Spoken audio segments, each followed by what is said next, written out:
The Dunwich Horror by H.P. Lovecraft. Gorgons and hydras and chimeras, dire stories of Sileno and the Harpies, may reproduce themselves in the brain of superstition, but they were there before. They are transcripts, types. The archetypes are in us and eternal. How else should the recital of that which we know in a waking sense to be false come to affect us at all? Is it that we naturally conceive terror from such objects, considered in their capacity of being able to inflict upon us bodily injury? Oh, least of all. These terrors are of older standing. They date beyond body, or without the body they would have been the same.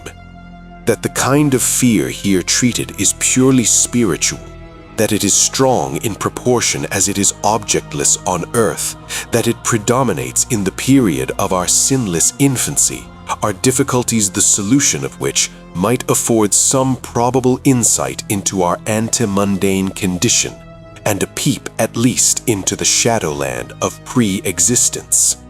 Charles Lamb, Witches and Other Night Fears. Chapter 1. When a traveler in north-central Massachusetts takes the wrong fork at the junction of the Aylesbury Pike just beyond Dean's Corners, he comes upon a lonely and curious country.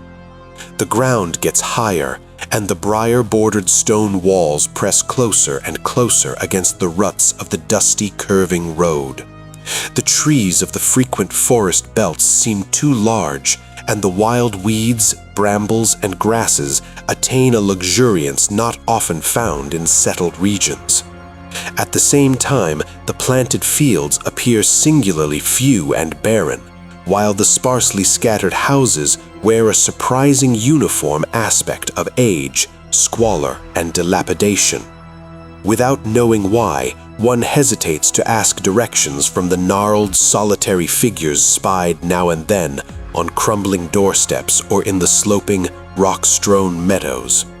Those figures are so silent and furtive that one feels somehow confronted by forbidden things with which it would be better to have nothing to do. When a rise in the road brings the mountains in view above the deep woods, the feeling of strange uneasiness is increased. The summits are too rounded and symmetrical to give a sense of comfort and naturalness, and sometimes the sky silhouettes with especial clarity the queer circles of tall stone pillars with which most of them are crowned. Gorges and ravines of problematical depth intersect the way, and the crude wooden bridges always seem of dubious safety. When the road dips again, there are stretches of marshland that one instinctively dislikes, and indeed almost fears at evening, when unseen whippoorwills chatter and the fireflies come out in abnormal profusion to dance to the raucous, creepily insistent rhythms of stridently piping bullfrogs. The thin, shining line of the Miskatonic's upper reaches has an oddly serpent-like suggestion as it winds close to the feet of the domed hills among which it rises. As the hills draw nearer, one heeds their wooded sides more than their stone tops. Those sides loom up so darkly and precipitously that one wishes they would keep their distance, but there is no road to escape them. Across a covered bridge, one sees a small village huddled between the stream and the vertical slope of Round Mountain, and wonders at the cluster of rotting gambrel roofs, bespeaking an earlier architectural period than that of the neighboring region. It is not reassuring to see on a closer glance that most of the houses are deserted and falling to ruin, and that the broken steepled church now harbors the one slovenly mercantile establishment of the hamlet. It dreads to trust the tenebrous tunnel of the bridge, yet there is no way to avoid it. Once across, it is hard to prevent the impression of a faint, malign odor about the village street, as of the massed mold and decay of centuries. It is always a relief to get clear of the place and to follow the narrow road around the base of the hills and across the level country beyond till it rejoins the Aylesbury Pike. Afterward, one sometimes learns that one has been through. Dunwich. Outsiders visit Dunwich as seldom as possible, and since a certain season of horror, all the signboards pointing towards it have been taken down. The scenery, judged by any ordinary aesthetic canon, is more than commonly beautiful, yet there is no influx of artists or summer tourists. 2 centuries ago, when talk of witch blood, Satan worship, and strange forest presences was not laughed at, it was the custom to give reasons for avoiding the locality. In our sensible age, since the Dunwich Horror of 1928 was hushed up by those who had the town's and the world's welfare at heart, people shun it without knowing exactly why. Perhaps one reason, though it cannot apply to uninformed strangers, is that the natives are now repellently decadent, having gone far along that path of retraction so common in many New England backwaters. They have come to form a race by themselves, with the well-defined mental and physical stigmata of degeneracy and inbreeding. The average of their intelligence is woefully low, whilst their annals reek of overt viciousness and of half-hidden murders, incests, and deeds of almost unnameable violence and perversity. The old gentry, representing the 2 or 3 armigerous families which came from Salem in 1692, have kept somewhat above the general level of decay, though many branches are sunk into the sordid populace so deeply that only their names remain as a key to the origin they disgrace.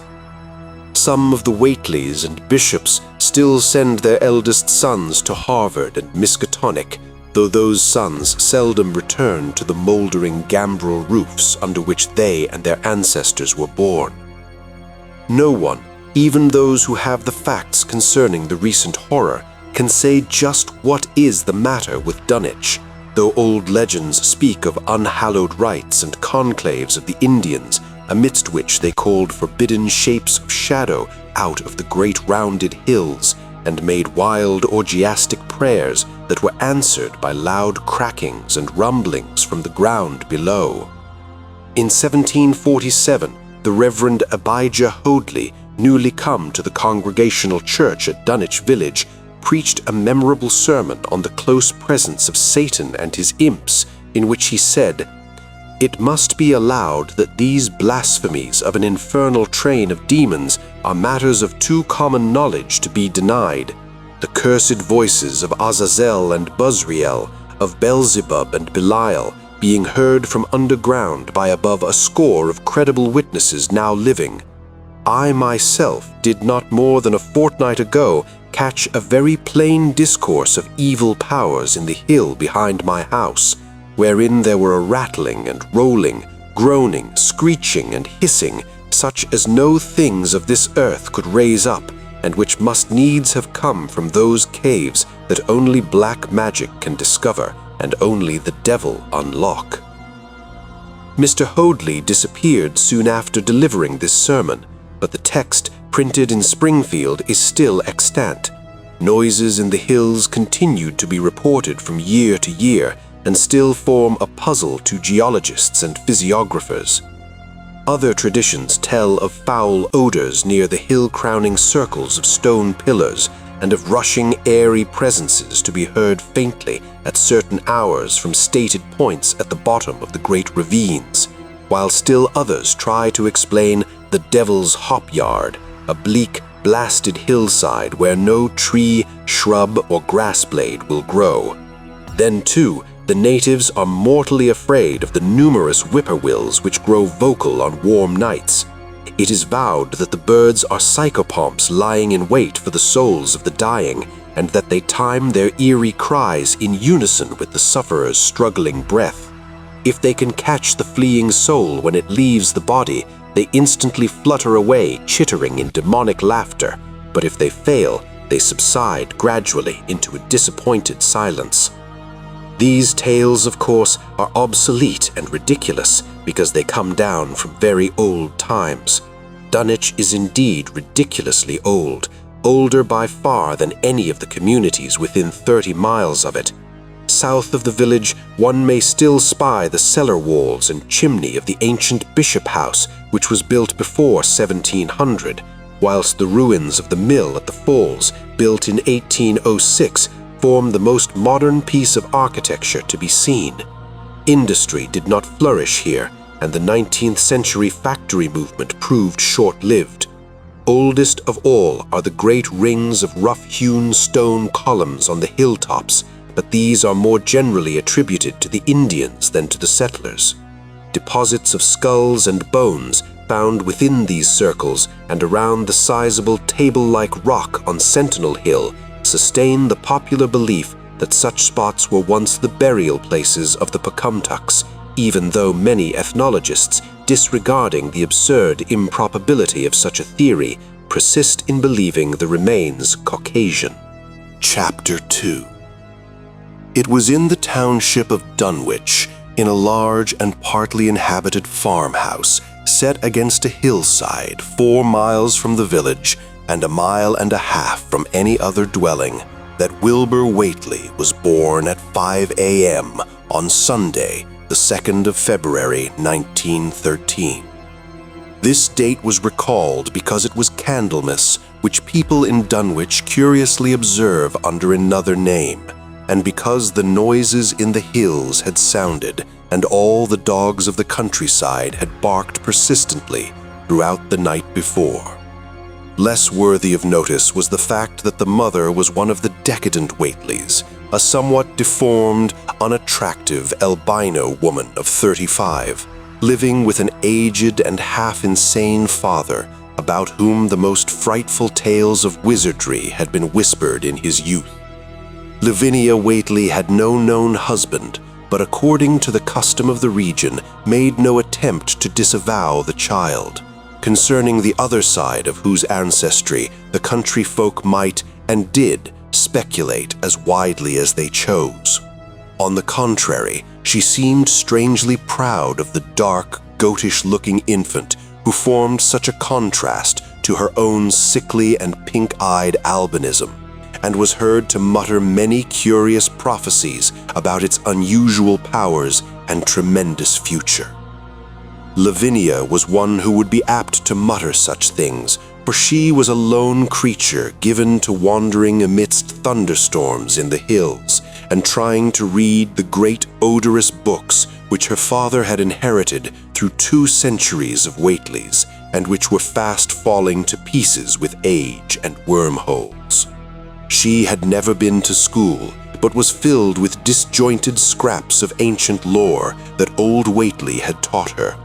The remote farmhouse had always been feared because of old Whately's reputation for black magic, and the unexplained death by violence of Mrs. Whately when Lavinia was 12 years old had not helped to make the place popular. Isolated among strange influences, Lavinia was fond of wild and grandiose daydreams and singular occupations, nor was her leisure much taken up by household cares in a home from which all standards of order and cleanliness had long since disappeared. There was a hideous screaming which echoed above even the hill noises and the dogs barking on the night Wilbur was born.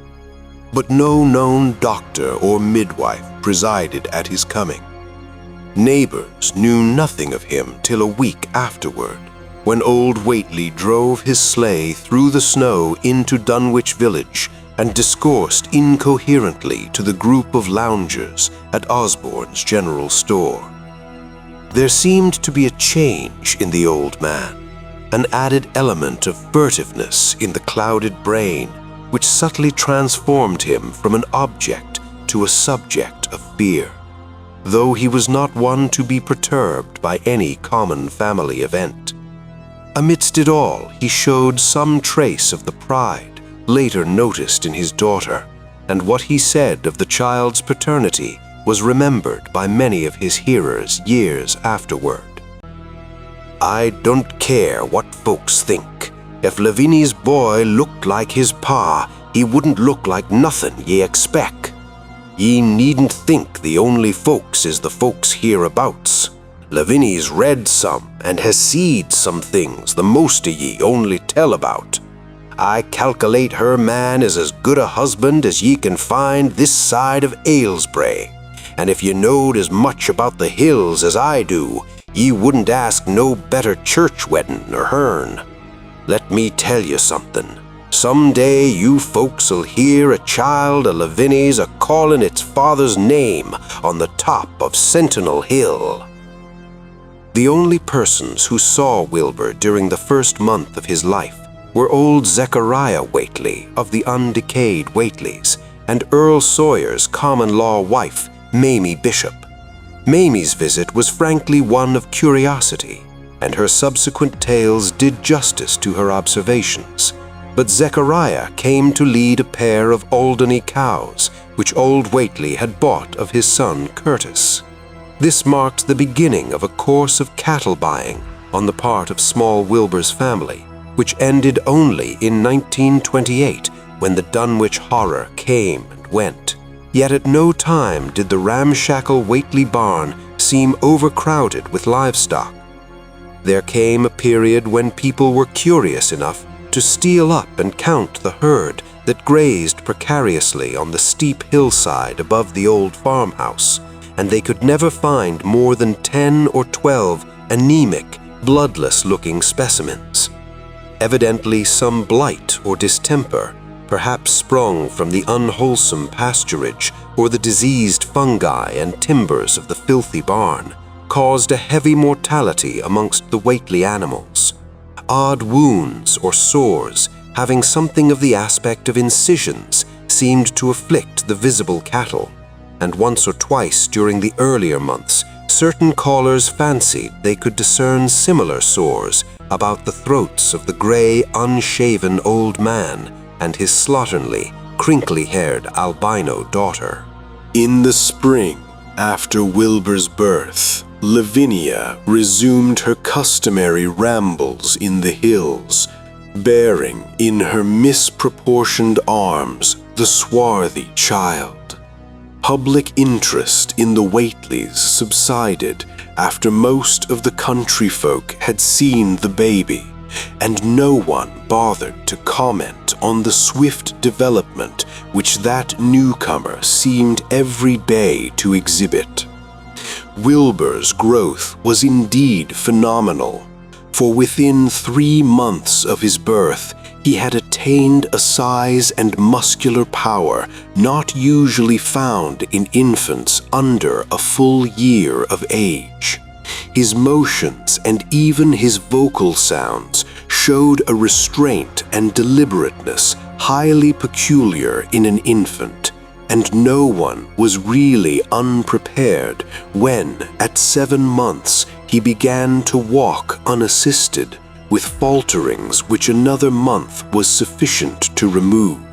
It was somewhat after this time, on Halloween, that a great blaze was seen at midnight on the top of Sentinel Hill, where the old table-like stone stands amidst its tumulus of ancient bones.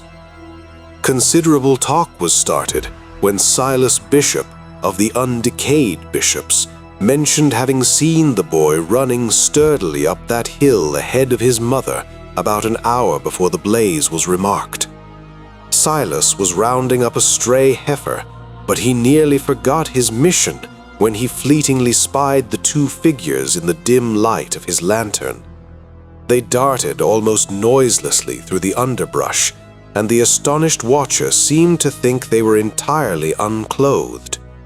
Afterward, he could not be sure about the boy, who may have had some kind of a fringed belt and a pair of dark blue trunks or trousers on.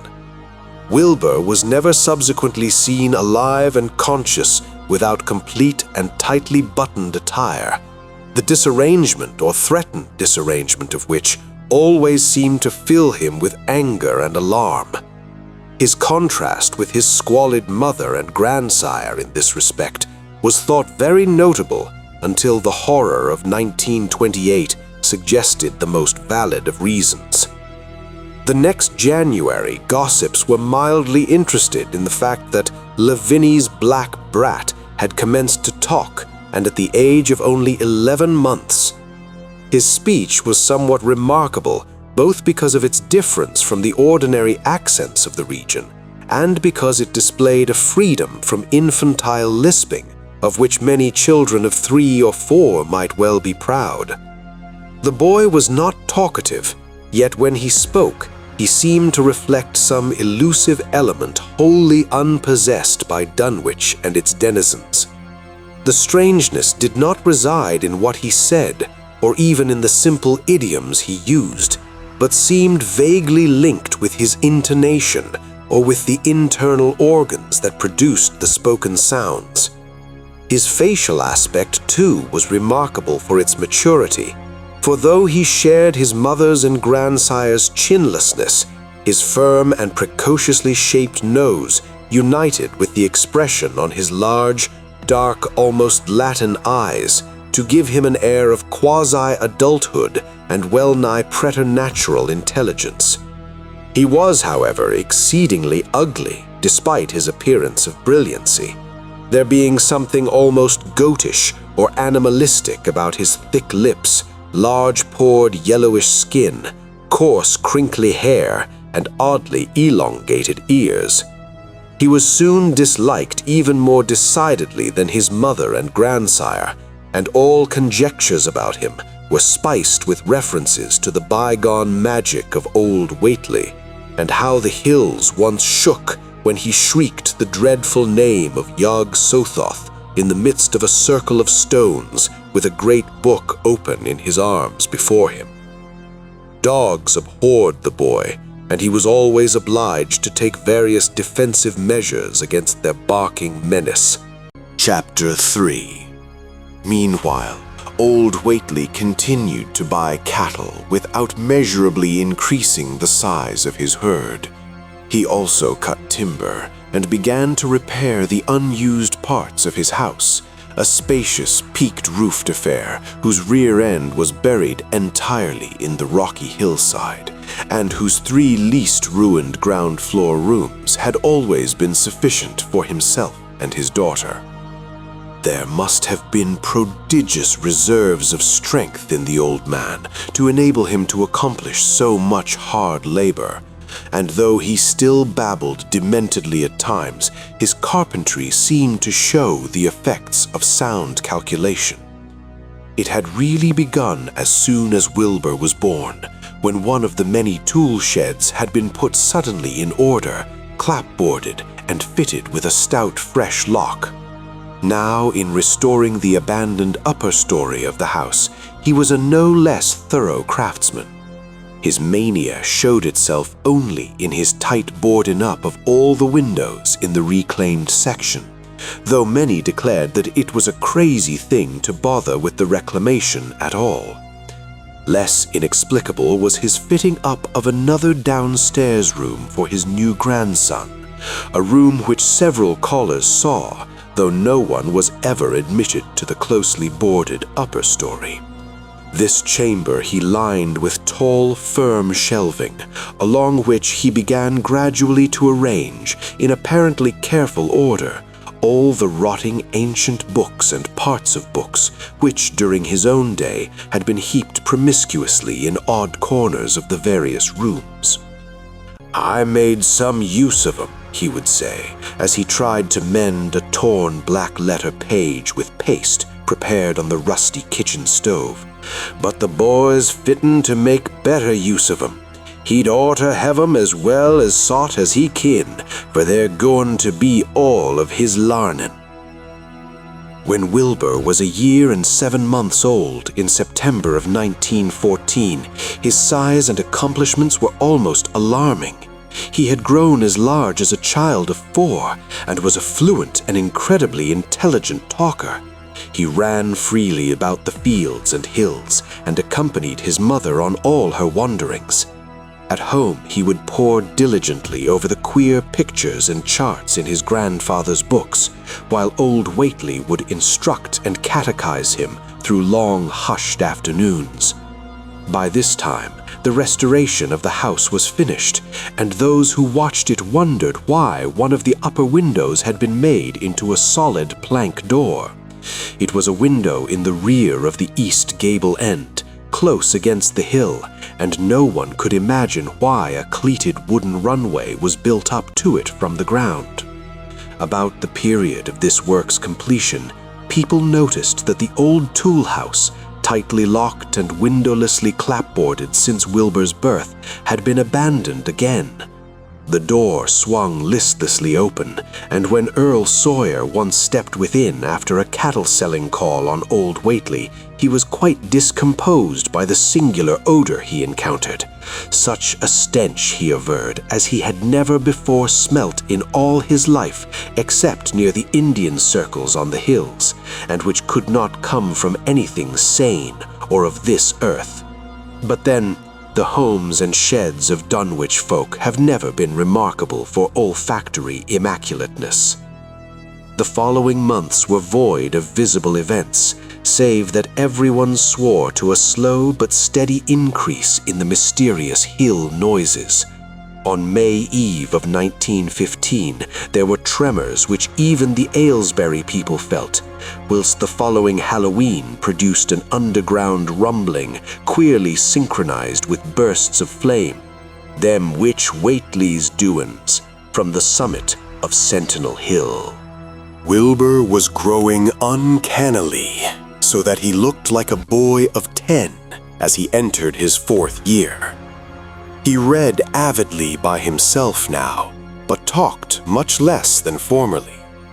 A settled taciturnity was absorbing him, and for the first time, people began to speak specifically of the dawning look of evil in his goatish face. He would sometimes mutter an unfamiliar jargon and chant in bizarre rhythms which chilled the listener with a sense of unexplainable terror.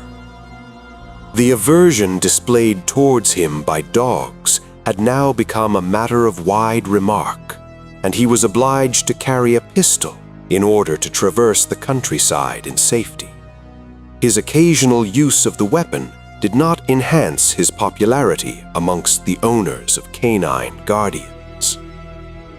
The few callers at the house would often find Lavinia alone on the ground floor, while odd cries and footsteps resounded in the boarded-up 2nd story. She would never tell what her father and the boy were doing up there, though once she turned pale and displayed an abnormal degree of fear when a jocose fish peddler tried the locked door leading to the stairway. That peddler told the store loungers at Dunwich Village that he thought he heard a horse stamping on that floor above. The loungers reflected, thinking of the door and runway, and of the cattle that so swiftly disappeared. Then they shuddered as they recalled tales of old Whately's youth, and of the strange things that are called out of the earth when a bullock is sacrificed at the proper time to certain heathen gods.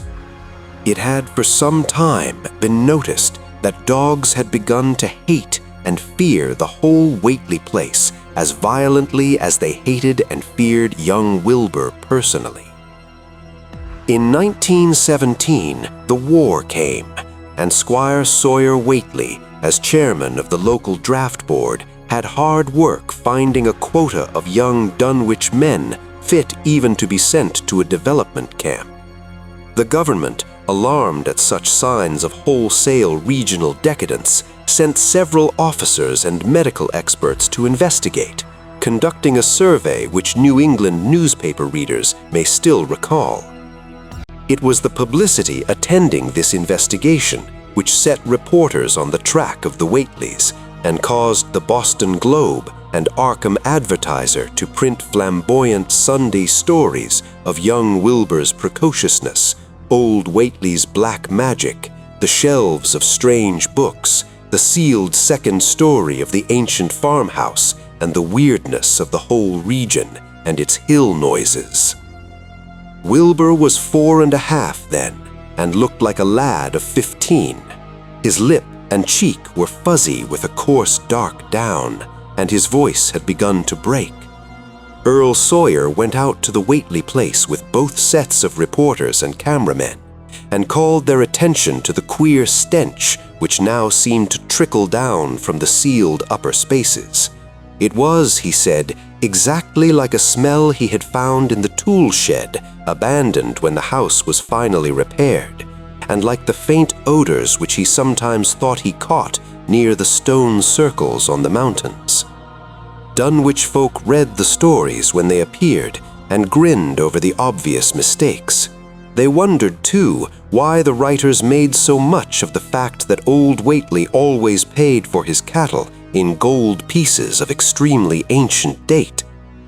The Whateleys had received their visitors with ill-concealed distaste, though they did not dare court further publicity by a violent resistance or refusal to talk. Chapter 4. For a decade, the annals of the Whateleys sink indistinguishably into the general life of a morbid community, used to their queer ways and hardened to their May Eve and All Hallow orgies. Twice a year, they would light fires on the top of Sentinel Hill, at which times the mountain rumblings would recur with greater and greater violence, while at all seasons there were strange and portentous doings at the lonely farmhouse. In the course of time, callers professed to hear sounds in the sealed upper story even when all the family were downstairs, and they wondered how swiftly or how lingeringly a cow or bullock was usually sacrificed. There was talk of a complaint to the Society for the Prevention of Cruelty to Animals, but nothing ever came of it, since Dunwich folk are never anxious to call the outside world's attention to themselves. About 1923, when Wilbur was a boy of 10, whose mind, voice, stature, and bearded face gave all the impressions of maturity, a second great siege of carpentry went on at the old house. It was all inside the sealed upper part, and from bits of discarded lumber, people concluded that the youth and his grandfather had knocked out all the partitions and even removed the attic floor, leaving only one vast open void between the ground story and the peaked roof. They had torn down the great central chimney, too, and fitted the rusty range with a flimsy outside tin stovepipe. In the spring after this event, old Whately noticed the growing number of whippoorwills that would come out of Cold Spring Glen to chirp under his window at night. He seemed to regard the circumstance as one of great significance, and told the loungers at Osborne's that he thought his time had almost come. "They whistle just in tune with my breathing now," he said, "and I guess they're getting ready to catch my soul. They know it's a-goin' out and don't calculate to miss it. You'll know, boys, after I'm gone, whether they get me or not. If they do, they'll keep up a-singin' and laughin' till break o' day. If they don't, they'll kinda quiet down like. I expect them and the souls they hunts for have some pretty tough tussles sometimes." On Lammas night, 1924, Dr. Houghton of Aylesbury was hastily summoned by Wilbur Whately, who had lashed his one remaining horse through the darkness and telephoned from Osborne's in the village. He found old Whately in a very grave state, with a cardiac action and stertorous breathing that told of an end not far off. The shapeless albino daughter and oddly bearded grandson stood by the bedside, whilst from the vacant abyss overhead there came a disquieting suggestion of rhythmical surging or lapping, as of the waves on some level beach. The doctor, though, was chiefly disturbed by the chattering night birds outside, a seemingly limitless legion of whippoorwills that cried their endless message in repetitions timed diabolically to the wheezing gasps of the dying Nan. It was uncanny and unnatural, too much, thought Dr. Houghton, of the whole region he had entered so reluctantly in response to the urgent call. Toward 1 o'clock, old Whately gained consciousness and interrupted his wheezing to choke out a few words to his grandson. "More space, Willie, more space soon. You grows, and that grows faster. It'll be ready to serve ye soon, boy. Open up the gates to Yog Sothoth with the long chant that you'll find on page 751 of the complete edition, and then put a match to the prison. Fire from earth can't burn it nohow." He was obviously quite mad.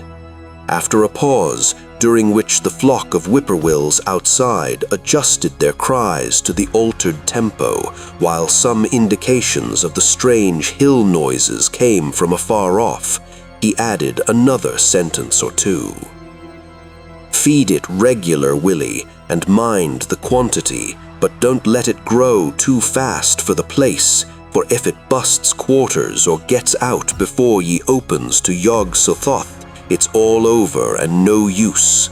Only them from beyond can make it multiply and work. Only them, the old ones, as wants to come back." But speech gave place to gasps again, and Lavinia screamed at the way the whippoorwills followed the change. It was the same for more than an hour when the final throaty rattle came.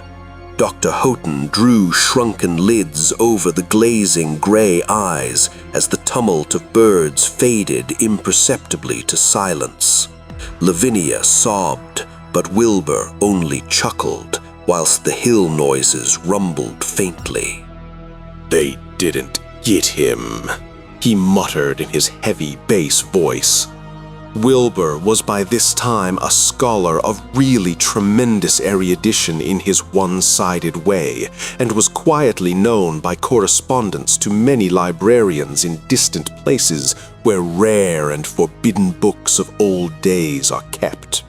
He was more and more hated and dreaded around Dunwich because of certain youthful disappearances which suspicion laid vaguely at his door, but was always able to silence inquiry through fear or through use of that fund of old-time gold which still, as in his grandfather's time, went forth regularly and increasingly for cattle buying. He was now tremendously mature of aspect, and his height, having reached the normal adult limit, seemed inclined to wax beyond that figure.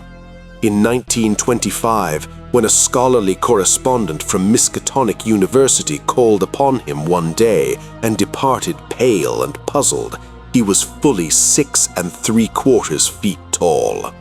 Through all the years, Wilbur had treated his half-deformed albino mother with a growing contempt, finally forbidding her to go to the hills with him on May Eve and Hollow Mass, and in 1926, the poor creature complained to Mamie Bishop of being afraid of him. "They's more about him as I knows as I can tell ye, Mamie, and nowadays they's more nor what I know myself. I vow for God I don't know what he wants nor what he's trying to do." That Halloween, the hill noises sounded louder than ever, and fire burned on Sentinel Hill as usual, but people paid more attention to the rhythmical screaming of vast flocks of unnaturally belated whippoorwills, which seemed to be assembled near the unlighted Whately farmhouse. After midnight, their shrill notes burst into a kind of pandemoniac cachinnation which filled all the countryside, and not until dawn did they finally quiet down. Then they vanished, hurrying southward where they were fully a month overdue. What this meant no one could quite be certain till later. None of the country folk seemed to have died, but poor Lavinia Whately, the twisted albino, was never seen again. In the summer of 1927, Wilbur repaired 2 sheds in the farmyard and began moving his books and effects out to them. Soon afterward, Earl Sawyer told the loungers at Osborne's that more carpentry was going on in the Whately farmhouse. Wilbur was closing all the doors and windows on the ground floor and seemed to be taking out partitions as he and his grandfather had done upstairs 4 years before. He was living in one of the sheds, and Sawyer thought he seemed unusually worried and tremulous. People generally suspected him of knowing something about his mother's disappearance, and very few ever approached his neighborhood now. His height had increased to more than 7 feet and showed no signs of ceasing its development. Chapter 5. The following winter brought an event no less strange than Wilbur's first trip outside the Dunwich region. Correspondence with the Widener Library at Harvard, the Bibliothèque Nationale in Paris, the British Museum, the University of Buenos Aires, and the Library of Miskatonic University at Arkham had failed to get him the loan of a book he desperately wanted. So at length he set out in person, shabby, dirty, bearded, and uncouth of dialect, to consult the copy at Miskatonic, which was the nearest to him geographically. Almost 8 feet tall and carrying a cheap new valise from Osborne's general store, this dark and goatish gargoyle appeared one day in Arkham in quest of the dreaded volume kept under lock and key at the college library, the hideous Necronomicon of the mad Arab Alhazred in Olaus Wormius's Latin version, as printed in Spain in the 17th century. He had never seen a city before, but had no thought save to find his way to the university grounds, where indeed he passed heedlessly by the great white-fanged watchdog that barked with unnatural fury and enmity and tugged frantically at its stout chain. Wilbur had with him the priceless but imperfect copy of Dr. Dee's English version which his grandfather had bequeathed him, and upon receiving access to the Latin copy, he at once began to collate the two texts with the aim of discovering a certain passage which would have come on the 751st page of his own defective volume. This much he could not civilly refrain from telling the librarian, the same erudite Henry Armitage, A.M. Miskatonic, Ph.D. Princeton, Lit. D. Johns Hopkins, who had once called at the farm, and who now politely plied him with questions. He was looking, he had to admit, for a kind of formula or incantation containing the frightful name Yog-Sothoth, and it puzzled him to find discrepancies, duplications, and ambiguities which made the matter of determination far from easy. As he copied the formula he finally chose, Dr. Armitage looked involuntarily over his shoulder at the open pages, the left-hand one of which, in the Latin version, contained such monstrous threats to the peace and sanity of the world. "Nor is it to be thought," ran the text as Armitage mentally translated it, "that man is either the oldest or the last of earth's masters, or that the common bulk of life and substance walks alone. The old ones were, the old ones are, and the old ones shall be, not in the spaces we know, but between them. They walk serene and primal, undimensioned and to us unseen. Yog-Sothoth knows the gate. Yog-Sothoth is the gate. Yog-Sothoth is the key and guardian of the gate. Past, present, future, all are one in Yog-Sothoth. He knows where the old ones broke through of old, and where they shall break through again. He knows where they have trod earth's fields, and where they still tread them, and why no one can behold them as they tread. By their smell can men sometimes know them near, but of their semblance can no man know, saving only in the features of those they have begotten on mankind. And of those are there many sorts, differing in likeness from man's truest eidolon to that shape without sight or substance, which is they. They walk unseen and foul in lonely places where the words have been spoken and the rites howled through at their seasons. The wind gibbers with their voices, and the earth mutters with their consciousness. They bend the forest and crush the city, yet may not forest or city behold the hand that smites. Kadath in the cold waste hath known them, and what man knows Kadath? The ice desert of the south and the sunken isles of ocean hold stones whereon their seal is engraven, but who hath seen the deep frozen city, or the sealed tower long garlanded with seaweed and barnacles? Great Cthulhu is their cousin, yet can he spy them only dimly. Ya Shub Niggurath, as a foulness shall ye know them. Their hand is at your throats, yet ye see them not, and their habitation is even one with your guarded threshold. Yog Sothoth is the key to the gate, whereby the spheres meet. Man rules now where they ruled once. They shall soon rule where man rules now. After summer is winter, and after winter summer. They wait patient and potent, for here shall they reign again. Dr. Armitage, associating what he was reading with what he had heard of Dunwich and its brooding presences, and of Wilbur Whately and his dim, hideous aura that stretched from a dubious birth to a cloud of probable matricide, felt a wave of fright as tangible as a draught of the tomb's cold clamminess.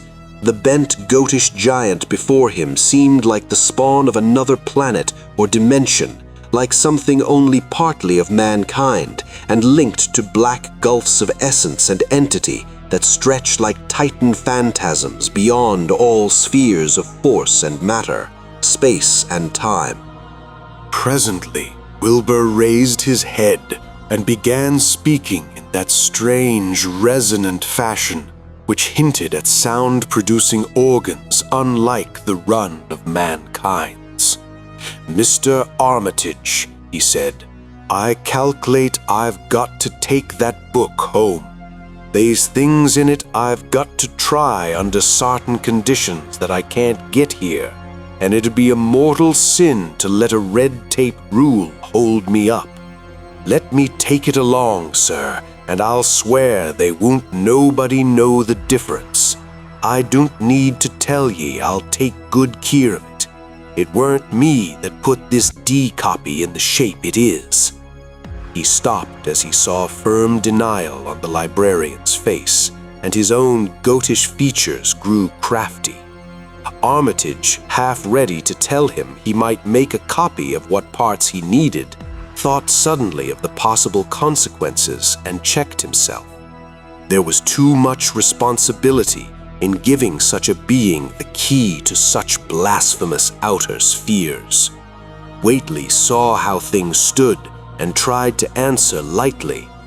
"Well, all right, if you feel that way about it. Maybe Harvard won't be so fussy as you be." And without saying more, he rose and strode out of the building, stooping at each doorway.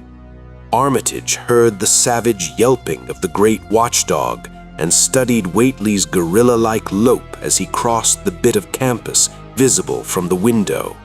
He thought of the wild tales he had heard and recalled the old Sunday stories in the Advertiser. These things and the lore he had picked up from Dunwich rustics and villagers during his one visit there. Unseen things not of Earth, or at least not of tri-dimensional Earth, rushed fetid and horrible through New England's glens and brooded obscenely on the mountain-tops.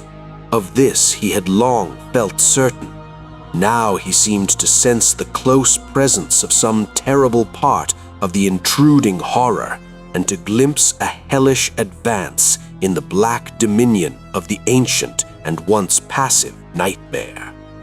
Armitage locked away the Necronomicon with a shudder of disgust, but the room still reeked with an unholy and unidentifiable stench. "As a foulness shall ye know them," he quoted. Yes, the odor was the same as that which had sickened him at the Whately farmhouse less than 3 years before. He thought of Wilbur, goatish and ominous once again, and laughed mockingly of his village rumors of his parentage. "Inbreeding?" Armitage muttered half aloud to himself. "Great God, what simpletons! Show them Arthur Macken's great god Pan, and they'll think it a common Dunwich scandal. But what thing? What cursed, shapeless influence on or off this three-dimensional Earth was Wilbur Whately's father? Born on Candlemas 9 months after May Eve of 1912, when the talk about the queer earth noises reached clear to Arkham. What walked on the mountains that May night? What rudeness horror fastened itself on the world in half-human flesh and blood? During the ensuing weeks, Dr. Armitage set about to collect all possible data on Wilbur Whately and the formless presences around Dunwich. He got in communication with Dr. Aylesbury of Aylesbury, who had attended old Whately in his last illness, and found much to ponder over in the grandfather's last words as quoted by the physician. A visit to Dunwich village failed to bring out much that was new, but a close survey of the Necronomicon in those parts which Wilbur had sought so avidly seemed to supply new and terrible clues to the nature, methods, and desires of the strange evil so vaguely threatening this planet. Talks with several students of archaic lore in Boston and letters to many others elsewhere gave him a growing amazement which passed slowly through varied degrees of alarm to a state of really acute spiritual fear. As the summer drew on, he felt dimly that something ought to be done about the lurking terrors of the upper Miskatonic Valley and about the monstrous being known to the human world as Wilbur Whately. Chapter 6. The Dunwich Horror itself came between Lammas and the equinox in 1928, and Dr. Armitage was among those who witnessed its monstrous prologue. He had heard, meanwhile, of Whately's grotesque trip to Cambridge and of his frantic efforts to borrow or copy from the Necronomicon at the Widener Library. Those efforts had been in vain, since Armitage had issued warnings of the keenest intensity to all librarians having charge of the dreaded volume. Wilbur had been shockingly nervous at Cambridge, anxious for the book, yet almost equally anxious to get home again, as if he feared the results of being away long. Early in August, the half-expected outcome developed, and in the small hours of the 3rd, Dr. Armitage was awakened suddenly by the wild, fierce cries of the savage watchdog on the college campus. Deep and terrible, the snarling, half-mad growls and barks continued, always in mounting volume, but with hideously significant pauses. Then there rang out a scream from a wholly different throat, such a scream as could rouse half the sleepers of Arkham and haunted their dreams ever afterward. Such a scream as could come from no being born of earth, or wholly of earth. Armitage hastened into some clothing and rushed across the street and lawn to the college buildings, saw that others were ahead of him, and heard the echoes of a burglar alarm still shrilling from the library. An open window showed black and gaping in the moonlight.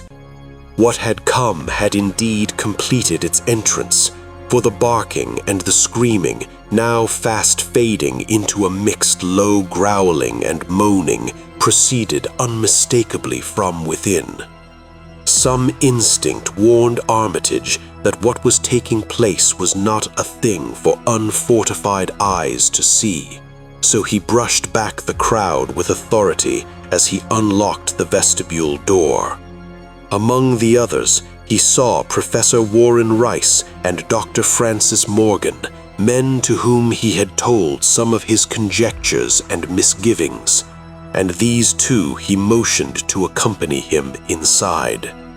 The inward sounds, except for a watchful, droning whine of the dog, had by this time quite subsided, but now Armitage perceived with a sudden start that a loud chorus of whippoorwills among the shrubbery had commenced a damnably rhythmical piping, as if in unison with the last breath of a dying man.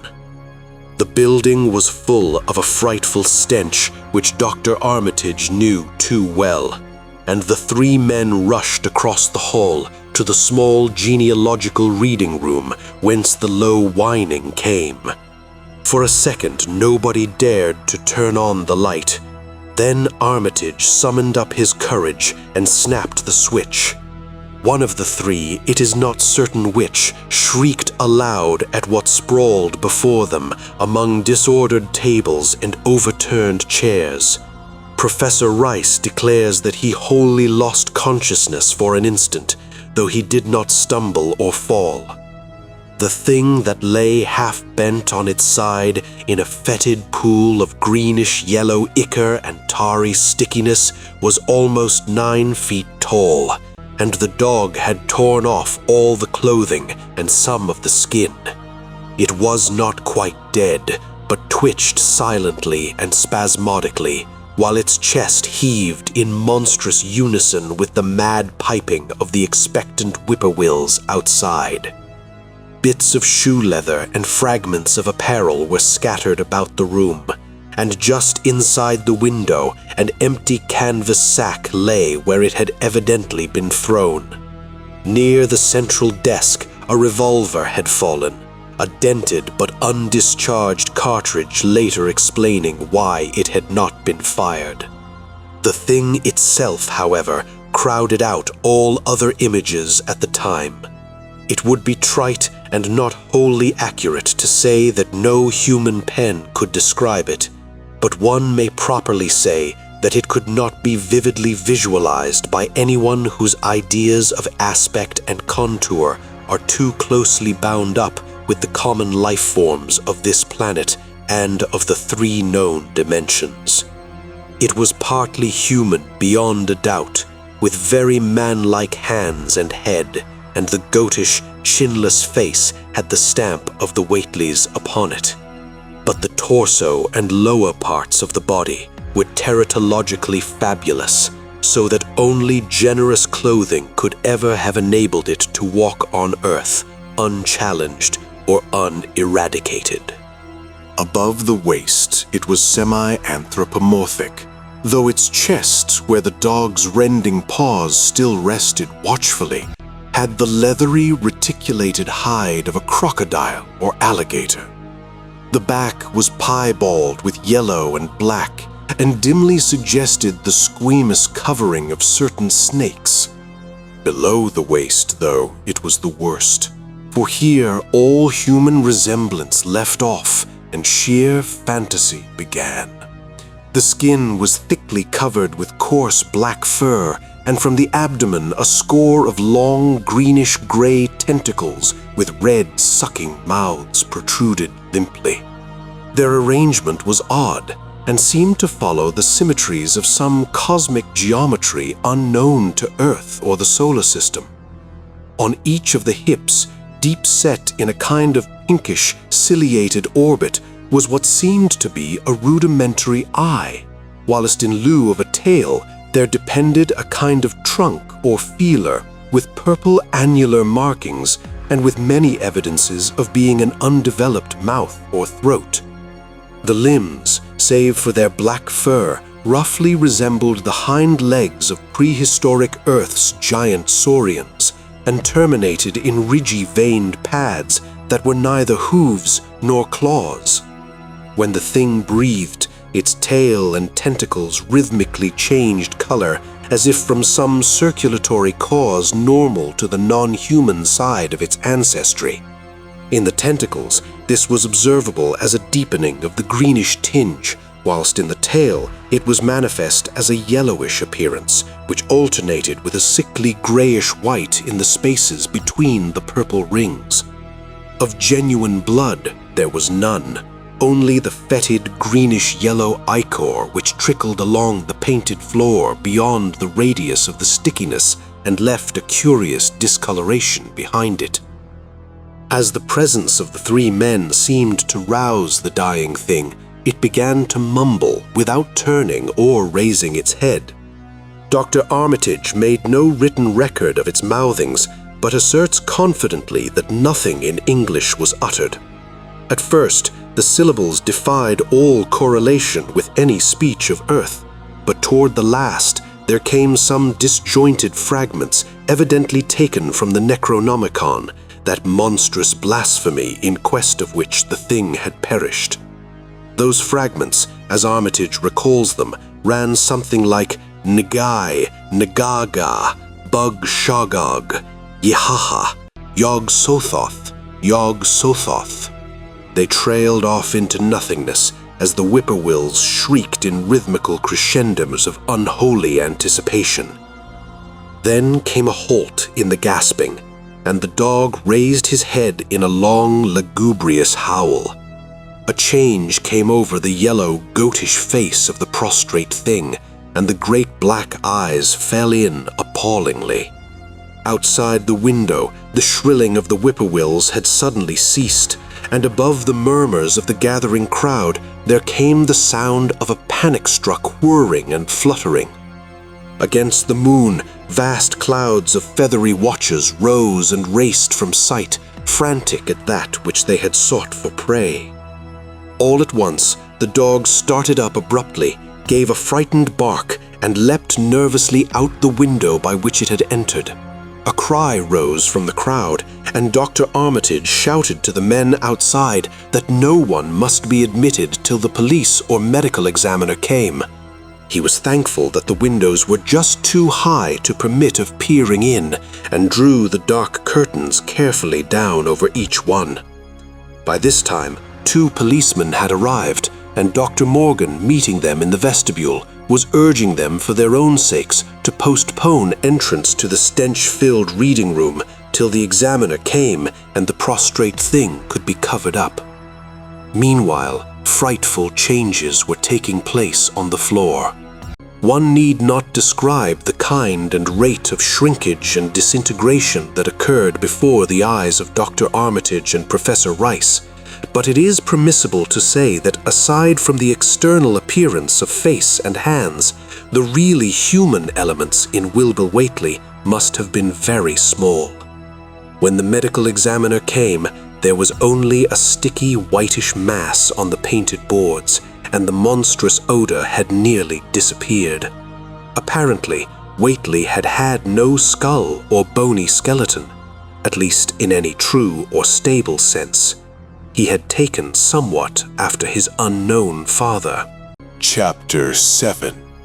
Yet all this was only the prologue of the actual Dunwich Horror. Formalities were went through by bewildered officials. Abnormal details were duly kept from the press and public, and men were sent to Dunwich and Aylesbury to look up property and notify any who might be heirs of the late Wilbur Whately. They found the countryside in great agitation, both because of the growing rumblings beneath the domed hills and because of the unwanted stench and the surging, lapping sounds which came increasingly from the great empty shell formed by Whately's boarded-up farmhouse. Earl Sawyer, who tended the horse and cattle during Wilbur's absence, had developed a woefully acute case of nerves. The officials devised excuses not to enter the noisome boarded place, and were glad to confine their survey of the deceased's living quarters, the newly mended sheds, to a single visit. They filed a ponderous report at the courthouse in Aylesbury, and litigations concerning heirship are said to be still in progress amongst the innumerable Whateleys, decayed and undecayed, of the upper Miskatonic Valley. An almost interminable manuscript in strange characters, written in a huge ledger and adjudged a sort of diary because of the spacing and the variations in ink and penmanship, presented a baffling puzzle to those who found it on the old bureau which served as its owner's desk. After a week of debate, it was sent to Miskatonic University, together with the deceased's collection of strange books for study and possible translation. But even the best linguists soon saw that it was not likely to be unriddled with ease. No trace of the ancient gold with which Wilbur and Old Whately always paid their debts has yet been discovered.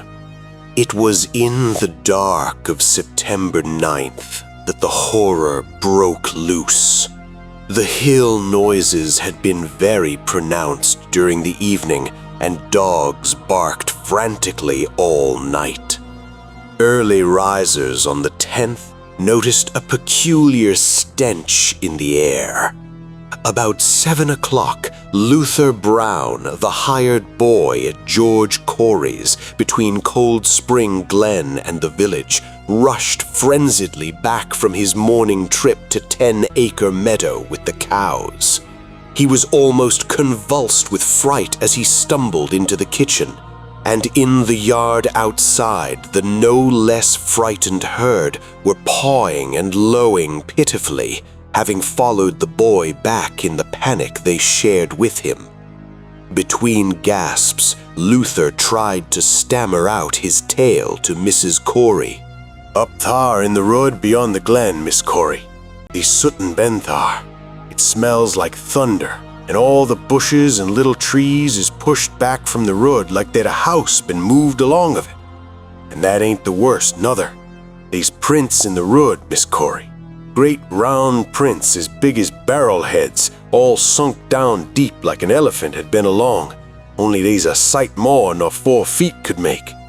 I looked at 1 or 2 afore I run, and I see every one was covered with lines spreading out from one place like as if big palm leaf fans, twits the 3 times as big as any they is, had been pounded down into the road.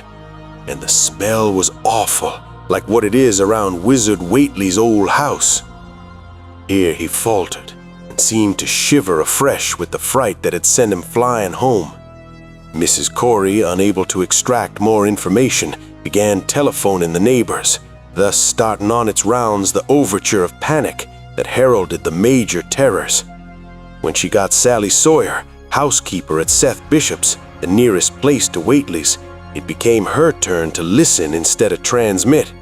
For Sally's boy Chauncey, who slept poorly, had been up on the hill towards Whately's and dashed back in terror after one look at the place and at the pasturage where Mr. Bishop's cows had been left out all night. "Yes, Miss Corey," came Sally's tremulous voice over the party wire. "Chauncey, he just come back a-postin' and couldn't half talk for being scared. He says old Whately's house is all blowed up, with the timbers scattered round like they'd been dynamite inside. Only the bottom floor ain't through, but is all covered with a kind of tar-like stuff that smells awful and drips down off'n the edges onto the ground where the side timbers is blowed away. And these awful kind of marks in the yard, too. Great round marks big around than a hogshead and all sticky with stuff like is on the blowed-up house.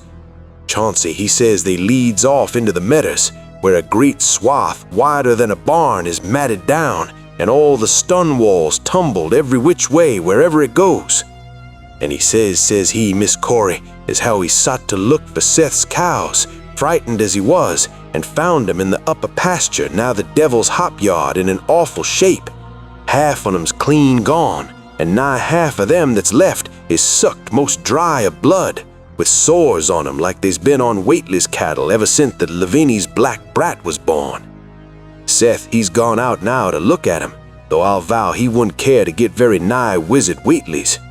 Chauncey didn't look careful to see where the big matted down swath led after it left the pasturage, but he says he thinks it pointed towards the Glen Road to the village.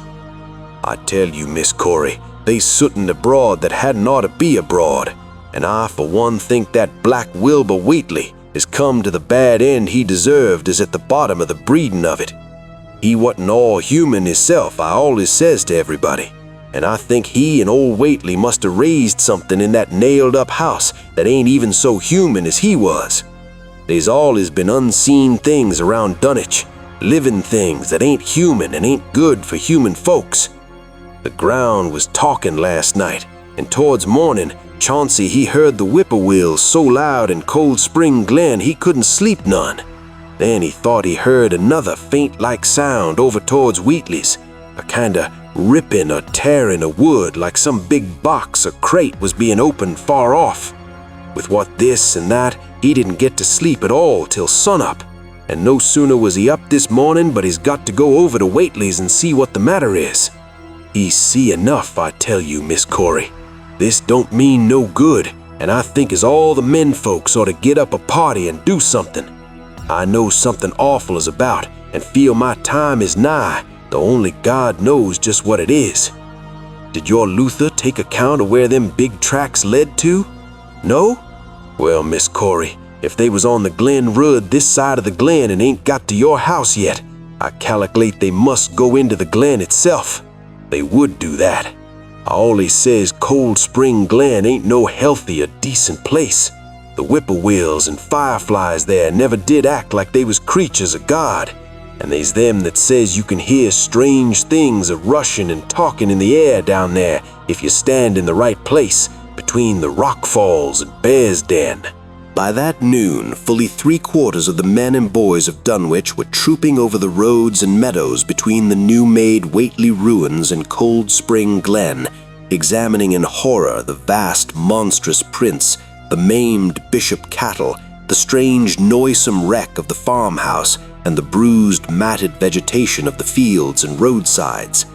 Whatever had burst loose upon the world had assuredly gone down into the great sinister ravine, for all the trees on the banks were bent and broken, and a great avenue had been gouged in the precipice-hanging underbrush. It was as though a house, launched by an avalanche, had slid down through the tangled growths of the almost vertical slope. From below, no sound came, but only a distant, undefinable fetor, and it is not to be wondered at that the men preferred to stay on the edge and argue rather than descend and beard the unknown cyclopean horror in its lair. 3 dogs that were with the party had barked furiously at first, but seemed cowed and reluctant when near the glen. Someone telephoned the news to the Aylesbury Transcript, but the editor, accustomed to wild tales from Dunwich, did no more than concoct a humorous paragraph about it, an item soon afterward reproduced by the Associated Press. That night, everyone went home, and every house and barn was barricaded as stoutly as possible. Needless to say, no cattle were allowed to remain in open pasturage. About 2 in the morning, a frightful stench and the savage barking of the dogs awakened the household at Elmer Fry on the eastern edge of Cold Spring Glen, and all agreed that they could hear a sort of muffled swishing or lapping sound from somewhere outside. Mrs. Fry proposed telephoning the neighbors, and Elmer was about to agree when the noise of splintering wood burst in upon their deliberations. It came apparently from the barn, and was quickly followed by a hideous screaming and stamping amongst the cattle. The dogs slavered and crouched close to the feet of the fear-numbed family. Fry lit a lantern through force of habit, but knew it would be death to go out into that black farmyard. The children and the womenfolk whimpered, kept from screaming by some obscure vestigial instinct of defense that told them their lives depended on silence. At last, the noise of the cattle subsided to a pitiful moaning, and a great snapping, crashing, and crackling ensued. The Frys, huddled together in the sitting room, did not dare to move until the last echoes died away far down in Cold Spring Glen. Then, amidst the dismal moans from the stable and the demonic piping of late whippoorwills in the glen, Selina Fry tottered to the telephone and spread what news she could of the second phase of the horror. The next day, all the countryside was in panic, and cowed, uncommunicative groups came and went where the fiendish thing had occurred. 2 titan swaths of destruction stretched from the glen to the Fry farmyard. Monstrous prints covered the bare patches of ground, and one side of the old red barn had completely caved in. Of the cattle, only about a quarter could be found and identified. Some of these were in curious fragments, and all that survived had to be shot. Earl Sawyer suggested help be asked from Aylesbury or Arkham, but others maintained it would be of no use. Old Zebulon Whately, of a branch that hovered about halfway between soundness and decadence, made darkly wild suggestions about rites that ought to be practiced on the hilltops. He came of a line where tradition ran strong, and his memories of chantings in the great stone circles were not altogether connected with Wilbur and his grandfather. Darkness fell upon a stricken countryside too passive to organize for real defense. In a few cases, closely related families would band together and watch in the gloom under one roof. But in general, there was only a repetition of the barricading of the night before and a futile, ineffective gesture of loading muskets and setting pitchforks handily about. Nothing, however, occurred except some hill noises, and when the day came, there were many who hoped that the new horror had gone as swiftly as it had come. There were even bold souls who proposed an offensive expedition down in the glen, though they did not venture to set an actual example to the still reluctant majority. When night came again, the barricading was repeated, though there was less huddling together of families. In the morning, both the Fry and the Seth Bishop households reported excitement among the dogs and vague sounds and stenches from afar, while early explorers noted with horror a fresh set of the monstrous tracks in the road skirting Sentinel Hill. As before, the sides of the road showed a bruising indicative of the blasphemously stupendous bulk of the horror, whilst the conformation of the tracks seemed to argue a passage in two directions, as if the moving mountain had come from Cold Spring Glen and returned to it along the same path. At the base of the hill, a 30-foot swath of crushed shrubbery and saplings led steeply upward, and the seekers gasped when they saw that even the most perpendicular places did not deflect the inexorable trail. Whatever the horror was, it could scale a sheer stony cliff of almost complete verticality, and as the investigators climbed around to the hill's summit by safer routes, they saw that the trail ended, or rather reversed, there. It was here that the Whateleys used to build their hellish fires and chant their hellish rituals by the table-like stone on May Eve and Hallowmass. Now that very stone formed the center of a vast space thrashed around by the mountainous horror, whilst upon its slightly concave surface was a thick, fetid deposit of the same tarry stickiness observed on the floor of the ruined Whately farmhouse when the horror escaped. Men looked at one another and muttered. Then they looked down the hill. Apparently the horror had descended by a route much the same as that of its ascent. To speculate was futile. Reason, logic, and normal ideas of motivation stood confounded. Only old Zebulon, who was not with the group, could have done justice to the situation or suggested a plausible explanation. Thursday night began much like the others, but it ended less happily. The whippoorwills in the glen had screamed with such unusual persistence that many could not sleep, and about 3 a.m. all the party telephones rang tremulously. Those who took down their receivers heard a fright-mad voice shriek out, "Help! Oh my God!" And some thought a crashing sound followed the breaking off of the exclamation. There was nothing more. No one dared do anything, and no one knew till morning whence the call came. Then those who heard it called everyone on the line and found that only the Frys did not reply. The truth appeared an hour later when a hastily assembled group of armed men trudged out to the fry place at the head of the glen. It was horrible, yet hardly a surprise. There were more swaths and monstrous prints, but there was no longer any house. It had caved in like an eggshell, and amongst the ruins, nothing living or dead could be discovered. Only a stench and a tarry stickiness. The Elmer Fries were erased from Dunwich. Chapter 8.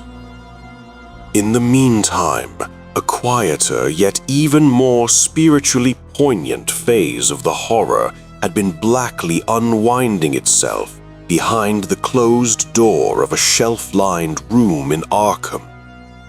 The curious manuscript record or diary of Wilbur Whately, delivered to Miskatonic University for translation, had caused much worry and bafflement among the experts in languages, both ancient and modern. Its very alphabet, notwithstanding a general resemblance to the heavily shaded Arabic used in Mesopotamia, being absolutely unknown to any available authority. The final conclusion of the linguists was that the text represented an artificial alphabet, giving the effect of a cipher, though none of the usual methods of cryptographic solution seemed to furnish any clue, even when applied on the basis of every tongue the writer might conceivably have used. The ancient books taken from Whately's quarters, while absorbingly interesting and in several cases promising to open up new and terrible lines of research among philosophers and men of science, were of no assistance whatever in this matter. One of them, a heavy tome with an iron clasp, was in another unknown alphabet, this one of a very different cast and resembling Sanskrit more than anything else. The old ledger was at length given wholly into the charge of Dr. Armitage, both because of his peculiar interest in the Whately matter and because of his wide linguistic learning and skill in the mystical formulae of antiquity and the Middle Ages. Armitage had an idea that the alphabet might be something esoterically used by certain forbidden cults which have come down from old times and which have inherited many forms and traditions from the wizards of the Saracenic world. That question, however, he did not deem vital, since it would be unnecessary to know the origin of the symbols if, as he suspected, they were used as a cipher in a modern language. It was his belief that, considering the great amount of text involved, the writer would scarcely have wished the trouble of using another speech than his own, save perhaps in certain special formulae and incantations. Accordingly, he attacked the manuscript with the preliminary assumption that the bulk of it was in English. Dr. Armitage knew from the repeated failures of his colleagues that the riddle was a deep and complex one, and no simple mode of solution could merit even a trial. All through late August, he fortified himself with the massed lore of cryptography, drawing upon the fullest resources of his own library and wading night after night amidst the arcana of Trithemius's Polygraphia, Giambattista Porta's De Furtivis Literarum Notis, De Visionaris Traité des Chiffres, Falconer's Cryptomenesis Potefacta, Davies and Thickness's 18th century treatises, and such fairly modern authorities as Blair, von Marten, and Kluber's Cryptographic. He interspersed his study of the books with attacks on the manuscript itself, and in time became convinced that he had to deal with one of those subtlest and most ingenious of cryptograms in which many separate lists of corresponding letters are arranged like the multiplication table and the message built up with arbitrary keywords known only to the initiated. The older authorities seemed rather more helpful than the newer ones, and Armitage concluded that the code of the manuscript was of a great antiquity, no doubt handed down through a long line of mystical experimenters. Several times he seemed near daylight, only to be set back by some unforeseen obstacle. Then, as September approached, the clouds began to clear. Certain letters, as used in certain parts of the manuscript, emerged definitely and unmistakably, and it became obvious that the text was indeed in English. On the evening of September 2nd, the last major barrier gave way, and Dr. Armitage read for the first time a continuous passage of Wilbur Whately's annals. It was, in truth, a diary, as all had thought, and it was couched in a style clearly showing the mixed occult erudition and general illiteracy of the strange being who wrote it. Almost the first long passage that Armitage deciphered, an entry dated November 26, 1916, proved highly startling and disquieting. It was written, he remembered, by a child of 3½ who looked like a lad of 12 or 13. Today, learned the Aklo for the Sabbath, it ran, which did not like it being answerable from the hill and not from the air. That upstairs more ahead of me than I had thought it would be, and is not like to have much earth brain. Shot Elam Hutchins' collie Jack when he went to bite me, and Elam says he would kill me if he dashed. I guess he won't. Grandfather kept me saying the Doe formula last night, and I think I saw the inner city at the 2 magnetic poles. I shall go to those poles when the earth is cleared off if I can't break through with the Doe-Hanna formula when I commit it. They from the air told me at Sabbath that it will be years before I can clear off the earth, and I guess grandfather will be dead then, so I shall have to learn all the angles of the planes and all the formulas between the year and the NNGHR. They from outside will help, but they cannot take body without human blood. That upstairs looks it will have the right cast. I can see it a little when I make the Urish sign or blow the power of Ibn Ghazi at it, and it is near like them at May Eve on the hill. The other face may wear off some. I wonder how I shall look when the earth is cleared and there are no earth beings on it. He that came with the Aklo Sabbath said I may be transfigured, there being much of outside to work on. Morning found Dr. Armitage in a cold sweat of terror and a frenzy of wakeful concentration. He had not left the manuscript all night, but sat at his table under the electric light, turning page after page with shaking hands as fast as he could decipher the cryptic text. He had nervously telephoned his wife he would not be home, and when she brought him a breakfast from the house, he could scarcely dispose of a mouthful. All that day he read on, now and then halted maddeningly as a reapplication of the complex key became necessary. Lunch and dinner were brought him, but he ate only the smallest fraction of either. Toward the middle of the next night, he drowsed off in his chair, but soon woke out of a tangle of nightmares almost as hideous as the truths and menaces to man's existence that he had uncovered. On the morning of September 4th, Professor Rice and Dr. Morgan insisted on seeing him for a while, and departed trembling and ashen gray. That evening he went to bed, but slept only fitfully. Wednesday, the next day, he was back at the manuscript and began to take copious notes both from the current sections and from those he had already deciphered. In the small hours of that night, he slept a little in an easy chair in his office, but was at the manuscript again before dawn. Sometime before noon, his physician, Dr. Hartwell, called to see him and insisted that he cease work. He refused, intimating that it was of the most vital importance for him to complete the reading of the diary and promising an explanation in due course of time. That evening, just as twilight fell, he finished his terrible perusal and sank back exhausted. His wife, bringing his dinner, found him in a half-comatose state, but he was conscious enough to warn her off with a sharp cry when he saw her eyes wander toward the notes he had taken. Weakly, rising, he gathered up the scribbled papers and sealed them all in a great envelope, which he immediately placed in his inside coat pocket.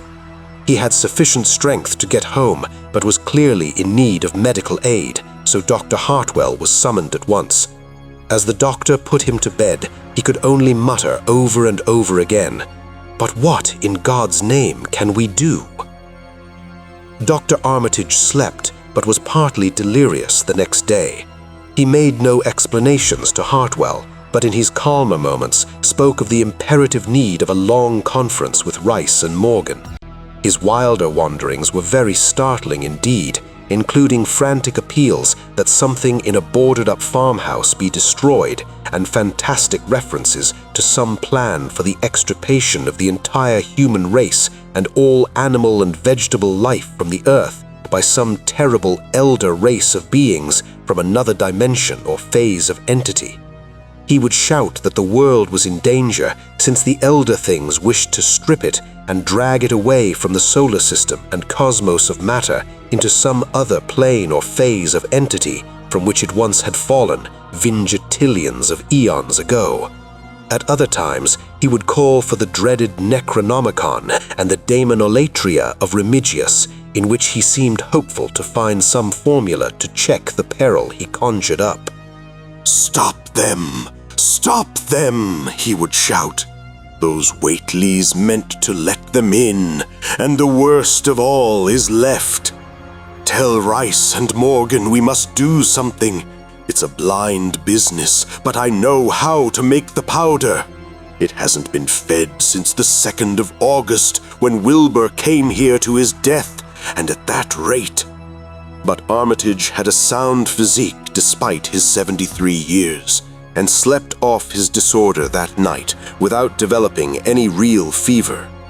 He woke late Friday, clear of head though sober, with a gnawing fear and tremendous sense of responsibility. Saturday afternoon he felt able to go over to the library and summon Rice and Morgan for a conference, and the rest of that day and evening the three men tortured their brains in the wildest speculation and the most desperate debate.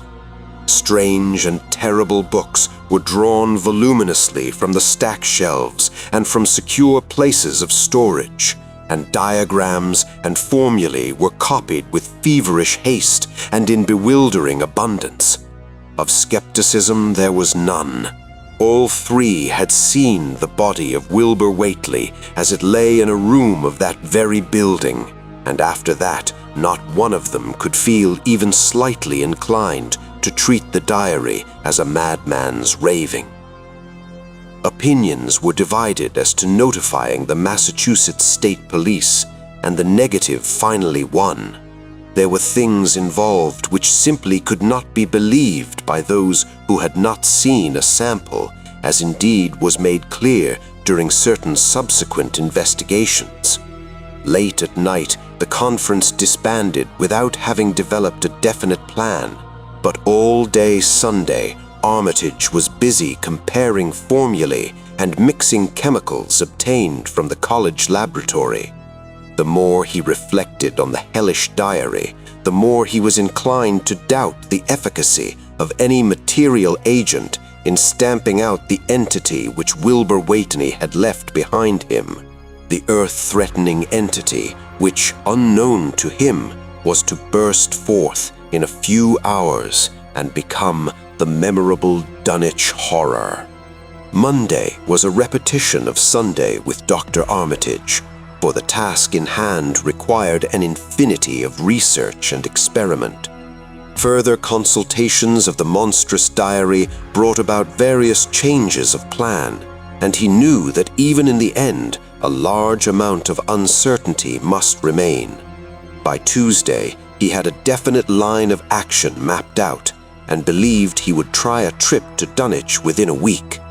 Then, on Wednesday, the great shock came. Tucked obscurely away in the corner of the Arkham Advertiser was a facetious little item from the Associated Press telling what a record-breaking monster the bootleg whiskey of Dunwich had raised up. Armitage, half-stunned, could only telephone for Rice and Morgan. Far into the night they discussed, and the next day was a whirlwind of preparation on their part of all. Armitage knew he would be meddling with terrible powers, yet saw that there was no other way to annul the deeper and more malign meddling which others had done before him. Chapter 9.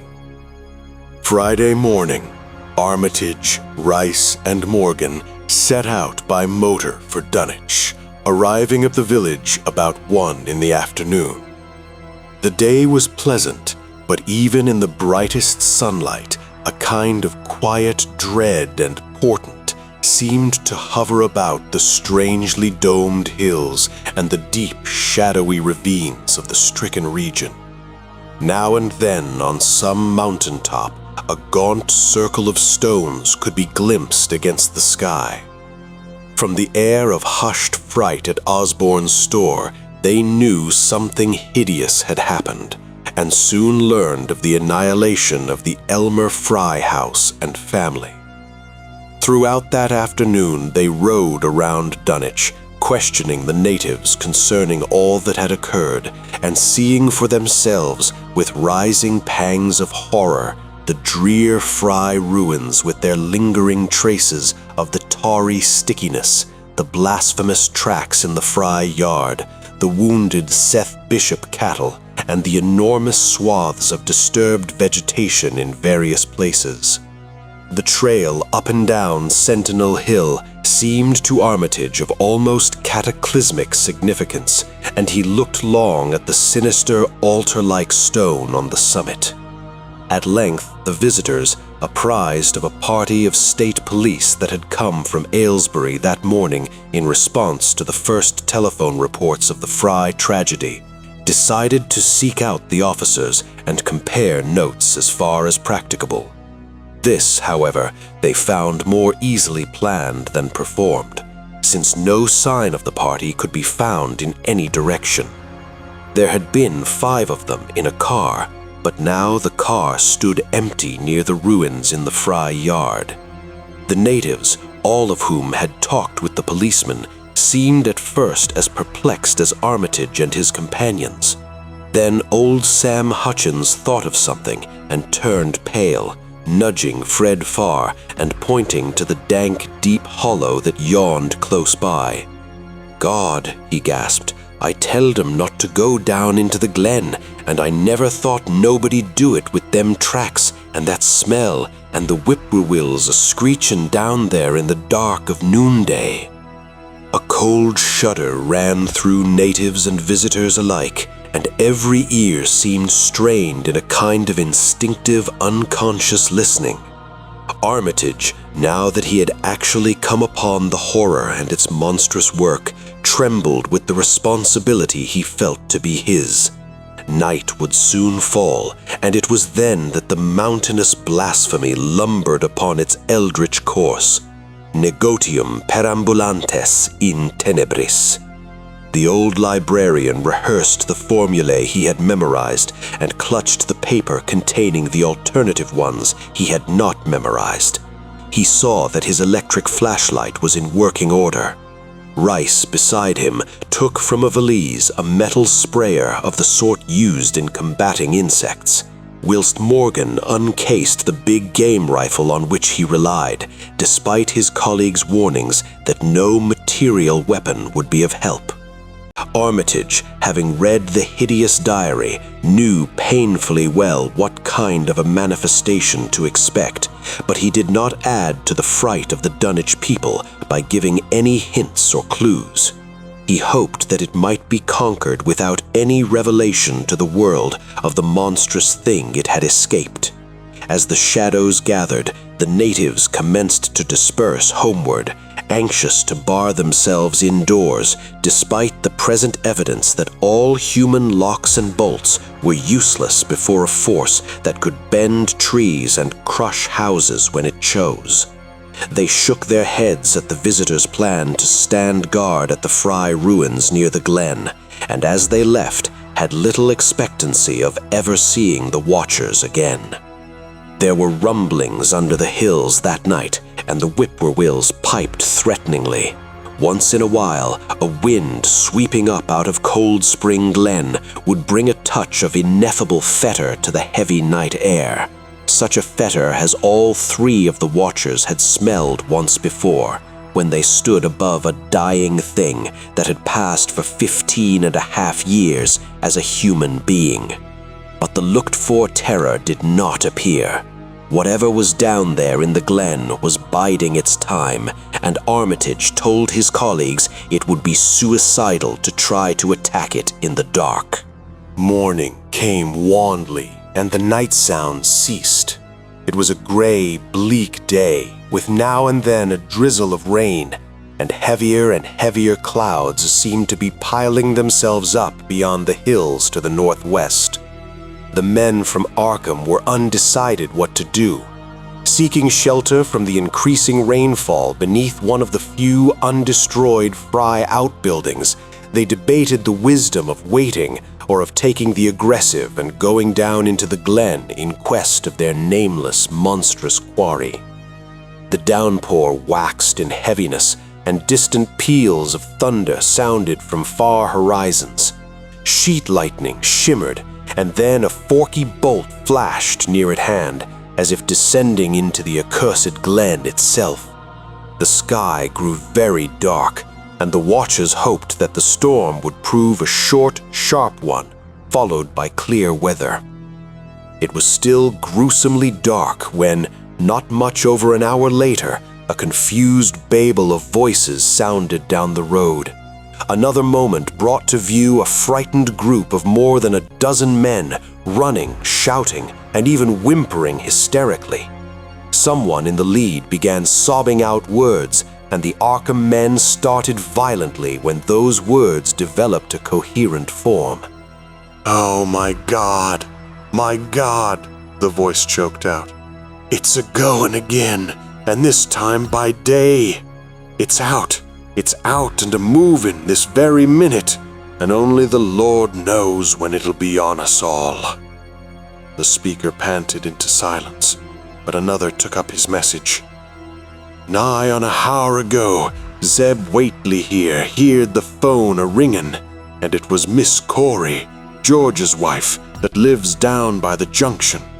She says the hired boy Luther was out driving in the cows from the storm after the big bolt, when he see all the trees a-bendin' at the mouth of the glen, opposite side to this, and smelt the same awful smell like he smelt when he found the big tracks last Monday morning.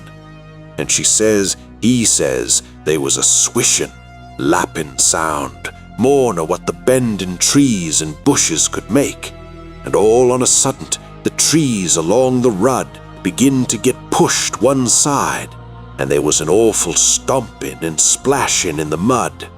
But mind you, Luther, he didn't see nothing at all, only just the bending trees and underbrush. Then for ahead, where Bishop's Brook goes under the rud, he heard an awful creaking and straining on the bridge, and says he could tell the sound of wood a-starting to crack and split. And all the whiles he never see a thing, only them trees and bushes a-bending. And when the swishin' sound got very fur off, on the rud towards Wizard Whately's in Sentinel Hill, Luther he had the guts to step up where he'd heard it first and look at the ground. It was all mud and water, and the sky was dark, and the rain was wiping out all tracks about as fast as could be. But beginning at the glen mouth, where the tree'd been moved, they was still some of them awful prints, big as barrels like he seen Monday morning. At this point, the first excited speaker interrupted. But that ain't the trouble now. That was only the start. Zeb here was calling folks up, and everybody was a-listening in when a call from Seth Bishop's cut in. His housekeeper, Sally, was carrying on fit to kill. She'd just seed the trees a-bending beside the rud, and says there was a kind of mushy sound, like an elephant puffin' and treadin' a-headin' for the house. Then she up and spoke suddent of a fearful smell, and says her boy Chansey was a-screamin' as how it was just like what he smelt up to the Whately ruins Monday morning, and the dogs was all barking and whining awful. And then she let out a terrible yell and says the shed down the rud had just caved in like the wind had blown it over, only the wind wa'n't strong enough to do that. Everybody was a-listening, and you could hear lots of folks on the wire a-gasping. All to once, Sally she yelled again and says the front yard picket fence bed just crumpled up, though they wa'n't no sign of what done it. Then everybody on the line could hear Chansey and old Seth Bishop a-yelling too, and Sally was shrieking out that something heavy had struck the house, not lightning or nothing, but something heavy against the front that kept a-launching itself again and again, though you couldn't see nothing out the front windows. And then, Lines of fright deepened on every face, and Armitage, shaken as he was, had barely poise enough to prompt the speaker. And then Sally she yelled out, "Oh, help! The house is a-caving in!" And on the wire we could hear a terrible crashing and a whole flock a-screaming, just like when Elmer Fry's place was took, only wuss. The man paused, and another of the crowd spoke. That's all. Not a sound nor squeak over the phone after that. Just still like.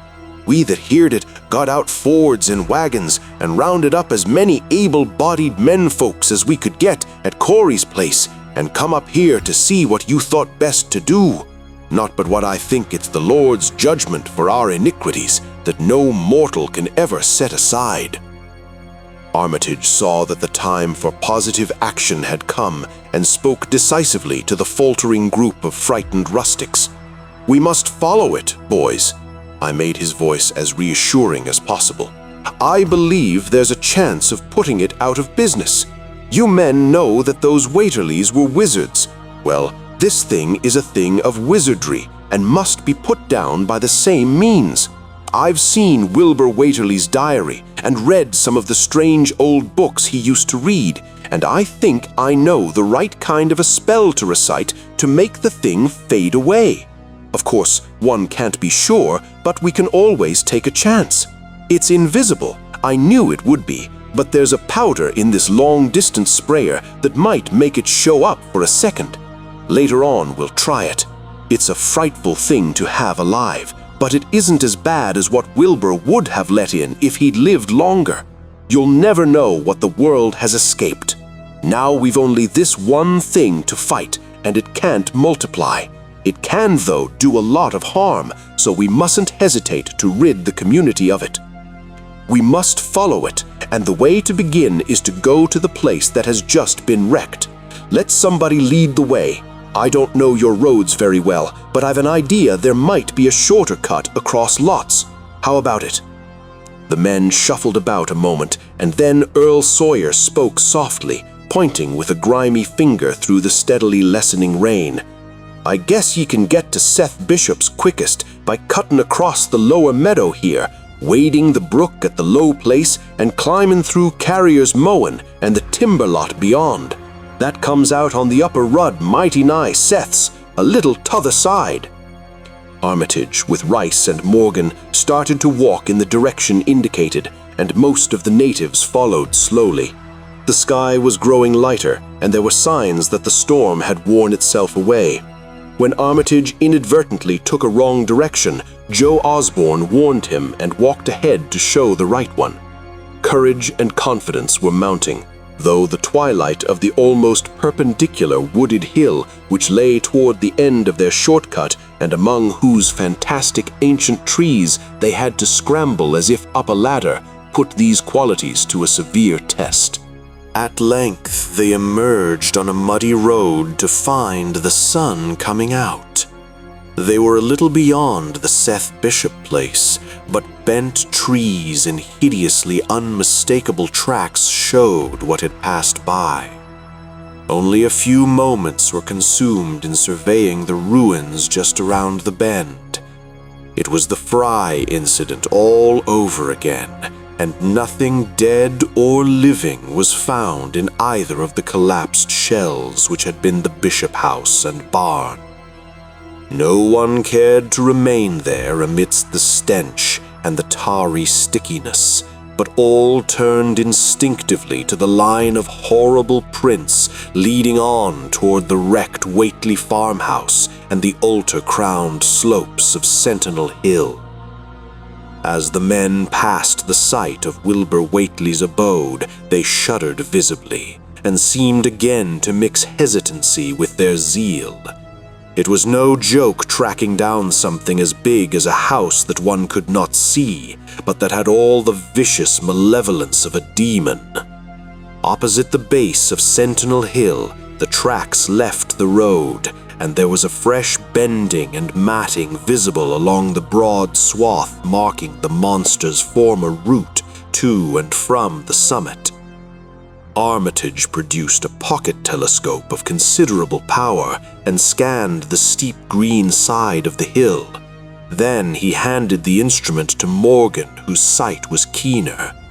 After a moment of gazing, Morgan cried out sharply, passing the glass to Earl Sawyer and indicating a certain spot on the slope with his finger. Sawyer, as clumsy as most non-users of optical devices are, fumbled a while, but eventually focused the lenses with Armitage's aid. When he did so, his cry was less restrained than Morgan's had been. "God almighty, the grass and bushes is a-movin'. Is it goin' up, slow-like, creepin' up to the top this minute? Heaven only knows what fur." Then the germ of panic seemed to spread among the seekers. It was one thing to chase the nameless entity, but another to find it. Spells might be all right, but suppose they weren't. Voices began questioning Armitage about what he knew of the thing, and no reply seemed quite to satisfy. Everyone seemed to feel himself in close proximity to phases of nature and of being utterly forbidden and wholly outside the sane experience of mankind. Chapter 10. In the end, the three men from Arkham, old white-bearded Dr. Armitage, stocky iron-gray Professor Rice, and lean youngish Dr. Morgan, ascended the mountain alone. After much patient instruction regarding its focusing and use, they left the telescope with the frightened group that remained in the road, and as they climbed, they were watched closely by those among whom the glass was passed around. It was hard going, and Armitage had to be helped more than once. High above the toiling group, the great swath trembled as its hellish maker repassed with snail-like deliberateness. Then it was obvious that the pursuers were gaining. Curtis Whately, of the undecayed branch, was holding the telescope when the Arkham party detoured radically from the swath. He told the crowd that the men were evidently trying to get to a subordinate peak which overlooked the swath at a point considerably ahead of where the shrubbery was now bending. This indeed proved to be true, and the party were seen to gain the minor elevation only a short time after the invisible blasphemy had passed it. Then Wesley Corey, who had taken the glass, cried out that Armitage was adjusting the sprayer that Rice held and that something must be about to happen. The crowd stirred uneasily, recalling that this sprayer was expected to give the unseen horror a moment of visibility. 2 or 3 men shut their eyes, but Curtis Whately snatched back the telescope and strained his vision to the utmost. He saw that Rice, from the party's point of vantage above and behind the entity, had an excellent chance of spreading the potent powder with marvelous effect. Those without the telescope saw only an instant's flash of gray cloud, a cloud about the size of a moderately large building near the top of the mountain. Curtis, who had held the instrument, dropped it with a piercing shriek into the ankle-deep mud of the road. He reeled and would have crumpled to the ground had not 2 or 3 others seized and steadied him. All he could do was moan half inaudibly. Oh, great God, that... There was a pandemonium of questioning, and only Henry Wheeler thought to rescue the fallen telescope and wipe it clean of mud. Curtis was past all coherence, and even isolated replies were almost too much for him. Bigger than a barn, shuddering, all made of squirming ropes, whole thing sort of shaped like a hen's egg, bigger than anything, with dozens of legs like hogsheads that half shut up when they step. Nothing solid about it, all like jelly and made of separate wriggling ropes pushed close together. Great bulging eyes all over it, 10 or 20 mouths or trunks sticking out all along the sides, big as stovepipes, and all a-tossing and opening and shutting, all grey with kind of blue or purple rings. And God in heaven, that half-face on top. This final memory, whatever it was, proved too much for poor Curtis, and he collapsed completely before he could say more. Fred Farr and Will Hutchins carried him to the roadside and laid him on the damp grass. Henry Wheeler, trembling, turned the rescued telescope on the mountain to see what he might. Through the lenses were discernible 3 tiny figures, apparently running towards the summit as fast as the steep incline allowed. Only these, nothing more. Then everyone noticed a strangely unseasonable noise in the deep valley behind, and even in the underbrush of Sentinel Hill itself. It was the piping of unnumbered whippoorwills, and in their shrill chorus there seemed to lurk a note of tense and evil expectancy. Earl Sawyer now took the telescope and reported the 3 figures as standing on the topmost ridge, virtually level with the altar stone, but at a considerable distance from it. One figure, he said, seemed to be raising his hands above his head at rhythmic intervals, and as Sawyer mentioned the circumstance, the crowd seemed to hear a faint, half-musical sound from the distance, as if a loud chant were accompanying the gestures. The weird silhouette on that remote peak must have been a spectacle of infinite grotesqueness and impressiveness, but no observer was in a mood for aesthetic appreciation. "I guess he's saying the spell," whispered Wheeler as he snatched back the telescope. The whippoorwills were piping wildly and in a singularly curious, irregular rhythm, quite unlike that of the visible ritual. Suddenly, the sunshine seemed to lessen without the intervention of any discernible cloud. It was a very peculiar phenomenon and was plainly marked by all. A rumbling sound seemed brewing beneath the hills, mixed strangely with a concordant rumbling which clearly came from the sky. Lightning flashed aloft, and the wondering crowd looked in vain for the portents of storm. The chanting of the men from Arkham now became unmistakable, and Wheeler saw through the glass that they were all raising their arms in the rhythmic incantation. From some farmhouse far away came the frantic barking of dogs.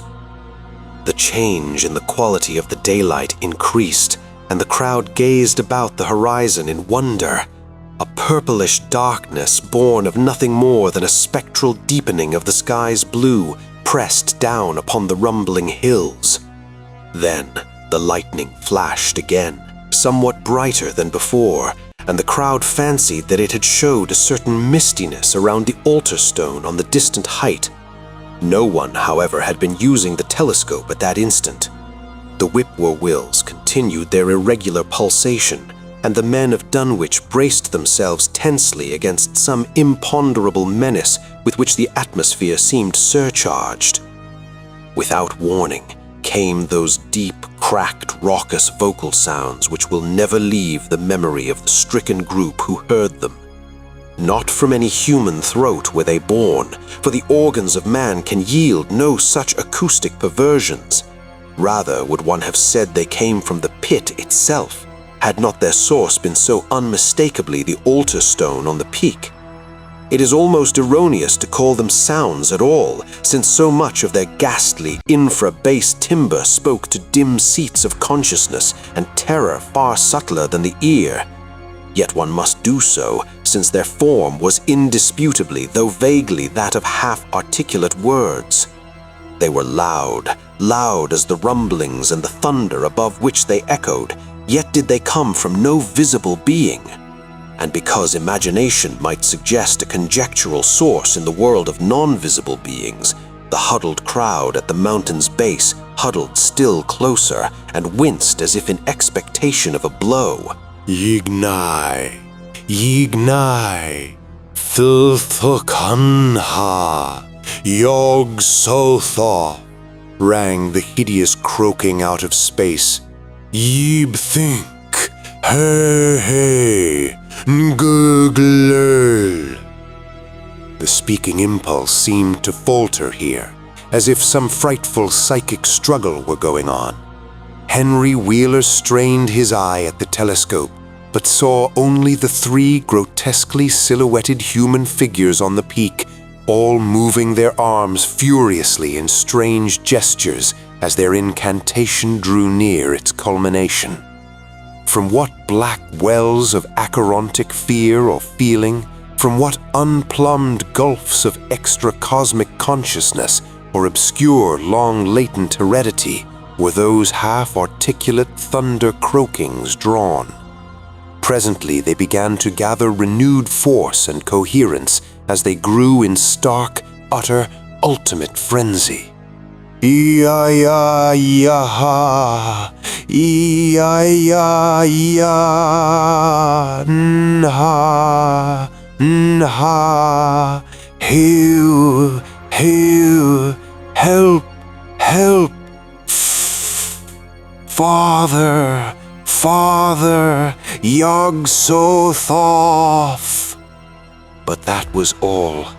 The pallid group in the road, still reeling at the indisputably English syllables that had poured thickly and thunderously down from the frantic vacancy beside that shocking altar stone, were never to hear such syllables again. Instead, they jumped violently at the terrific report which seemed to rend the hills, the deafening cataclysmic peal whose source, be it inner earth or sky, no hearer was ever able to place. A single lightning bolt shot from the purple zenith to the altar stone, and a great tidal wave of viewless force and indescribable stench swept down from the hill to all the countryside. Trees, grass, and underbrush were whipped into a fury, and the frightened crowd at the mountain's base, weakened by the lethal fetor that seemed about to asphyxiate them, were almost hurled off their feet. Dogs howled from the distance.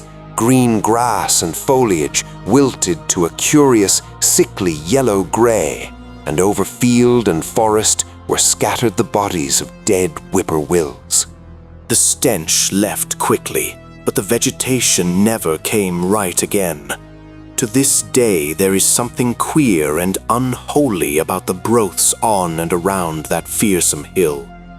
Curtis Whately was only just regaining consciousness when the Arkham men came slowly down the mountain in the beams of a sunlight once more brilliant and untainted. They were grave and quiet, and seemed shaken by memories and reflections even more terrible than those which had reduced the group of natives to a state of cowed quivering. In reply to a jumble of questions, they only shook their heads and reaffirmed one vital fact. "The thing has gone forever," Armitage said.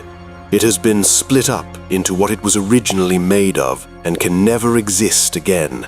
It was an impossibility in a normal world.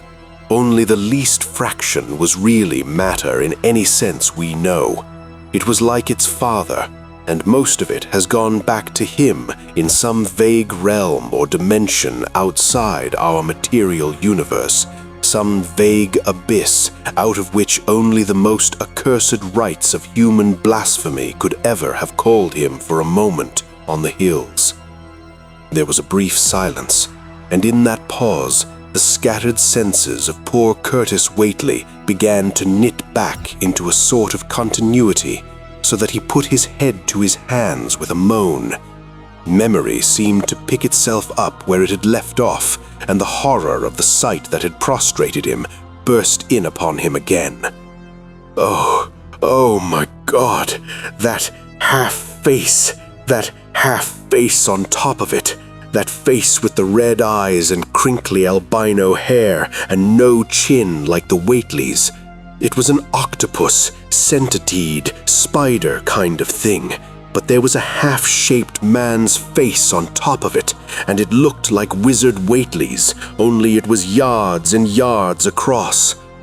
He paused exhausted as the whole group of natives stared in a bewilderment not quite crystallized into fresh terror. Only old Zebulon Whately, who wanderingly remembered ancient things, but who had been silent heretofore, spoke aloud. 15 year gone, I heard old Whately say as how some day we'd hear a child of Lavinies a-calling its father's name on the top of Sentinel Hill.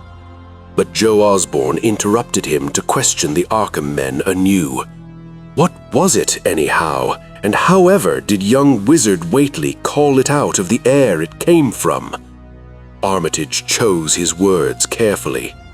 It was mostly a kind of force that doesn't belong in our part of space, a kind of force that acts and grows and shapes itself by other laws than those of our sort of nature. We have no business calling in such things from outside, and only very wicked people and very wicked cults ever try to. There was some of it in Wilbur Whately himself, enough to make a devil and a precocious monster of him, and to make his passing out a pretty terrible sight. I'm going to burn his accursed diary, and if you men are wise, you'll dynamite that altar stone up there and pull down all the rings of standing stones on the other hills. Things like that brought down the beings those Whateleys were so fond of, the beings they were going to let in tangibly to wipe out the human race and drag the earth off to some nameless place for some nameless purpose. But as to this thing we've just sent back, the Whateleys raised it for a terrible part in the doings that were to come. It grew fast and big from the same reason that Wilbur grew fast and big, but it beat him because it had a greater share of the outsideness in it. You needn't ask how Wilbur called it out of the air. He didn't call it out. It was his twin brother, but it looked more like the father than he did. At the Mountains of Madness by H.P. Lovecraft. Chapter 1. I am forced into speech because men of science have refused to follow my advice without knowing why. It is altogether against my will that I tell my reasons for opposing this contemplated invasion of the Antarctic, with its vast fossil hunt and its wholesale boring and melting of the ancient ice caps. And I am the more reluctant because my warning may be in vain.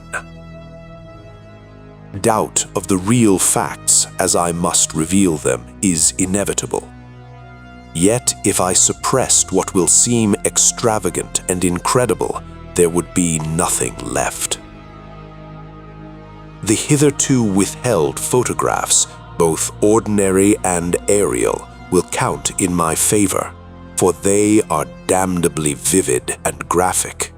Still, they will be doubted because of the great lengths to which clever fakery can be carried.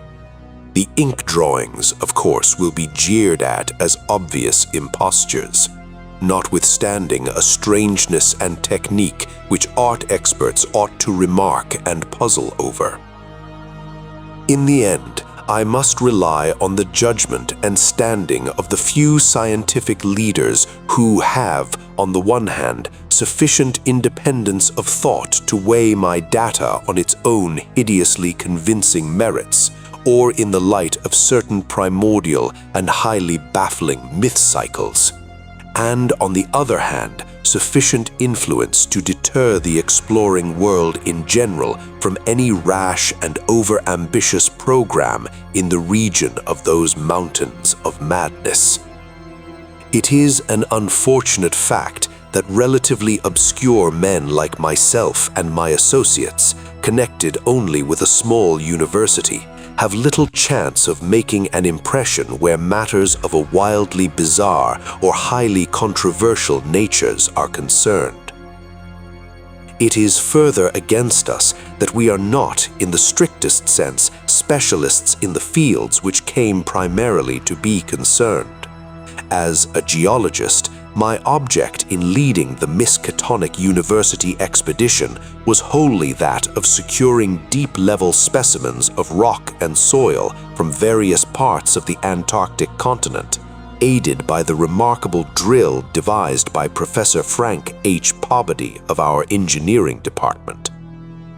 I had no wish to be a pioneer in any other field than this, but I did hope that the use of this new mechanical appliance at different points along previously explored paths would bring to light materials of a sort hitherto unreached by the ordinary methods of collection.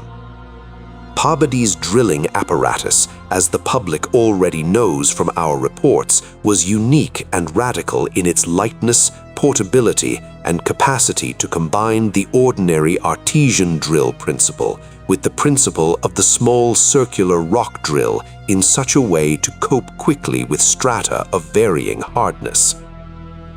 Steel head, jointed rods, gasoline motor, collapsible wooden derrick, dynamiting paraphernalia, cording, rubbish removal auger, and sectional piping for bores 5 inches wide and up to 1,000 feet deep, all formed with needed accessories no greater load than 3 7-dog sledges could carry.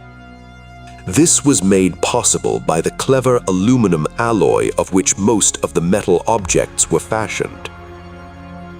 4 large Dornier aeroplanes, designed especially for the tremendous altitude flying necessary on the Antarctic plateau, and with added fuel warming and quick starting devices worked out by Pobody, could transport our entire expedition from a base at the edge of the Great Ice Barrier to various suitable inland points, and from these points a sufficient quota of dogs would serve us.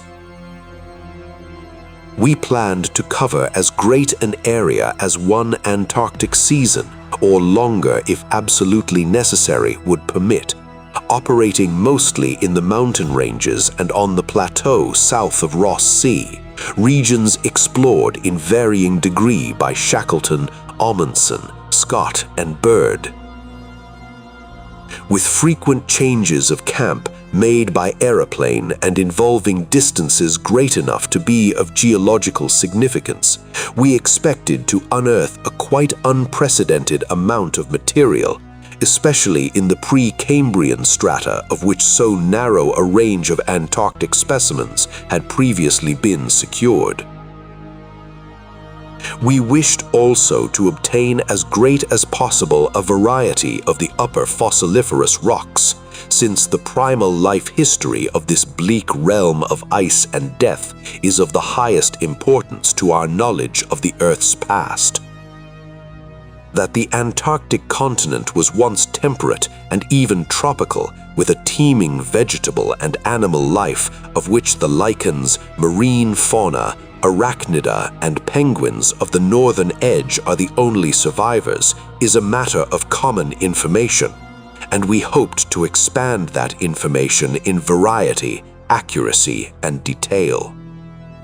When a simple boring revealed fossiliferous signs, we would enlarge the aperture by blasting in order to get specimens of suitable size and condition. Our borings, of varying depth according to the promise held out by the upper soil or rock, were to be confined to exposed or nearly exposed land surfaces, these inevitably being slopes and ridges because of the 1 or 2 mile thickness of solid ice overlying the lower levels. We could not afford to waste drilling depth on any considerable amount of more glaciation, though Pobody had worked out a plan for sinking copper electrodes in thick clusters of borings and melting off limited areas of ice with current from a gasoline-driven dynamo.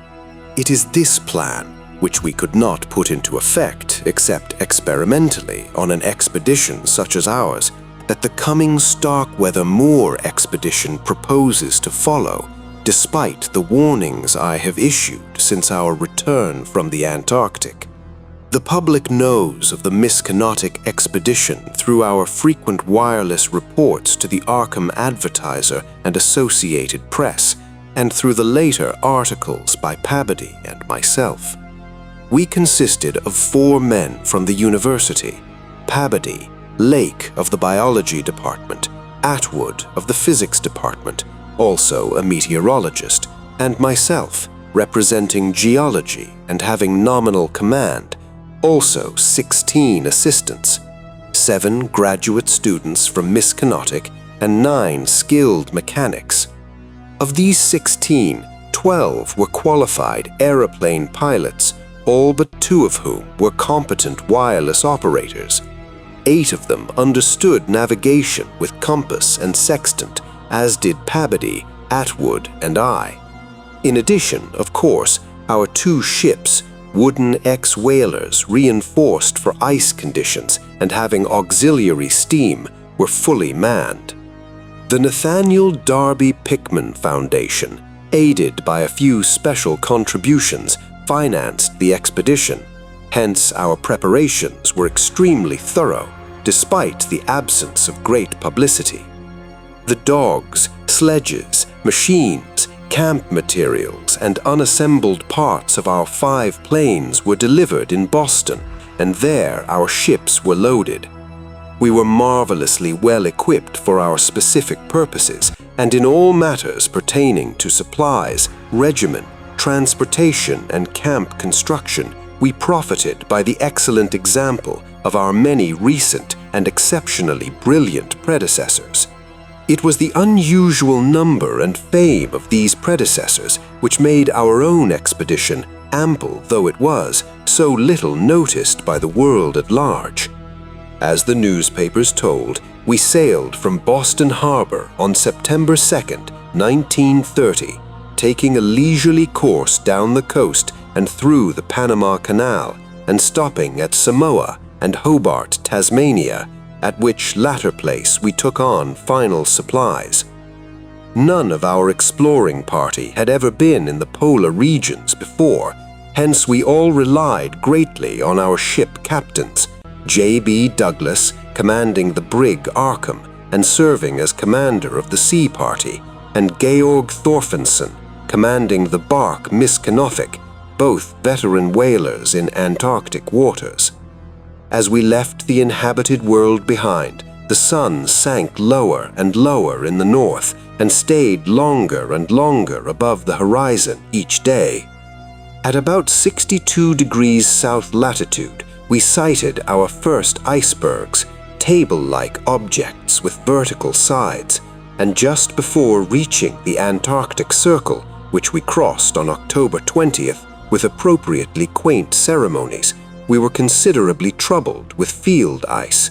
The falling temperature bothered me considerably after our long voyage through the tropics, but I tried to brace up for the worse rigors to come. On many occasions, the curious atmospheric effects enchanted me vastly. These included a strikingly vivid mirage, the first I had ever seen, in which distant bergs became the battlements of unimaginable cosmic castles. Pushing through the ice, which was fortunately neither extensive nor thickly packed, we regained open water at south latitude 67 degrees, east longitude 175 degrees. On the morning of October 26th, a strong land blink appeared on the south, and before noon we all felt a thrill of excitement at beholding a vast, lofty, and snow-clad mountain chain that opened out and covered the whole vista ahead. At last we had encountered an outpost of the great unknown continent and its cryptic world of frozen death. These peaks were obviously the Admiralty Range discovered by Ross, and it would now be our task to round Cape Adair and sail down the east coast of Victoria Land to our contemplated base on the shore of McMurdo Sound at the foot of the volcano Erebus in south latitude 77 degrees 9 minutes. The last lap of the voyage was vivid and fancy-stirring. Great barren peaks of mystery loomed up constantly against the west as the low northern sun of noon or the still lower southern horizon-grazing sun of midnight poured its hazy reddish rays over the white snow, bluish ice lanes, and black bits of exposed granite slope. Through the desolate summits swept raging, intermittent gusts of the terrible Antarctic wind, whose cadences sometimes held vague suggestions of a wild and half-sentient musical piping, with notes extending over a wide range, and which for some subconscious mnemonic reason seemed to me disquieting and even dimly terrible. Something about the scene reminded me of the strange and disturbing Asian paintings of Nicholas Roerich, and of the still stranger and more disturbing descriptions of the evilly fabled plateau of Leng, which occur in the dreaded Necronomicon of the mad Arab Abdul al-Hazred. I was rather sorry, later on, that I have ever looked into that monstrous book at the college library. On the 7th of November, sight of the westward range having been temporarily lost, we passed Franklin Island, and the next day descried the cones of Mount Erebus and Terror on Ross Island ahead, with the long line of the Parry Mountains beyond. There now stretched off to the east the low white line of the Great Ice Barrier, rising perpendicularly to a height of 200 feet like the rocky cliffs of Quebec, and marking the end of southward navigation. In the afternoon, we entered McMurdo Sound and stood off the coast in the lee of smoking Mount Erebus.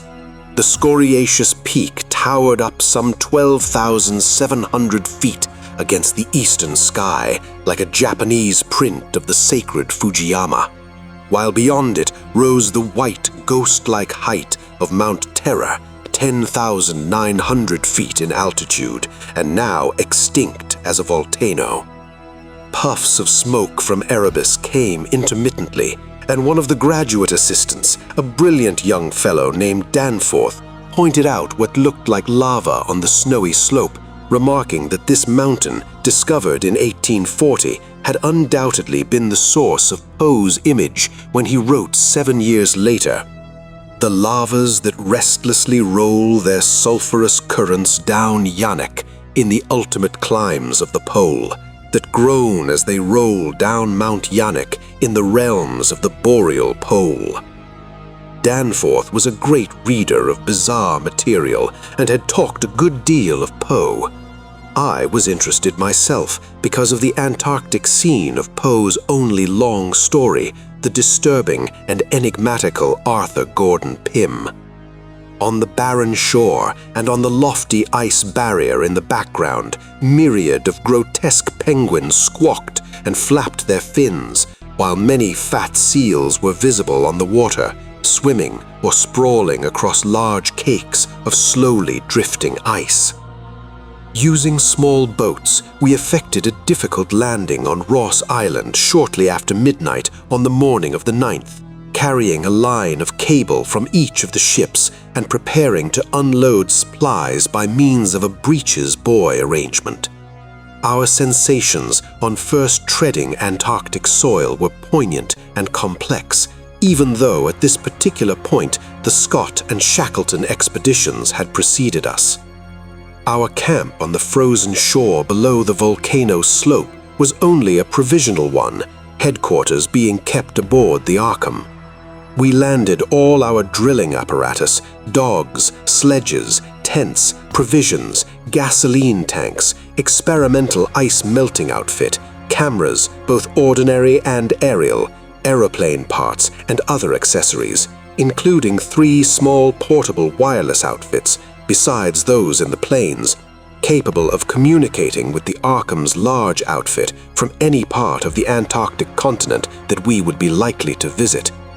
The ship's outfit, communicating with the outside world, was to convey press reports to the Arkham Advisor's powerful wireless station on Kingsport Head, Mass. We hoped to complete our work during a single Antarctic summer, but if this proved impossible, we would winter on the Arkham, sending the Miskatonic north before the freezing of the ice for another summer's supplies. I need not repeat what the newspapers have already published about our early work, of our ascent of Mount Erebus, our successful mineral borings at several points on Ross Island, and the singular speed with which Peabody's apparatus accomplished them, even through solid rock layers. Our provisional test of the small ice-melting equipment, our perilous ascent of the Great Barrier with sledges and supplies, and our final assembling of 5 huge aeroplanes at the camp atop the barrier. The health of our land party, 20 men and 55 Alaskan sledge dogs, was remarkable, though, of course, we had so far encountered no really destructive temperatures or windstorms. For the most part, the thermometer varied between 0 and 20 or 25 degrees above, and our experience with New England winters had accustomed us to rigors of this sort. The barrier camp was semi-permanent and destined to be a storage cache for gasoline, provisions, dynamite, and other supplies. Only 4 of our planes were needed to carry the actual exploring material, the 5th being left with a pilot and 2 men from the ships at the storage cache to form a means of reaching us from the Arkham in case all our exploring planes were lost. Later, when not using all the other planes for moving apparatus, we would employ 1 or 2 in a shuttle transportation service between this cache and another permanent base on the Great Plateau, 600 or 700 miles southward, beyond Beardmore Glacier. Despite the almost unanimous accounts of appalling winds and tempests that pour down from the plateau, we determined to dispense with intermediate bases, taking our chances in the interest of economy and probable efficiency. Wireless reports have spoken of the breathtaking 4-hour, non-stop flight of our squadron on November 21st over the lofty shelf ice, with vast peaks rising on the west and the unfathomed silences echoing to the sounds of our engines. Wind troubled us only moderately, and our radio compasses helped us through the one opaque fog we encountered. When the vast rise loomed ahead between latitudes 83 degrees and 84 degrees, we knew we had reached Beardmore Glacier, the largest valley glacier in the world, and that the frozen sea was now giving place to a frowning and mountainous coastline. At last, we were truly entering the white, aeon-dead world of the ultimate South. Even as we realized it, we saw the peak of Mount Nansen in the eastern distance, towering up to its height of almost 15,000 feet. The successful establishment of the southern base above the glacier in latitude 86 degrees 7 minutes, east longitude 174 degrees 23 minutes, and the phenomenally rapid and effective borings and blastings made at various points reached by our sledge trips and short aeroplane flights are matters of history. As is the arduous and triumphant ascent of Mount Nansen by Peabody and 2 of the graduate students, Gedney and Carroll, on December 13th to 15th. We were some 8,500 feet above sea level, when experimental drillings revealed solid ground only 12 feet down through the snow and ice at certain points.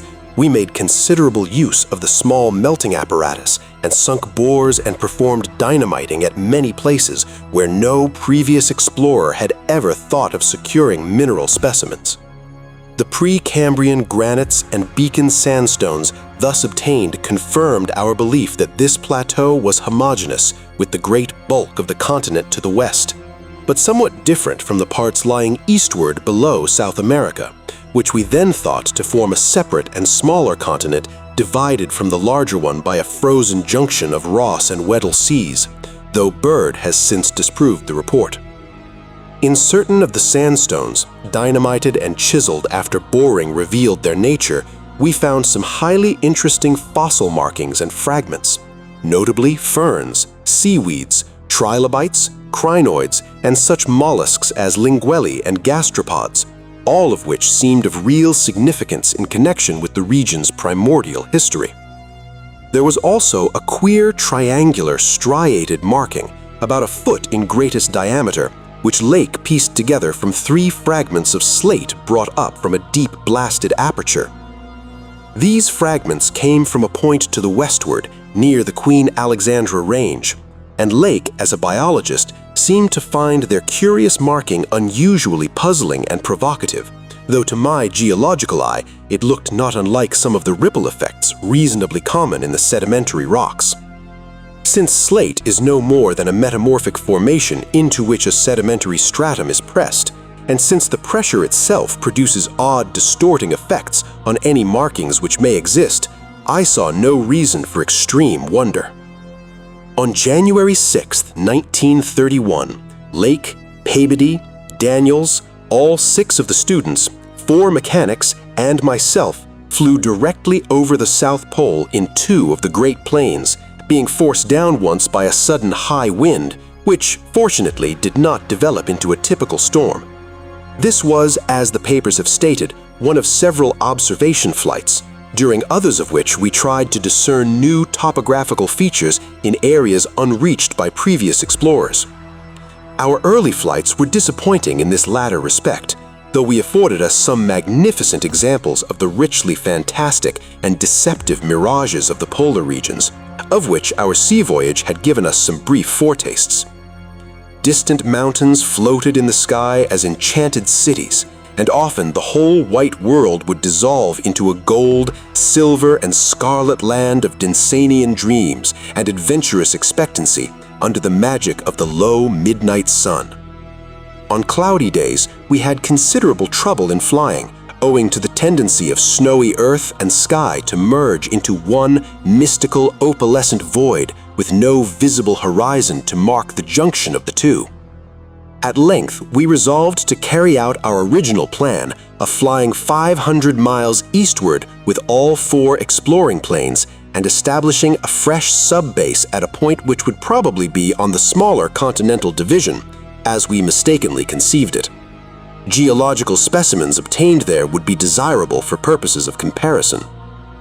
Our health so far had remained excellent, lime juice well offsetting the steady diet of tinned and salted food, and temperatures generally above 0, enabling us to do without our thickest furs. It was now midsummer, and with haste and care we might be able to conclude work by March and avoid a tedious wintering through the long Antarctic night. Several savage windstorms had burst upon us from the west, but we had escaped damage through the skill of Atwood in devising rudimentary aeroplane shelters and windbreaks of heavy snow blocks and reinforcing the principal camp buildings with snow. Our good luck and efficiency had indeed been almost uncanny. The outside world knew, of course, of our program and was told also of Lake's strange and dogged insistence on a westward, or rather northwestward prospecting trip before our radical shift to the new base. It seems that he had pondered a great deal and with alarmingly radical daring over that triangular striated marking in the slate, reading into it certain contradictions in nature and geological period which whetted his curiosity to the utmost and made him avid to sink more borings and blastings in the west-stretching formation to which the exhumed fragments evidently belonged. He was strangely convinced that the marking was the print of some bulky, unknown, and radically unclassifiable organism of considerably advanced evolution, notwithstanding that the rock which bore it was of so vastly ancient a date, Cambrian if not actually Precambrian, as to preclude the probable existence not only of all highly evolved life, but of any life above the unicellular or at most the trilobite stage. These fragments, with their odd markings, must have been 500 million to 1,000 million years old. Chapter 2. Popular imagination, I judge, responded actively to our wireless bulletins of Lake's start northward into regions never trodden by human foot or penetrated by human imagination, though we did not mention his wild hopes of revolutionizing the entire sciences of biology and geology. His preliminary sledging and boring journey of January 11th to 18th with Peabody and 5 others, marred by the loss of 2 dogs in an upset when crossing one of the great pressure ridges in the ice, had brought up more and more of the Archean slate, and even I was interested by the singular profusion of evident fossil markings in that unbelievably ancient stratum. These markings, however, were of very primitive life forms, involving no great paradox, except that any life forms should occur in rock as definitely Precambrian as this seemed to be. Hence, I still failed to see the good sense of Lake's demand for an interlude in our time-saving program, an interlude requiring the use of all 4 planes, many men, and the whole of the expedition's mechanical apparatus. I did not, in the end, veto the plan, though I decided not to accompany the northward party despite Lake's plea for my geological advice. While they were gone, I would remain at the base with Paboti and 5 men and work out final plans for the eastward shift. In preparation for this transfer, one of the planes had begun to move up a good gasoline supply from McMurdo Sound, but this could wait temporarily. I kept with me 1 sledge and 9 dogs, since it is unwise to be at any time without possible transportation in an utterly tenantless world of eon-long death.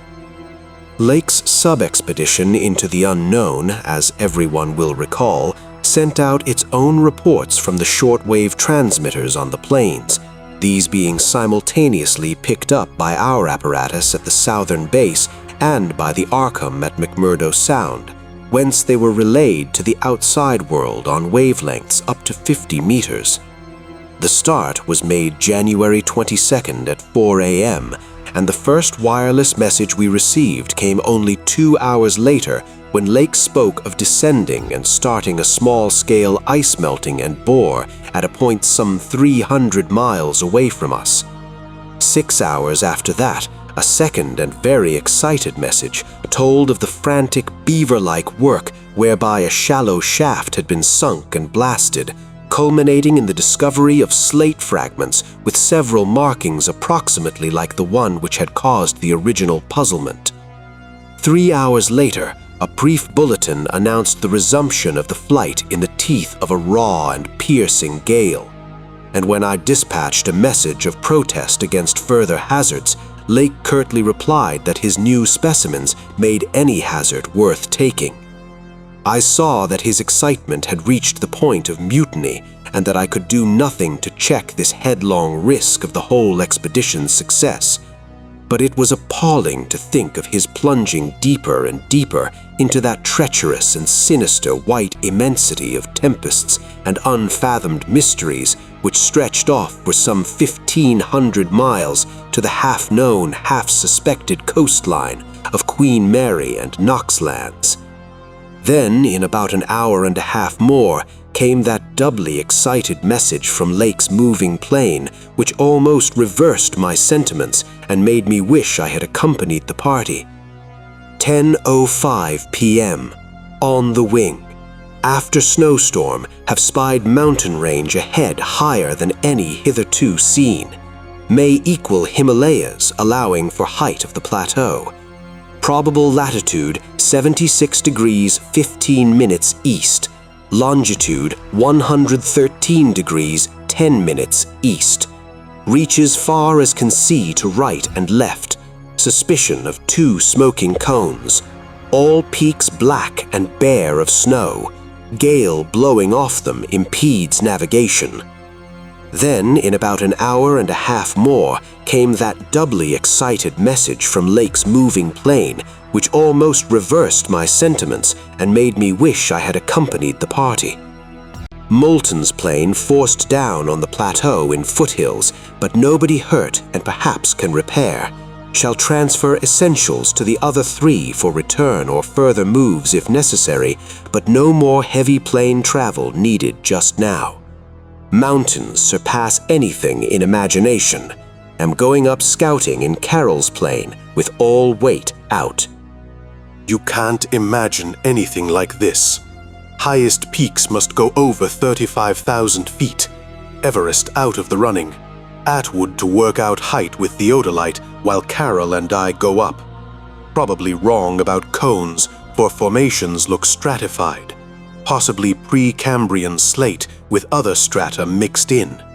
Queer skyline effects, regular sections of cubes clinging to highest peaks. whole thing marvelous in red-gold light of low sun, like land of mystery in a dream or gateway to forbidden world of untrodden wonder. Wish you were here to study. Though it was technically sleeping time, not one of us listeners thought for a moment of retiring. It must have been a good deal the same at McMurdo Sound, where the supply cache and the Arkham were also getting the messages, for Captain Douglas gave out a call congratulating everybody on the important find, and Sherman, the cache operator, seconded his sentiments. We were sorry, of course, about the damaged aeroplane, but hoped it could be easily mended. Then, at 11 p.m., came another call from Lake. Up with Carroll over highest foothills. Don't dare try really tall peaks in present weather, but shall later. Frightful work climbing and hard going at this altitude, but worth it. Great range fairly solid, hence can't get any glimpses beyond. Main summits exceed Himalayas and very queer. Range looks like pre-Cambrian slate, with plain signs of many other upheaved strata. Was wrong about volcanism. Goes farther in either direction than we can see. Swept clear of snow above about 21,000 feet. Odd formations on the slopes of highest mountains. Great low square blocks with exactly vertical sides and rectangular lines of low vertical ramparts like the old Asian castles clinging to steep mountains in Roerich's paintings. Impressive from distance. Flew close to some, and Carroll thought they were formed of smaller separate pieces, but that is probably weathering. Most edges crumbled and rounded off, as if exposed to storms and climate changes for millions of years.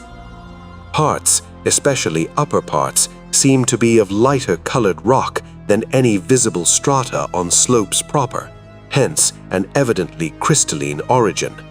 Close flying shows many cave mouths, some unusually regular in outline, square or semicircular. You must come and investigate. Think I saw a rampart squarely on top of one peak.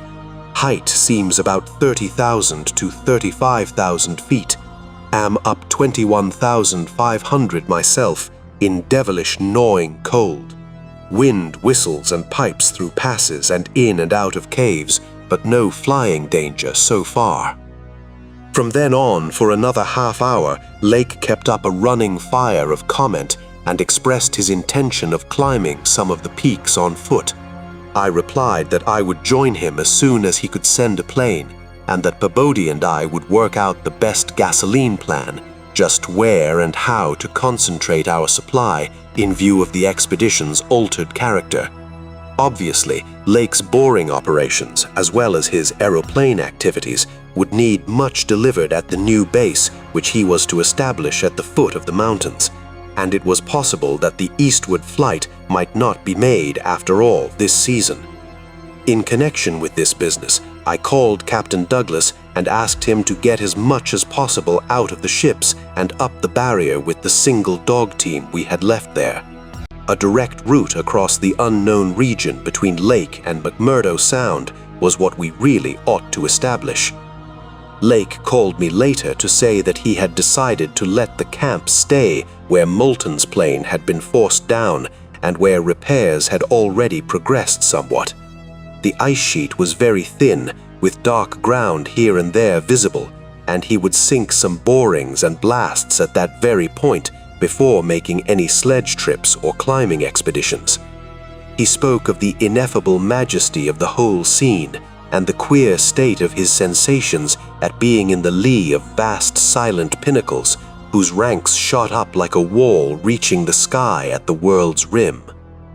Atwood's theodolite observations had placed the height of the 5 tallest peaks at from 30,000 to 34,000 feet. The wind-swept nature of the terrain clearly disturbed Lake, for it argued the occasional existence of prodigious gales, violent beyond anything we had so far encountered. His camp lay a little more than 5 miles from where the higher foothills rose abruptly. I could almost trace a note of subconscious alarm in his words, flashed across a glacial void of 700 miles as he urged that we all hasten with the matter and get the strange new region disposed of as soon as possible.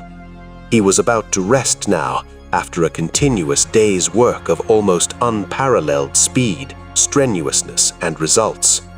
In the morning, I had a three-cornered wireless talk with Lake and Captain Douglas at their widely separated bases.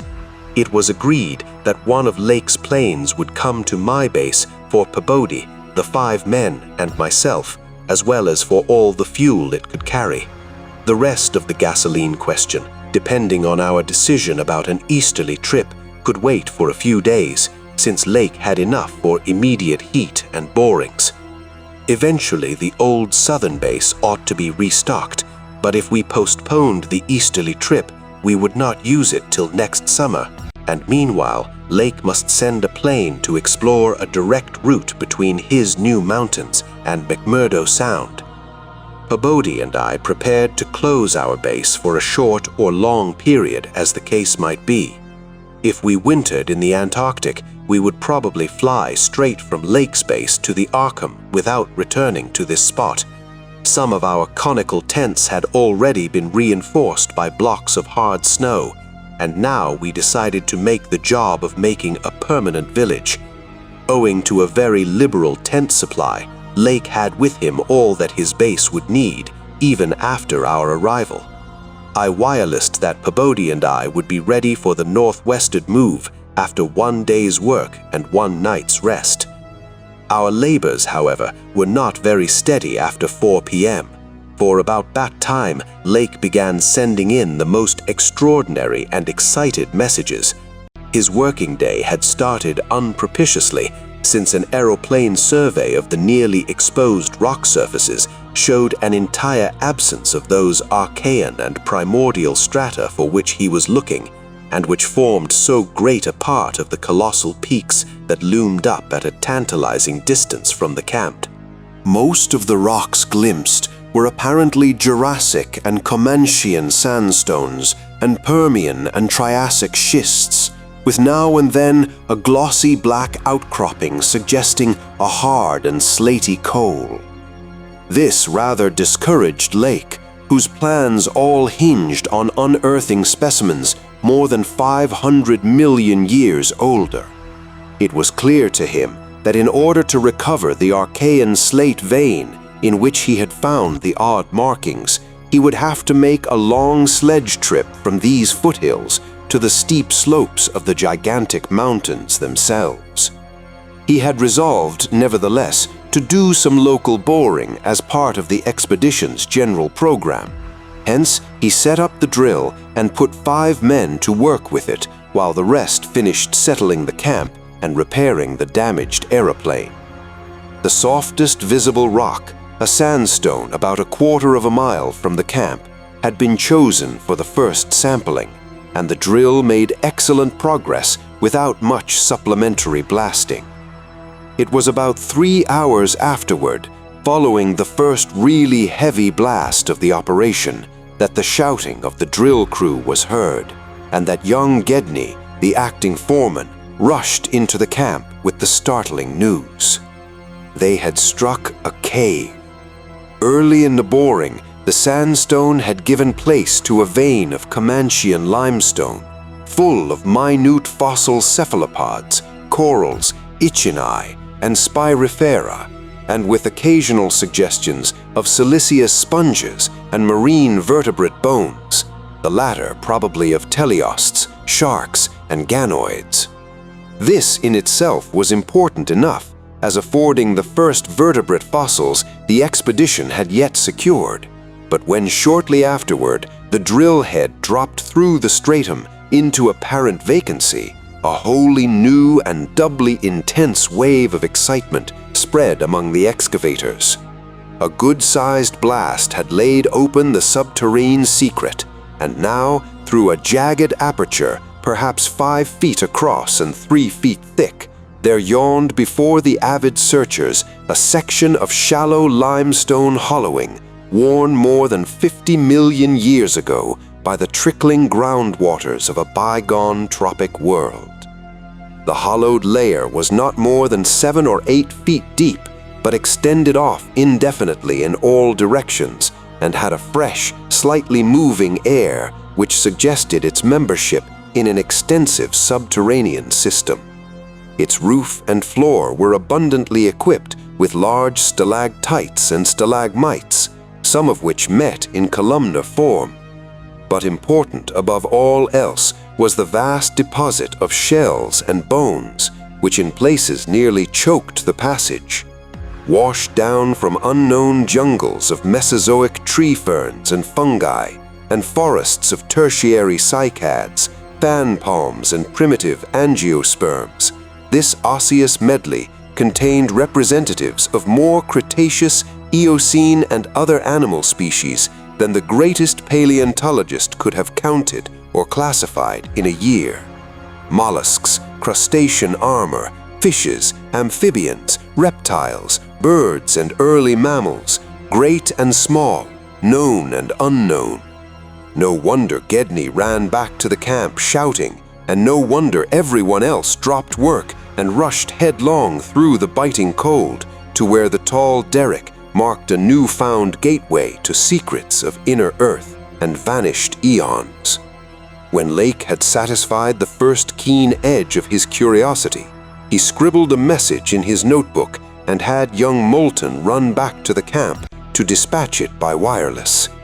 This was my first word of the discovery, and it told of the identification of early shells, bones of ganoids and placoderms, remnants of labyrinthodonta and thecodonti, great mosasaur skull fragments, dinosaur vertebrae and armor plates, pterodactyl teeth and wing bones, Archaeopteryx debris, Miocene shark's teeth, primitive bird skulls, and other bones of archaic mammals such as paleotheres, xiphodons, eohippi, oreodons, and titanotheriide. There was nothing as recent as a mastodon, elephant, true camel, deer, or bovine animal. Hence, Lake concluded that the last deposits had occurred during the Oligocene age, and that the hollowed stratum had lain in its present dried, dead, and inaccessible state for at least 30 million years. On the other hand, the prevalence of very early life forms was singular in the highest degree. Though the limestone formation was, on the evidence of such typical embedded fossils as ventriculites, positively and unmistakably Comanchian, and not a particle earlier, the free fragments in the hollow space included a surprising proportion from organisms hitherto considered to be peculiar to far older periods. Even rudimentary fishes, mollusks, and corals as remote as the Silurian or Ordovician. The inevitable inference was that in this part of the world there had been a remarkable and unique degree of continuity between the life of over 300 million years ago and that of only 30 million years ago. How far this continuity had extended beyond the Oligocene age, when the cavern was closed, was of course past all speculation. In any event, the coming of the frightful ice in the Pleistocene, some 500,000 years ago, a mere yesterday as compared to the age of this cavity, must have put an end to any of the primal forms which had locally managed to outlive their common terms. Lake was not content to let his first message stand, but had another bulletin written and dispatched across the snow to the camp before Moulton could get back. After that, Moulton stayed at the wireless in one of the planes, transmitting to me and to the Arkham for relaying to the outside world the frequent postscripts that Lake sent him by a succession of messengers. Those who followed the newspapers will remember the excitement created among men of science by that afternoon's reports. Reports that have finally led, after all these years, to the leading of that very Starkweather Moor expedition, which I am so anxious to dissuade from its purposes. I better give the messages literally as Lake sent them, and as our base operator McTighe translated them from his pencil shorthand. Fowler makes discovery of highest importance in sandstone and limestone fragments from blasts. Several distinct triangular striated prints, like those in Archean slate, proving that source survived from over 600 million years ago to Comanchean times without more than moderate morphological changes and decrease in average size. Comanchean prints apparently more primitive or decadent, if anything, than older ones. Emphasize importance of discovery in press will mean to biology what Einstein has meant to mathematics and physics, joins up with my previous work and amplifies conclusions. Appears to indicate, as I suspected, that Earth has seen a whole cycle or cycles of organic life before known one that begins with Archaeozoic cells, was evolved and specialized not later than 1,000 million years ago, when planet was young and recently uninhabitable for any life forms of normal protoplasmic structure. Question arises when, where, and how development took place.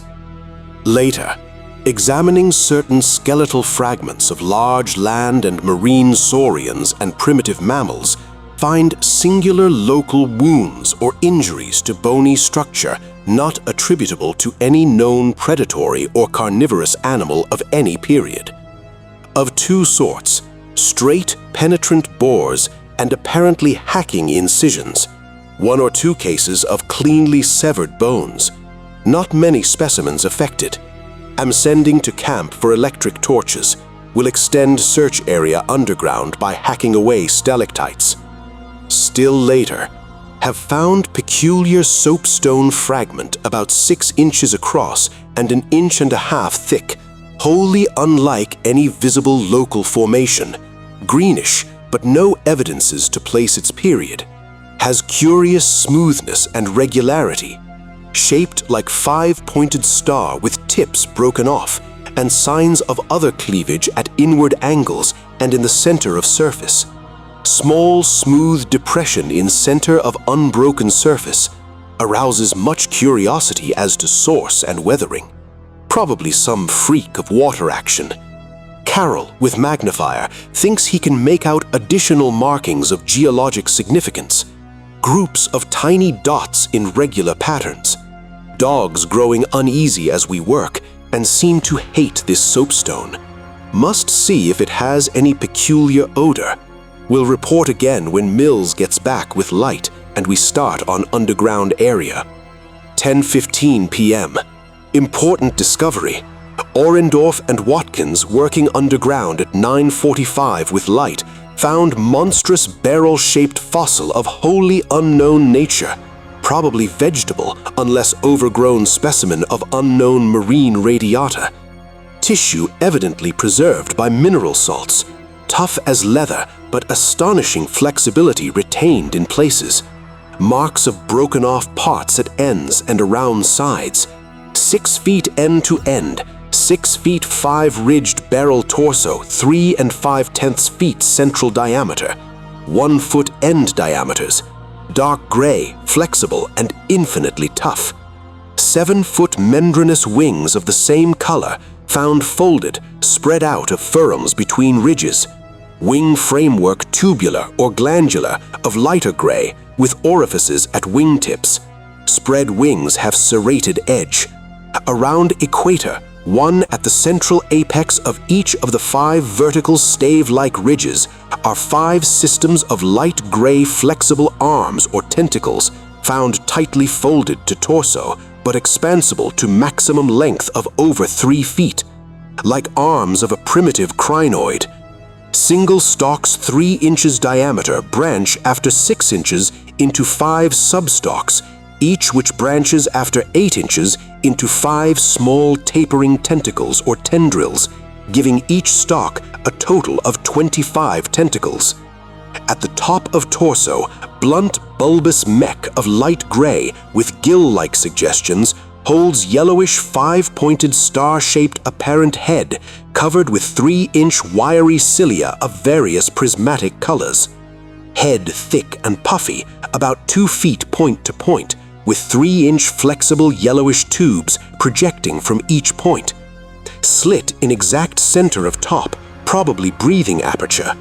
At the end of each tube is a spherical expansion where yellowish membrane rolls back on handling to reveal glassy red irised globe, evidently an eye.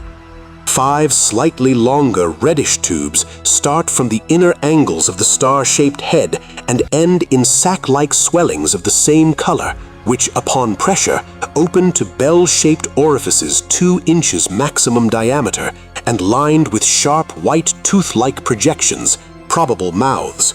All these tubes, cilia, and points of the star-shaped head found folded tightly down, tubes and points clinging to bulbous neck and torso.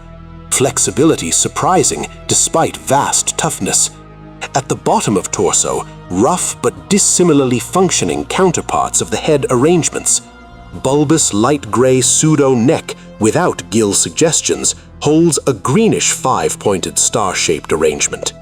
Tough, muscular arms 4 feet long and tapering from 7 inches diameter at base to about 2 5/10 at point.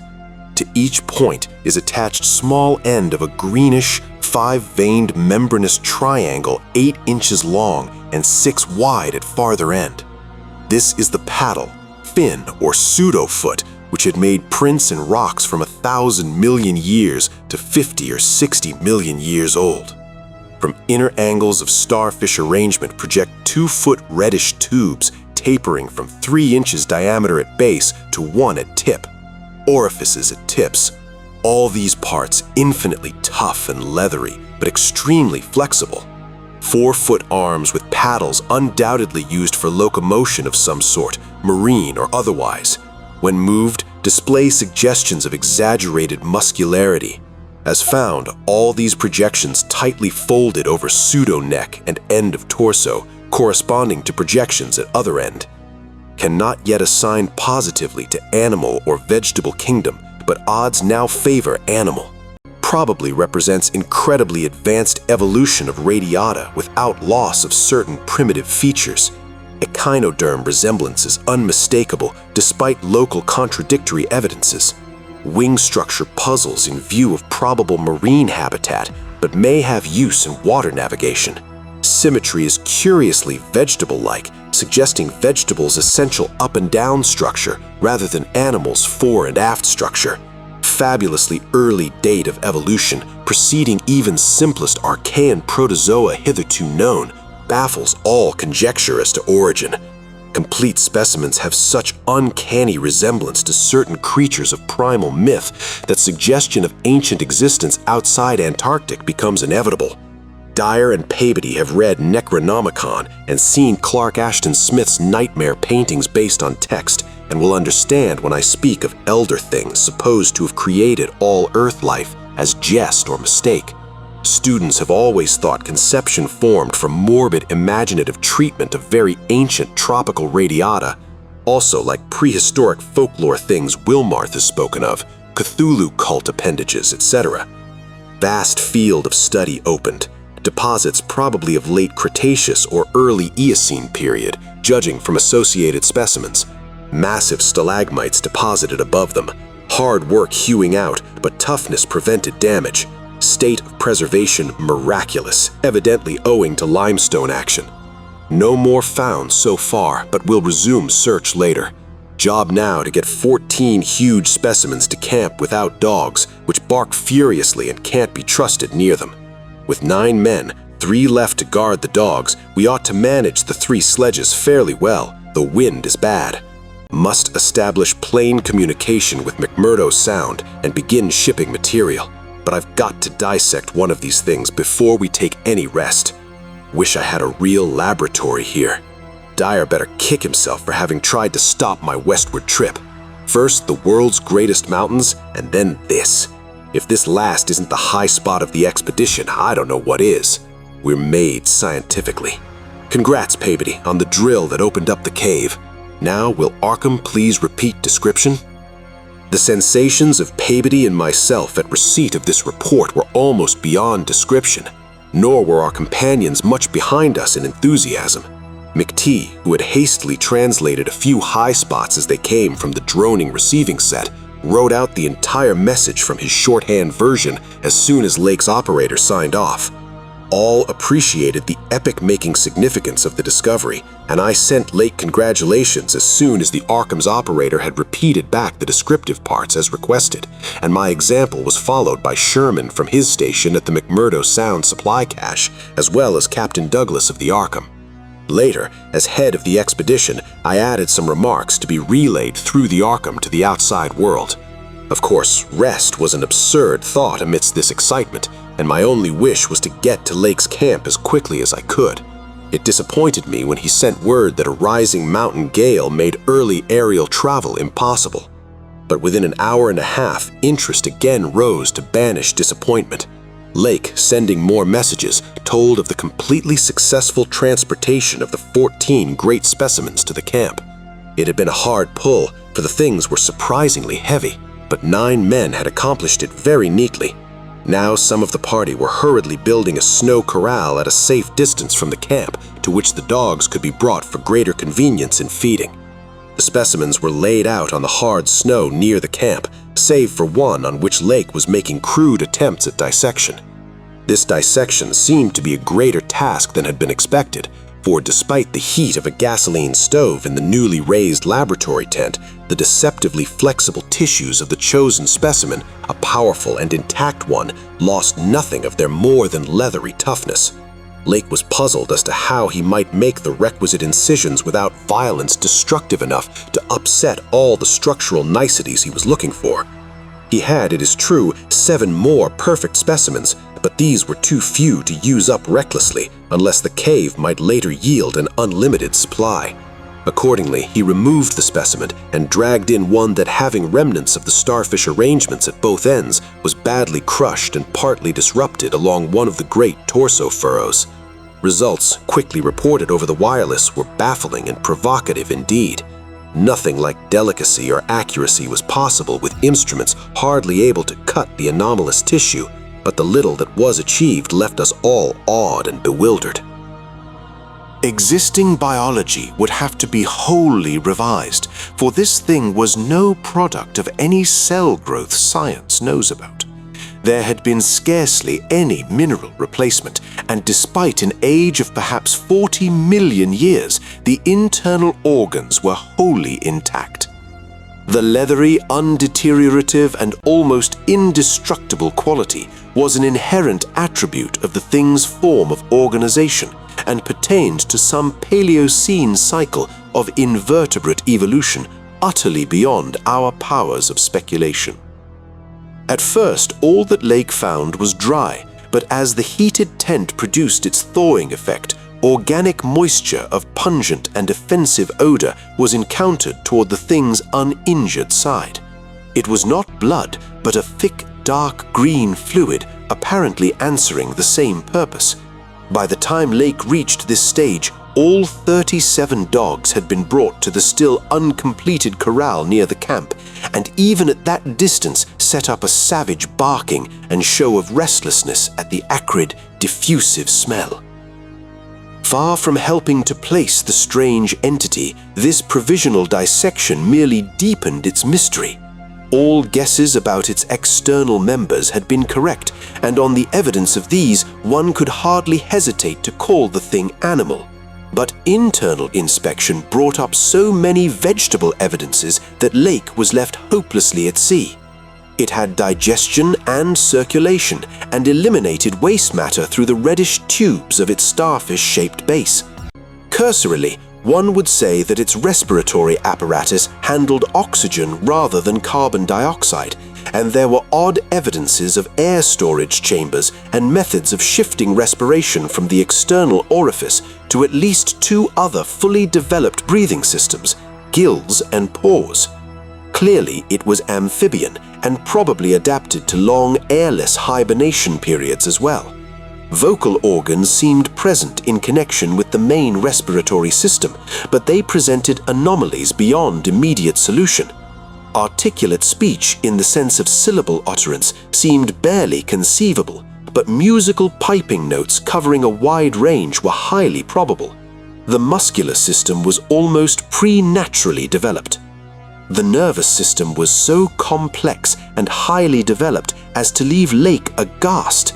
Though excessively primitive and archaic in some respects, the thing had a set of ganglia centers and connectives arguing the very extremes of specialized development. Its 5-lobed brain was surprisingly advanced, and there were signs of a sensory equipment served in part through the wiry cilia of the head, involving factors alien to any other terrestrial organism.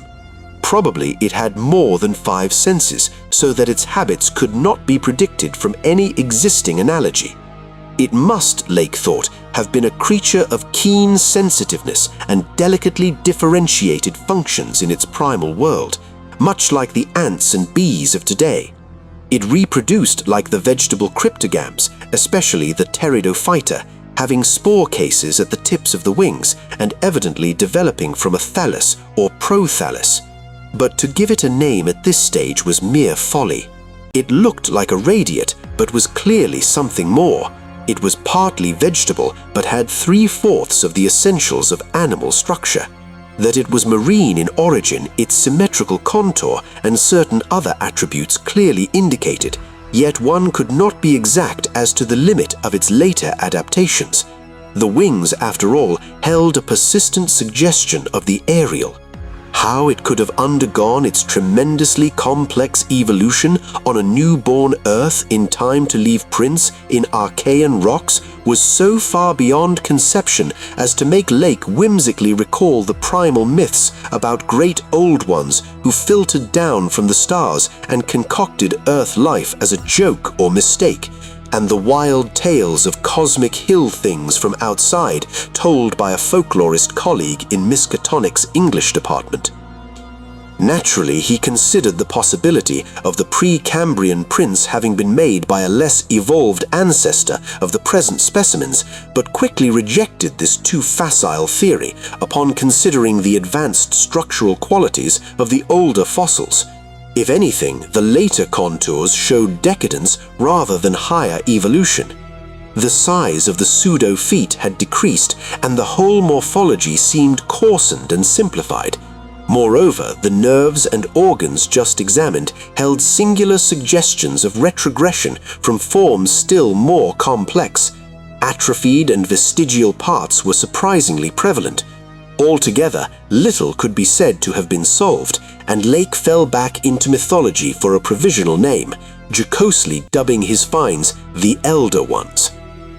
At about 2:30 a.m., having decided to postpone further work and get a little rest, he covered the dissected organism with a tarpaulin, emerged from the laboratory tent, and studied the intact specimens with renewed interest.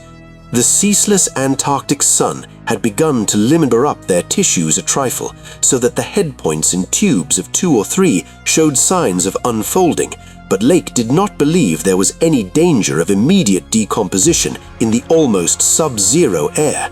He did, however, move all the undissected specimens closer together and throw a spare tent over them in order to keep off the direct solar rays.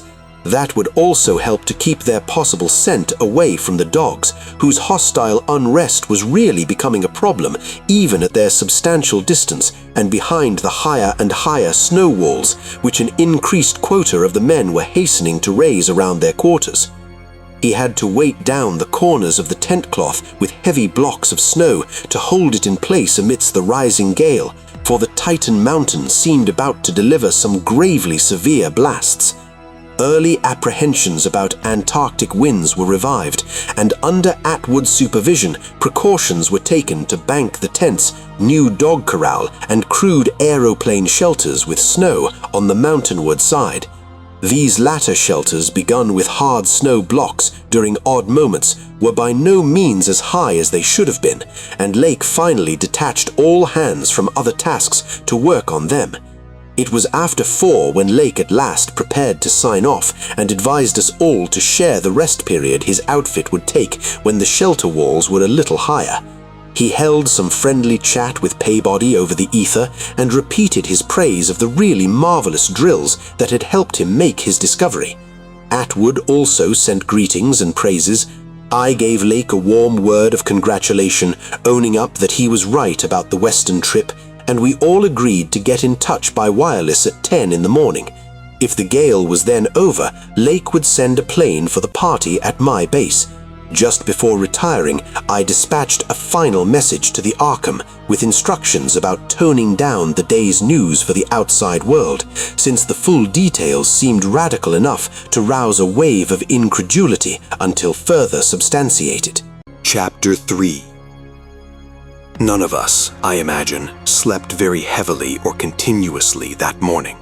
Both the excitement of Lake's discovery and the mounting fury of the wind were against such a thing. So savage was the blast even where we were that we could not help wondering how much worse it was at Lake's camp, directly under the vast unknown peaks that bred and delivered it. McTighe was awake at 10 o'clock and tried to get Lake on the wireless as agreed, but some electrical condition in the disturbed air to the westward seemed to prevent communication. We did, however, get the Arkham, and Douglas told me that he had likewise been vainly trying to reach Lake. He had not known about the wind, for very little was blowing at McMurdo Sound, despite its persistent rage where we were. Throughout the day, we all listened anxiously and tried to get Lake at intervals, but invariably without results. About noon, a positive frenzy of wind stampeded out of the west, causing us to fear for the safety of our camp, but it eventually died down, with only a moderate relapse at 2 p.m. After 3 o'clock, it was very quiet, and we redoubled our efforts to get Lake. Reflecting that he had 4 planes, each provided with an excellent shortwave outfit, we could not imagine any ordinary accident capable of crippling all his wireless equipment at once. Nevertheless, the stony silence continued, and when we thought of the delirious force the wind must have had in his locality, we could not help making the most direful conjectures. By 6 o'clock, our fears had become intense and definite, and after a wireless consultation with Douglas and Thorfinson, I resolved to take steps towards investigation. The 5th aeroplane, which we had left at the McMurdo Sound supply cache with Sherman and 2 sailors, was in good shape and ready for instant use, and it seemed that very emergency for which we had saved it was now upon us. I got Sherman by wireless and ordered him to join me at the southern base as quickly as possible, the air conditions being apparently highly favorable. We then talked over the personnel of the coming investigation party and decided that we would include all hands, together with the sledge and dogs which I had kept with me. Even so great a load would not be too much for one of the huge planes built to our special orders for heavy machinery transportation. At intervals, I still tried to reach Lake with the wireless, but all to no purpose. Sherman, with the sailors Gunnarsson and Larson, took off at 7:30 and reported a quiet flight from several points on the wing. They arrived at our base at midnight, and all hands at once discussed the next move. It was risky business sailing over the Antarctic in a single aeroplane without any line of bases, but no one drew back from what seemed like the plainest necessity. We turned in at 2 o'clock for a brief rest after some preliminary loading of the plane, but were up again in 4 hours to finish the loading and packing. At 7:15 a.m., January 25th, we started northwestward under McTighe's pilotage with 10 men, 7 dogs, a sledge, a fuel and food supply, and other items including the plane's wireless outfit. The atmosphere was clear, fairly quiet, and relatively mild in temperature, and we anticipated very little trouble in reaching the latitude and longitude designated by Lake as the site of his camp. Our apprehensions were over what we might find or fail to find at the end of our journey, for silence continued to answer all calls dispatched to the camp. Every incident of that 4.5-hour flight is burned into my recollection because of its crucial position in my life. It marked my loss at the age of 54, of all that peace and balance which the normal mind possesses through its accustomed conception of external nature and nature's laws. Thenceforward, the 10 of us, but the student Danforth and myself above all others, were to face a hideously amplified world of lurking horrors which nothing can erase from our emotions, and which we would refrain from sharing with mankind in general if we could.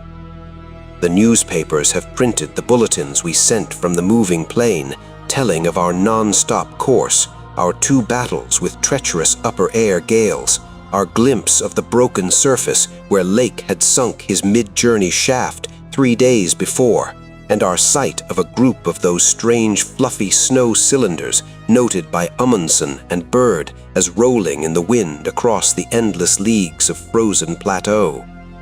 There came a point, though, when our sensations could not be conveyed in any words the press would understand, and a later point when we had to adopt an actual rule of strict censorship.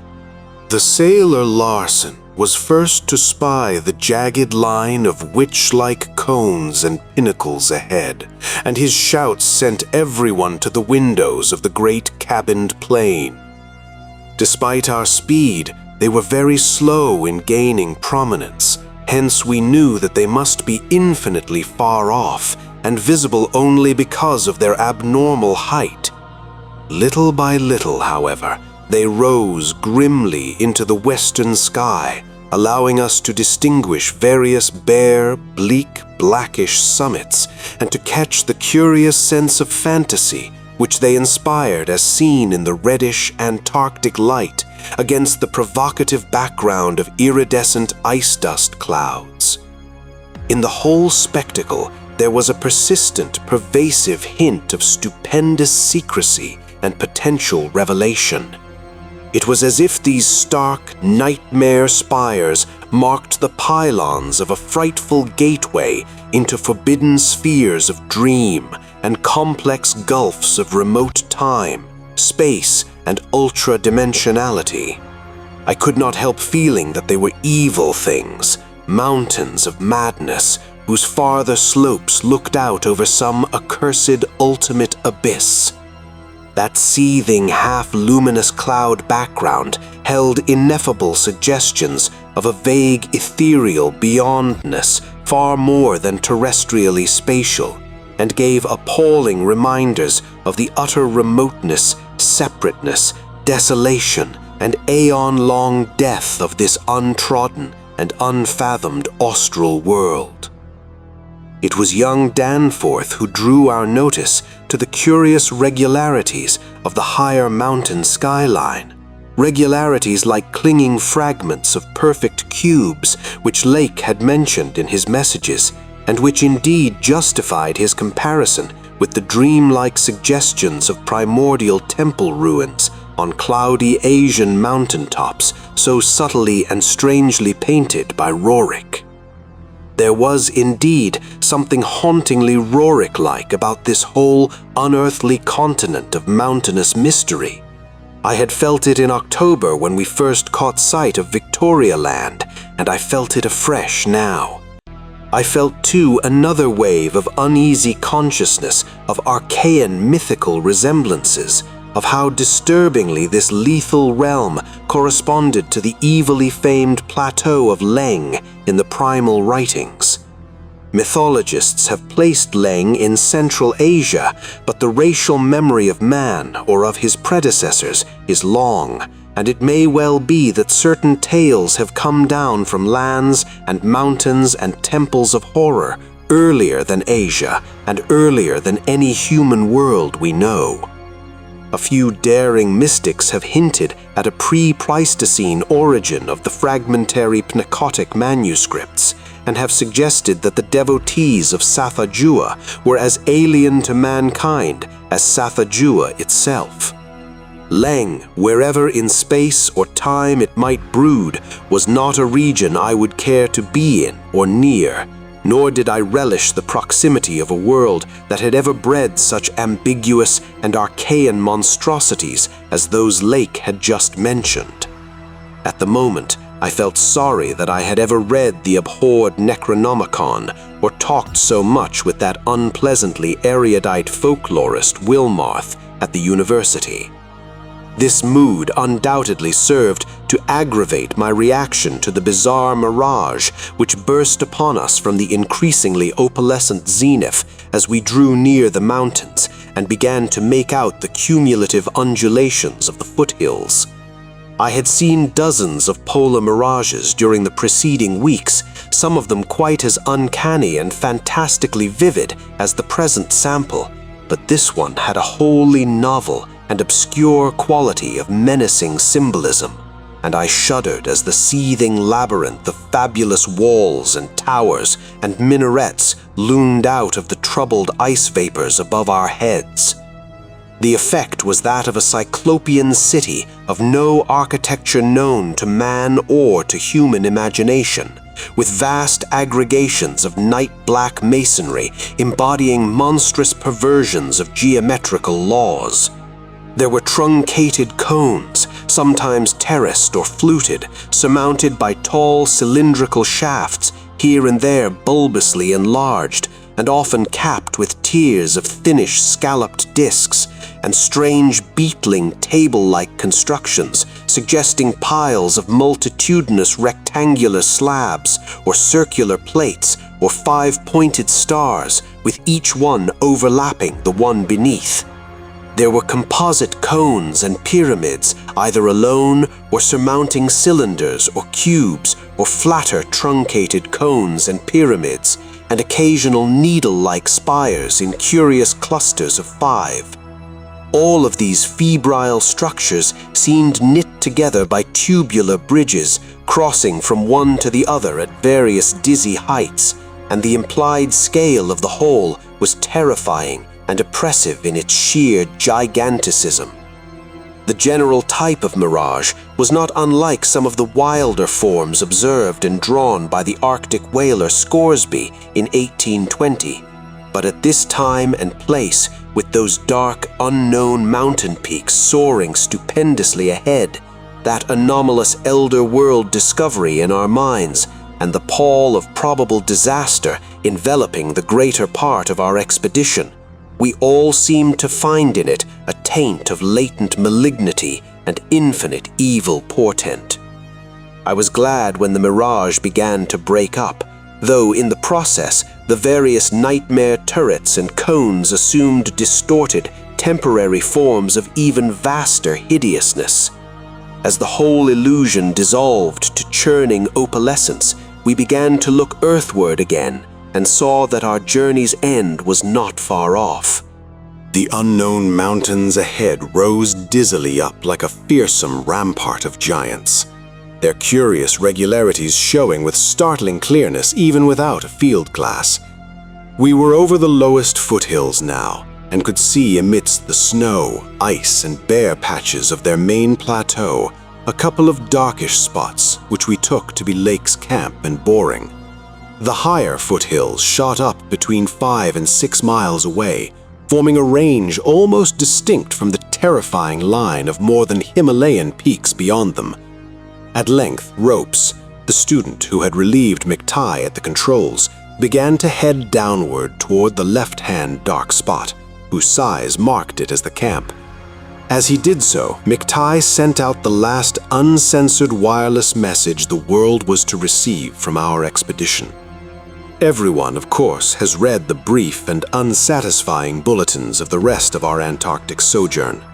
Some hours after our landing, we sent a guarded report of the tragedy we found, and reluctantly announced the wiping out of the whole lake party by the frightful wind of the preceding day, or of the night before that. There were 11 known dead. Young Gedney was missing.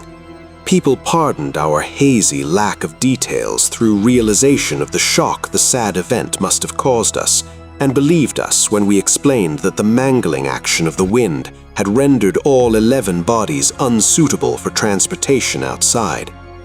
Indeed, I flatter myself that even in the midst of our distress, utter bewilderment, and soul-clutching horror, we scarcely went beyond the truth in any specific instance. The tremendous significance lies in what we dared not tell, what I would not tell now but for the need of warning others off of nameless terrors. It is a fact that the wind had wrought dreadful havoc.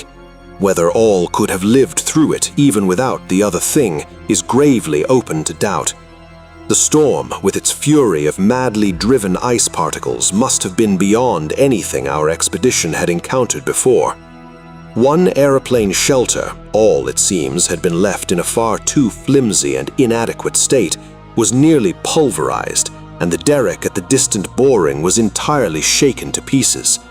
The exposed metal of the grounded planes and drilling machinery was bruised into a high polish, and two of the small tents were flattened despite their snowbanking. Wooden surfaces left out in the blast were pitted and denuded of paint, and all signs of tracks in the snow were completely obliterated. It is also true that we found none of the archaean biological objects in a condition to take outside as a whole. We did gather some minerals from a vast tumbled pile, including several of the greenish soapstone fragments whose faint patterns of grouped dots caused so many doubtful comparisons, and some fossil bones, among which were the most typical of the curiously injured specimens. None of the dogs survived, their hurriedly built snow enclosure near the camp being almost wholly destroyed. The wind may have done that, though the greater breakage on the side next to the camp, which was not the windward one, suggests an outward leap or break of the frantic beasts themselves. All three sledges were gone, and we have tried to explain that the wind may have blown them off into the unknown. The drill and ice-melting machinery at the boring were too badly damaged to warrant salvage, so we used them to choke up that subtly disturbing gateway to the past which Lake had blasted. We likewise left at the camp the two most shaken up of the planes, since our surviving party had only 4 real pilots, Sherman, Danforth, McTighe, and Ropes, in all, with Danforth in a poor nervous shape to navigate. We brought back all the books, scientific equipment, and other incidentals we could find, though much was rather unaccountably blown away. Spare tents and furs were either missing or in bad condition. It was approximately 4 p.m., after wide plain cruising had forced us to give Gedney up for lost, that we sent our guarded message to the Arkham for relaying, and I think we did well to keep it as calm and non-committal as we succeeded in doing. The most we said about agitation concerned our dogs, whose frantic uneasiness near the biological specimens was to be expected from poor Lake's accounts. We did not mention, I think, their display of the same uneasiness when sniffing around the queer greenish soapstones and certain other objects in the disordered region, objects including scientific instruments, aeroplanes, and machinery, both at the camp and at the boring, whose parts had been loosened, moved, or otherwise tampered with winds that must have harbored singular curiosity and investigativeness. About the 14 biological specimens, we were pardonably indefinite. We said that the only ones we discovered were damaged, but that enough was left of them to prove Lake's description wholly and impressively accurate. It was hard work keeping our personal emotions out of this matter, and we did not mention numbers or say exactly how we had found those which we did find. We had by that time agreed not to transmit anything suggesting madness on the part of Lake's men, and it surely looked like madness to find 6 imperfect monstrosities carefully buried upright in 9-foot snow graves under 5-pointed mounds punched over with groups of dots in patterns exactly like those on the queer greenish soapstones dug up from Mesozoic or Tertiary times. The 8 perfect specimens mentioned by Lake seem to have been completely blown away. We were careful, too, about the public's general peace of mind. Hence, Danforth and I said little about that frightful trip over the mountains the next day. It was the fact that only a radically lightened plane could possibly cross a range of such height which mercifully limited that scouting tour to the 2 of us.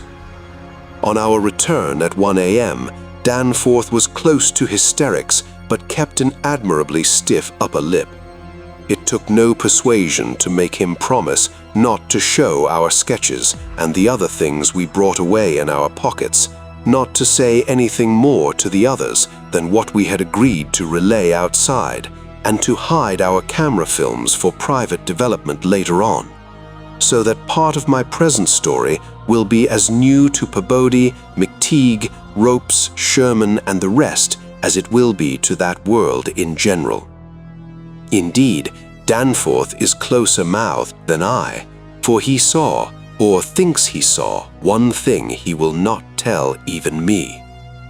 As all know, our report included a tale of a hard ascent, a confirmation of Lake's opinion that the great peaks are of Archean slate and other very primal crumpled strata unchanged since at least Middle Comanchean time, a conventional comment on the regularity of the clinging cube and rampart formations, a decision that certain slopes and passes would permit of the scaling and crossing of the entire range by seasoned mountaineers, and a remark that the mysterious other side holds a lofty and immense superplateau as ancient and unchanging as the mountains themselves. 20,000 feet in elevation, with grotesque rock formations protruding through a thin glacial layer and with low gradual foothills between the general plateau surface and the sheer precipices of the highest peaks. This body of data is in every respect true so far as it goes, and it completely satisfied the men at the camp. We laid our absence of 16 hours, a longer time than our announced flying, landing, reconnoitering, and rock collecting program called for, to a long mythical spell of adverse wind conditions, and told truly of our landing on the farther foothills. Fortunately, our tales sounded realistic and prosaic enough not to tempt any of the others into emulating our flight. Had any tried to do that, I would have used every ounce of my persuasion to stop them, and I do not know what Danforth would have done. While we were gone, Peabody, Sherman, Ropes, McTeague, and Williamson had worked like beavers over Lake's two best planes, fitting them again for use, despite the altogether unaccountable juggling of their operative mechanism.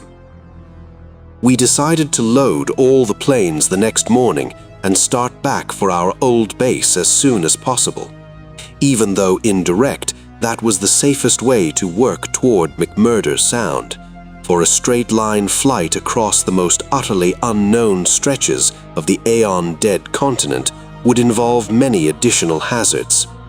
Further exploration was hardly feasible in view of our tragic decimation and the ruin of our drilling machinery.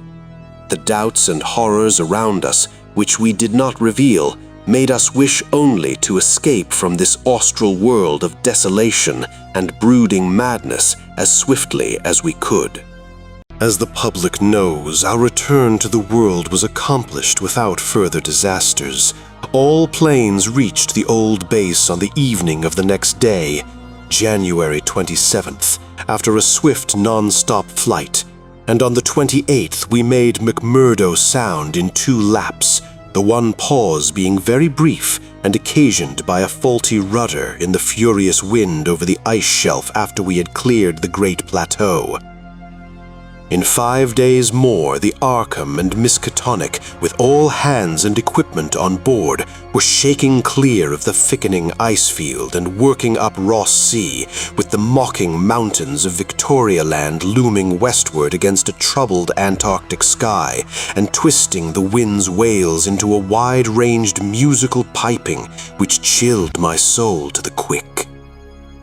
Less than a fortnight later, we left the last hint of polar land behind us and thanked heaven that we were clear of a haunted, accursed realm where life and death, space and time have made black and blasphemous alliances in the unknown epochs since matter first writhed and swam on the planet's scarce-cooled crust.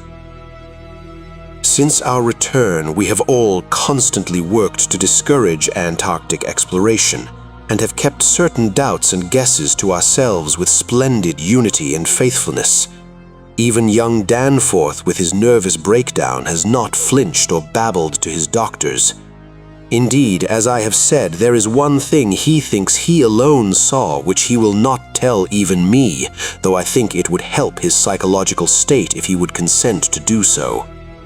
It might explain and relieve much, though perhaps the thing was no more than the delusive aftermath of an earlier shock.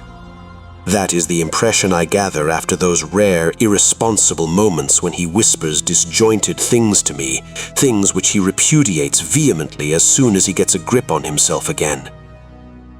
It will be hard work deterring others from the Great White South, and some of our efforts may directly harm our cause by drawing inquiring notice.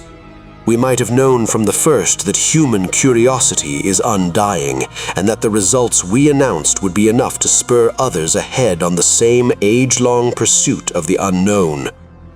Lake's reports of those biological monstrosities had aroused naturalists and paleontologists to the highest pitch, though we were sensible enough not to show the detached parts we had taken from the actual buried specimens, or our photographs of those specimens as they were found.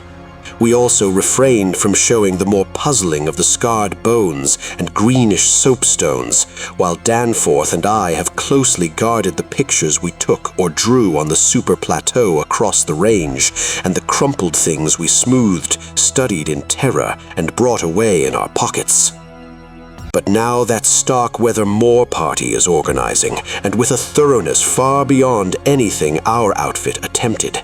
If not dissuaded, they will get to the innermost nucleus of the Antarctic and melt and bore till they bring up that which we know may end the world.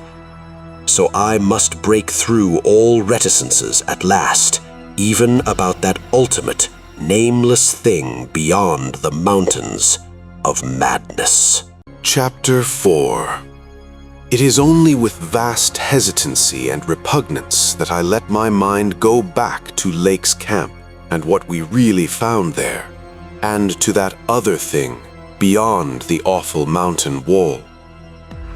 I have told of the wind-ravaged terrain, the damaged shelters, the disarranged machinery, the varied uneasiness of our dogs, the missing sledges and other items, the deaths of men and dogs, the absence of Gedney, and the 6 insanely buried biological specimens, strangely sound in texture for all their structural injuries, from a world 40 million years dead. I do not recall whether I mentioned that upon checking up the canine bodies, we found one dog missing.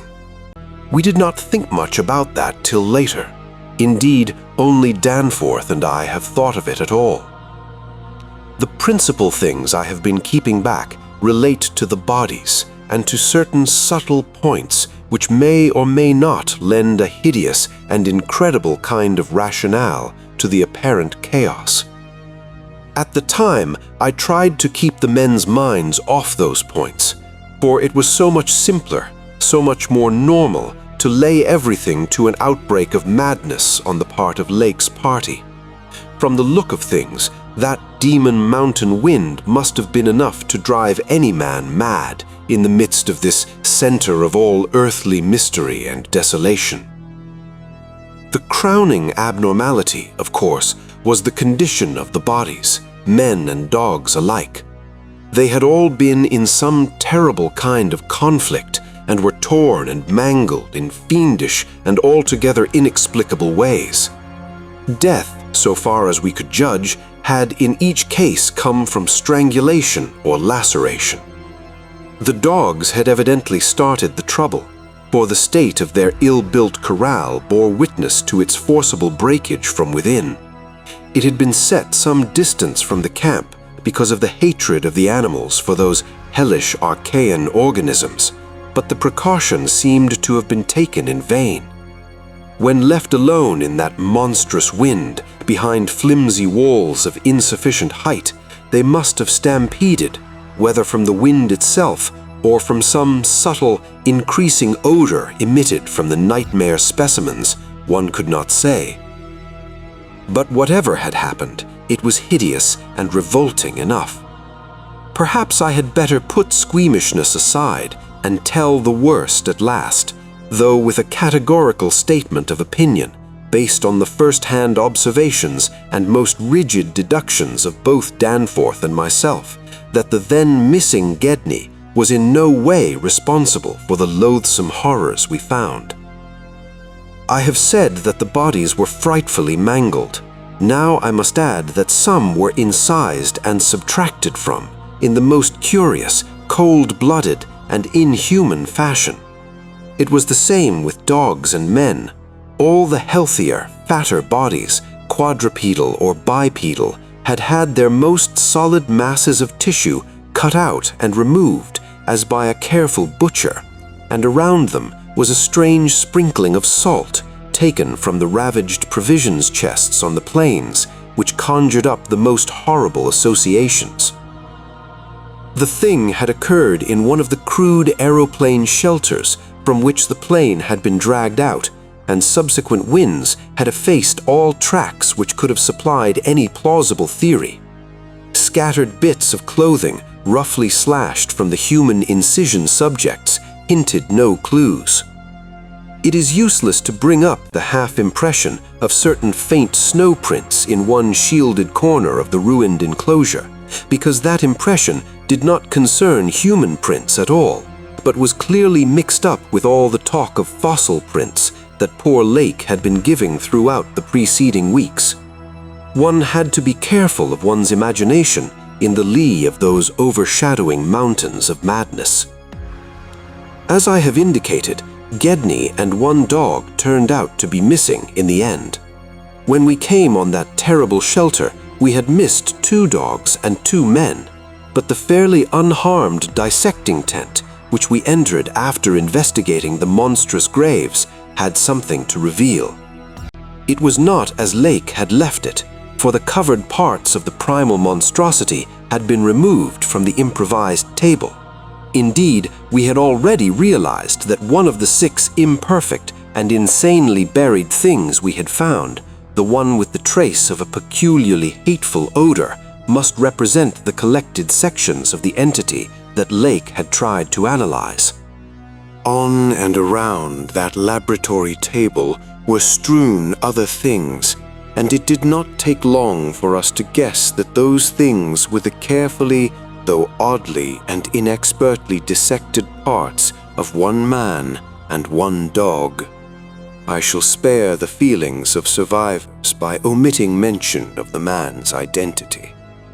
Lake's anatomical instruments were missing, but there were evidences of their careful cleansing. The gasoline stove was also gone, though around it we found a curious litter of matches. We buried the human parts beside the other 10 men and the canine parts with the other 35 dogs. Concerning the bizarre smudges on the laboratory table and on the jumble of roughly handled illustrated books scattered near it, we were much too bewildered to speculate. This formed the worst of the camp horror, but other things were equally perplexing.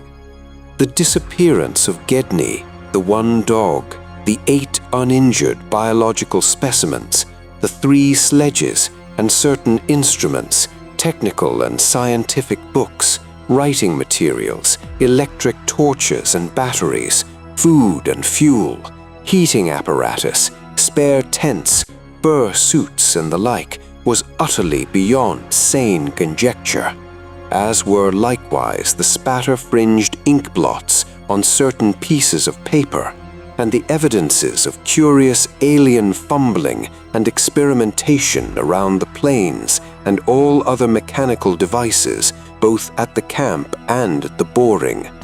The dogs seemed to abhor this oddly disordered machinery.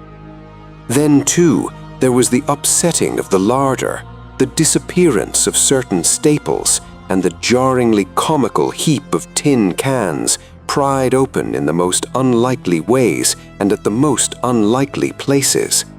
The profusion of scattered matches, intact, broken, or spent, formed another minor enigma. as did the 2 or 3 tent cloths and fur suits which we found lying about with peculiar and unorthodox slashings, conceivably due to clumsy efforts at unimaginable adaptations.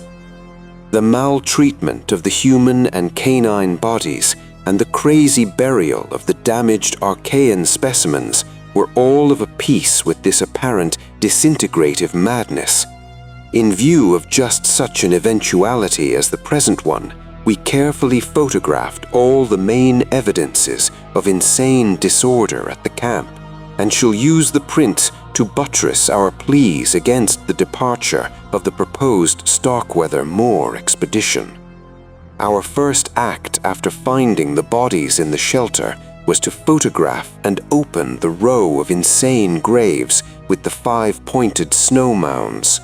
We could not help noticing the resemblance of these monstrous mounds with their clusters of grouped dots to poor Lake's descriptions of the strange greenish soapstones, and when we came on some of the soapstones themselves in the great mineral pile, we found the likeness very close indeed. The whole general formation, it must be made clear, seemed abominably suggestive of the starfish head of the Archaean entities, and we agreed that the suggestion must have worked potently upon the sensitized minds of Lake's overwrought party. For madness, centering in Gedney as the only possible surviving agent, was the explanation spontaneously adopted by everybody so far as spoken utterance was concerned, though I will not be so naive as to deny that each of us may have harbored wild guesses which sanity forbade him to formulate completely. Sherman, Pabodie, and McTeague made an exhaustive aeroplane cruise over all the surrounding territory in the afternoon, sweeping the horizon with field glasses in quest of Gedney and of the various missing things, but nothing came to light. The party reported that the Titan Barrier Range extended endlessly to right and left alike, without any diminution in height or essential structure. On some of the peaks, though, the regular cube and rampart formations were bolder and plainer, having doubly fantastic similitudes to Rurik-painted Asian hill ruins. The distribution of cryptical cave mouths on the black snow-denuded summits seemed roughly even as far as the range could be traced. In spite of all the prevailing horrors, we were left with enough sheer scientific zeal and adventurousness to wonder about the unknown realm beyond those mysterious mountains. As our guarded messages stated, we rested at midnight after our day of terror and bafflement, but not without a tentative plan for one or more range-crossing altitude flights in a lightened plane with aerial camera and geologist's outfit, beginning the following morning. It was decided that Danforth and I try it first, and we awaked at 7 a.m. intending an early trip, though heavy winds, mentioned in our brief bulletin to the outside world, delayed our start till nearly 9 o'clock. I have already repeated the non-committal story we told the men at camp and relayed outside after our return 16 hours later. It is now my terrible duty to amplify this account by filling in the merciful blanks with hints of what we really saw in that hidden transmontane world, hints of the revelations which have finally driven Danforth to a nervous collapse. I wish he would add a really frank word about the thing he thinks he alone saw, even though it was probably a nervous delusion, and which was perhaps the last straw that put him where he is. But he is firm against that. All I can do is repeat his later disjointed whispers about what set him shrieking as the plane soared back through the wind-tortured mountain pass after that real and tangible shock which I shared. This will form my last word. If the plain signs of surviving elder horrors in what I disclose be not enough to keep others from meddling with the inner Antarctic, or at least from prying too deeply beneath the surface of that ultimate waste of forbidden secrets and unhuman, aeon-cursed desolation, the responsibility for unnameable and perhaps immeasurable evils will not be mine.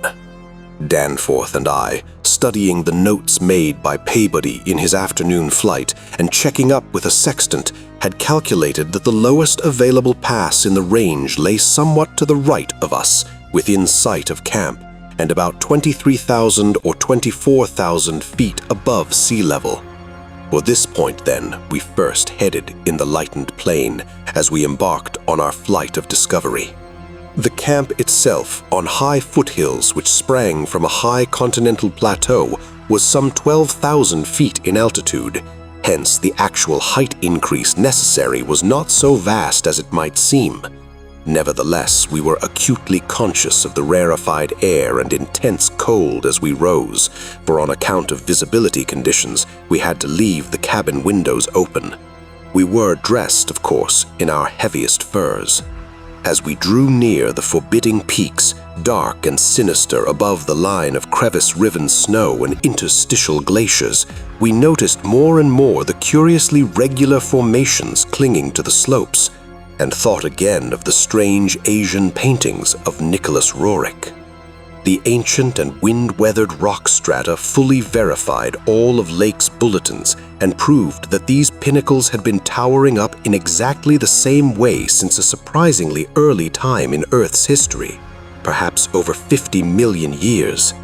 How much higher they had once been, it was futile to guess, but everything about this strange region pointed to obscure atmospheric influences unfavorable to change and calculated to retard the usual climatic processes of rock disintegration. But it was the mountainside tangle of regular cubes, ramparts, and cave mouths which fascinated and disturbed us most. I studied them with a field glass and took aerial photographs while Danforth drove, and at times I relieved him at the controls, though my aviation knowledge was purely an amateur's, in order to let him use the binoculars. We could easily see that much of the material of the things was a lightish Archean quartzite, unlike any formation visible over broad areas of the general surface, and that their regularity was extreme and uncanny to an extent which poor Lake had scarcely hinted. As he had said, their edges were crumbled and rounded from untold aeons of savage weathering, but their preternatural solidity and tough material had saved them from obliteration.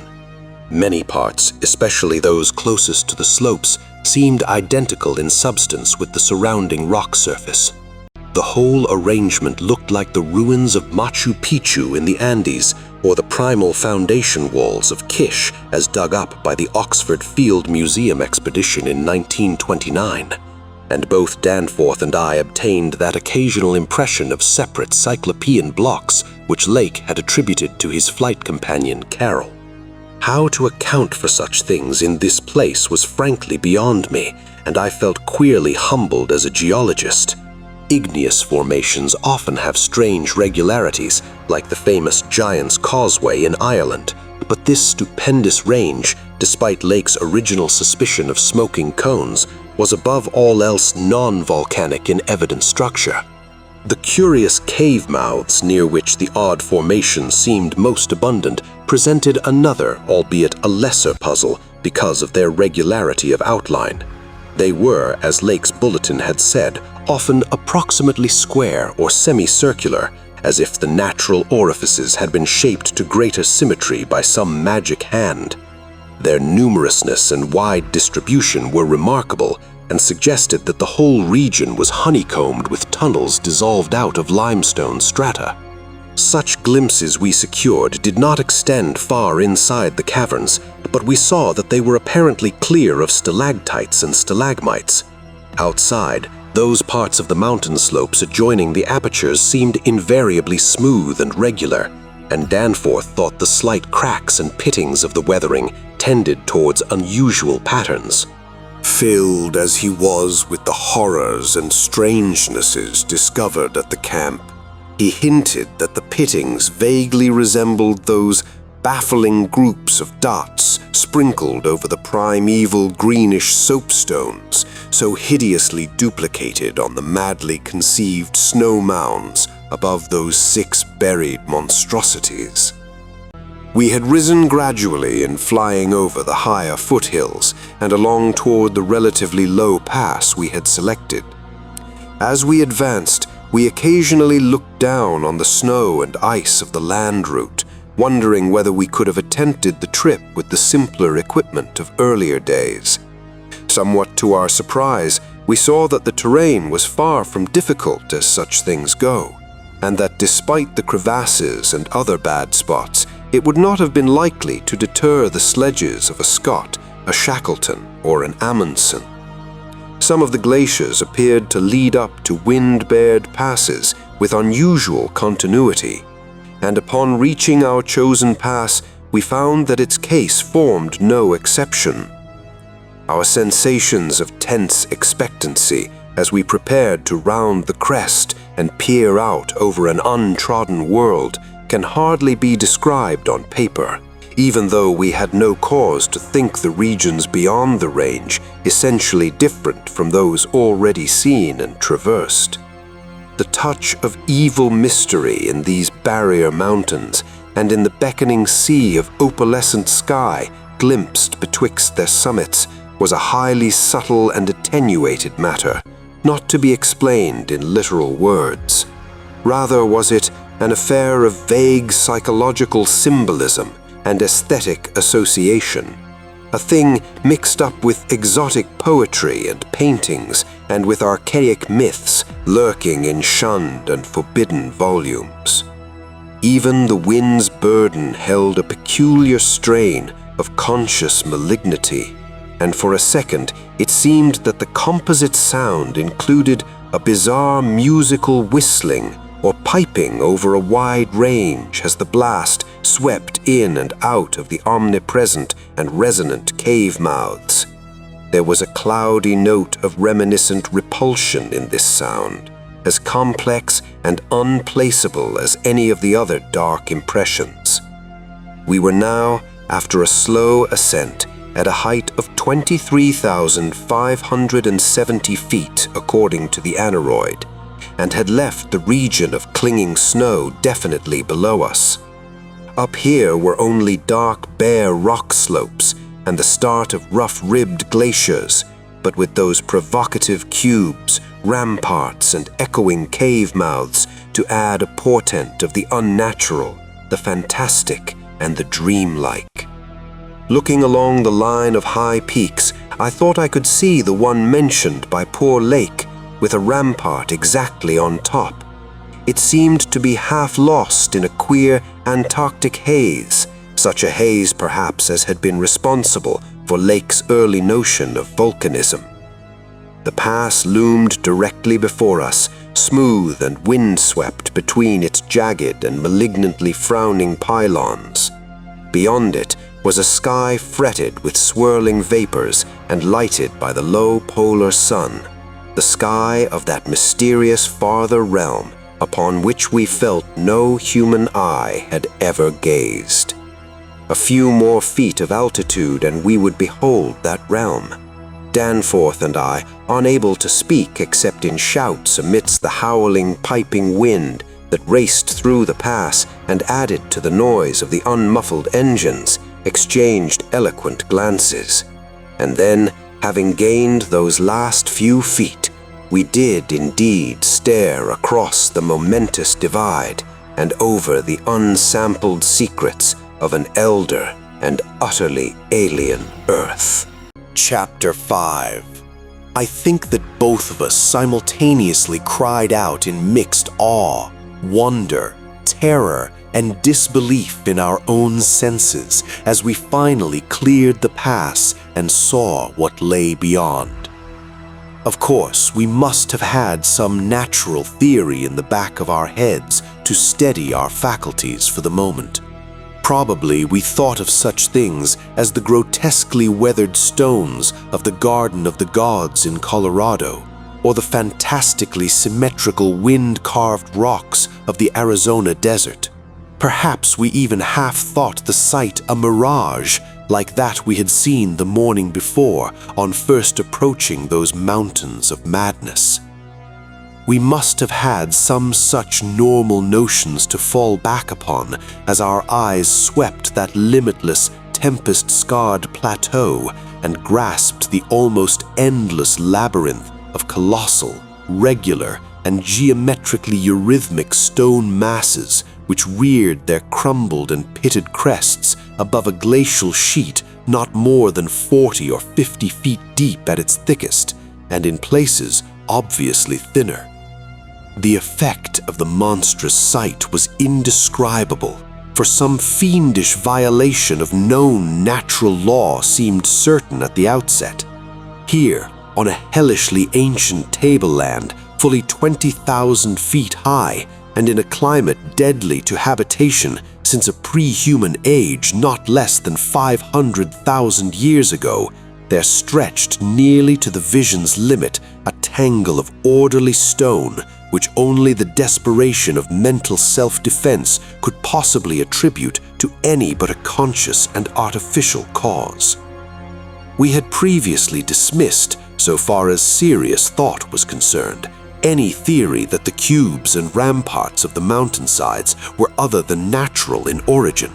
How could they be otherwise, when man himself could scarcely have been differentiated from the great apes at the time when this region succumbed to the present unbroken reign of glacial death?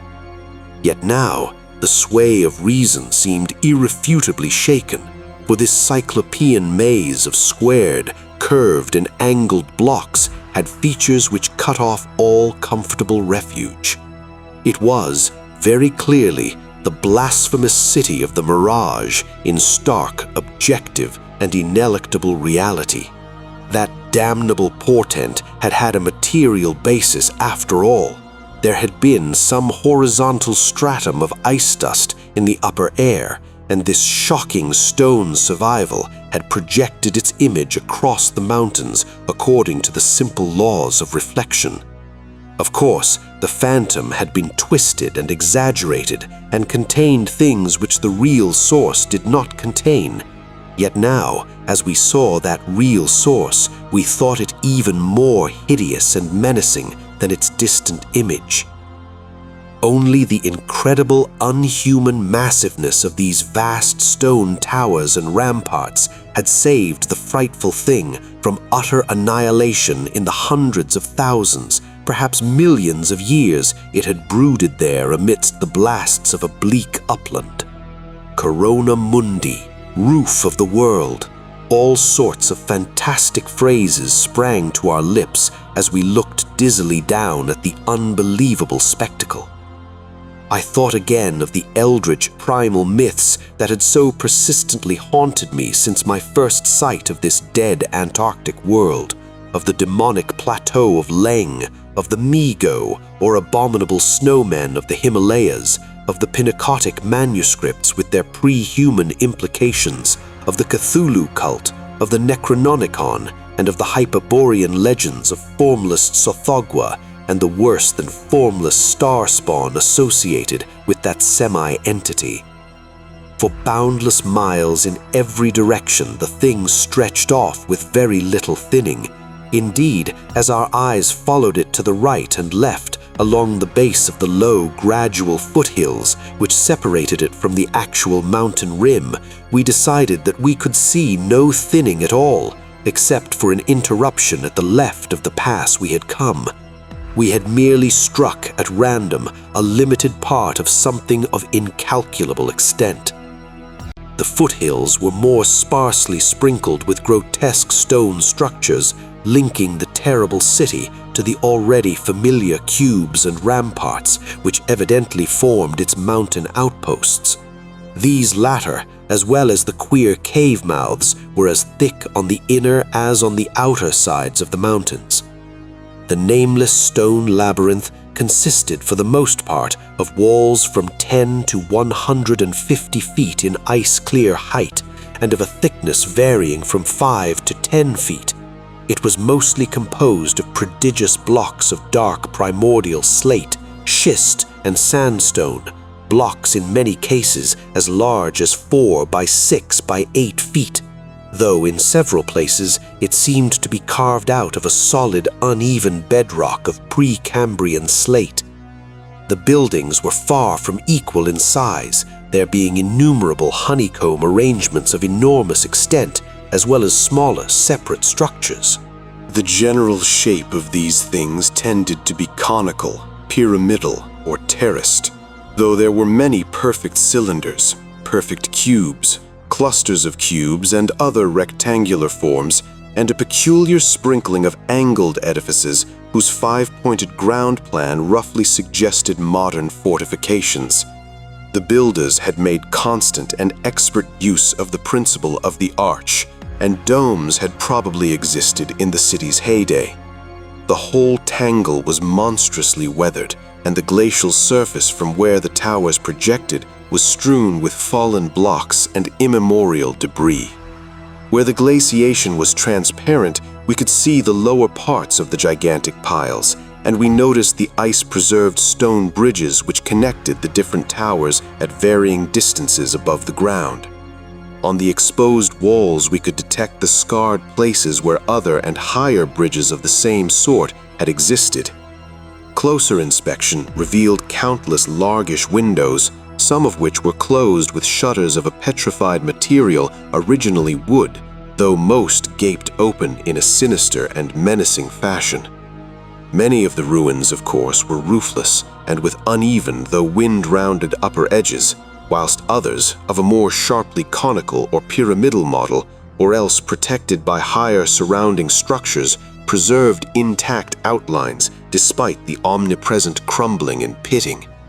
With the field glass, we could barely make out what seemed to be sculptural decorations in horizontal bands, decorations including those curious groups of dots whose presence on the ancient soapstones now assumed a vastly larger significance. In many places, the buildings were totally ruined and the ice sheet deeply riven from various geologic causes. In other places, the stonework was worn down to the very level of the glaciation. One broad swath extending from the plateau's interior to a cleft in the foothills about a mile to the left of the pass we had traversed was wholly free from buildings. It probably represented, we concluded, the course of some great river which in tertiary times, millions of years ago, had poured through the city and into some prodigious subterranean abyss of the Great Barrier Range. Certainly, this was above all a region of caves, gulfs, and underground secrets beyond human penetration. Looking back to our sensations and recalling our dazedness at viewing this monstrous survival from eons we had thought pre-human, I can only wonder that we preserved the semblance of equilibrium which we did.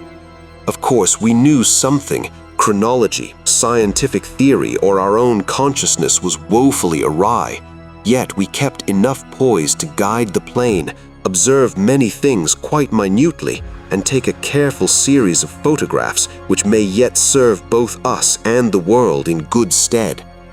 In my case, ingrained scientific habit may have helped, for above all my bewilderment and sense of menace burned a dominant curiosity to fathom more of this age-old secret, to know what sort of beings had built and lived in this incalculably gigantic place, and what relation to the general world of its time or of other times so unique a concentration of life could have had.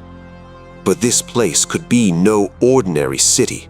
It must have formed the primary nucleus and center of some archaic and unbelievable chapter of Earth's history, whose outward ramifications, recalled only dimly in the most obscure and distorted myths, had vanished utterly amidst the chaos of terrene convulsions long before any human race we know had shambled out of apedom. Here sprawled a Paleogean megalopolis, compared with which the fabled Atlantis and Lemuria, Comorium and Uzuldarum, and Olatoi in the land of Lomar are recent things of today, not even of yesterday.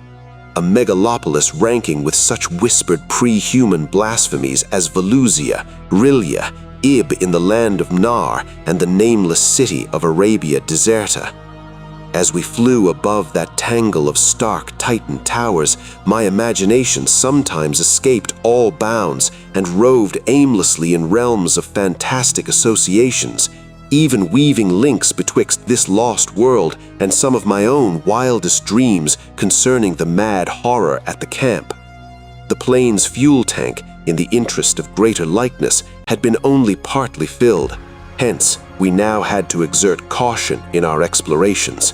Even so, however, we covered an enormous extent of ground, or rather air, after swooping down to a level where the wind became virtually negligible.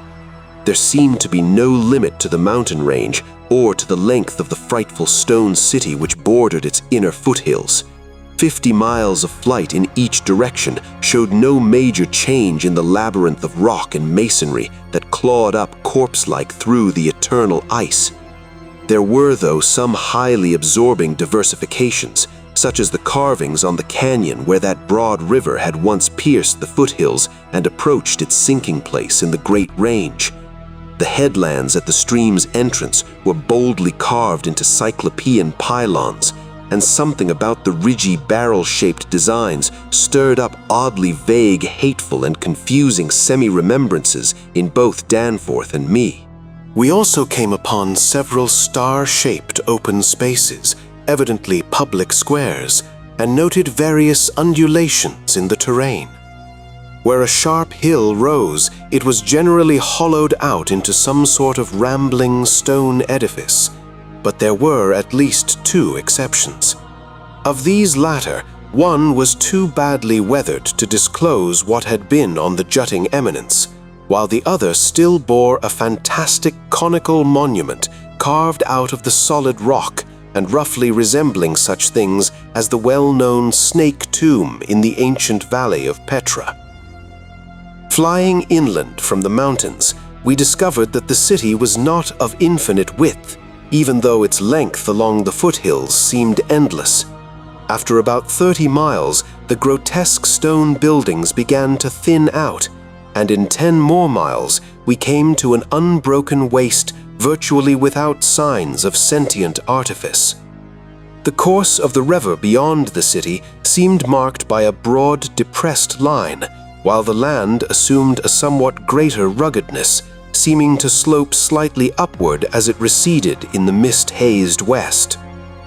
So far, we had made no landing, yet to leave the plateau without an attempt at entering some of the monstrous structures would have been inconceivable.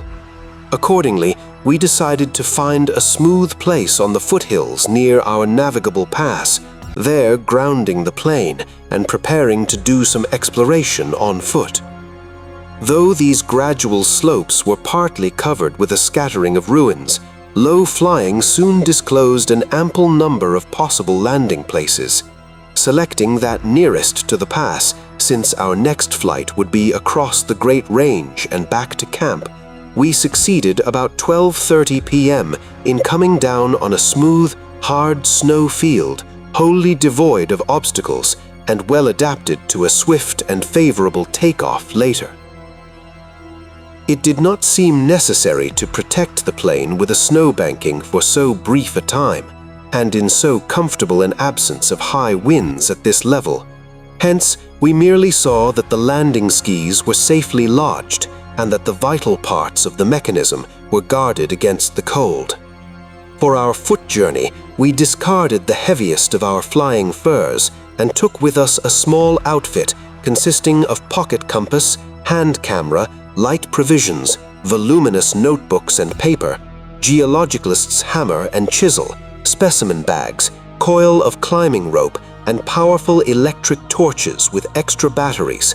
This equipment having been carried in the plane on the chance we might be able to effect a landing, take ground pictures, make drawings and topographical sketches, and obtain rock specimens from some bare slope, outcropping, or mountain cave. Fortunately, we had a supply of extra paper to tear up, place in a spare specimen bag, and use on the ancient principle of hare and hounds for marking our course in any interior mazes we might be able to penetrate. This had been brought in case we found some cave system with air quiet enough to allow such a rapid and easy method, in place of the usual rock-chipping method of trailblazing. Walking cautiously downhill over the crusted snow towards the stupendous stone labyrinth that loomed against the opalescent west, we felt almost a keen sense of imminent marvels as we had felt on approaching the unfathomed mountain pass 4 hours previously.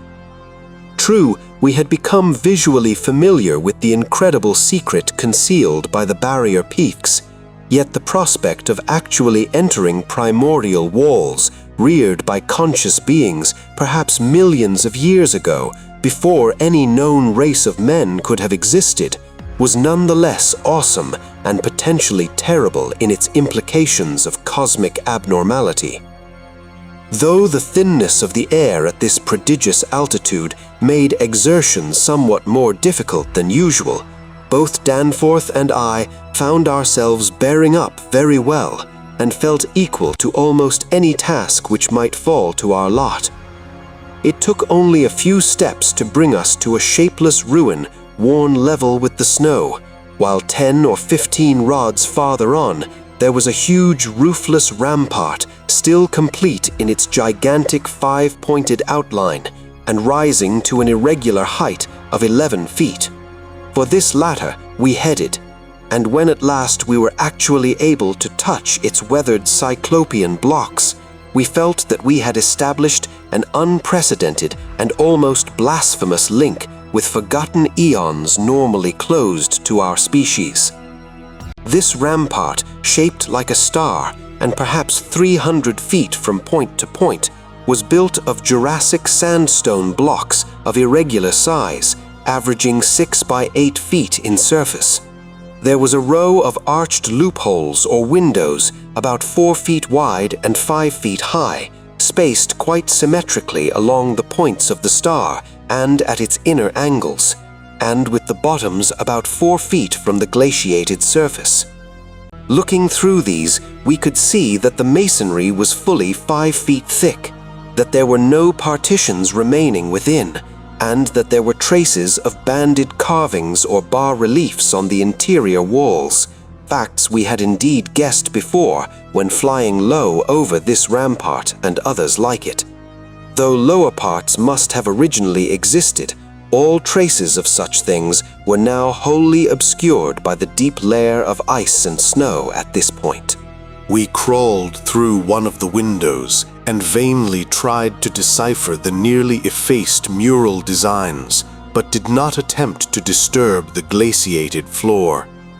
Our orientation flights had indicated that many buildings in the city proper were less ice-choked, and that we might perhaps find wholly clear interiors leading down to the true ground level if we entered those structures still roofed at the top.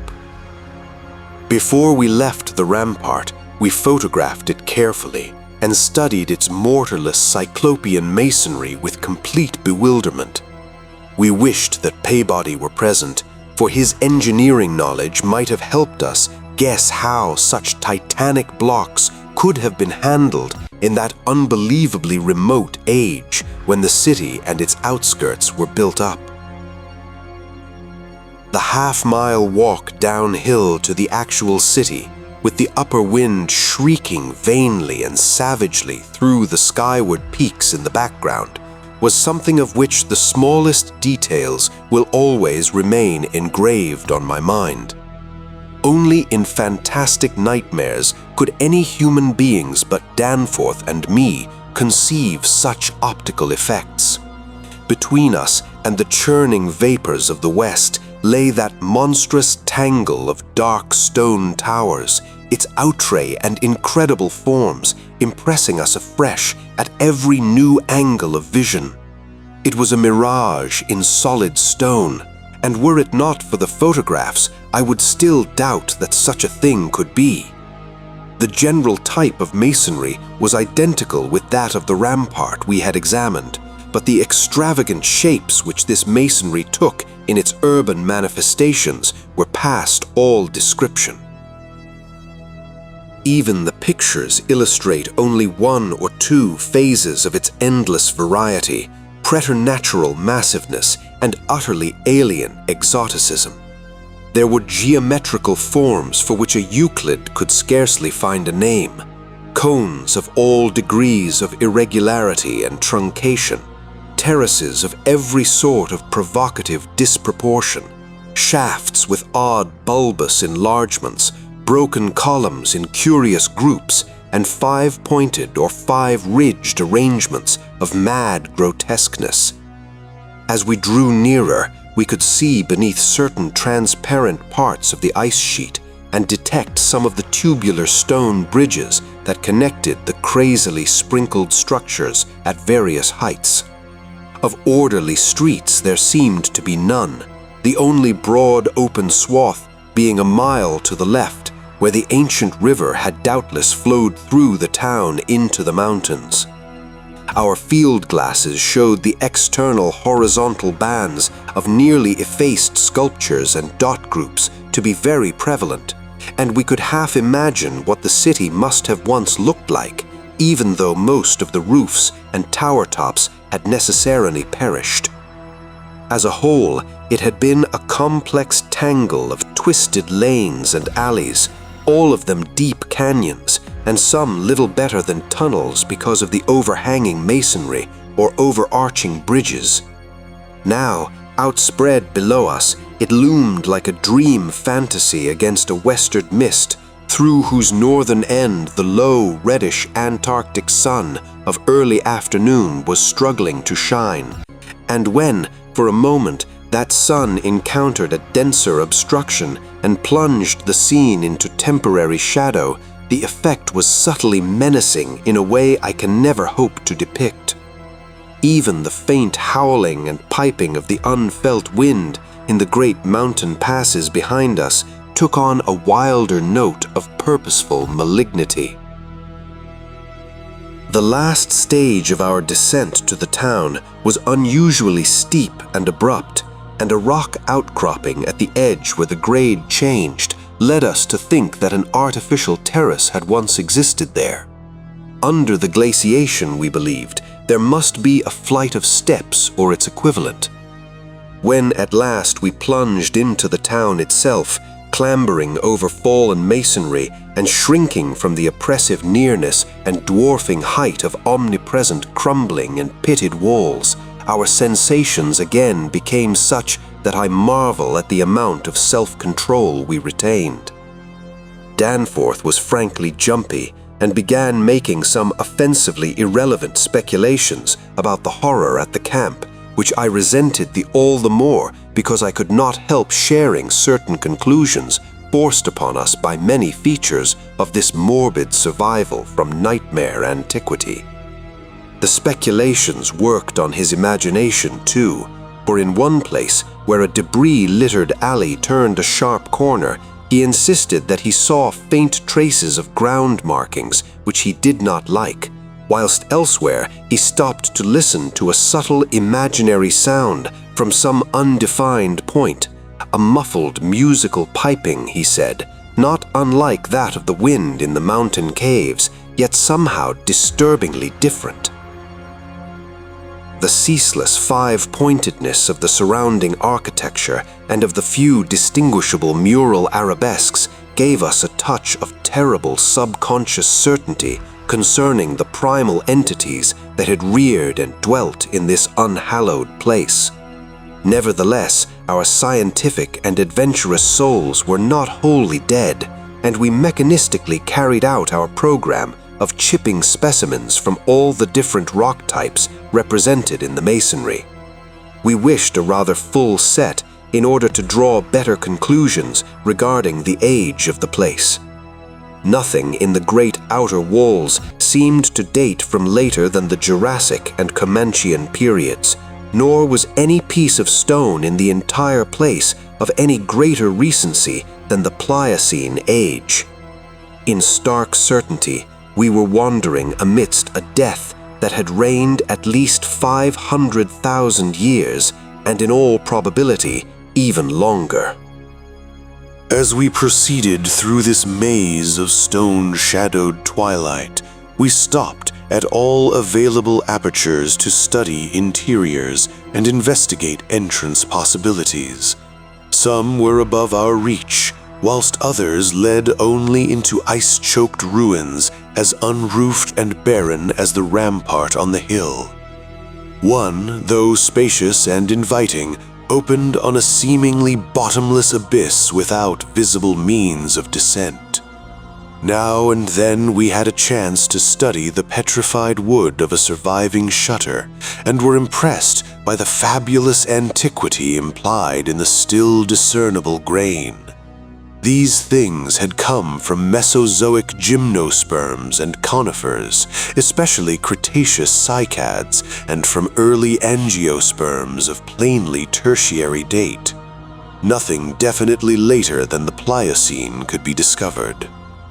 In the placing of these shutters, whose edges showed the former presence of queer and long-vanished hinges, usage seemed to be varied, some being on the outer and some on the inner side of the deep embrasures. They seemed to have become wedged in place, thus surviving the rusting of their former and probably metallic fixtures and fastenings. After a time, we came across a row of windows in the bulges of a colossal five-edged cone of undamaged apex, which led into a vast, well-preserved room with stone flooring. But these were too high in the room to permit descent without a rope. We had a rope with us, but did not wish to bother with this 20-foot drop unless obliged to, especially in this thin plateau air where great demands were made upon the heart action. This enormous room was probably a hall or concourse of some sort, and our electric torches showed bold, distinct, and potentially startling sculptures arranged round the walls in broad horizontal bands separated by equally broad strips of conventional arabesques. We took careful note of this spot, planning to enter here unless a more easily gained interior was encountered. Finally, though, we did encounter exactly the opening we wished, an archway about 6 feet wide and 10 feet high, marking the former end of an aerial bridge which had spanned an alley about 5 feet above the present level of glaciation. These archways, of course, were flush with upper-story floors, and in this case, one of the floors still existed. The building thus accessible was a series of rectangular terraces on our left facing westward.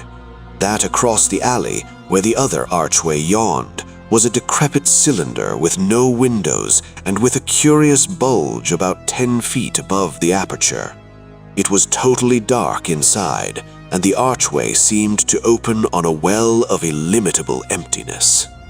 Heaped debris made the entrance to the vast left-hand building doubly easy, yet for a moment we hesitated before taking advantage of the long-wished chance.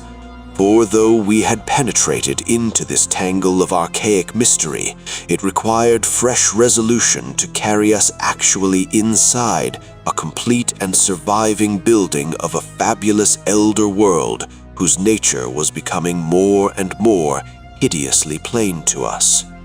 In the end, however, we made the plunge and scrambled up over the rubble into the gaping embrasure. The floor beyond was of great slate slabs and seemed to form the outlet of a long, high corridor with sculptured walls. Observing the many inner archways which led off from it, and realizing the probable complexity of the nest of apartments within, we decided that we must begin our system of hare and hound trailblazing. Hitherto, our compasses, together with frequent glimpses of the vast mountain range between the towers in our rear, had been enough to prevent us from losing our way. But now on, the artificial substitute would be necessary. Accordingly, we reduced our extra paper to shreds of suitable size, placed these in a bag to be carried by Danforth, and prepared to use them as economically as safety would allow. This method would probably gain us immunity from straying, since there did not appear to be any strong air currents inside the primordial masonry. If such should develop, or if our paper supply should give out, we could of course fall back on the more secure, though more tedious and retarding method of rock chipping. Just how extensive a territory we had opened up, it was impossible to guess without a trial. The close and frequent connection of the different buildings made it likely that we might cross from one to another on bridges underneath the ice, except where impeded by local collapses and geologic rifts, for very little glaciation seemed to have entered the massive constructions.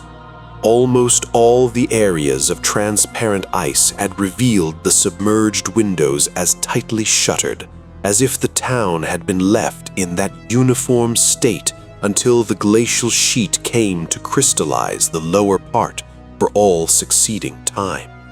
Indeed, one gained a curious impression that this place had been deliberately closed and deserted in some dim, bygone eon, rather than overwhelmed by any sudden calamity or even gradual decay.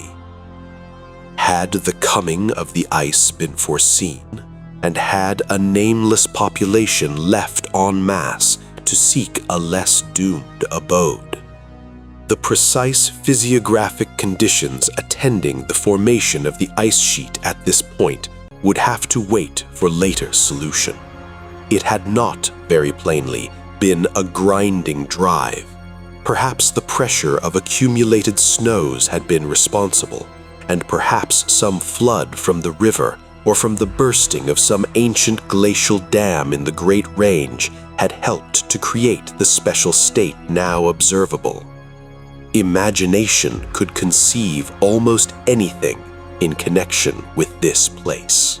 Chapter 6. It would be cumbrous to give a detailed, consecutive account of our wanderings inside that cavernous, aeon-dead honeycomb of primal masonry, that monstrous lair of elder secrets which now echoed for the first time after uncounted epochs to the tread of human feet. This is especially true because so much of the horrible drama and revelation came from a mere study of the omnipresent mural carvings. Our flashlight photographs of those carvings will do much toward proving the truth of what we are now disclosing, and it is lamentable that we had not a larger film supply with us. As it was, we made crude notebook sketches of certain salient features after all our films were used up. The building which we had entered was of great size and elaborateness, and gave us an impressive notion of the architecture of that nameless geologic past. The inner partitions were less massive than the outer walls, but on the lower levels were excellently preserved. Labyrinthian complexity, involving curiously irregular differences in floor levels, characterized the entire arrangement, and we should have certainly been lost at the very outset but for the trail of torn paper left behind us. We decided to explore the more decrepit upper parts first of all, hence climbed aloft in the maze for a distance of some 100 feet to where the topmost tier of chambers yawned snowily and ruinously open to the polar sky. Ascent was effected over the steep, transversely ribbed stone ramps or inclined planes, which everywhere served in lieu of stairs. The rooms we encountered were of all imaginable shapes and proportions, ranging from 5-pointed stars to triangles and perfect cubes. It might be safe to say that their general average was about 30 by 30 feet in floor area and 20 feet in height, though many larger apartments existed. After thoroughly examining the upper regions and the glacial level, we descended story by story into the submerged part, where indeed we soon saw we were in a continuous maze of connected chambers and passages, probably leading over unlimited areas outside this particular building.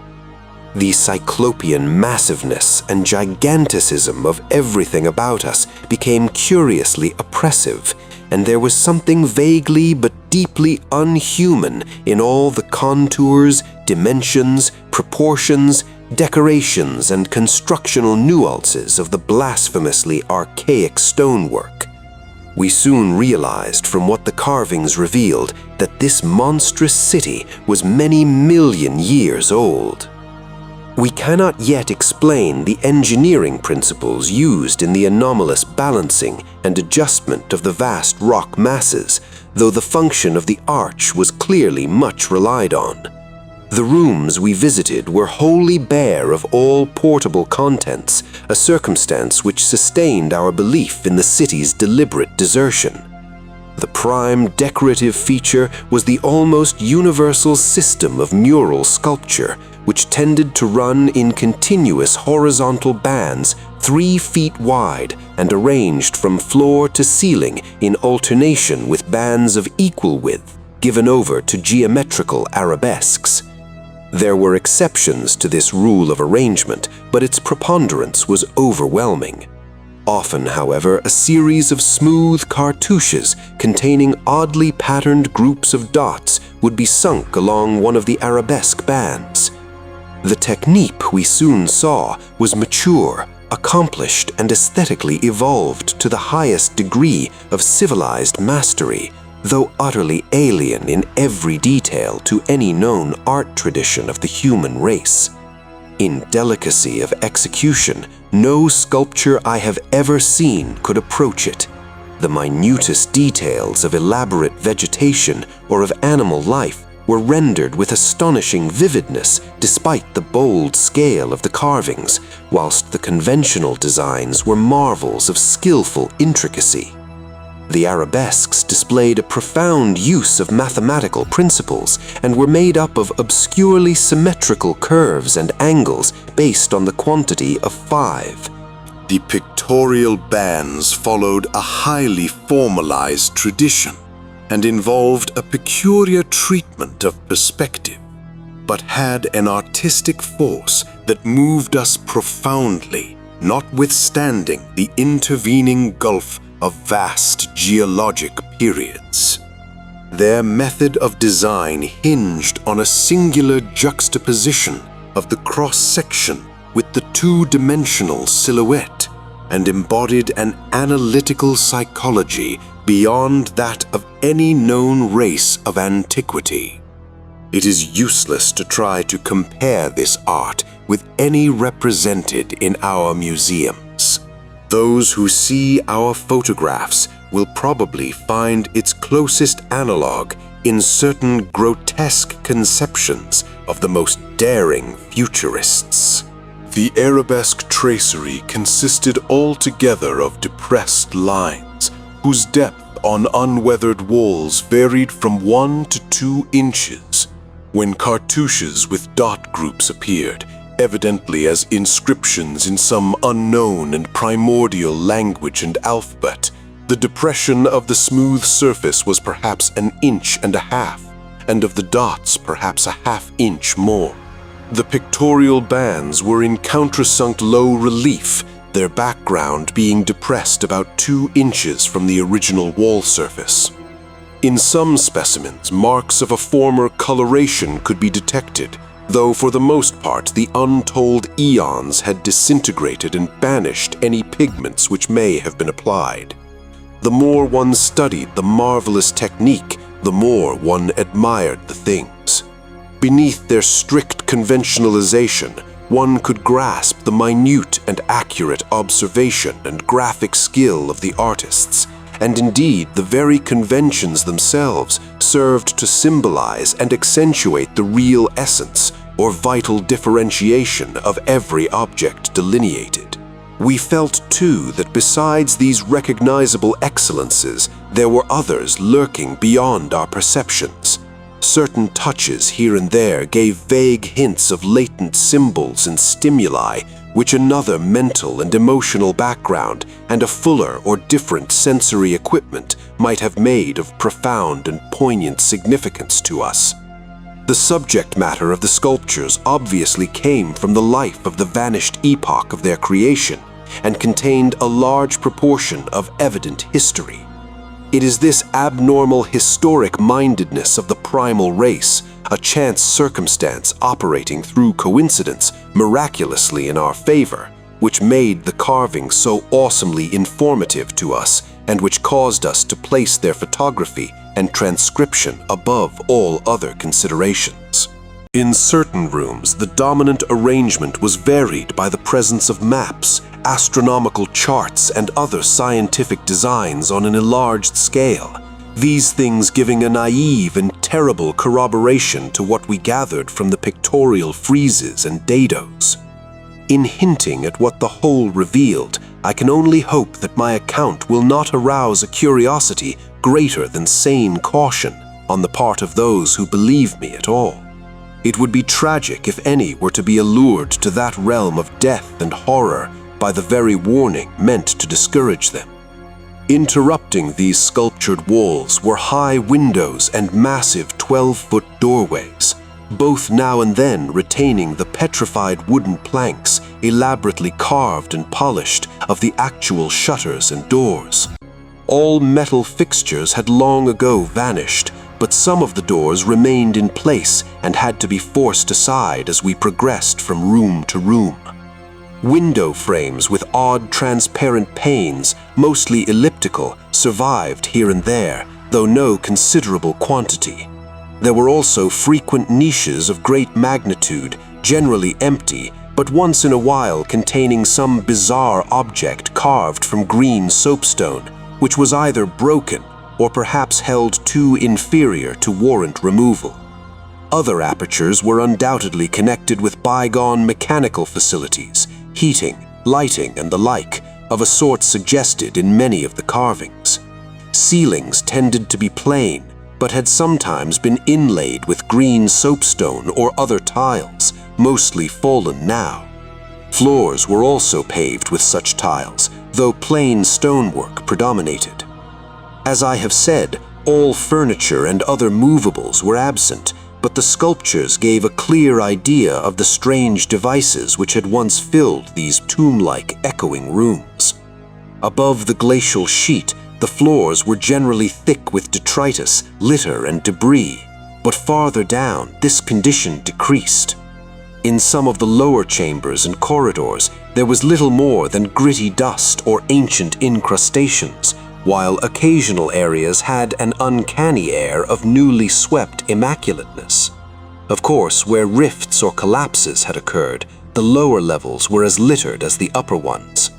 A central court, as we had seen in other structures from the air, saved the inner regions from total darkness, so that we seldom had to use our electric torches in the upper rooms except when studying sculptured details. Below the ice cap, however, the twilight deepened, and in many parts of the tangled ground level there was an approach to absolute blackness.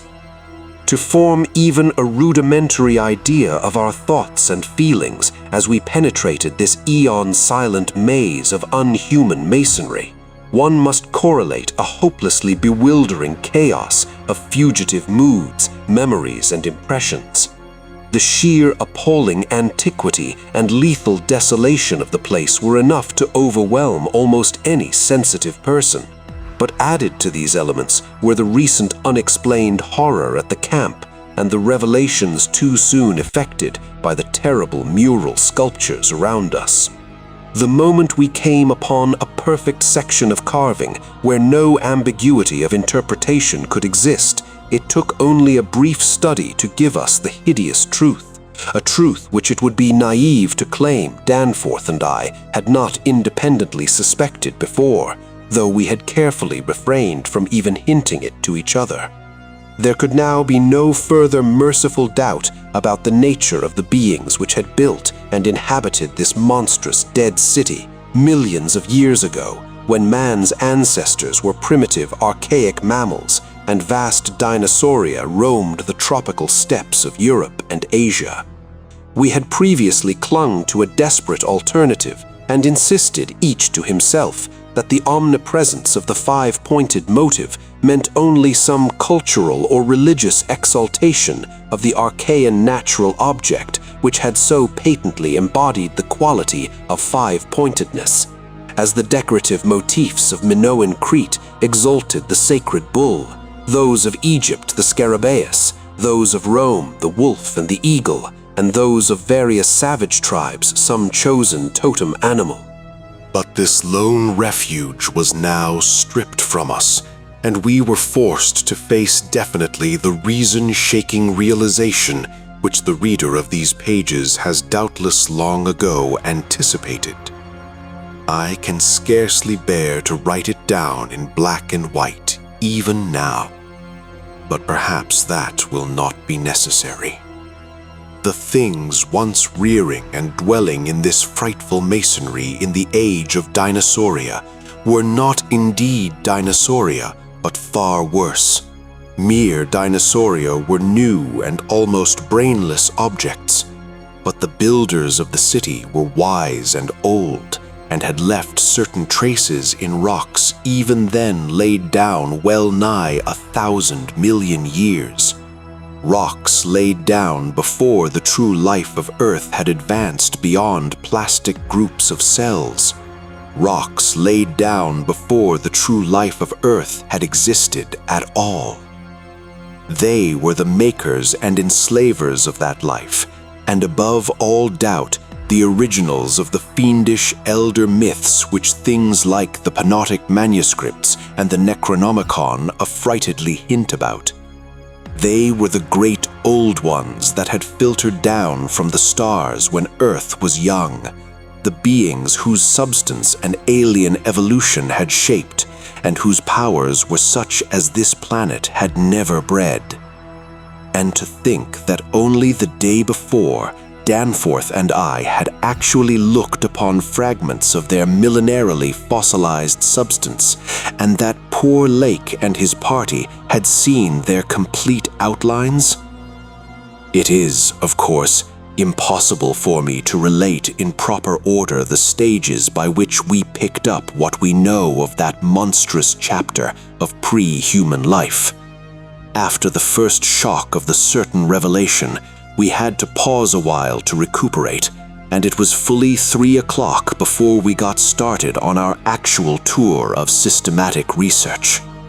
The sculptures in the building we entered were of relatively late date, perhaps 2 million years ago as checked up by geological, biological, and astronomical features, and embodied an art which would be called decadent in comparison with that of specimens we found in older buildings after crossing bridges under the glacial sheet.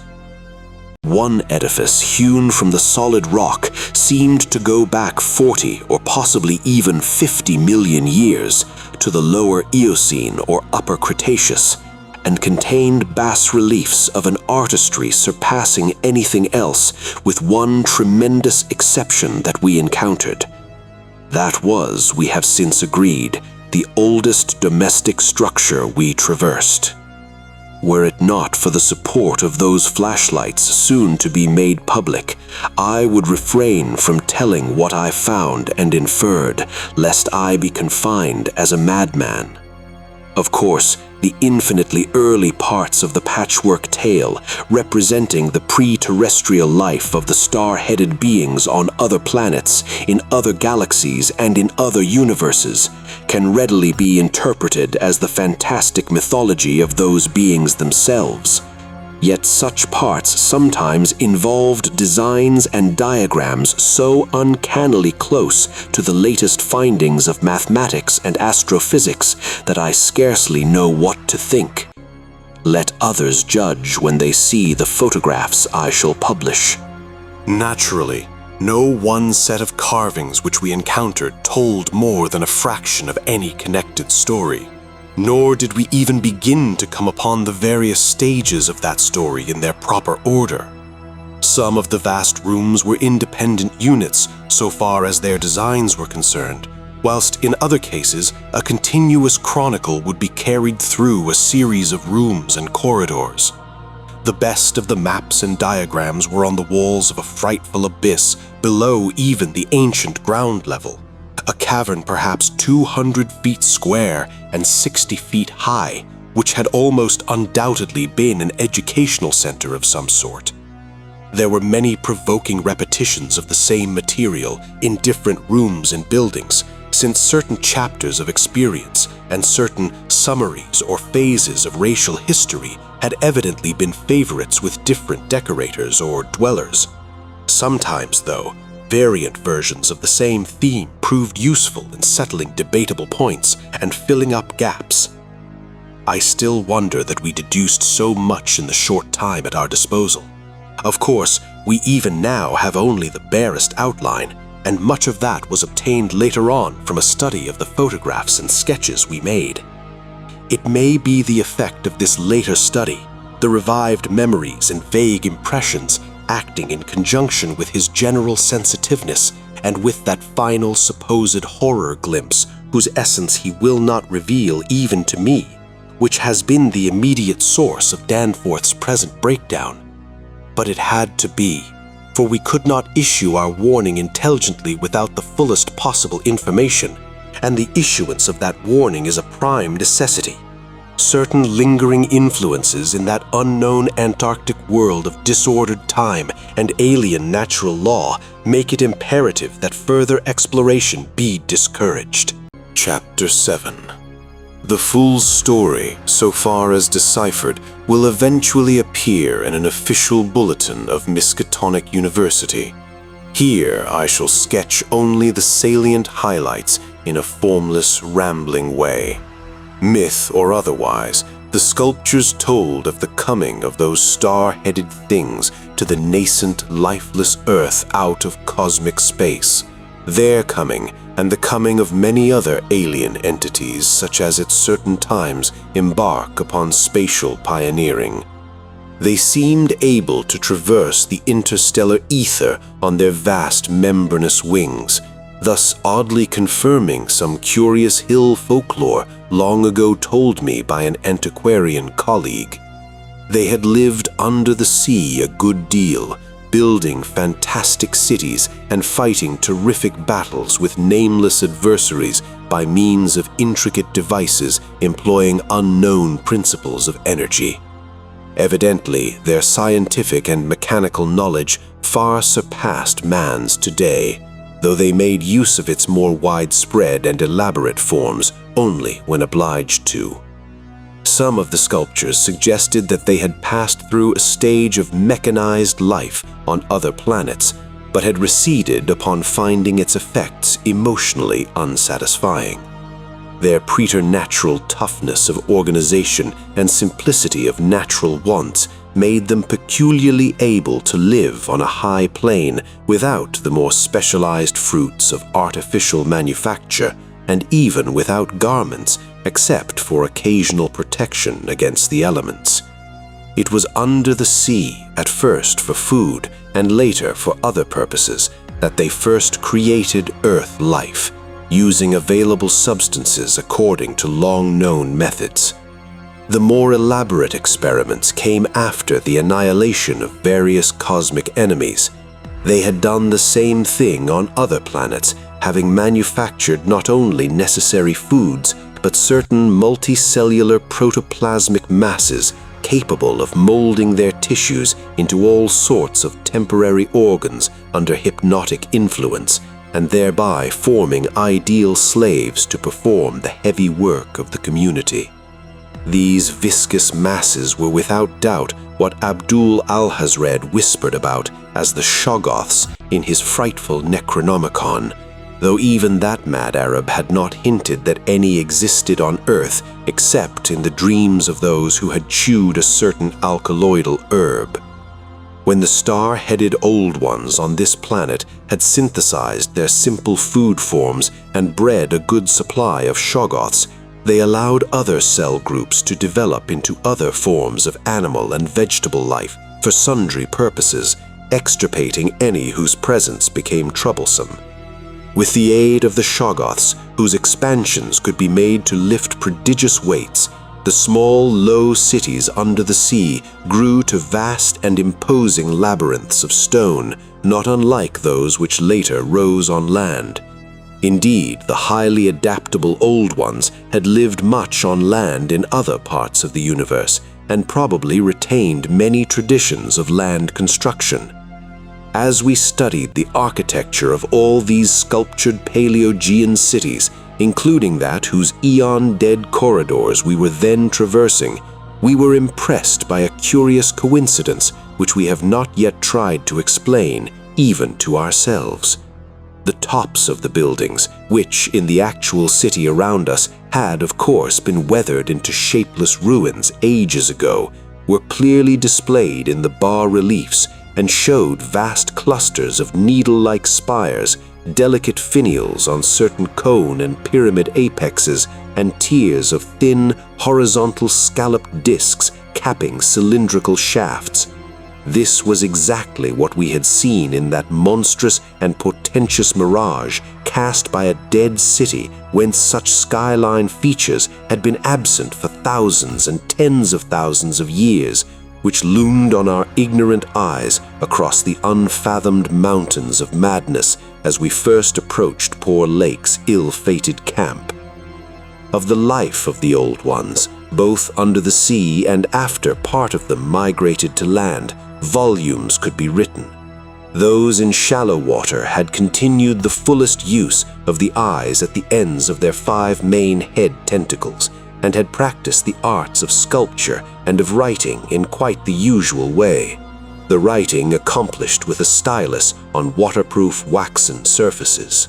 Those lower down in the ocean depths, though they used a curious phosphorescent organism to furnish light, pieced out their vision with obscure special senses operating through the prismatic cilia on their heads.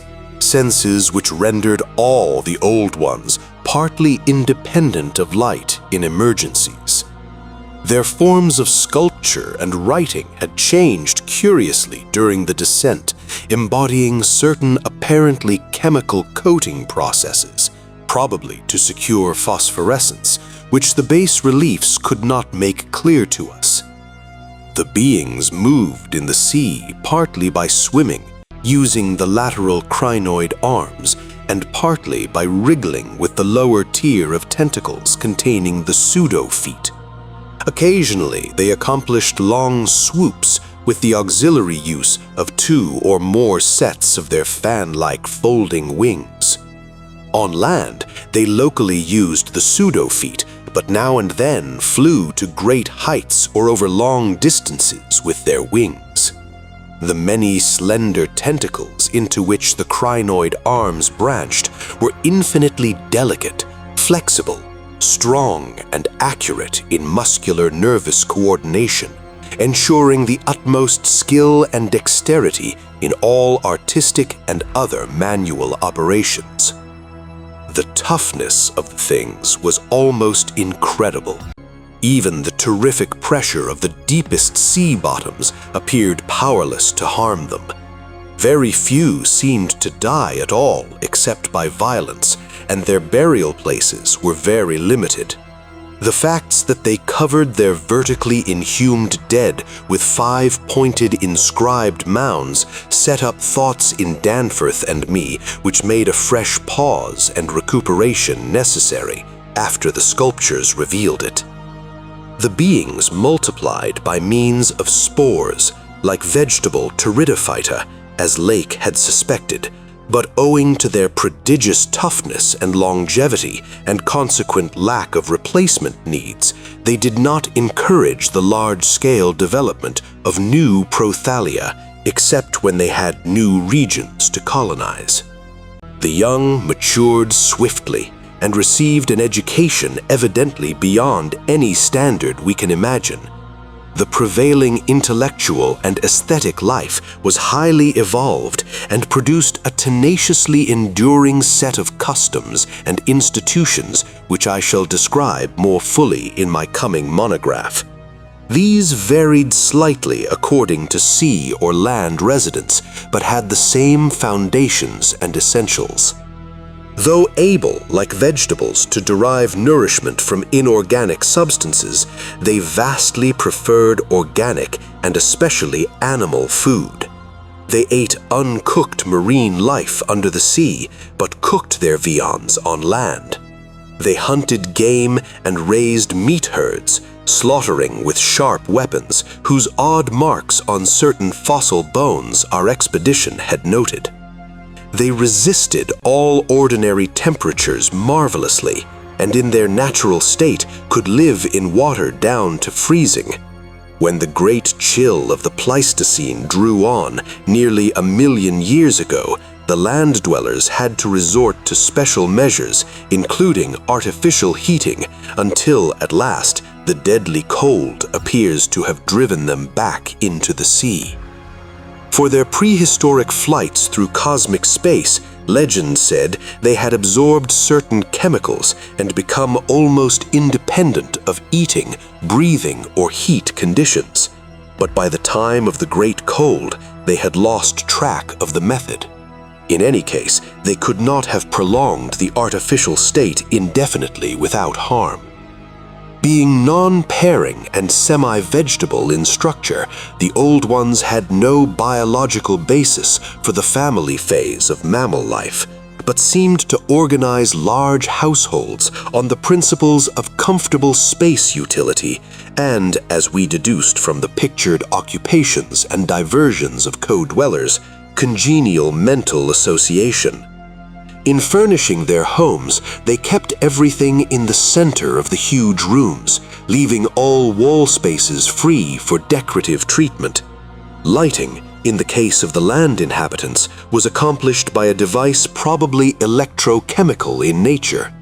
Both on land and underwater, they used curious tables, chairs, and couches like cylindrical frames, for they rested and slept upright with folded down tentacles, and racks for the hinged sets of dotted surfaces forming their books. Government was evidently complex and probably socialistic, though no certainties in this regard could be deduced from the sculptures we saw. There was extensive commerce, both local and between different cities. Certain small flat counters, 5-pointed and inscribed, serving as money.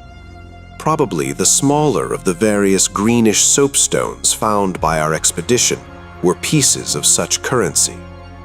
Though the culture was mainly urban, some agriculture and much stock raising existed. Mining and a limited amount of manufacturing were also practiced. Travel was very frequent, but permanent migration seemed relatively rare, except for the vast colonizing movements by which the race expanded. For personal locomotion, no external aid was used, since in land, air, and water movement alike, the Old Ones seemed to possess excessively vast capacities for speed. Loads, however, were drawn by beasts of burden, shoggoths under the sea, and a curious variety of primitive vertebrates in the later years of land existence. These vertebrates, as well as an infinity of other life forms, animal and vegetable, marine, terrestrial, and aerial, were the products of unguided evolution, acting on life cells made by the Old Ones, but escaping beyond their radius of attention. They had been suffered to develop unchecked because they had not come in conflict with the dominant beings. Bothersome forms, of course, were mechanically exterminated. It interested us to see in some of the very last and most decadent sculptures a shambling primitive mammal, used sometimes for food and sometimes as an amusing buffoon by the land dwellers, whose vaguely simian and human foreshadowings were unmistakable. In the building of land cities, The huge stone blocks of the high towers were generally lifted by vast winged pterodactyls of a species heretofore unknown to paleontology. The persistence with which the Old Ones survived various geologic changes and convulsions of the Earth's crust was little short of miraculous. Though few or none of their first cities seem to have remained beyond the Archaean Age, there was no interruption in their civilization or in the transmission of their records. Their original place of advent to the planet was the Antarctic Ocean, and it is likely that they came not long after the matter forming the Moon was wrenched from the neighboring South Pacific. According to one of the sculptured maps, the whole globe was then underwater, with stone cities scattered farther and farther from the Antarctic as eons passed. Another map shows a vast bulk of dry land around the South Pole, where it is evident that some of the beings made experimental settlements, though their main centers were transferred to the nearest sea bottom. Later maps, which display this landmass as cracking and drifting and sending certain detached parts northward, uphold in a striking way the theories of continental drift lately advanced by Taylor, Wegener, and Jolly.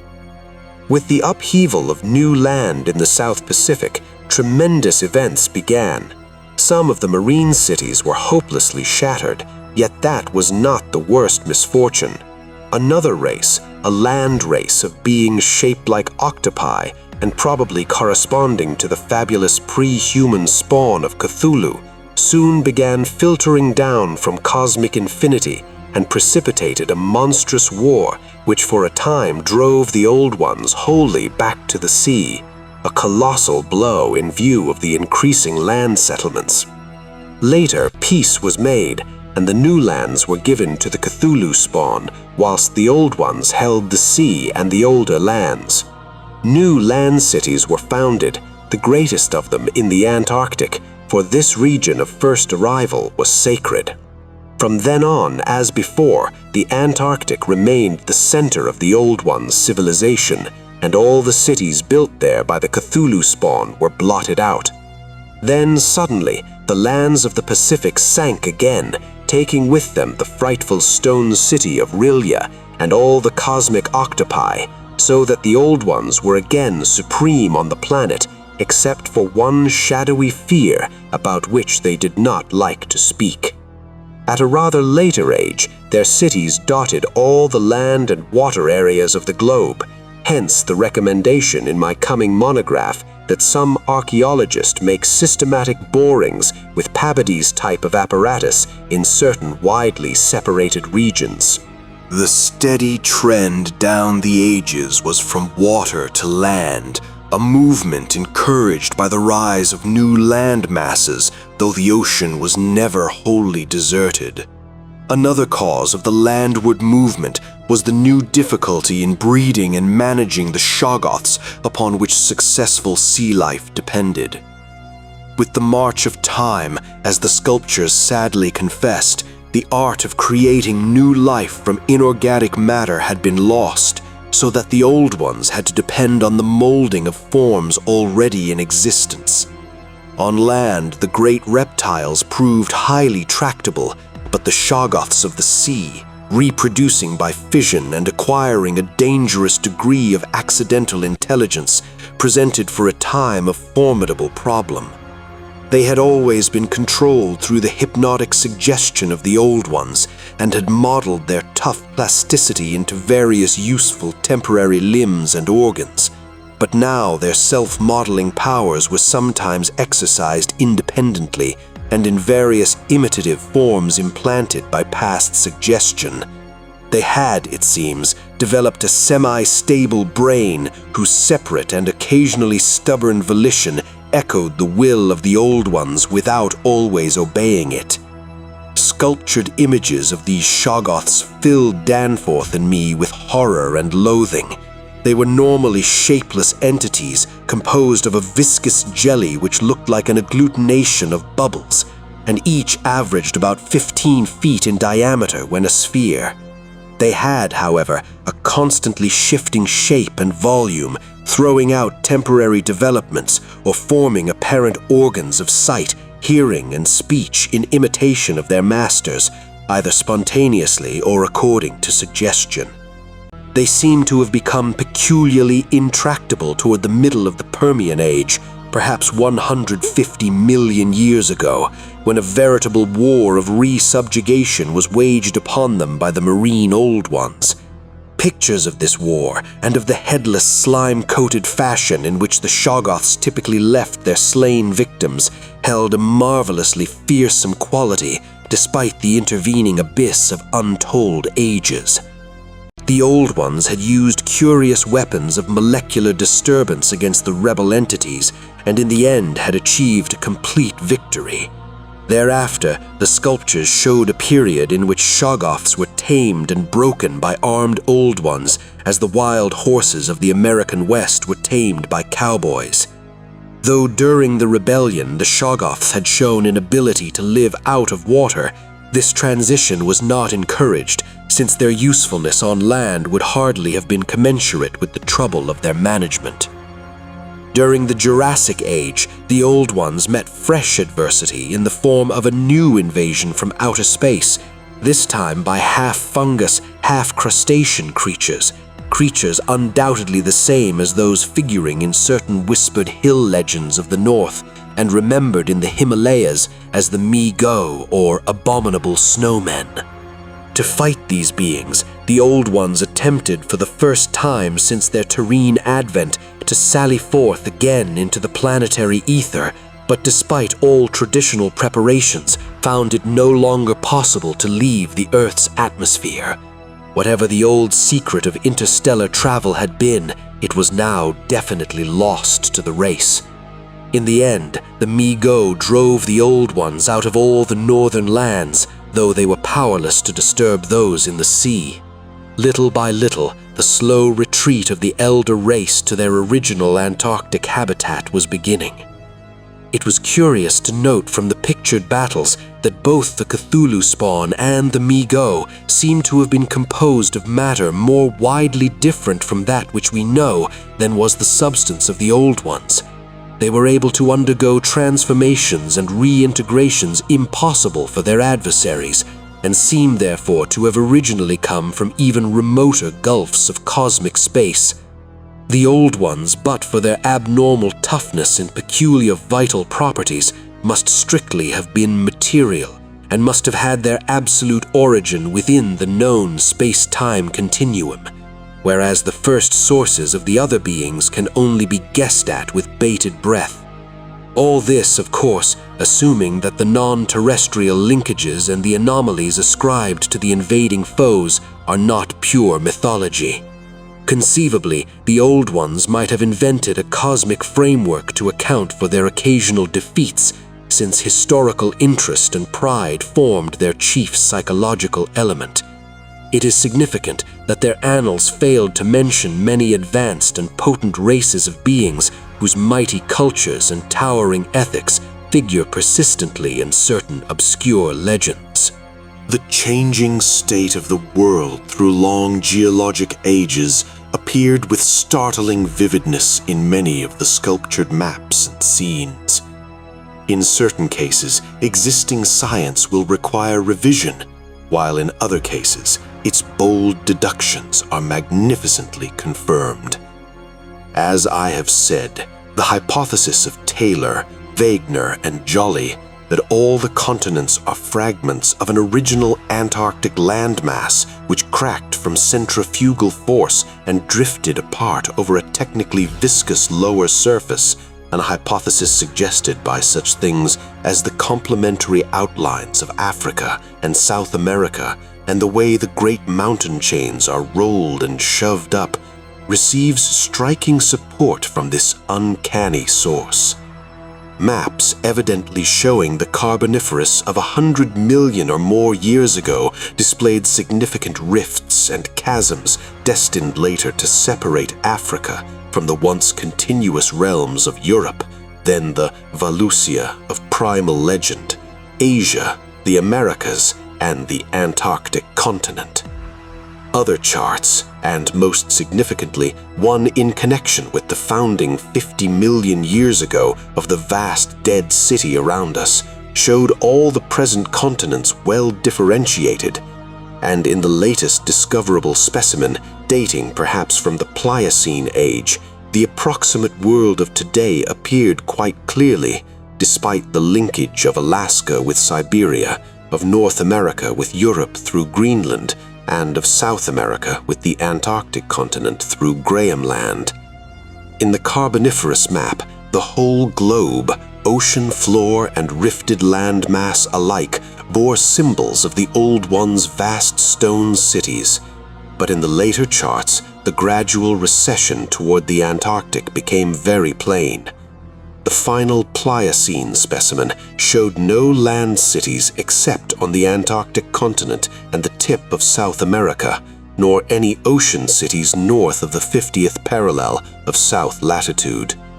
Knowledge and interest in the northern world, save for a study of coastlines probably made during long exploration flights on those fan-like membranous wings, had evidently declined to zero among the old ones. Destruction of cities through the upthrust of mountains, the centrifugal rending of continents, the seismic convulsions of land or sea bottom, and other natural causes was a matter of common record, and it was curious to observe how fewer and fewer replacements were made as the ages wore on.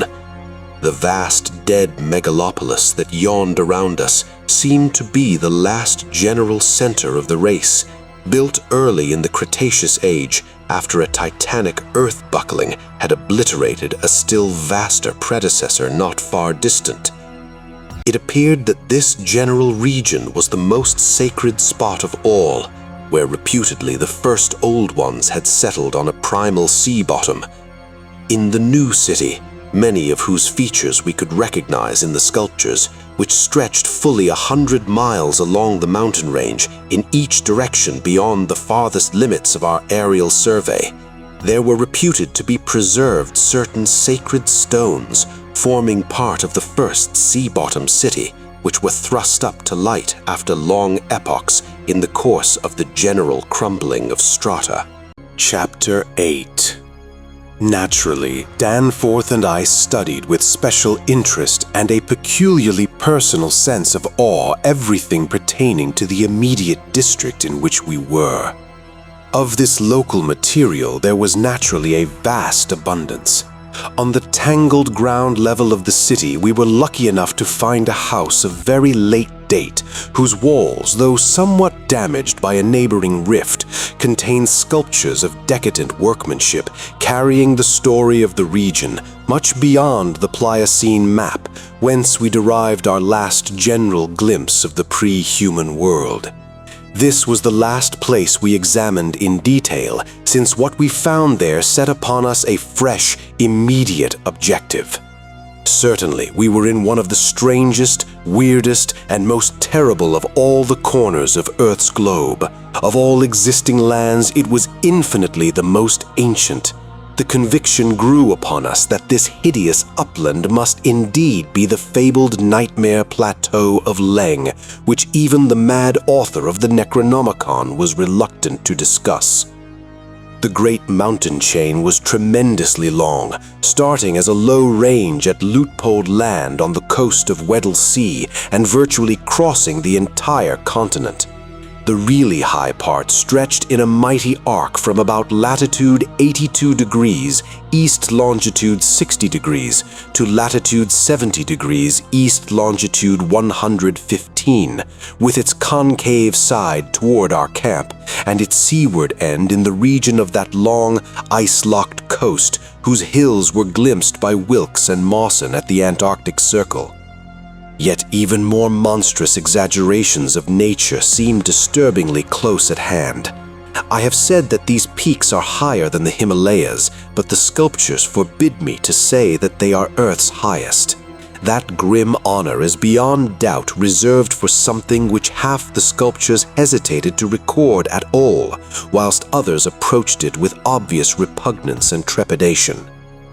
It seems that there was one part of the ancient land, the first part that ever rose from the waters after the earth had flung off the moon and the old ones had seeped down from the stars, which had come to be shunned as vaguely and namelessly evil. Cities built there had crumbled before their time and had been found suddenly deserted.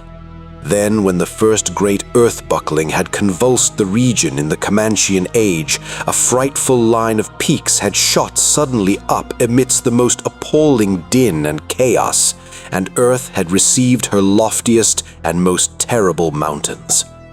If the scale of the carvings were correct, these abhorred things must have been much over 40,000 feet high, radically vaster than even the shocking mountains of madness we had crossed. They extended, it appeared, from about latitude 77 degrees east longitude 70 degrees to latitude 70 degrees east longitude 115, less than 300 miles away from the dead city, so that we would have spied their dreaded summits in the dim western distance had it not been for that vague, opalescent haze. Their northern end must likewise be visible from the long Antarctic Circle coastline at Queen Mary Land. Some of the old ones in the decadent days made strange prayers to those mountains, but none ever went near them or dared to guess what lay beyond. No human eye had ever seen them, and as I studied the emotions conveyed in the carvings, I prayed that none ever might. There are protecting hills along the coast beyond them, Queen Mary and Kaiser Wilhelm lands, and I thank heaven no one has been able to land and climb those hills. I am not as skeptical about old tales and fears as I used to be, and I do not laugh now at the pre-human sculpture's notion that lightning paused meaningfully now and then at each of the brooding crests, and that an unexplained glow shone from one of those terrible pinnacles all through the long polar night. There may be a very real and very monstrous meaning in the old Pnakotic whispers about Kadath in the cold waste. But the terrain close at hand was hardly less strange, even if less namelessly accursed.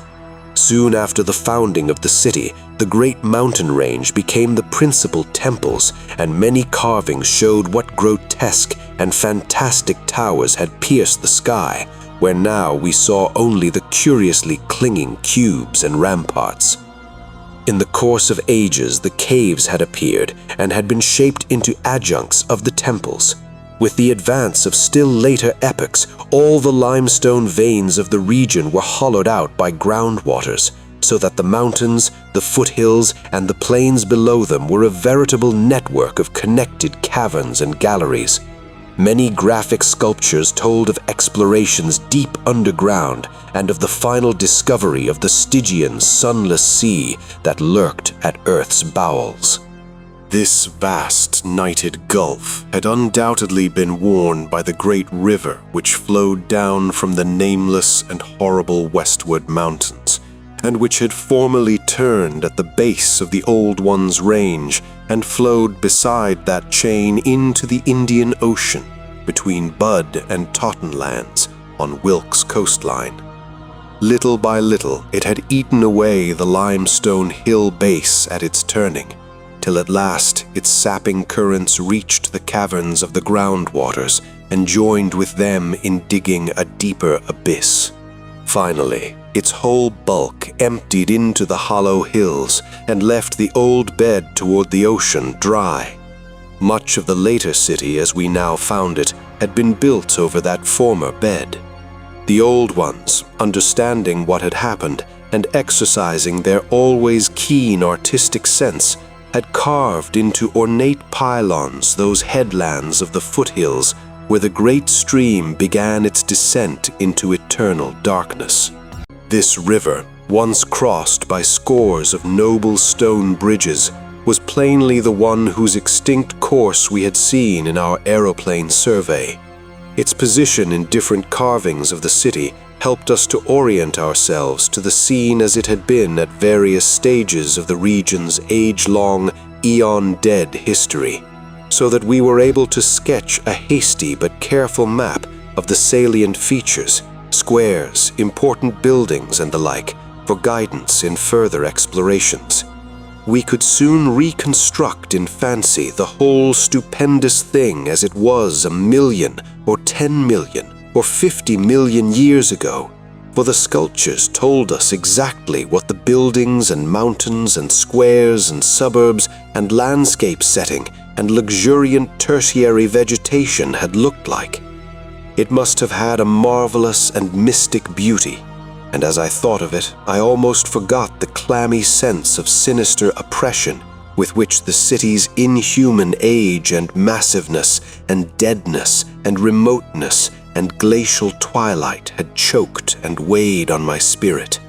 Yet, according to certain carvings, the denizens of that city had themselves known the clutch of oppressive terror, for there was a somber and recurrent type of scene in which the old ones were shown in the act of recoiling affrightedly from some object never allowed to appear in the design, found in the great river and indicated as having been washed down through waving, vine-draped cycad forests from those horrible westward mountains. It was only in the one late-built house with the decadent carvings that we obtained any foreshadowing of the final calamity leading to the city's desertion. Undoubtedly, there must have been many sculptures of the same age elsewhere, even allowing for the slackened energies and aspirations of a stressful and uncertain period. Indeed, very certain evidence of the existence of others came to us shortly afterward, but this was the first and only set we directly encountered. We meant to look farther later on, but as I have said, immediate conditions dictated another present objective. There would, though, have been a limit, for after all, hope of a long future occupancy of the place had perished among the old ones. There could not but have been a complete cessation of mural decoration. The ultimate blow, of course, was the coming of the great cold which once held most of the earth in thrall, and which has never departed from the ill-fated poles. The great cold that at the earth's other extremity put an end to the fabled lands of Lomar and Hyperborea. Just when this tendency began in the Antarctic, it would be hard to say in terms of exact years. Nowadays, we set the beginning of the general glacial periods at a distance of about 500,000 years from the present, but at the poles, the terrible scourge must have commenced much earlier. All quantitative estimates are partly guesswork, but it is quite likely that the decadent sculptures were made considerably less than 1,000,000 years ago, and that the actual desertion of the city was complete long before the conventional opening of the Pleistocene, 500,000 years ago, as reckoned in terms of the Earth's whole surface. In the decadent sculptures, there were signs of thinner vegetation everywhere, and of a decreased country life on the part of the old ones. Heating devices were shown in the houses, and winter travelers were represented as muffled in protective fabrics.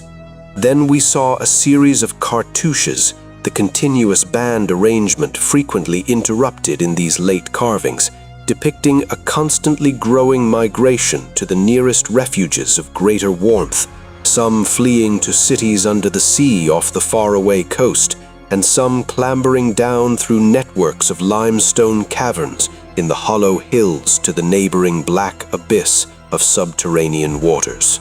In the end, it seems to have been the neighboring abyss which received the greatest colonization.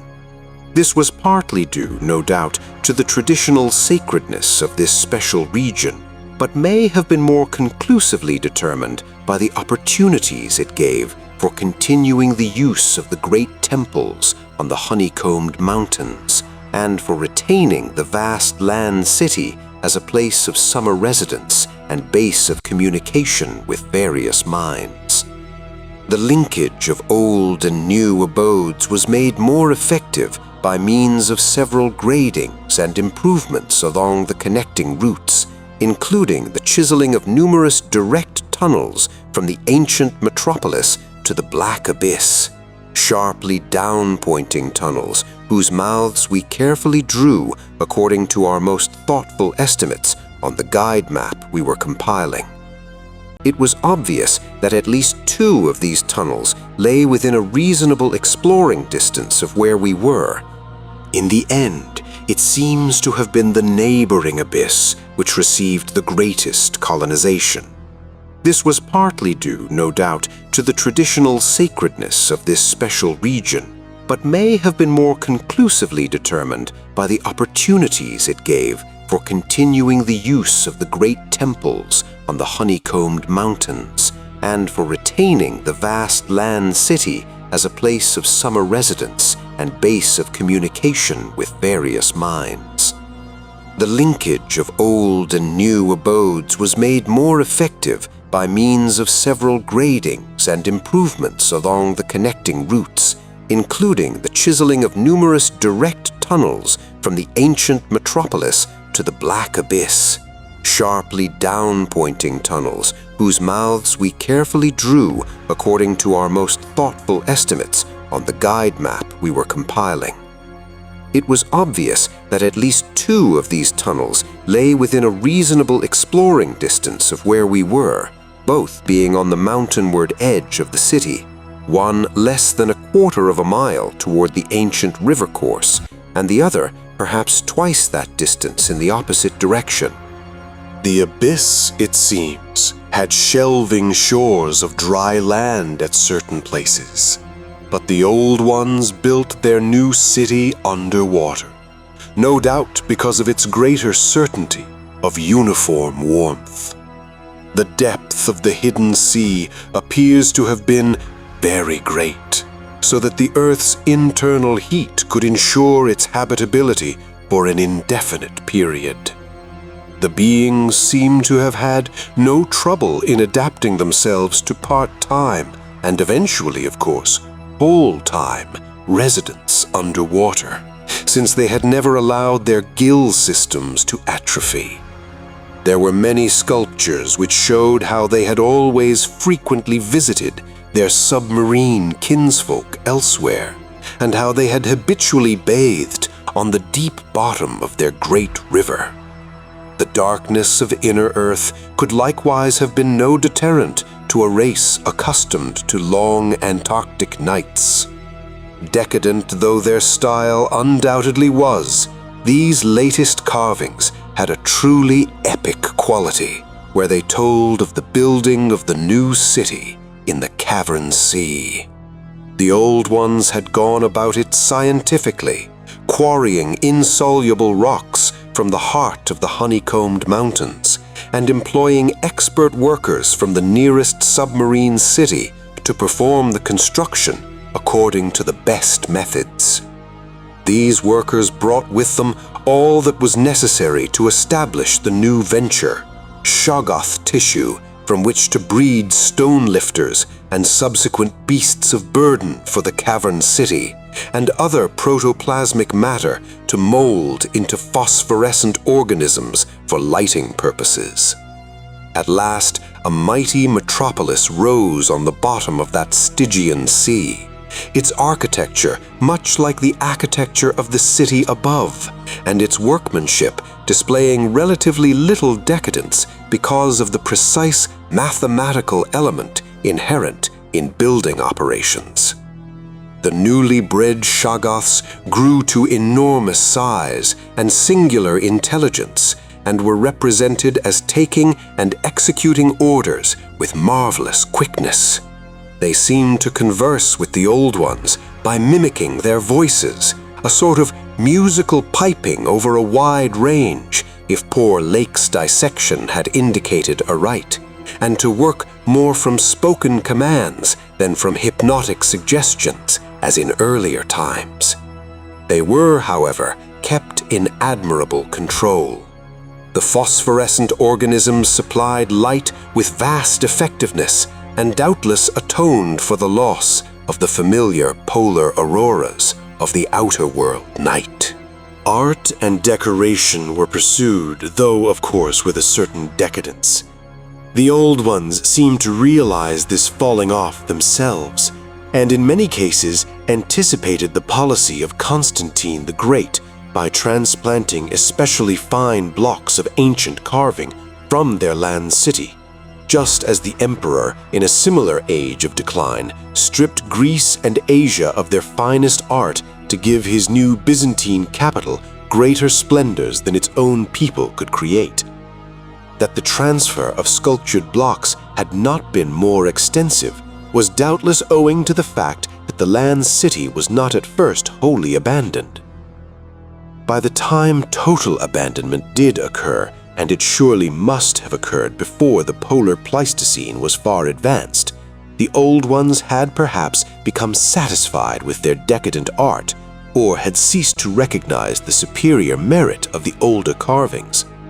At any rate, the aeon's silent ruins around us had certainly undergone no wholesale sculptural denudation, though all the best separate statues, like other movables, had been taken away. The decadent cartouches and dados telling this story were, as I have said, the latest we could find in our limited search. They left us with a picture of the old ones shuttling back and forth betwixt the land city in summer and the sea cavern city in winter, and sometimes trading with the sea-bottom cities off the Antarctic coast. By this time, the ultimate doom of the land city must have been recognized, for the sculptures showed many signs of the cold's malign encroachments. Vegetation was declining, and the terrible snows of the winter no longer melted completely even in midsummer. The saurian livestock were nearly all dead, and the mammals were standing it none too well. To keep on with the work of the upper world, it had become necessary to adapt some of the amorphous and curiously cold-resistant shoggoths to land life, a thing the old ones had formerly been reluctant to do.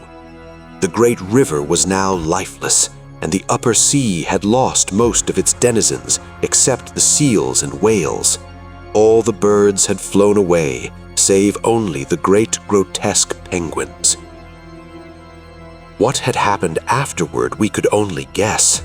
How long had the new sea cavern city survived? Was it still down there, a stony corpse in eternal blackness? Had the subterranean waters frozen at last? To what fate had the ocean-bottom cities of the outer world been delivered? Had any of the old ones shifted north ahead of the creeping ice cap? Existing geology shows no trace of their presence. Had the frightful Mi-Go still a menace in the outer land world of the north? Could one be sure of what might or might not linger, even to this day, in the lightless and unplumbed abysses of Earth's deepest water? Those things had seemingly been able to withstand any amount of pressure, and men of the sea have fished up curious objects at times. And has the killer whale theory really explained the savage and mysterious scars on Antarctic seals noticed a generation ago by Borchgrink? The specimens found by Poor Lake did not enter into these guesses, for their geologic setting proved them to have lived at what must have been a very early date in the land city's history.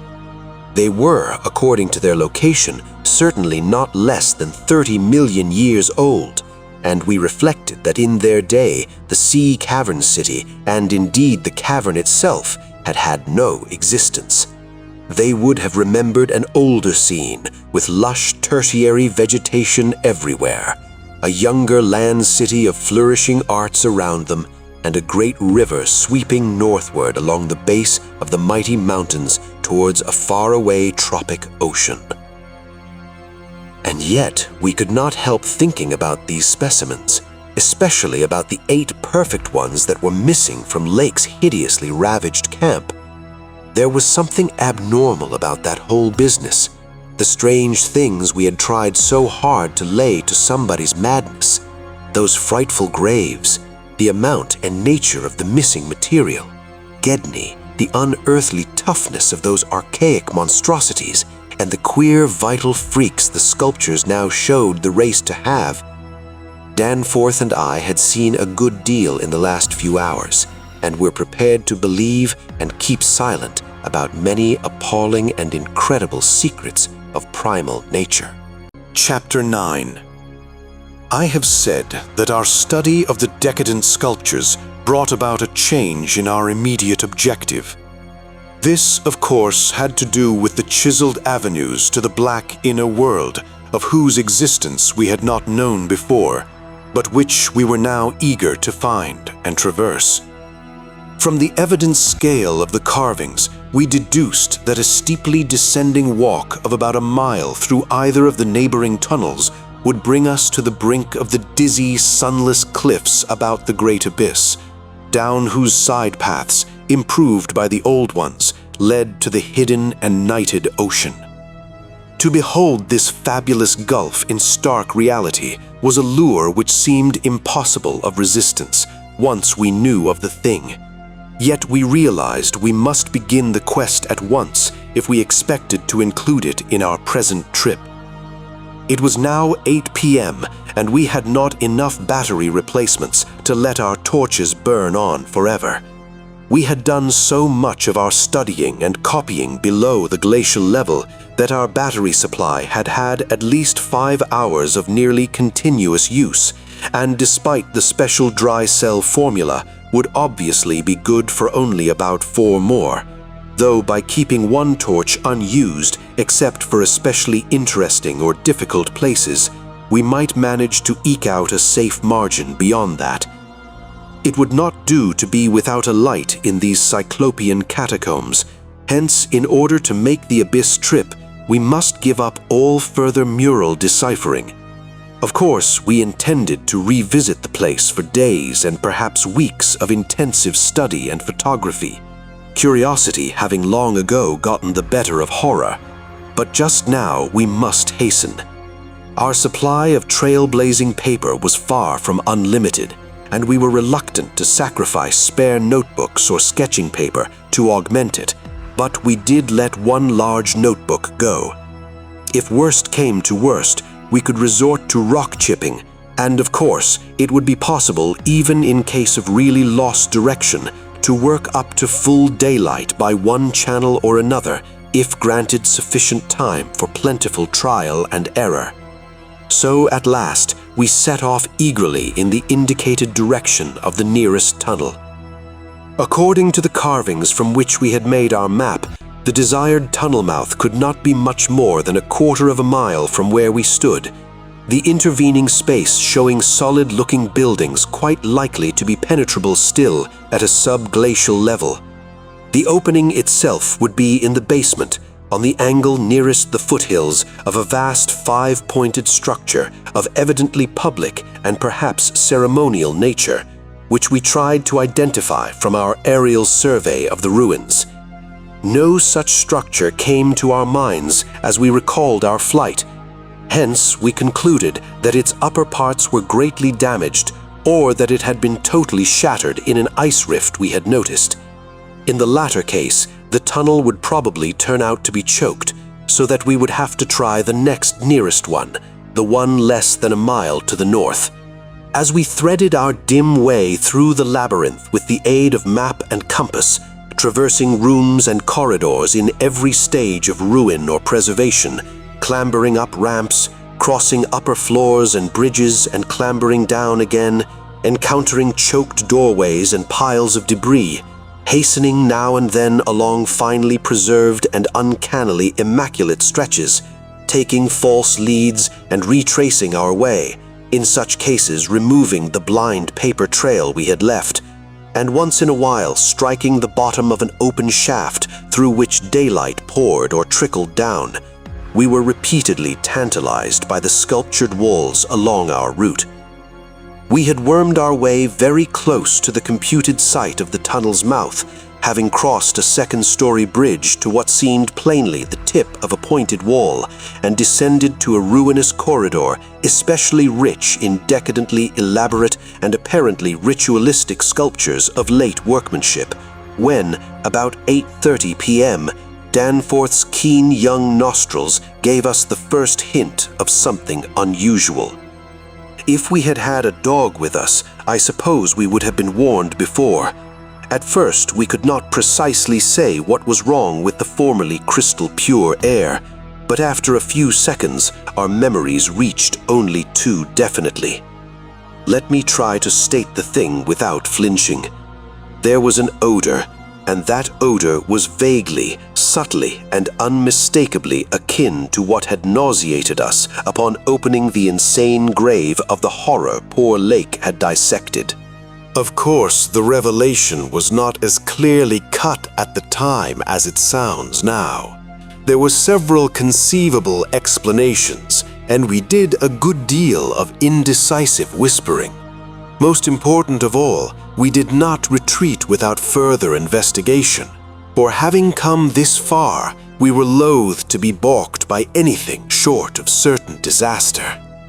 Anyway, what we must have suspected was altogether too wild to believe. Such things did not happen in any normal world. It was probably sheer irrational instinct which made us dim our single torch, tempted no longer by the decadent and sinister sculptures that leered menacingly from the oppressive walls, and which softened our progress to a cautious tiptoeing and crawling over the increasingly littered floor and heaps of debris. Danforth's eyes as well as nose proved better than mine, for it was likewise he who first noticed the queer aspect of the debris after we had passed many half-choked arches leading to chambers and corridors on the ground level. It did not look quite as it ought after countless thousands of years of desertion, and when we cautiously turned on more light, we saw that a kind of swath seemed to have been lately tracked through it. The irregular nature of the latter precluded any definite marks, but in the smoother places there were suggestions of the dragging of heavy objects. Once we thought there was a hint of parallel tracks, as if of runners. This was what made us pause again. It was during that pause that we caught, simultaneously this time, the other odor ahead. Paradoxically, it was both a less frightful and a more frightful odor.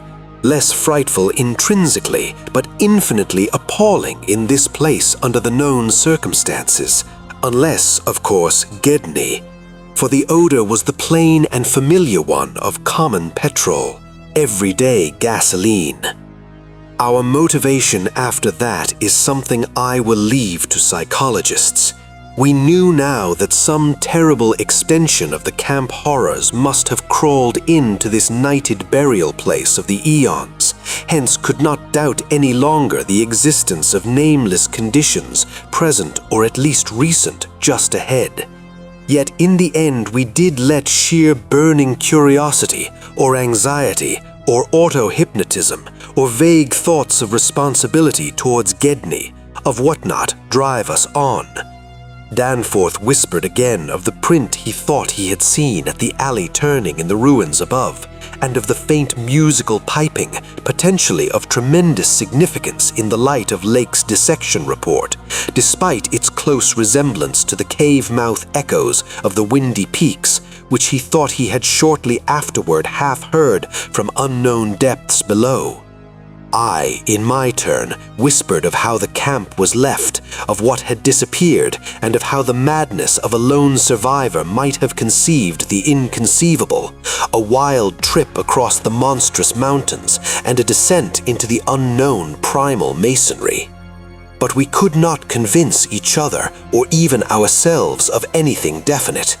We had turned off all light as we stood still, and vaguely noticed that a trace of deeply filtered upper daylight kept the blackness from being absolute.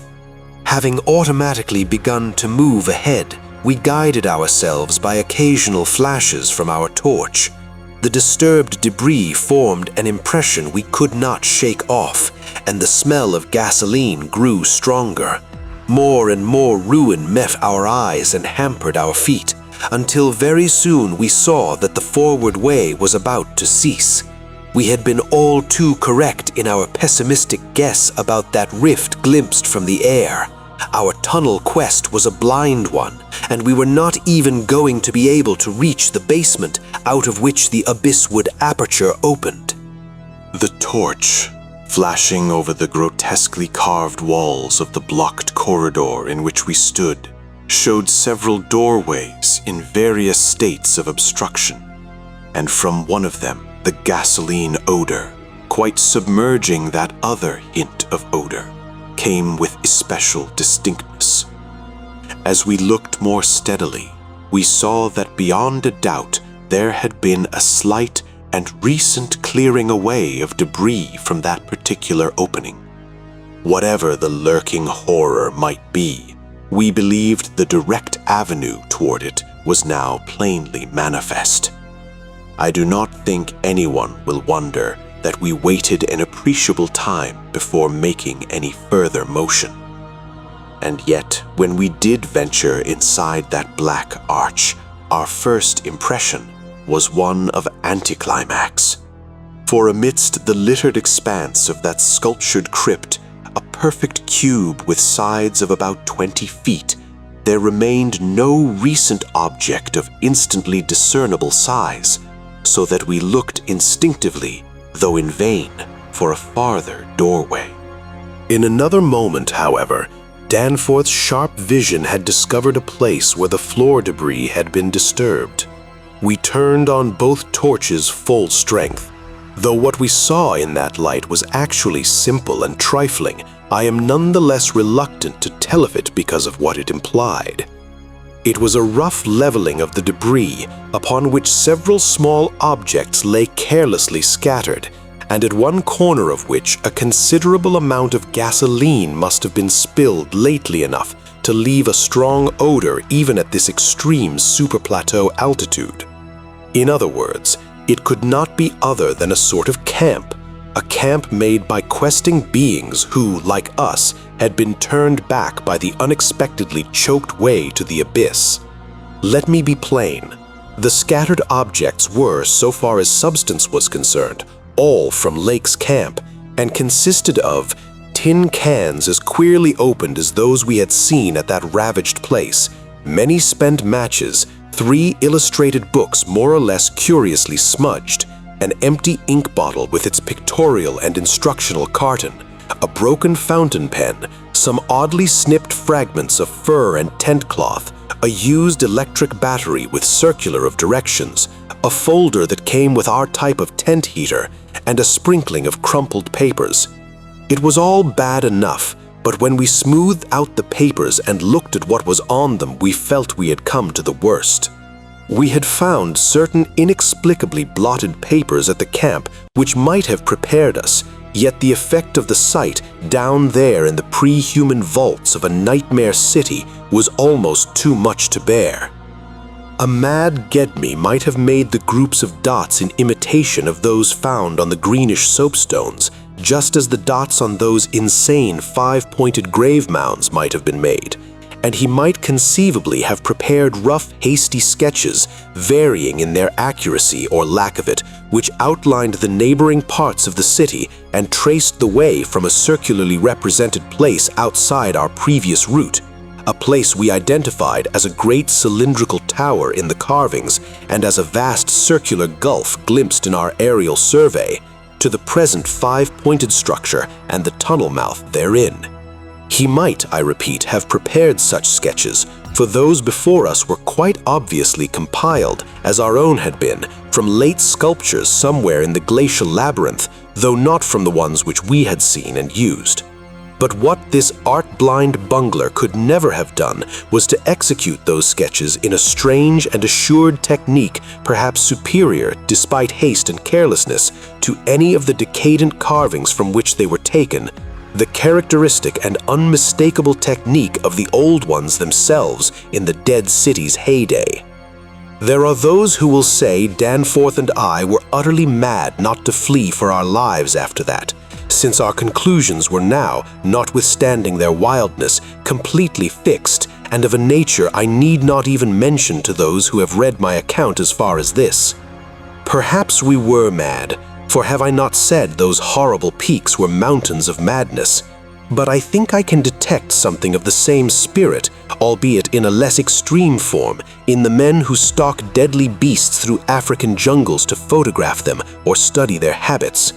Half paralyzed with terror though we were, there was nevertheless fanned within us a blazing flame of awe and curiosity which triumphed in the end. Of course, we did not mean to face that or those which we knew had been there, but we felt that they must be gone by now.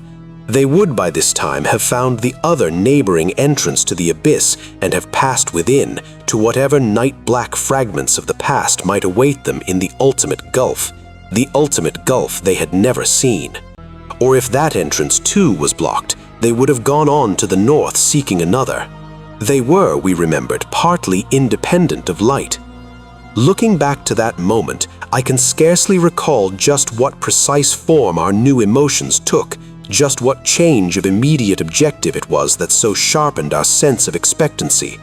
We certainly did not mean to face what we feared, yet I will not deny that we may have had a lurking unconscious wish to spy certain things from some hidden vantage point. Probably we had not given up our zeal to glimpse the abyss itself, though there was interposed a new goal in the form of that great circular place shown on the crumpled sketches we had found. We had at once recognized it as a monstrous cylindrical tower in the carvings, but appearing only as a prodigious round aperture from above.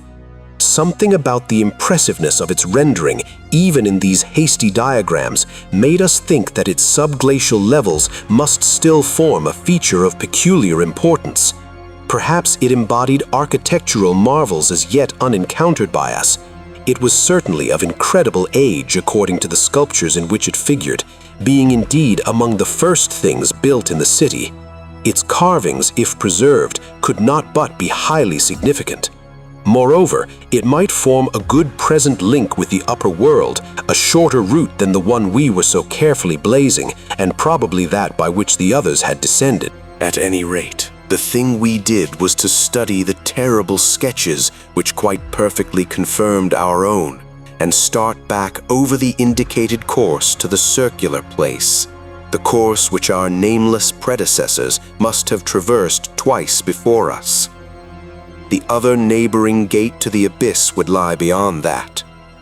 I need not speak of our journey, during which we continued to leave an economical trail of paper, for it was precisely the same in kind as that by which we had reached the cul-de-sac, except that it tended to adhere more closely to the ground level and even descend to basement corridors. Every now and then we could trace certain disturbing marks in the debris or litter underfoot, and after we had passed outside the radius of the gasoline scent, we were again faintly conscious, spasmodically, of that more hideous and more persistent scent. After the way had branched from our former course, we sometimes gave the rays of our single torch a furtive sweep along the walls, noting in almost every case the well-nigh omnipresent sculptures, which indeed seemed to have formed a main aesthetic outlet for the old ones. About 9:30 p.m., while traversing a vaulted corridor whose increasingly glaciated floor seemed somewhat below the ground level and whose roof grew lower as we advanced, we began to see strong daylight ahead and were able to turn off our torch. It appeared that we were coming to the vast circular place and that our distance from the upper air could not be very great. The corridor ended in an arch, surprisingly low for these megalithic ruins, but we could see much through it even before we emerged. Beyond, there stretched a prodigious round space, fully 200 feet in diameter, strewn with debris and containing many choked archways corresponding to the one we were about to cross. The walls were, in available spaces, boldly sculptured into a spiral band of heroic proportions, and displayed, despite the destructive weathering caused by the openness of the spot, an artistic splendor far beyond anything we had encountered before. The littered floor was quite heavily glaciated, and we fancied that the true bottom lay at a considerably lower depth. But the salient object of the place was the titanic stone ramp, which, eluding the archways by a sharp turn outward into the open floor, wound spirally up the stupendous cylindrical wall like an inside counterpart of those once climbing outside the monstrous towers or ziggurats of antique Babylon. Only the rapidity of our flight and the perspective which confounded the descent with the tower's inner wall had caused us to seek another avenue to the subglacial level. Paybuddy might have been able to tell what sort of engineering held it in place, but Danforth and I could merely admire and marvel.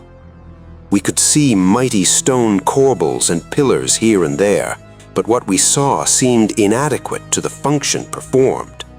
The thing was excellently preserved up to the present top of the tower, a highly remarkable circumstance in view of its exposure, and its shelter had done much to protect the bizarre and disturbing cosmic sculptures on the walls.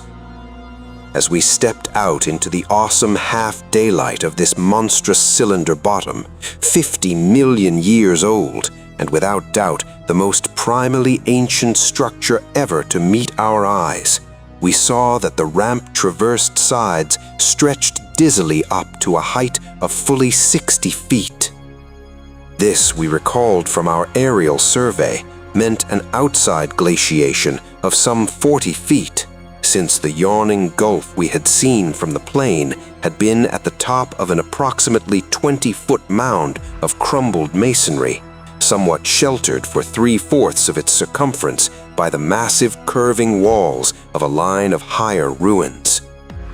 According to the sculptures, the original tower had stood in the center of an immense circular plaza and was perhaps 500 or 600 feet high, with tiers of horizontal discs near the top and a row of needle-like spires along the upper rim. Most of the masonry had obviously toppled outward rather than inward, a fortunate happening, since otherwise the ramp might have been shattered and the whole interior choked. As it was, the ramp showed sad battering, whilst the choking was such that all the archways seemed to have been half cleared. It took us only a moment to conclude that this was indeed the route by which those others had descended, and that this would be the logical route for our own ascent, despite the long trail of paper we had left elsewhere. The tower's mouth was no farther from the foothills and our waiting plain than was the great terraced building we had entered, and any further subglacial exploration we might make on this trip would lie in this general region. Oddly, we were still thinking about possible later trips, even after all we had seen and guessed. Then, as we picked our way cautiously over the debris of the great floor, there came a sight which for the time excluded all other matters. It was the neatly huddled array of 3 sledges in that farther angle of the ramp's lower and outward projecting course, which had hitherto been screened from our view. There they were, the 3 sledges missing from Lake's camp, shaken by a hard usage which must have included forcible dragging along great reaches of snowless masonry and debris, as well as much hand portage over utterly unnavigable places. They were carefully and intelligently packed and strapped, and contained things memorably familiar enough: the gasoline stove, fuel cans, instrument cases, provision tins, tarpaulins obviously bulging with books, and some bulging with less obvious contents. Everything derived from Lake's equipment. After what we had found in that other room, we were in a measure prepared for this encounter. The really great shock came when we stepped over and undid one tarpaulin whose outlines had peculiarly disquieted us. It seems that others, as well as Lake, had been interested in collecting typical specimens, for there were 2 here, both stiffly frozen, perfectly preserved, patched with adhesive plaster where some wounds around the neck had occurred, and wrapped with care to prevent further damage. They were the bodies of young Gedney and the missing dog. Chapter 10. Many people will probably judge us callous as well as mad, but thinking about the northward tunnel and the abyss so soon after our somber discovery, and I am not prepared to say that we would have immediately revived such thoughts, but for a specific circumstance which broke in upon us and set up a whole new train of speculations.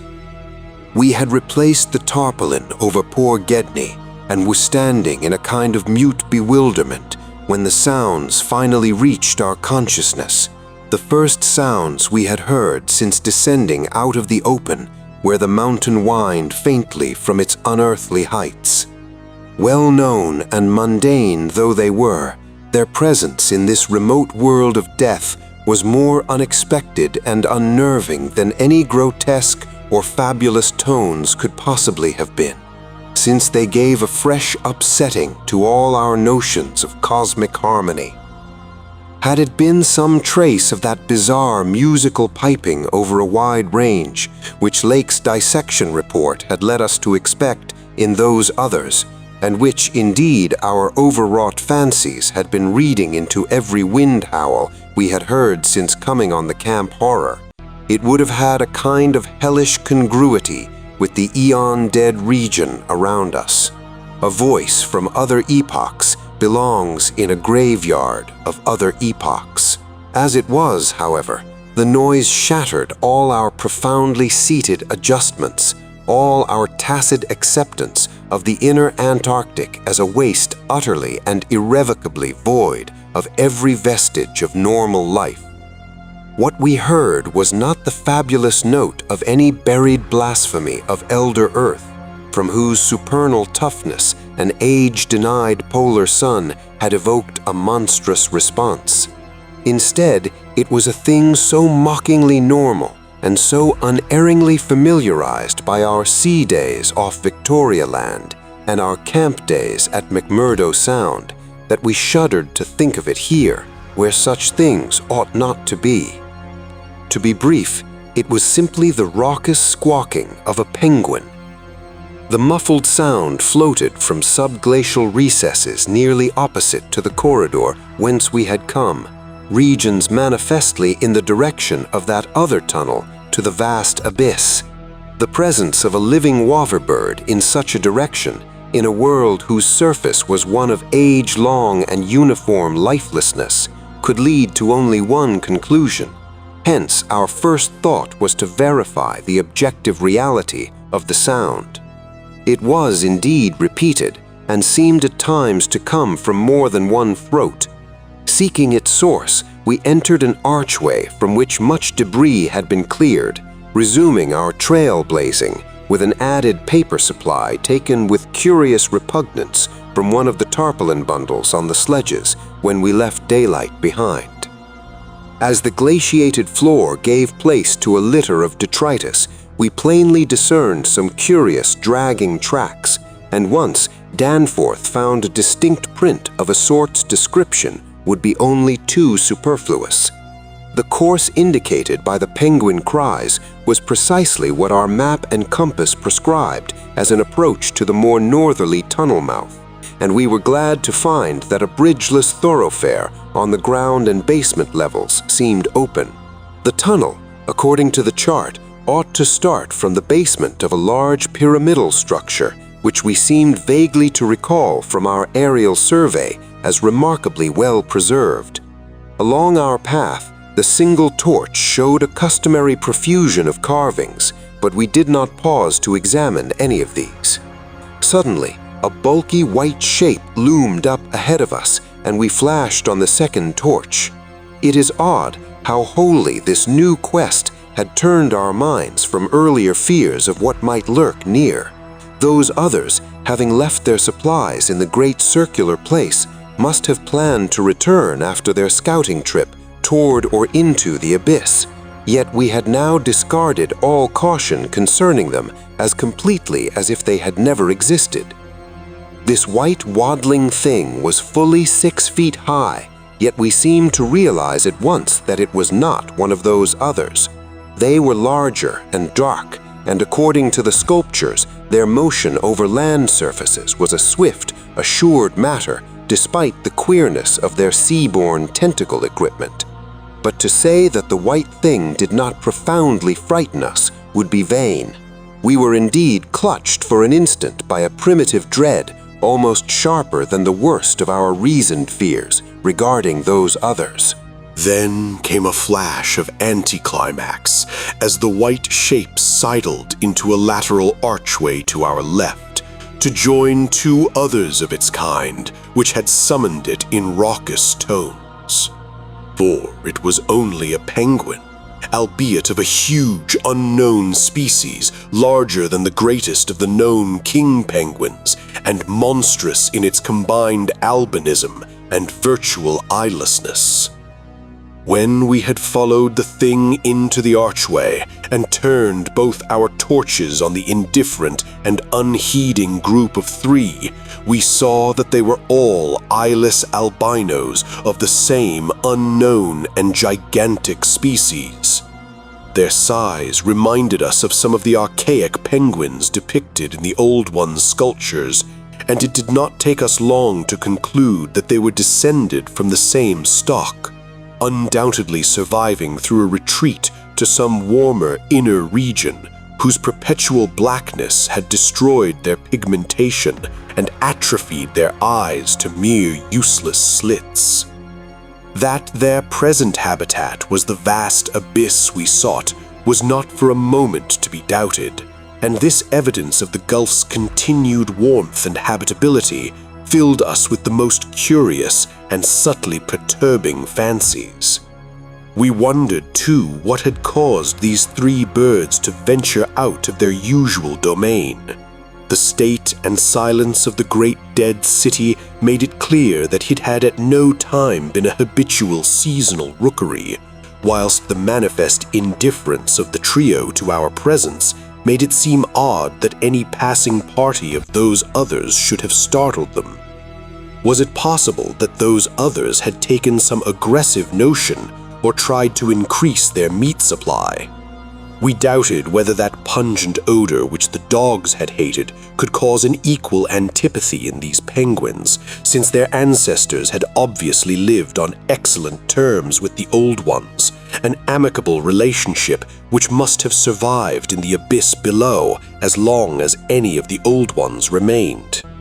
Regretting, in a flare-up of the old spirit of pure science, that we could not photograph these anomalous creatures, we shortly left them to their squawking and pushed on toward the abyss whose openness was now so positively proven to us, and whose exact direction occasional penguin tracks made clear. Not long afterward, a steep descent in a long, low, doorless, and peculiarly sculptureless corridor led us to believe that we were approaching the tunnel mouth at last. We had passed two more penguins.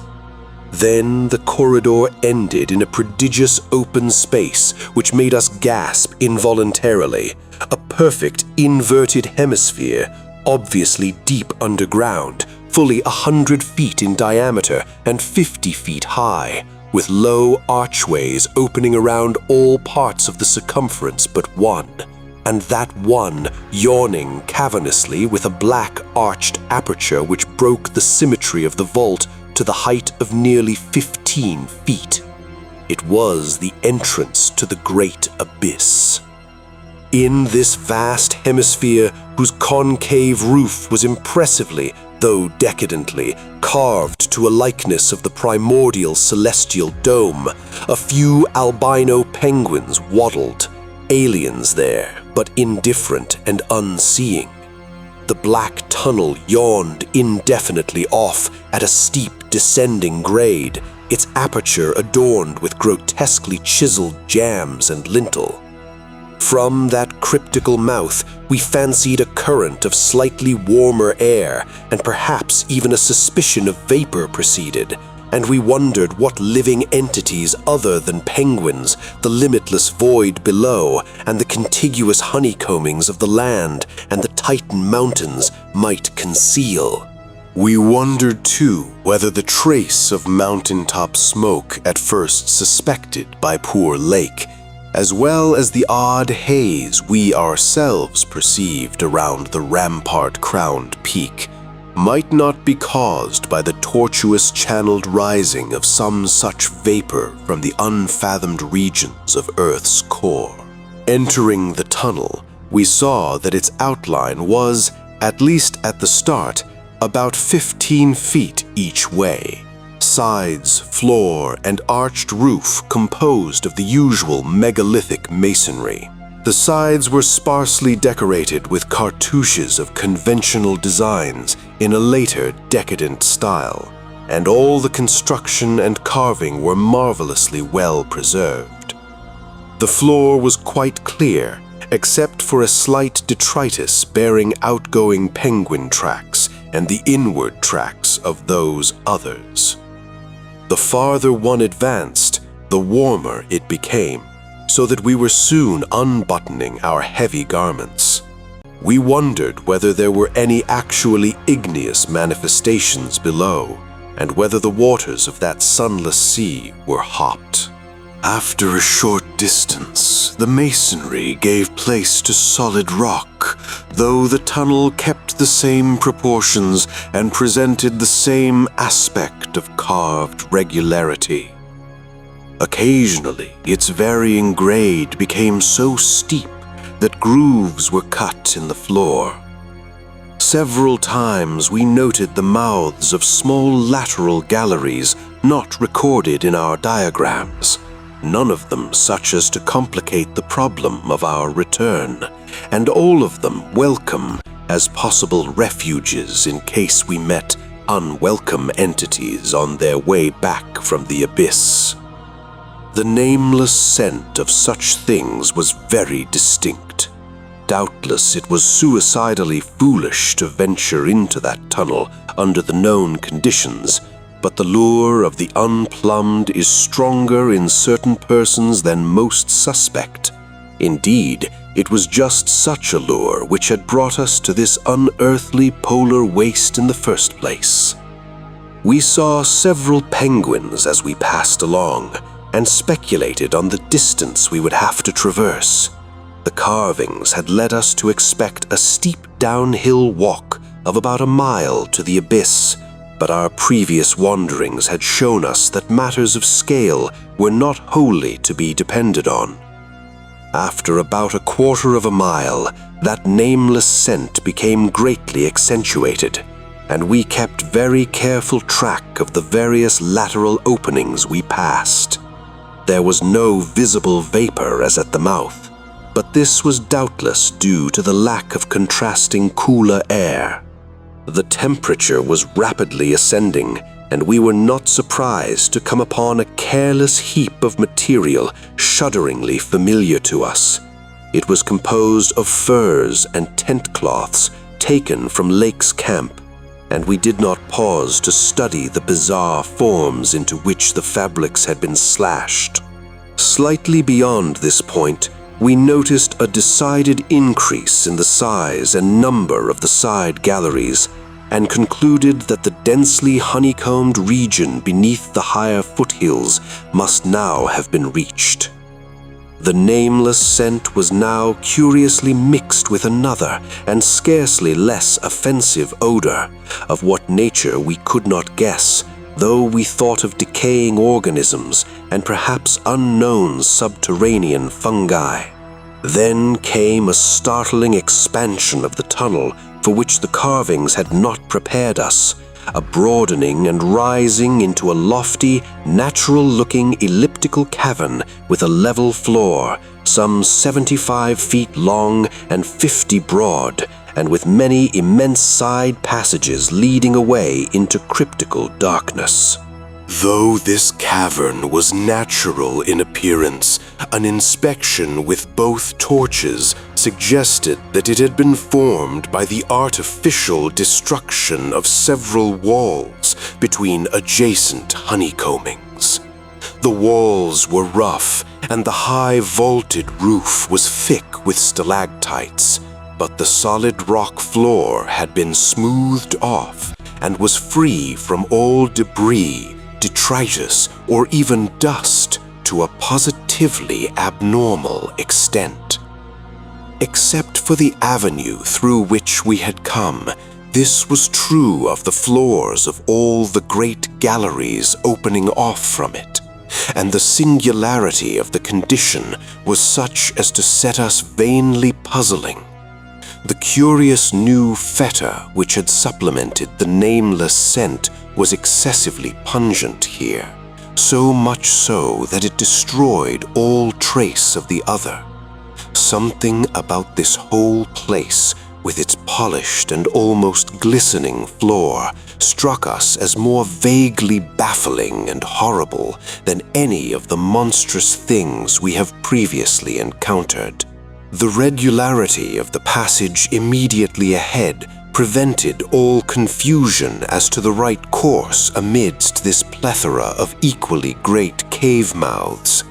Nevertheless, we resolved to resume our paper trailblazing if any further complexity should develop, for dust tracks, of course, could no longer be expected.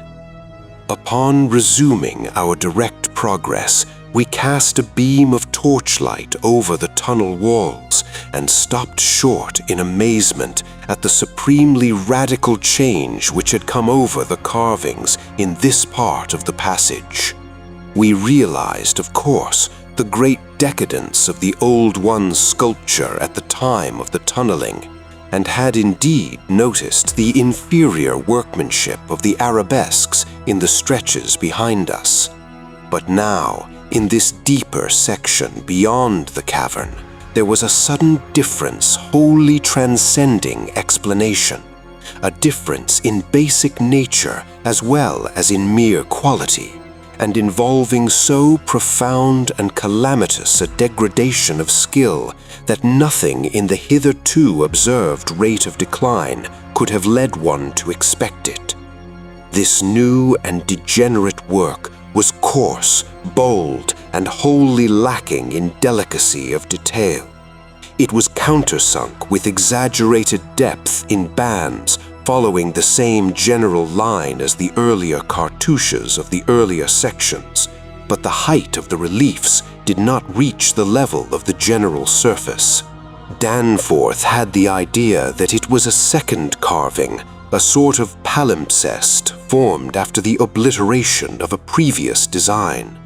In nature, it was wholly decorative and conventional, and consisted of crude spirals and angles roughly following the quintile mathematical tradition of the old ones, yet seeming more like a parody than a perpetuation of that tradition. Since we could not afford to spend any considerable time in study, we resumed our advance after a cursory look. We saw and heard fewer penguins, but thought we caught a vague suspicion of an infinitely distant chorus of them somewhere deep within the earth. The new and inexplicable odor was abominably strong, and we could detect scarcely a sign of that other nameless scent. Puffs of visible vapor ahead bespoke increasing contrasts in temperature and the relative nearness of the sunless sea cliffs of the great abyss. Then, quite unexpectedly, we saw certain obstructions on the polished floor ahead, obstructions which were quite definitely not penguins, and turned on our second torch after making sure that the objects were quite stationary. Chapter 11.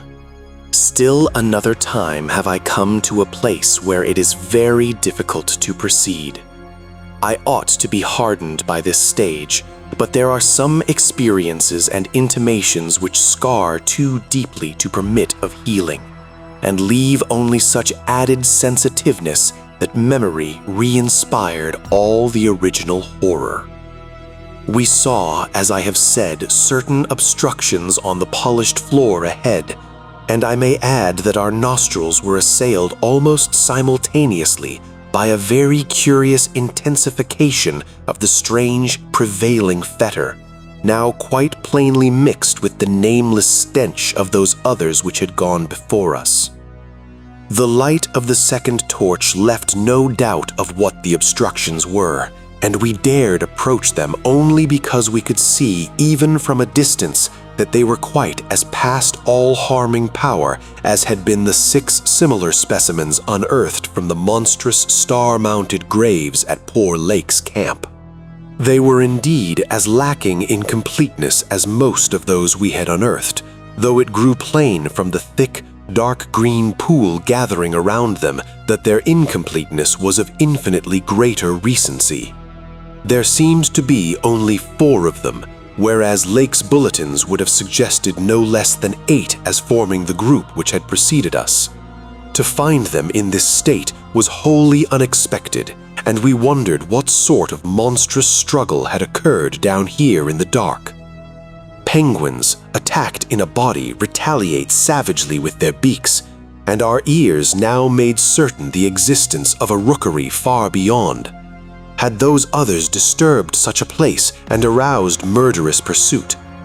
The obstructions did not suggest it, for penguin beaks against the tough tissues Lake had dissected could hardly account for the terrible damage our approaching glance was beginning to make out. Besides, the huge blind birds we had seen appeared to be singularly peaceful. Had there then been a struggle among those others, and were the absent 4 responsible? If so, where were they? Were they close at hand and likely to form an immediate menace to us? We glanced anxiously at some of the smooth-floored lateral passages as we continued our slow and frankly reluctant approach. Whatever the conflict was, it clearly had been that which had frightened the penguins into their unaccustomed wandering. It must then have arisen near that faintly heard rookery in the incalculable gulf beyond, since there were no signs that any birds had normally dwelt here. Perhaps, we reflected, there had been a hideous running fight with the weaker party seeking to get back to the cached sledges when their pursuers finished them. One could picture the demonic fray between namelessly monstrous entities as it surged out of the black abyss, with great clouds of frantic penguins squawking and scurrying ahead. I say that we approached those prostrate and incomplete obstructions slowly and reluctantly. Would to heaven we had never approached them at all, but had run back at top speed out of that blasphemous tunnel with the greasily smooth floors and the degenerate murals aping and mocking the things they had superseded. Run back before we had seen what we did see, and before our minds were burned with something which will never let us breathe easily again. Both of our torches were turned on the prostrate objects, so that we soon realized the dominant factor in their incompleteness. Mauled, compressed, twisted, and ruptured as they were, their chief common injury was total decapitation. From each, the tentacled starfish head had been removed, and as we drew near, we saw that the manner of removal looked more like some hellish tearing or suction than any ordinary form of cleavage. Their noisome dark green ichor formed a large, spreading pool, but its stench was half overshadowed by that newer and stranger stench, here more pungent than at any other point along our route. Only when we had come very close to the sprawling obstructions could we trace that second, unexplainable fetor to any immediate source, and the instant we did so, Danforth, remembering certain very vivid sculptures of the Old One's history in the Permian Age 150 million years ago, gave vent to a nerve-tortured cry which echoed hysterically through that vaulted and archaic passage with the evil palimpsest carvings. I came only just short of echoing his cry myself, for I had seen those primal sculptures too, and had shudderingly admired the way the nameless artist had suggested that hideous slime coating found on certain incomplete and prostrate old ones, those whom the frightful Shoggoths had characteristically slain and sucked to a ghastly headlessness in the Great War of Resubjugation. They were infamous, nightmare sculptures, even when telling of age-old, bygone things, for Shoggoths and their work ought not to be seen by human beings or portrayed by any beings. The mad author of the Necronomicon had nervously tried to swear that none had been bred on this planet and only drugged dreamers had ever conceived them. Formless protoplasm able to mock and reflect all forms and organs and processes, viscous agglutinations of bubbling cells, rubbery 15-foot spheroids, infinitely plastic and ductile, slaves of suggestion, builders of cities, more and more sullen, more and more intelligent, more and more amphibious, more and more imitative. Great heaven! What madness made even those blasphemous old ones willing to use and to carve such things?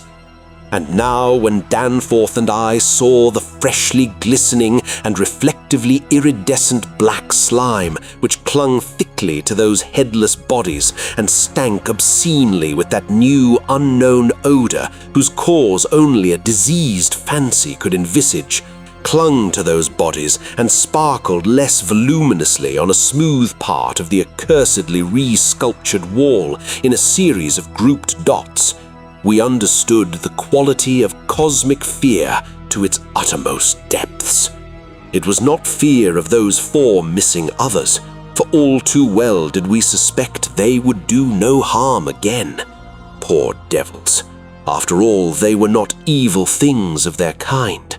They were the men of another age and another order of being. Nature had played a hellish jest on them, as it will on any others that human madness, callousness, or cruelty may hereafter drag up in that hideously dead or sleeping polar waste. And this was their tragic homecoming. They had not been even savages, for what indeed had they done? That awful awakening in the cold of an unknown epoch, perhaps an attack by the furry, frantically barking quadrupeds and an equally frantic white simians with the queer wrappings and paraphernalia. Poor Lake, poor Gedney, and poor old ones, scientists to the last, what had they done that we would not have done in their place? Lord, what intelligence and persistence, what a facing of the incredible, just as those carven kinsmen and forebears had faced things only a little less incredible. Radiates, vegetables, monstrosities, star spawn, whatever they had been, they were men. They had crossed the icy peaks on whose templed slopes they had once worshipped and roamed among the tree ferns. They had found their dead city brooding under its curse and had read its latter days as we had done. They had tried to reach their living fellows in fabled depths of blackness they had never seen, and what had they found?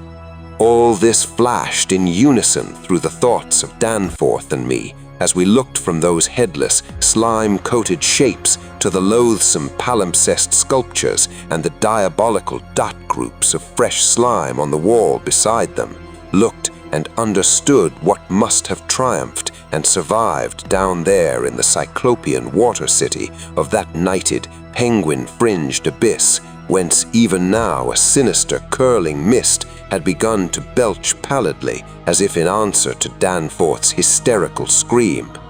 The shock of recognizing that monstrous slime and headlessness had frozen us into mute, motionless statues, and it is only through later conversations that we have learned of the complete identity of our thoughts at that moment. It seemed eons that we stood there, but actually it could not have been more than 10 or 15 seconds. That hateful pallid mist curled forward as if veritably driven by some remoter advancing bulk, and then came a sound that upset much of what we had just decided, and in so doing broke the spell and enabled us to run like mad past squawking, confused penguins over our former trail back to the city, along ice-sunken megalithic corridors to the great open circle and up that archaic spiral ramp in a frenzied automatic plunge for the sane outer air and light of day. The new sound, as I have intimated, upset much that we had just decided, because it was what poor Lake's dissection had led us to attribute to those we had just judged dead. It was, Danforth later told me, precisely what he had caught in infinitely muffled form when at that spot beyond the alley corner above the glacial level, and it certainly had a shocking resemblance to the wind pipings we had both heard around the lofty mountain caves. At the risk of seeming puerile, I will add another thing too, if only because of the surprising way Danforth's impression chimed with mine. Of course, common reading is what prepared us both to make the interpretation, though Danforth has hinted at queer notions about unsuspected and forbidden sources to which Poe may have had access when writing his Arthur Gordon Pym a century ago. It will be remembered that in that fantastic tale there is a word of unknown but terrible and prodigious significance connected with the Antarctic and screamed eternally by the gigantic, spectrally snowy birds of that malign region's core. Tekelili, Tekelili. That, I may admit, is exactly what we thought we heard conveyed by that sudden sound behind the advancing white mist, that insidious musical piping over a singularly wide range. We were in full flight before 3 notes or syllables had been uttered, though we knew that the swiftness of the old ones would enable any scream-roused and pursuing survivor of the slaughter to overtake us in a moment if it really wished to do so. We had a vague hope, however, that non-aggressive conduct and a display of kindred reason might cause such a being to spare us in case of capture, if only from scientific curiosity. After all, if such a one had nothing to fear for itself, it would have no motive in harming us. Concealment being futile at this juncture, we used our torch for a running glance behind and perceived that the mist was thinning. Would we see, at last, a complete and living specimen of those others? Again came that insidious musical piping. Tekelili, Tekelili. Then, noting that we were actually gaining on our pursuer, it occurred to us that the entity might be wounded. We could take no chances, however, since it was very obviously approaching in answer to Danforth's scream, rather than in flight from any other entity. The timing was too close to admit of doubt. Of the whereabouts of that less conceivable and less mentionable nightmare, that fetid, unglimpsed mountain of slime-spewing protoplasm, whose race had conquered the abyss and sent land pioneers to recarve and squirm through the burrows of the hills, we could form no guess, and it cost us a genuine pang to leave this probably crippled old one, perhaps a lone survivor, to the peril of recapture and a nameless fate. Thank heaven we did not slacken our run.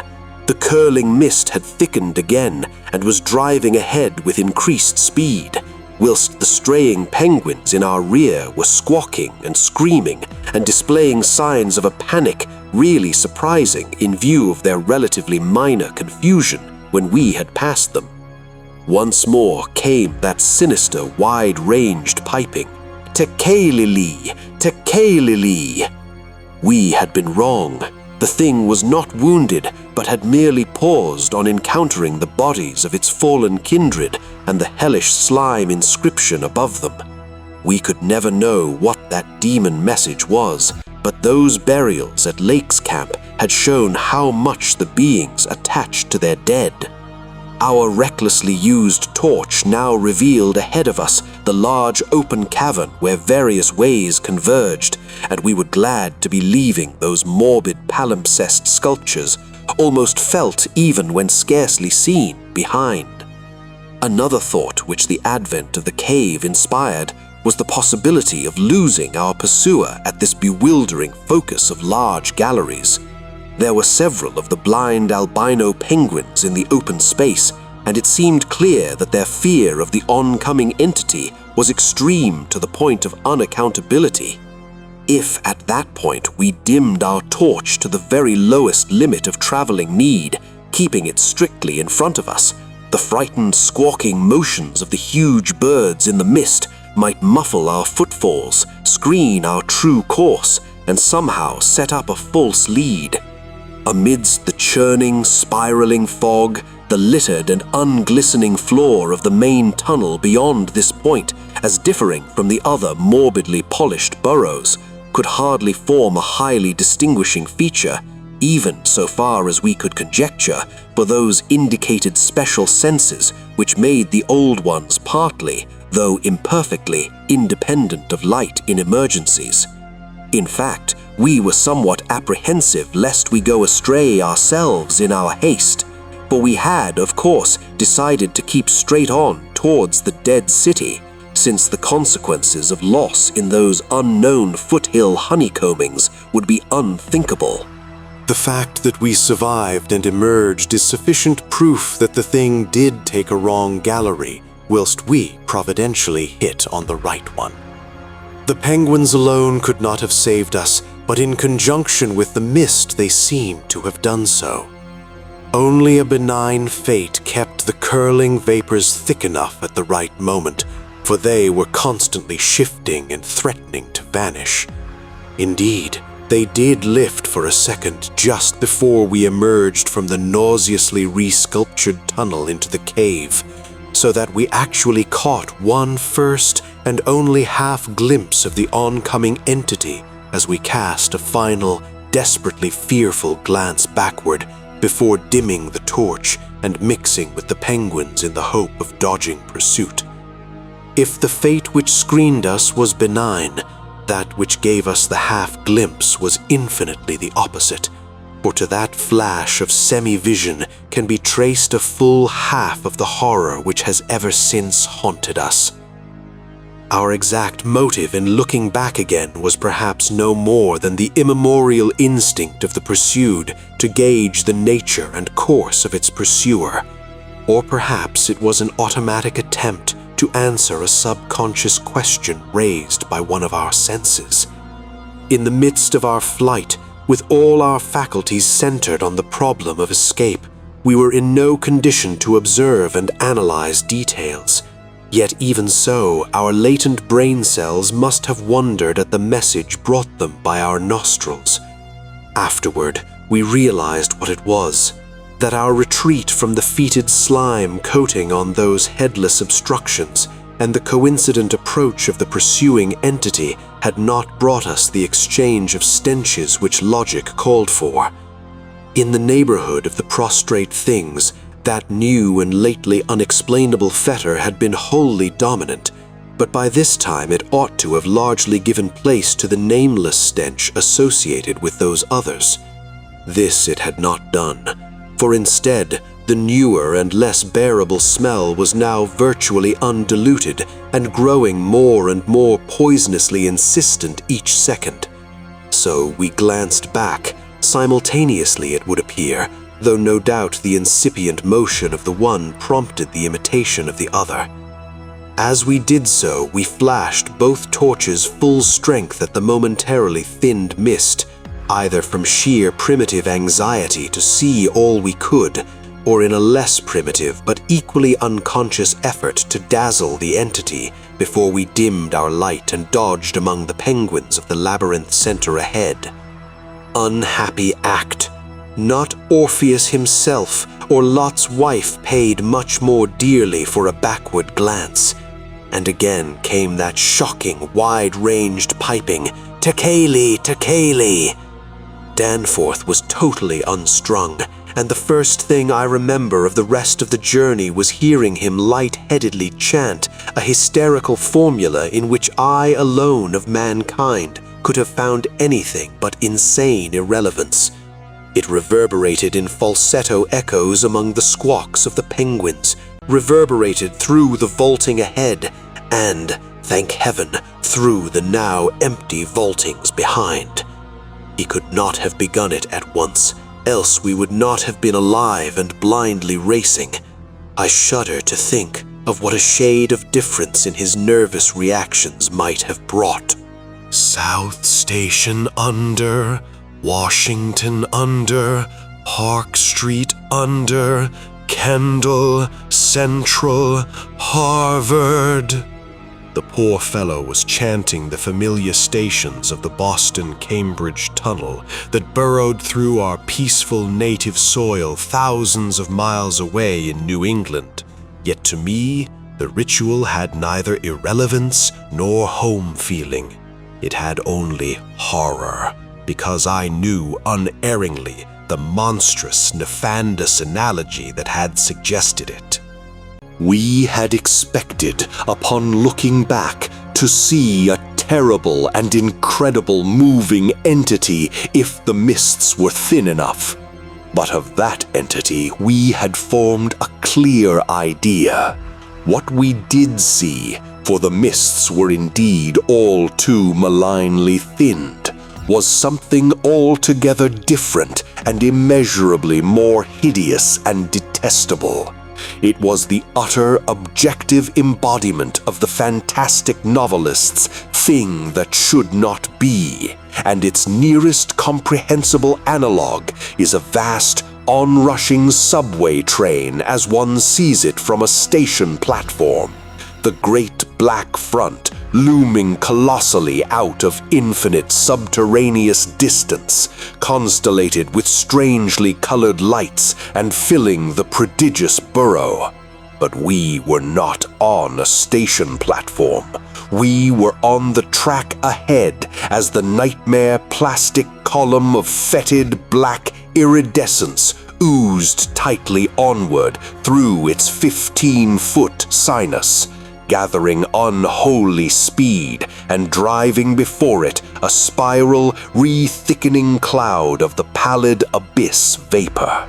It was a terrible, indescribable thing, vaster than any subway train, a shapeless congeries of protoplasmic bubbles, faintly self-luminous and with myriads of temporary eyes forming and unforming as pustules of greenish light all over the tunnel-filling front that bore down upon us, crushing the frantic penguins and slithering over the glistening floor that it and its kind had swept so evilly free of all litter.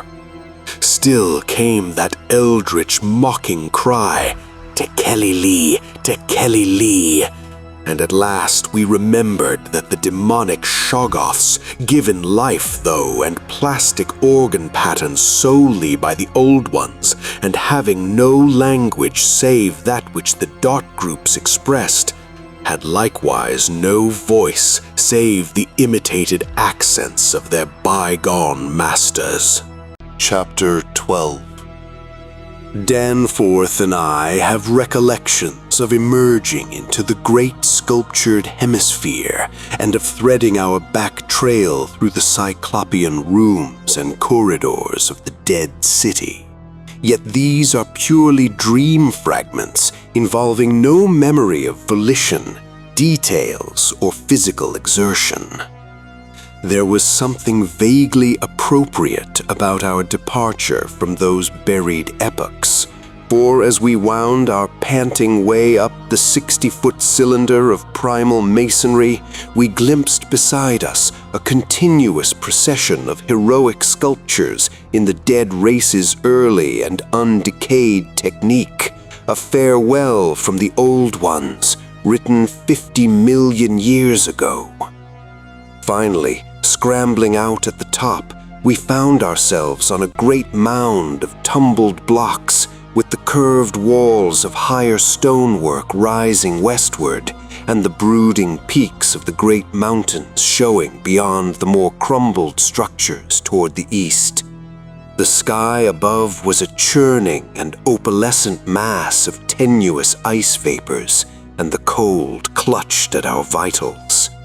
In less than a quarter of an hour, we had found the steep grade to the foothills, the probable ancient terrace by which we had descended, and could see the dark bulk of our great plain amidst the sparse ruins on the rising slope ahead.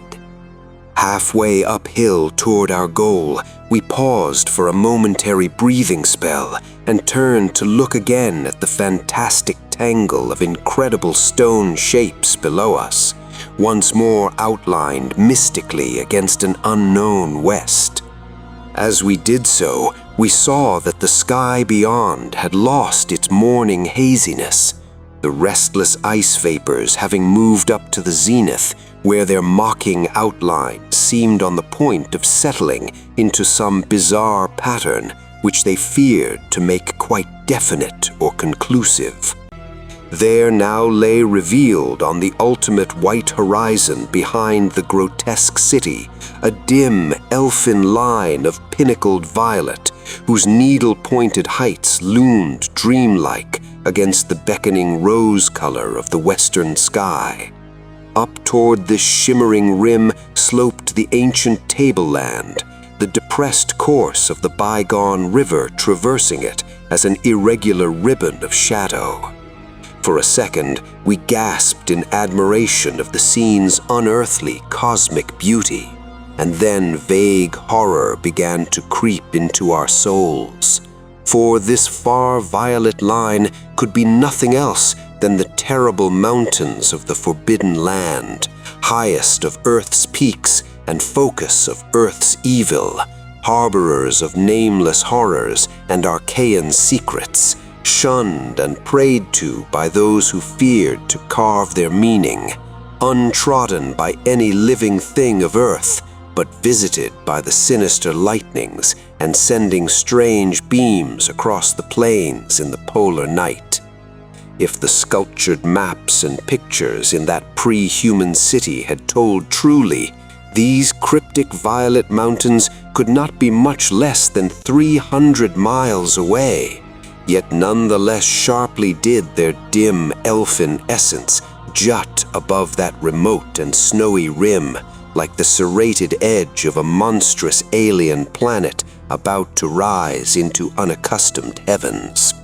Looking at them, I thought nervously of certain sculptured hints of what the great bygone river had washed down into the city from their accursed slopes, and wondered how much sense and how much folly had lain in the fears of those old ones who carved them so reticently.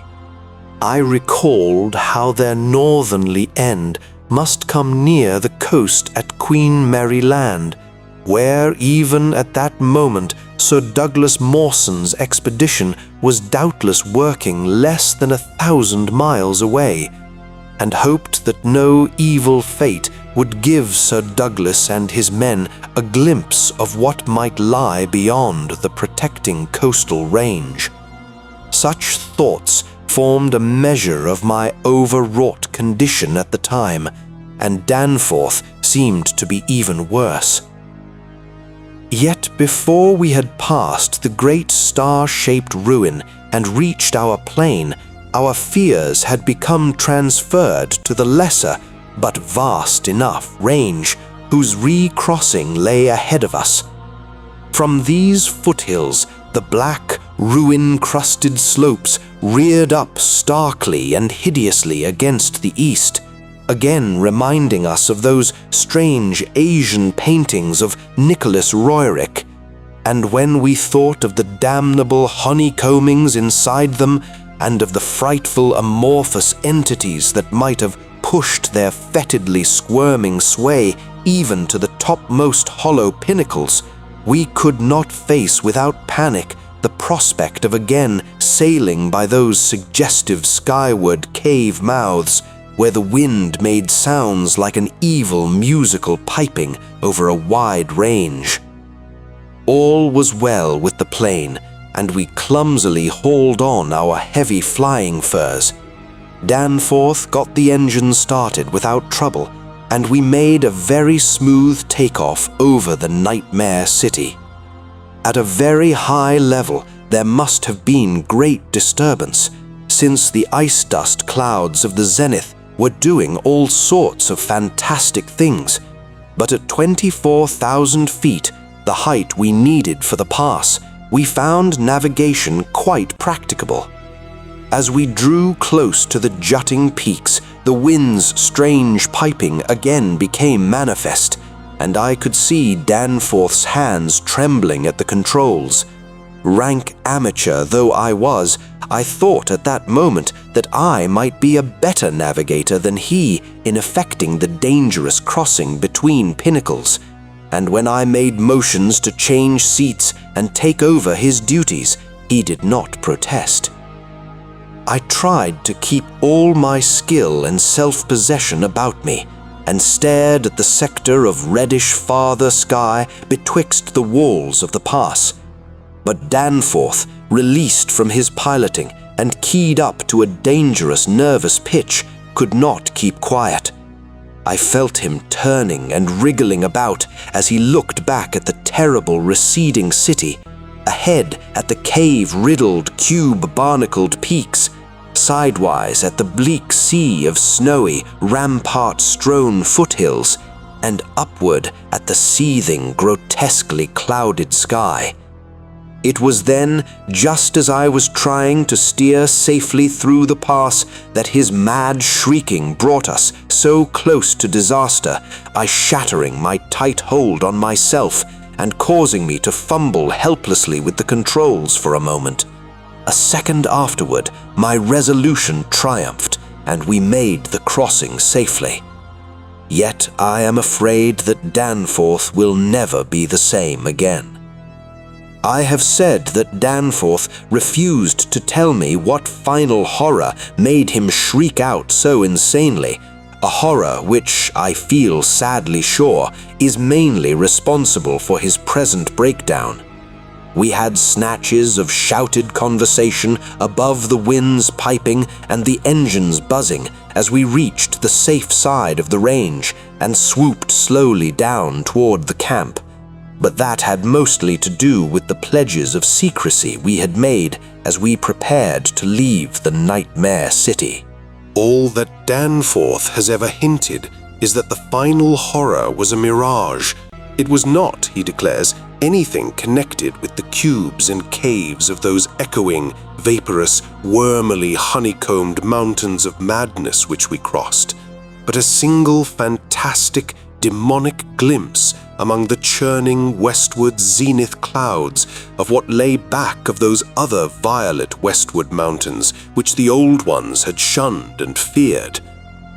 He has on rare occasions whispered disjointed and irresponsible things about the Black Pit, the Carven Rim, the Proto-Shoggoths, the nameless cylinders with 5 dimensions, the Elder Pharos, Yog-Sothoth, the primal white jelly, the color out of space, the wings, the eyes in darkness, the moon ladder, the original, the eternal, the undying, and other bizarre conceptions. But when he is fully himself, he repudiates all this and attributes it to his curious and macabre reading of earlier years. Danforth, indeed, is known to be among the few who have ever dared go completely through that worm-riddled copy of the Necronomicon kept under lock and key in the college library. The higher sky, as we crossed the range, was surely vaporous and disturbed enough, and although I did not see the zenith, I can well imagine that its swirls of ice dust may have taken strange forms. Imagination, knowing how vividly distant scenes can sometimes be reflected, refracted, and magnified by such restless layers of cloud, might easily have supplied the rest. And of course, Danforth did not hint any of these specific horrors till after his memory had had a chance to draw on his bygone reading. He could never have seen so much in one instantaneous glance. At the time, his shrieks were confined to the repetition of a single, mad word of all too obvious source: Tekeli Li, Tekeli Li. Of such great powers or beings, there may be conceivably a survival of a hugely remote period when consciousness was manifested, perhaps in shapes and forms long since withdrawn before the tide of advancing humanity, forms of which poetry and legend alone have caught a flying memory and called them gods, monsters, mythical beings of all sorts and kinds. Algernon Blackwood. the ring of worshippers moved in endless bacchanale between the ring of bodies and the ring of fire. Chapter 1. The Horror in Clay. The most merciful thing in the world, I think, is the inability of the human mind to correlate all its contents. We live on a placid island of ignorance in the midst of black seas of infinity, and it was not meant that we should voyage far. The sciences, each straining in its own direction, have hitherto harmed us little, but someday the piecing together of disassociated knowledge will open up such terrifying vistas of reality and of our frightful position therein that we shall either go mad from the revelation or flee from the deadly light into the peace and safety of a new dark age. Theosophists have guessed at the awesome grandeur of the cosmic cycle wherein our world and human race form transient incidents. They have hinted at strange survivals in terms which would freeze the blood if not masked by a bland optimism. But it is not from them that there came the single glimpse of forbidden eons which chills me when I think of it and maddens me when I dream of it. That glimpse, like all dread glimpses of truth, flashed out from an accidental piecing together of separated things. In this case, an old newspaper item and the notes of a dead professor. I hope that no one else will accomplish this piecing out. Certainly, if I live, I shall never knowingly supply a link in so hideous a chain. I think that the professor too intended to keep silent regarding the part he knew, and that he would have destroyed his notes had not sudden death seized him. My knowledge of the thing began in the winter of 1926-27 with the death of my granduncle George Gamble Angle, Professor Emeritus of Semitic Languages in Brown University, Providence, Rhode Island. Professor Angle was widely known as an authority on ancient inscriptions and had frequently been resorted to by the heads of prominent museums, so that his passing at the age of 92 may be recalled by many. Locally, interest was intensified by the obscurity of the cause of death. The professor had been stricken whilst returning from the Newport boat, falling suddenly, as witnesses said, after having been jostled by a nautical-looking Negro who had come from one of the queer dark courts on the precipitous hillside which formed a shortcut from the waterfront to the deceased's home in William Street. Physicians were unable to find any visible disorder, but concluded after perplexed debate that some obscure lesion of the heart, induced by the brisk ascent of so steep a hill by so elderly a man, was responsible for the end.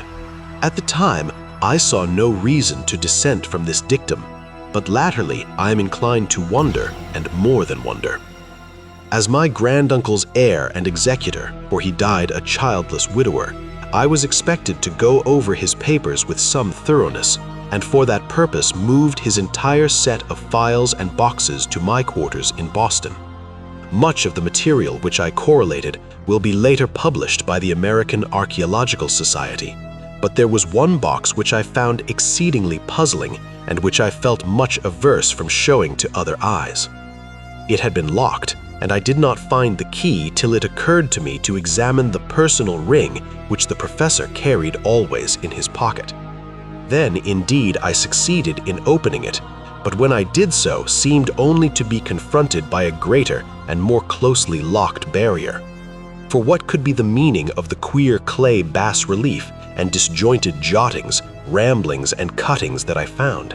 Had my uncle in his latter years become credulous of the most superficial impostures? I resolved to search out the eccentric sculptor responsible for this apparent disturbance of an old man's peace of mind. The bas-relief was a rough rectangle less than an inch thick and about 5 by 6 inches in area, obviously of modern origin. Its designs, however, were far from modern in atmosphere and suggestion, for although the vagaries of cubism and futurism are many and wild, they do not often reproduce that cryptic regularity which lurks in prehistoric writing. And writing of some kind the bulk of these designs seemed certainly to be, though my memory, despite much familiarity with the papers and collections of my uncle, failed in any way to identify this particular species or even hint at its remotest affiliations. Above these apparent hieroglyphics was a figure evidently pictorial in intent, though its impressionistic execution forbade a very clear idea of its nature. It seemed to be a sort of monster, or symbol representing a monster, of a form which only a diseased fancy could conceive.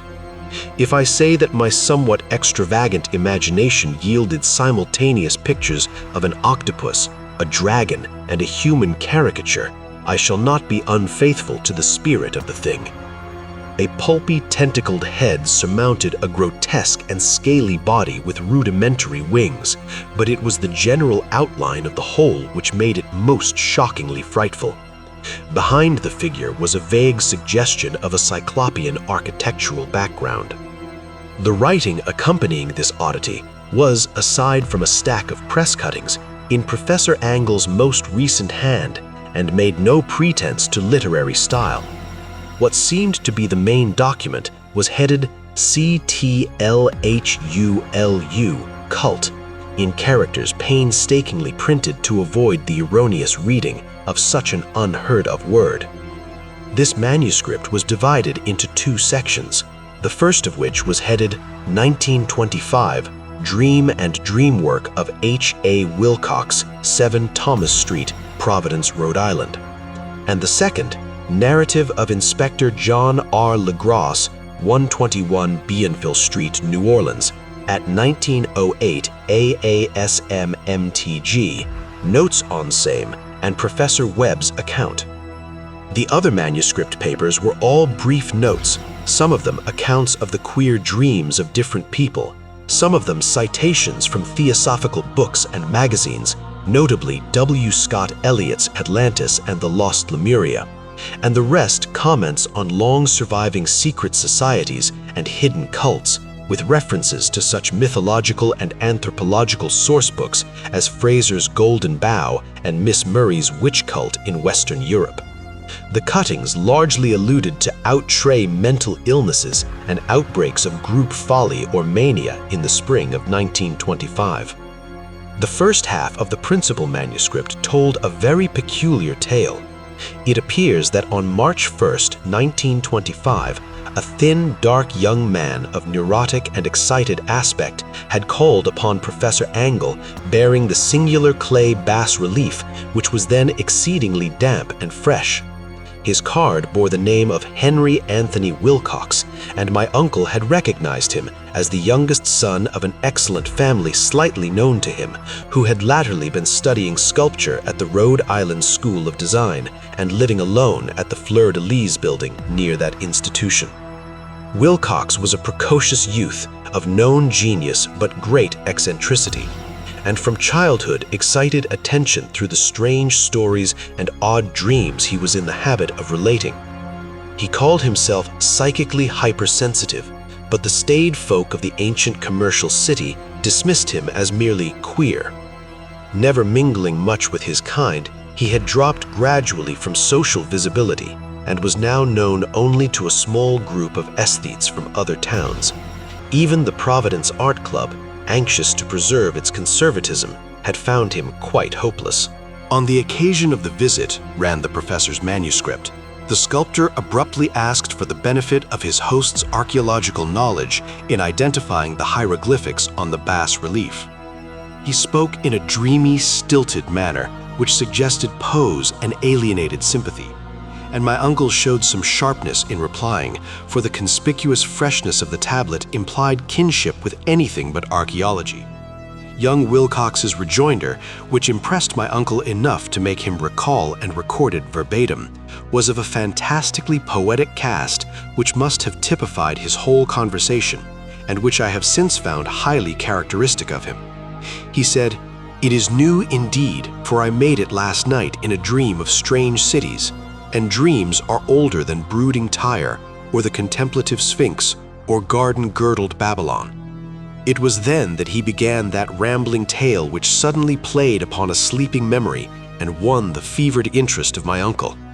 There had been a slight earthquake tremor the night before, the most considerable felt in New England for some years, and Wilcox's imagination had been keenly affected. Upon retiring, he had had an unprecedented dream of great cyclopean cities of titaned blocks and sky-flung monoliths, all dripping with green ooze and sinister with latent horror.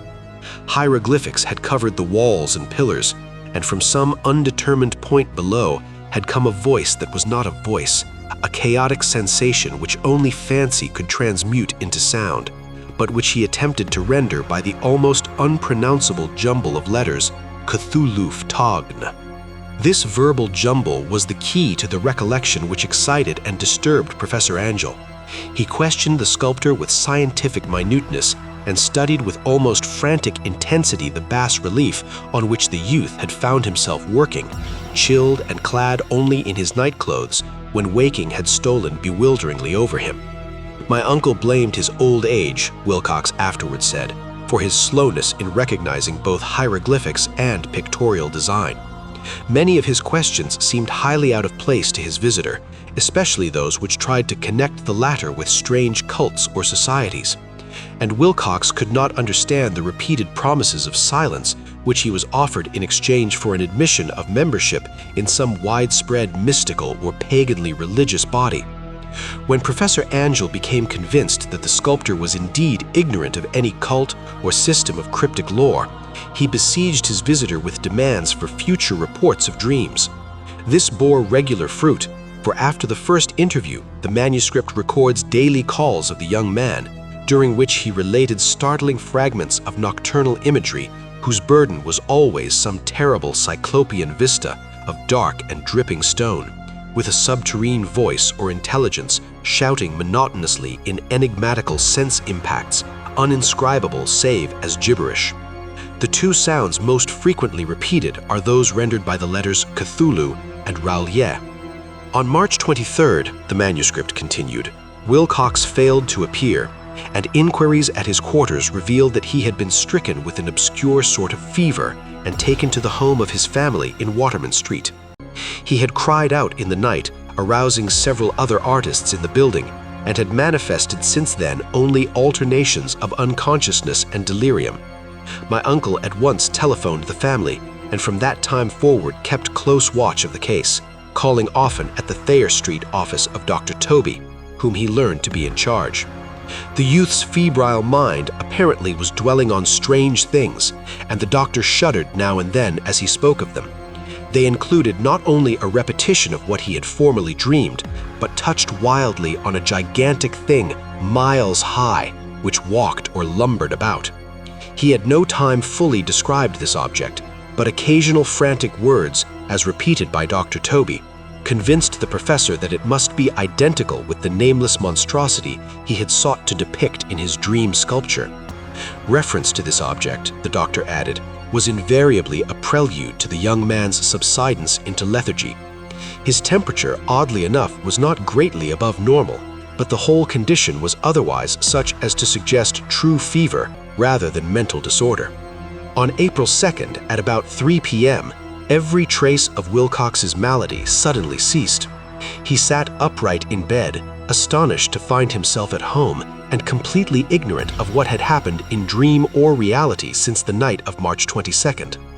Pronounced well by his physician, he returned to his quarters in 3 days, but to Professor Angell he was of no further assistance. All traces of strange dreaming had vanished with his recovery, and my uncle kept no record of his night thoughts after a week of pointless and irrelevant accounts of thoroughly usual visions. Here the first part of the manuscript ended, but references to certain of the scattered notes gave me much material for thought, so much in fact that only the ingrained skepticism then forming my philosophy can account for my continued distrust of the artist. The notes in question were those descriptive of the dreams of various persons, covering the same period as that in which young Wilcox had had his strange visitations. My uncle, it seems, had quickly instituted a prodigiously far-flung body of inquiries amongst nearly all the friends whom he could question without impertinence, asking for nightly reports of their dreams and the dates of any notable visions for some time past. The reception of his request seems to have been varied, but he must have, at the very least, received more responses than any ordinary man could have handled without a secretary. This original correspondence was not preserved, but his notes formed a thorough and really significant digest. Average people in society and business, New England's traditional salt of the earth, gave an almost completely negative result. Those scattered cases of uneasy but formless nocturnal impressions appear here and there, always between March 23rd and April 2nd, the period of young Wilcox's delirium. Scientific men were little more affected, though 4 cases of vague descriptions suggest fugitive glimpses of strange landscapes, and in one case there is mentioned a dread of something abnormal. It was from the artists and poets that the pertinent answers came, and I know that panic would have broken loose had they been able to compare notes. As it was, lacking their original letters, I half suspected the compiler of having asked leading questions or of having edited the correspondence in corroboration of what he had latently resolved to see. That is why I continued to feel that Wilcox, somehow cognizant of the old data which my uncle had possessed, had been imposing on the veteran scientist. These responses from aesthetes told a disturbing tale. From February 28th to April 2nd, a large proportion of them had dreamed very bizarre things, the intensity of the dreams being immeasurably the stronger during the period of the sculptor's delirium. Over a fourth of those who reported anything reported scenes and half-sounds not unlike those which Wilcox had described, and some of the dreamers confessed acute fear of the gigantic, nameless thing visible toward the last. One case, which the note describes with emphasis, was very sad. The subject, a widely known architect with leanings toward theosophy and occultism, went violently insane on the date of young Wilcox's seizure and expired several months later after incessant screamings to be saved from some escaped denizen of hell. Had my uncle referred to these cases by name instead of merely by number, I should have attempted some corroboration and personal investigation, but as it was, I succeeded in tracing down only a few. All of these, however, bore out the notes in full. I have often wondered if all the objects of the professor's questioning felt as puzzled as did this fraction. It is well that no explanation shall ever reach them. The press cuttings, as I have intimated, touched on cases of panic, mania, and eccentricity during the given period. Professor Angle must have employed a cutting bureau, for the number of extracts was tremendous and the sources scattered throughout the globe. Here was a nocturnal suicide in London, where a lone sleeper had leapt from a window after a shocking cry. Here likewise a rambling letter to the editor of a paper in South America, where a fanatic deduces a dire future from visions he has seen. A dispatch from California describes a theosophist colony as donning white robes en masse for some glorious fulfillment which never arrives, whilst items from India speak guardedly of serious native unrest toward the end of March. Voodoo orgies multiply in Haiti, and African outposts report ominous mutterings. American officers in the Philippines find certain tribes bothersome about this time, and New York policemen are mobbed by hysterical Levantines on the night of March 22nd, 23rd. The west of Ireland, too, is full of wild rumor and legendary, and a fantastic painter named Ardois Bonneau hangs a blasphemous dream landscape in the Paris Spring Salon of 1926. And so numerous are the recorded troubles in insane asylums that only a miracle can have stopped the medical fraternity from noting strange parallelisms and drawing mystified conclusions. A weird bunch of cuttings all told, and I can at this date scarcely envisage the callous rationalism with which I set them aside. But I was then convinced that young Wilcox had known of the older matters mentioned by the professor. Chapter 2. The Tale of Inspector Legrasse. The older matters which had made the sculpture's dream and bas-relief so significant to my uncle formed the subject of the second half of his long manuscript. Once before, it appears, Professor Angle had seen the hellish outlines of the nameless monstrosity, puzzled over the unknown hieroglyphs, and heard the ominous syllables which can be rendered only as Cthulhu. And all this in so stirring and horrible a connection that it is small wonder he pursued young Wilcox with queries and demands for data. This earlier experience had come in 1908, 17 years before, when the American Archaeological Society held its annual meeting in St. Louis. Professor Angle, as befitted one of his authority and attainments, had had a prominent part in all the deliberations, and was one of the first to be approached by the several outsiders who took advantage of the convocation to offer questions for correct answering and problems for expert solution.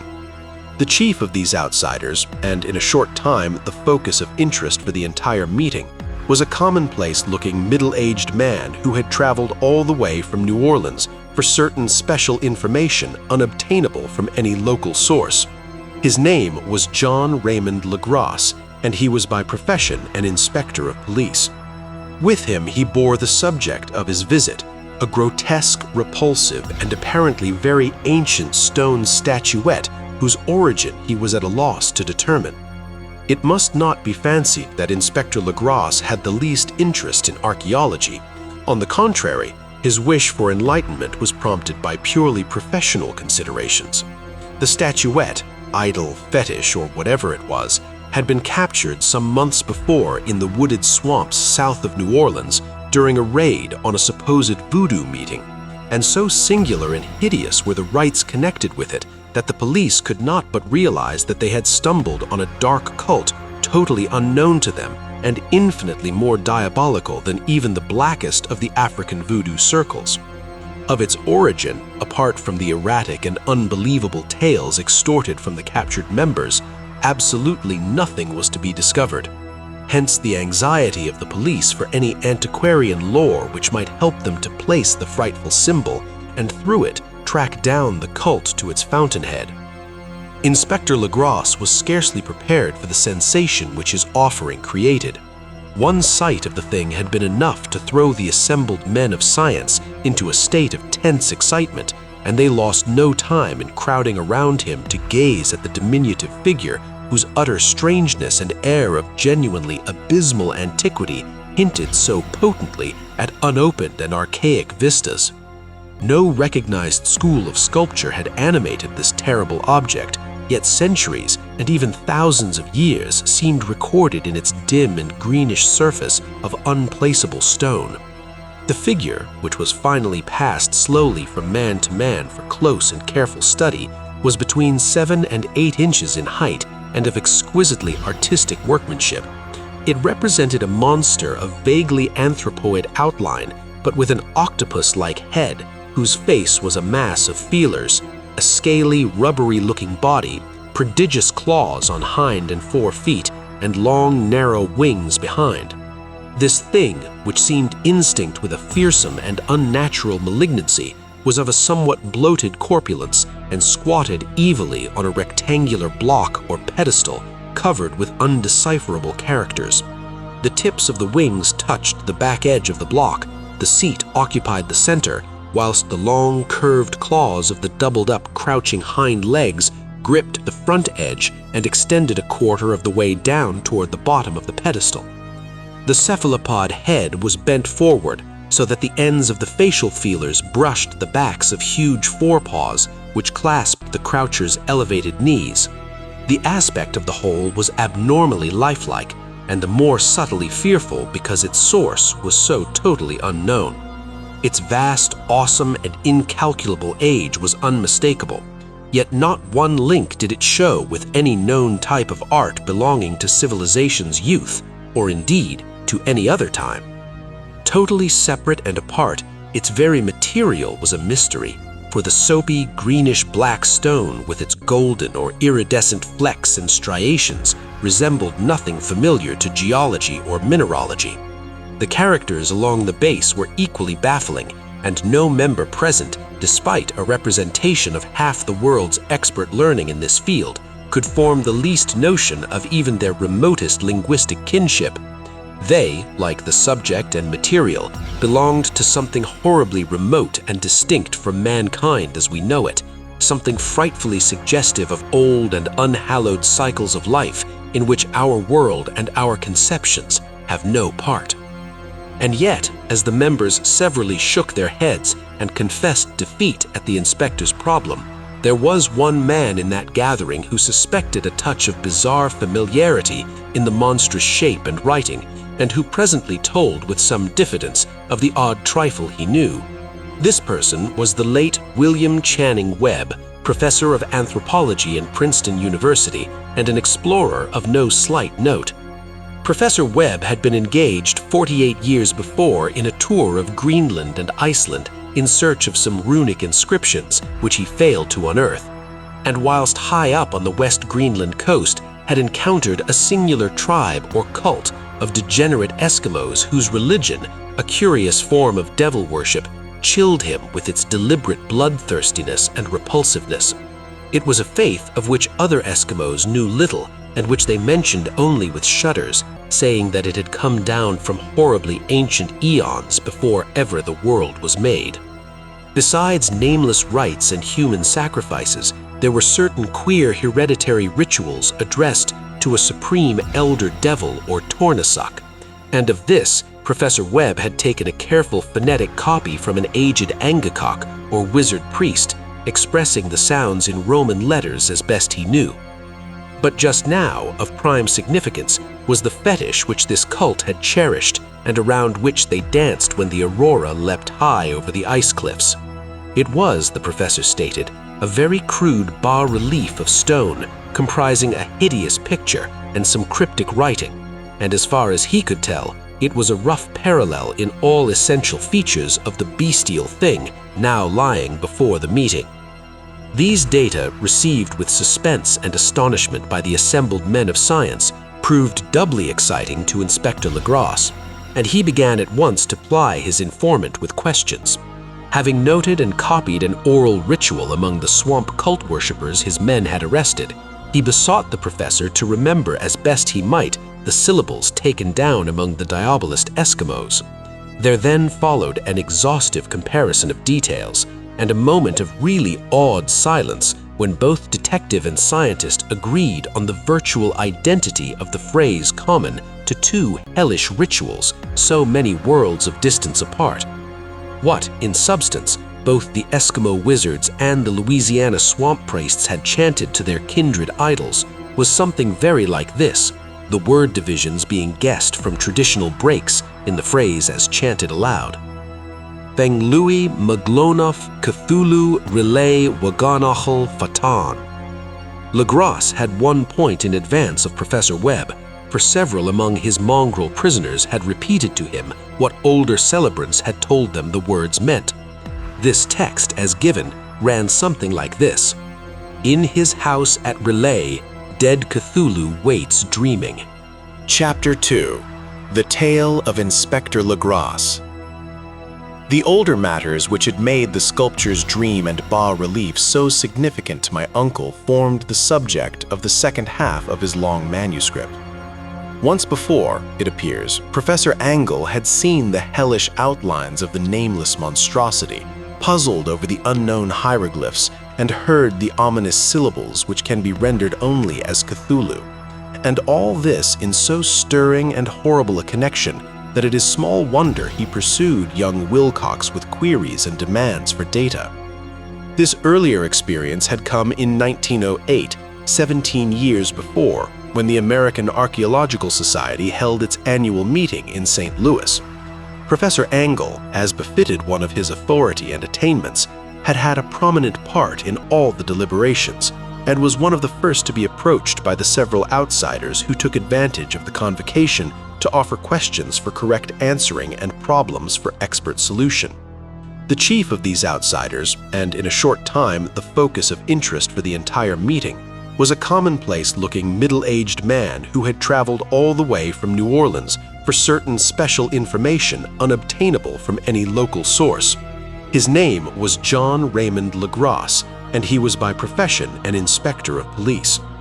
With him he bore the subject of his visit, a grotesque, repulsive, and apparently very ancient stone statuette whose origin he was at a loss to determine. It must not be fancied that Inspector Legrasse had the least interest in archaeology. On the contrary, his wish for enlightenment was prompted by purely professional considerations.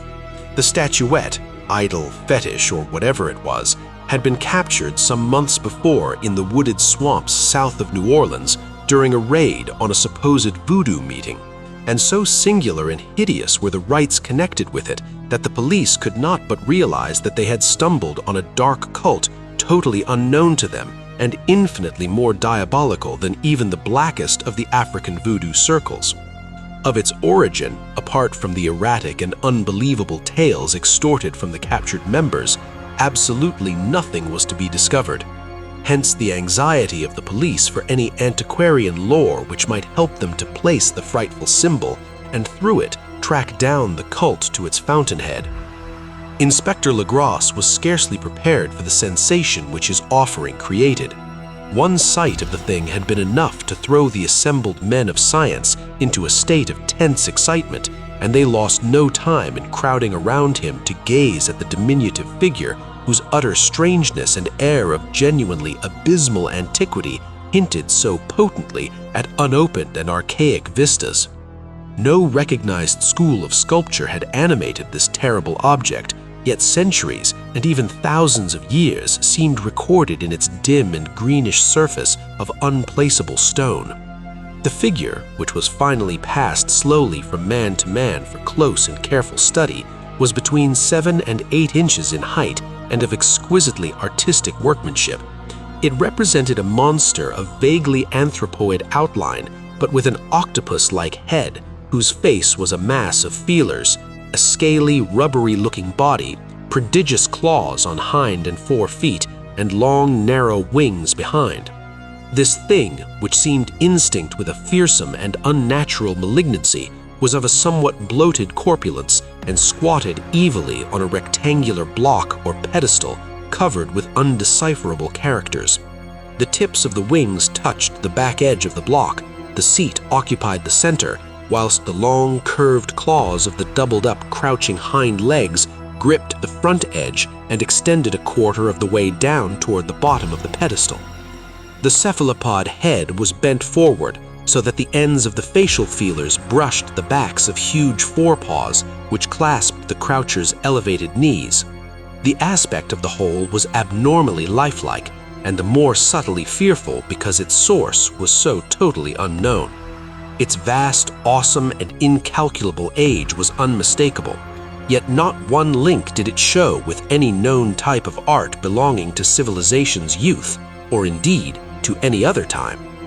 Totally separate and apart, its very material was a mystery, for the soapy, greenish-black stone with its golden or iridescent flecks and striations resembled nothing familiar to geology or mineralogy.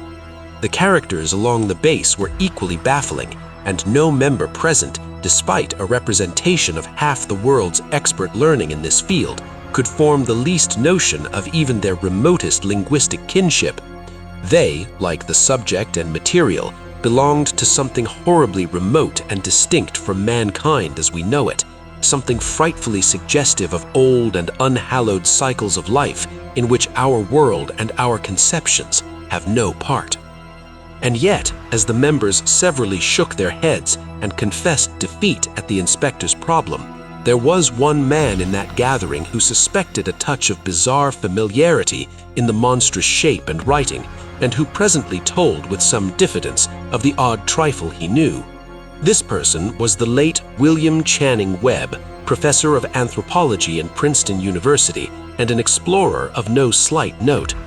Professor Webb had been engaged 48 years before in a tour of Greenland and Iceland in search of some runic inscriptions which he failed to unearth, and whilst high up on the West Greenland coast had encountered a singular tribe or cult of degenerate Eskimos whose religion, a curious form of devil worship, chilled him with its deliberate bloodthirstiness and repulsiveness. It was a faith of which other Eskimos knew little and which they mentioned only with shudders, saying that it had come down from horribly ancient eons before ever the world was made.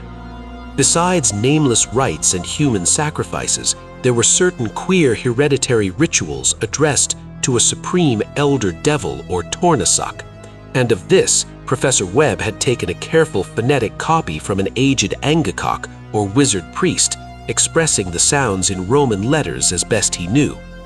But just now, of prime significance, was the fetish which this cult had cherished and around which they danced when the aurora leapt high over the ice cliffs.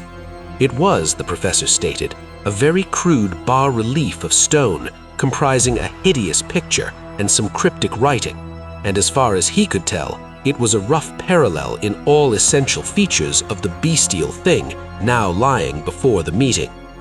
These data, received with suspense and astonishment by the assembled men of science, proved doubly exciting to Inspector Legrasse, and he began at once to ply his informant with questions. Having noted and copied an oral ritual among the swamp cult worshippers his men had arrested, he besought the professor to remember as best he might the syllables taken down among the Diabolist Eskimos. There then followed an exhaustive comparison of details, and a moment of really awed silence when both detective and scientist agreed on the virtual identity of the phrase common to two hellish rituals so many worlds of distance apart. What, in substance, both the Eskimo wizards and the Louisiana swamp priests had chanted to their kindred idols was something very like this, the word divisions being guessed from traditional breaks in the phrase as chanted aloud. Theng Lui Maglonof Cthulhu Relay Waganachel Fatan. Legrasse had 1 point in advance of Professor Webb, for several among his mongrel prisoners had repeated to him what older celebrants had told them the words meant. This text, as given, ran something like this: "In his house at Relay, dead Cthulhu waits dreaming." Only 2 of the prisoners were found sane enough to be hanged, and the rest were committed to various institutions. All denied a part in the ritual murders and averred that the killing had been done by black-winged ones, which had come to them from their immemorial meeting place in the haunted wood. But of those mysterious allies, no coherent account could ever be gained. What the police did extract came mainly from an immensely aged mestizo named Castro, who claimed to have sailed to strange ports and talked with undying leaders of the cult in the mountains of China. Old Castro remembered bits of hideous legend that paled the speculations of theosophists and made man and the world seem recent and transient indeed. There had been eons when other things ruled on the earth, and they had had great cities. Remains of them, he said the deathless Chinaman had told him, were still to be found as cyclopean stones on islands in the Pacific. They all died vast epochs of time before man came, but there were arts which could revive them when the stars had come round again to the right positions in the cycle of eternity. They had indeed come themselves from the stars and brought their images with them. These great old ones, Castro continued, were not composed altogether of flesh and blood. They had shape, for did not this star-fashioned image prove it? But that shape was not made of matter. When the stars were right, they could plunge from world to world through the sky, but when the stars were wrong, they could not live. But although they no longer lived, they would never really die. They all lay in stone houses in their great city of Riley, preserved by the spells of mighty Cthulhu for glorious resurrection when the stars and the earth might once more be ready for them.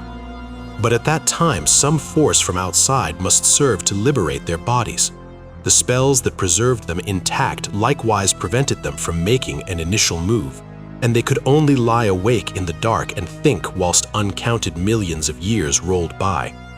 They knew all that was occurring in the universe, for their mode of speech was transmitted thought. Even now they talked in their tombs.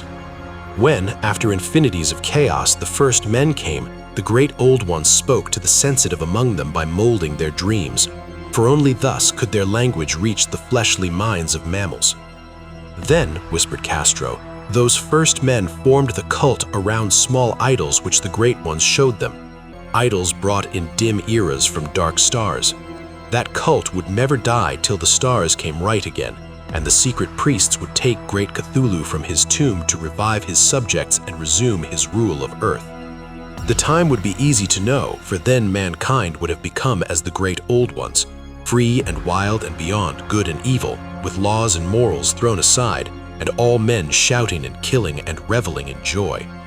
Then the liberated old ones would teach them new ways to shout and kill and revel and enjoy themselves, and all the earth would flame with a holocaust of ecstasy and freedom. Meanwhile, the cult, by appropriate rites, must keep alive the memory of those ancient ways and shadow forth the prophecy of their return.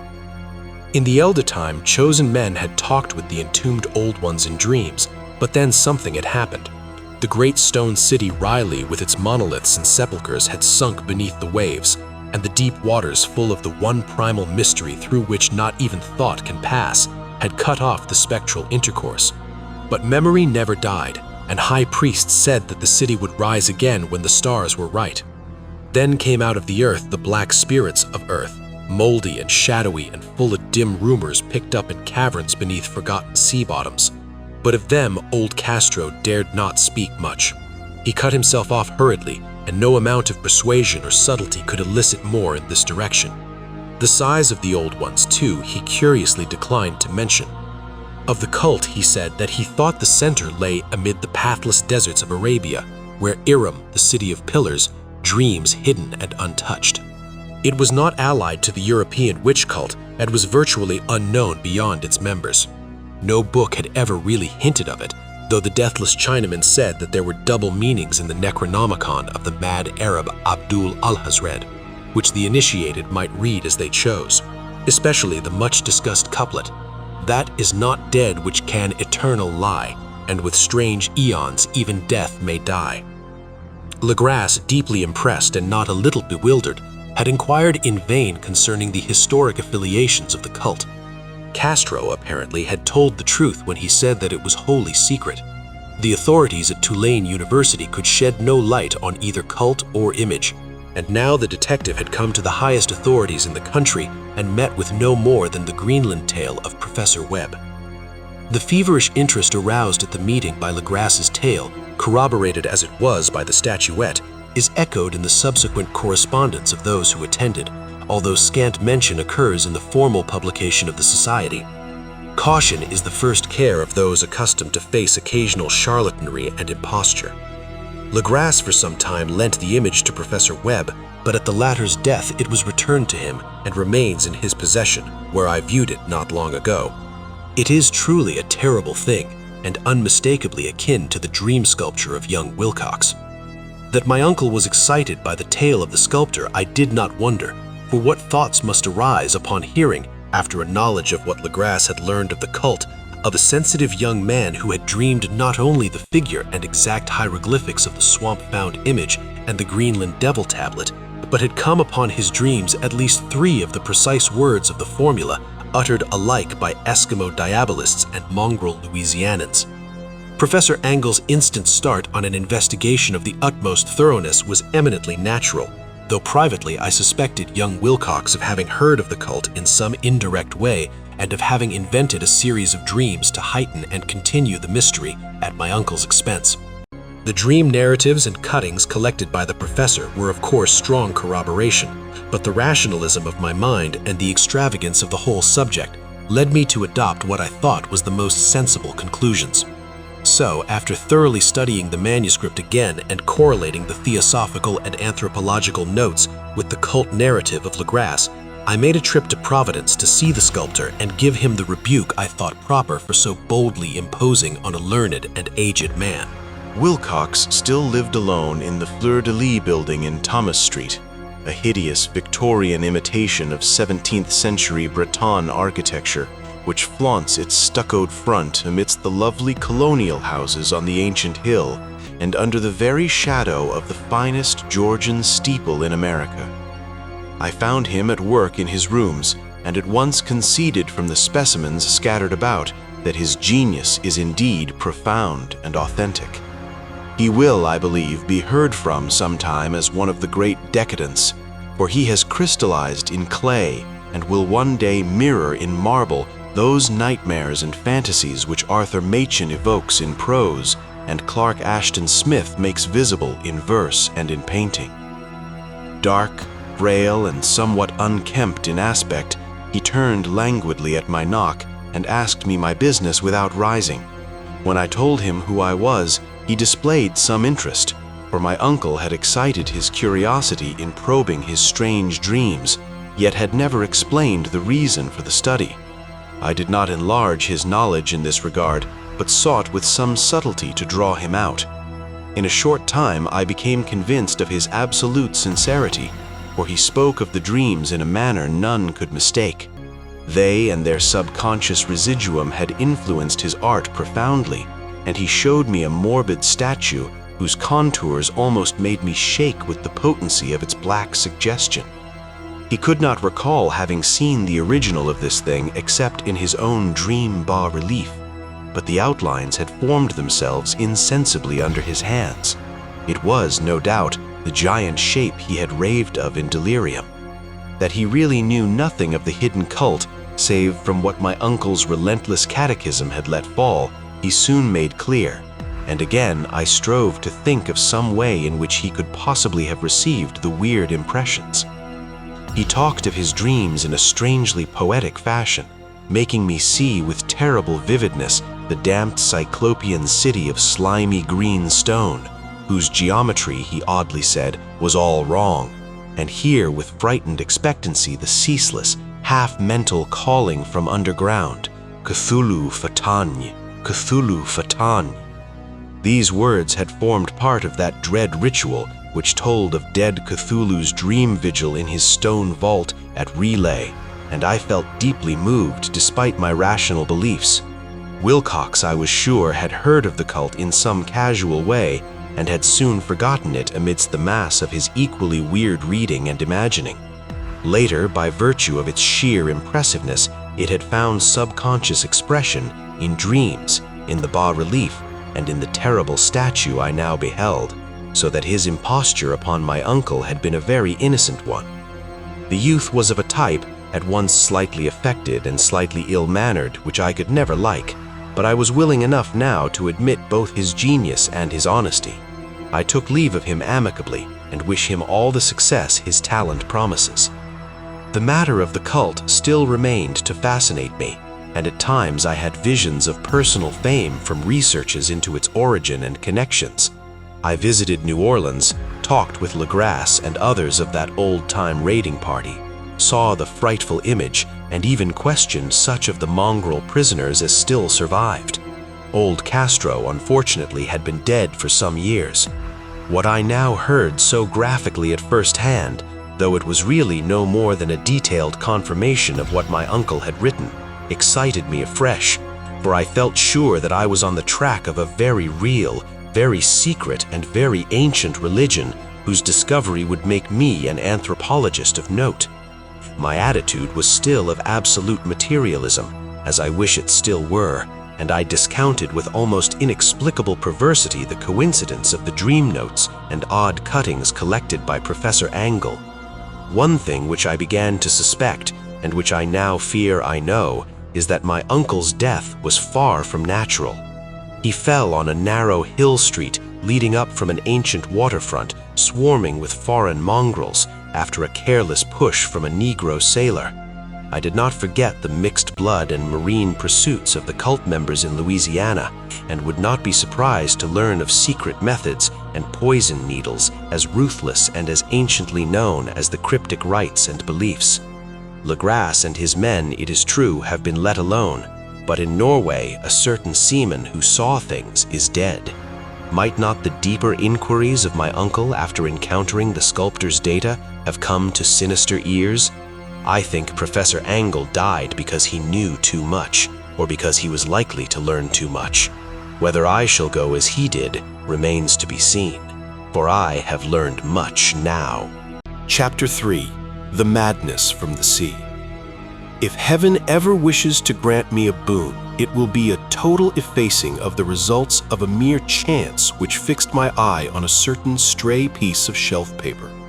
It was nothing on which I would naturally have stumbled in the course of my daily round, for it was an old number of an Australian journal, Sydney Bulletin, for April 18, 1925. It had escaped even the cutting bureau, which had at the time of its issuance been avidly collecting material for my uncle's research. I had largely given over my inquiries into what Professor Angell called the Cthulhu cult, and was visiting a learned friend of Paterson, New Jersey, the curator of a local museum and a mineralogist of note. Examining one day the reserve specimens roughly set on the storage shelves in a rear room of the museum, my eye was caught by an odd picture in one of the old papers spread beneath the stones. It was the Sydney Bulletin I have mentioned, for my friend has wide affiliations in all conceivable foreign parts, and the picture was a half-tone cut of a hideous stone image almost identical with that which Legros had found in the swamp. Eagerly clearing the sheet of its precious contents, I scanned the item in detail and was disappointed to find it of only moderate length. What it suggested, however, was of portentous significance to my flagging quest, and I carefully tore it out for immediate action.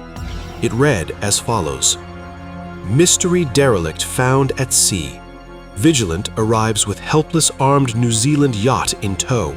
One survivor and dead man found aboard. Tale of desperate battle and deaths at sea. Rescued seaman refuses particulars of strange experience. Odd idol found in his possession. Inquiry to follow. The Morris & Co.'s freighter Vigilant, bound from Valparaiso, arrived this morning at its wharf in Darling Harbor, having in tow the battled and disabled but heavily armed steam yacht Alert of Dunedin, NZ, which was sighted April 12th in south latitude 34 degrees 21, west longitude 152 degrees 17, with one living and one dead man aboard. The Vigilant left Valparaiso March 25th, and on April 2nd was driven considerably south of her course by exceptionally heavy storms and monster waves. On April 12th, the derelict was sighted, and though apparently deserted, was found upon boarding to contain one survivor in a half-delirious condition and one man who had evidently been dead for more than a week. The living man was clutching a horrible stone idol of unknown origin, about a foot in height, regarding whose nature authorities at Sydney University, the Royal Society, and the museum in College Street all profess complete bafflement, and which the survivor says he found in the cabin of the yacht in a small carved shrine of common pattern. This man, after recovering his senses, told an exceedingly strange story of piracy and slaughter. He is Gustaf Johansen, a Norwegian of some intelligence, and had been second mate of the two-masted schooner Emma of Auckland, which sailed for Callao February 20th with a complement of 11 men. The Emma, he says, was delayed and thrown widely south of her course by the great storm of March 1st, and on April 22nd, in south latitude 49 degrees 51 minutes, west longitude 128 degrees 34 minutes, encountered the Alert, manned by a queer and evil-looking crew of Kanakas and half-castes. Being ordered peremptorily to turn back, Captain Collins refused, whereupon the strange crew began to fire savagely and without warning upon the schooner with a peculiarly heavy battery of brass cannon forming part of the yacht's equipment. The Emma's men showed fight, says the survivor, and though the schooner began to sink from shots beneath the waterline, they managed to heave alongside their enemy and board her, grappling with the savage crew on the yacht's deck, and being forced to kill them all, the number being slightly superior because of their particularly abhorrent and desperate, though rather clumsy mode of fighting. 3 of the Emma's men, including Captain Collins and First Mate Green, were killed, and the remaining 8 under Second Mate Johansen proceeded to navigate the captured yacht, going ahead in their original direction to see if any reason for their ordering back had existed. The next day, it appears, they raised and landed on a small island, although none is known to exist in that part of the ocean, and 6 of the Emma's men somehow died ashore, though Johansen is queerly reticent about this part of his story and speaks only of them falling into a rock chasm. Later, it seems, he and one companion boarded the yacht and tried to manage her, but were beaten about by the storm of April 2nd. From that time till his rescue on the 12th, the man remembers little, and he does not even recall when William Bridden died. Bridden's death reveals no apparent cause and was probably due to excitement or exposure. Cable advices from Dunedin report that the Alert was well known there as an island trader and bore an evil reputation along the waterfront. It was owned by a curious group of half-castes whose frequent meetings and night trips to the woods attracted no little curiosity, and it had set sail in great haste just after the storm and earth tremors of March 1st. Our Auckland correspondent gives the Emma and her crew an excellent reputation, and Johansen is described as a sober and worthy man.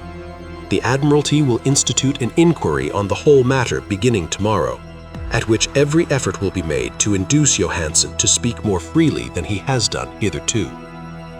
This was all, together with the picture of the hellish image, but what a train of ideas it started in my mind.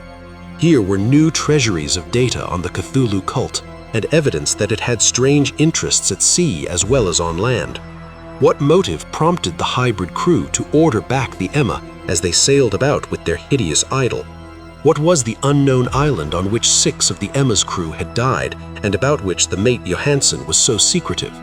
What had the Vice Admiralty's investigation brought out, and what was known of the noxious cult in Dunedin? And most marvelous of all, what deep and more than natural linkage of dates was this that gave a malign and now undeniable significance to the various turns of events so carefully noted by my uncle? March 1st, our February 28th, according to the international dateline, the earthquake and storm had come. From Dunedin, the Alert and her noisome crew had darted eagerly forth as if imperiously summoned, and on the other side of the earth, poets and artists had begun to dream of a strange, dank cyclopean city, whilst a young sculptor had molded in his sleep the form of the dreaded Cthulhu. March 23rd, the Emma's crew landed on an unknown island and left 6 men dead, and on that date, dreams of sensitive men assumed a heightened vividness and darkened with dread of a giant monster's malign pursuit, whilst an architect had gone mad and a sculptor had lapsed suddenly into delirium. And what of this storm of April 2nd, the date on which all dreams of the dank city ceased and Wilcox emerged unharmed from the bondage of strange fever? What of all this, and of those hints of old Castro about the sunken star-born old ones and their coming reign, their faithful cult, and their mastery of dreams? Was I tottering on the brink of cosmic horrors beyond man's power to bear? If so, they must be horrors of the mind alone, for in some way the 2nd of April put a stop to whatever monstrous menace had begun its siege of mankind's soul. That evening, after a day of hurried cabling and arranging, I bade my host adieu and took a train for San Francisco. In less than a month, I was in Dunedin, where, however, I found that little was known of the strange cult members who had lingered in the old sea taverns. Waterfront scum was far too common for special mention, though there was vague talk about one inland trip these mongrels had made, during which faint drumming and red flame were noted on the distant hills. In Auckland, I learned that Johansen had returned with yellow hair turned white after a perfunctory and inconclusive questioning at Sydney, and had thereafter sold his cottage in West Street and sailed with his wife to his old home in Oslo. Of his stirring experience, he would tell his friends no more than he had told the Admiralty officials, and all they could do was to give me his Oslo address. After that, I went to Sydney and talked profitlessly with seamen and members of the Vice Admiralty Court. I saw the Alert, now sold and in commercial use, at Circular Quay in Sydney Cove, but gained nothing from its non-committal bulk. The crouching image with its cuttlefish head, dragon body, scaly wings, and hieroglyphed pedestal was preserved in the museum at Hyde Park, and I studied it long and well, finding it a thing of balefully exquisite workmanship, and with the same utter mystery, terrible antiquity, and unearthly strangeness of material which I had noted in Legras's smaller specimen. Geologists, the curator told me, had found it a monstrous puzzle, for they vowed that the world held no rock like it. Then I thought with a shudder of what old Castro had told Legras about the primal great ones. They had come from the stars and had brought their images with them. Shaken with such a mental revolution as I had never before known, I now resolved to visit mate Johansen in Oslo. Sailing for London, I re-embarked at once for the Norwegian capital, and one autumn day landed at the trim wharves in the shadow of the Egeberg. Johansen's address, I discovered, lay in the old town of King Harald Hardrada, which kept alive the name of Oslo during all the centuries that the greater city masqueraded as Christiania. I made the brief trip by taxicab and knocked with palpitant heart at the door of a neat and ancient building with plastered front. A sad-faced woman in black answered my summons, and I was stung with disappointment when she told me in halting English that Gustaf Johansen was no more. He had not long survived his return, said his wife, for the doings at sea in 1925 had broken him. He had told her no more than he had told the public, but had left a long manuscript of technical matters, as he said, written in English, evidently in order to safeguard her from the peril of casual perusal. During a walk through a narrow lane near the Gothenburg dock, a bundle of papers falling from an attic window knocked him down. 2 Lascar sailors at once helped him to his feet, but before the ambulance could reach him, he was dead.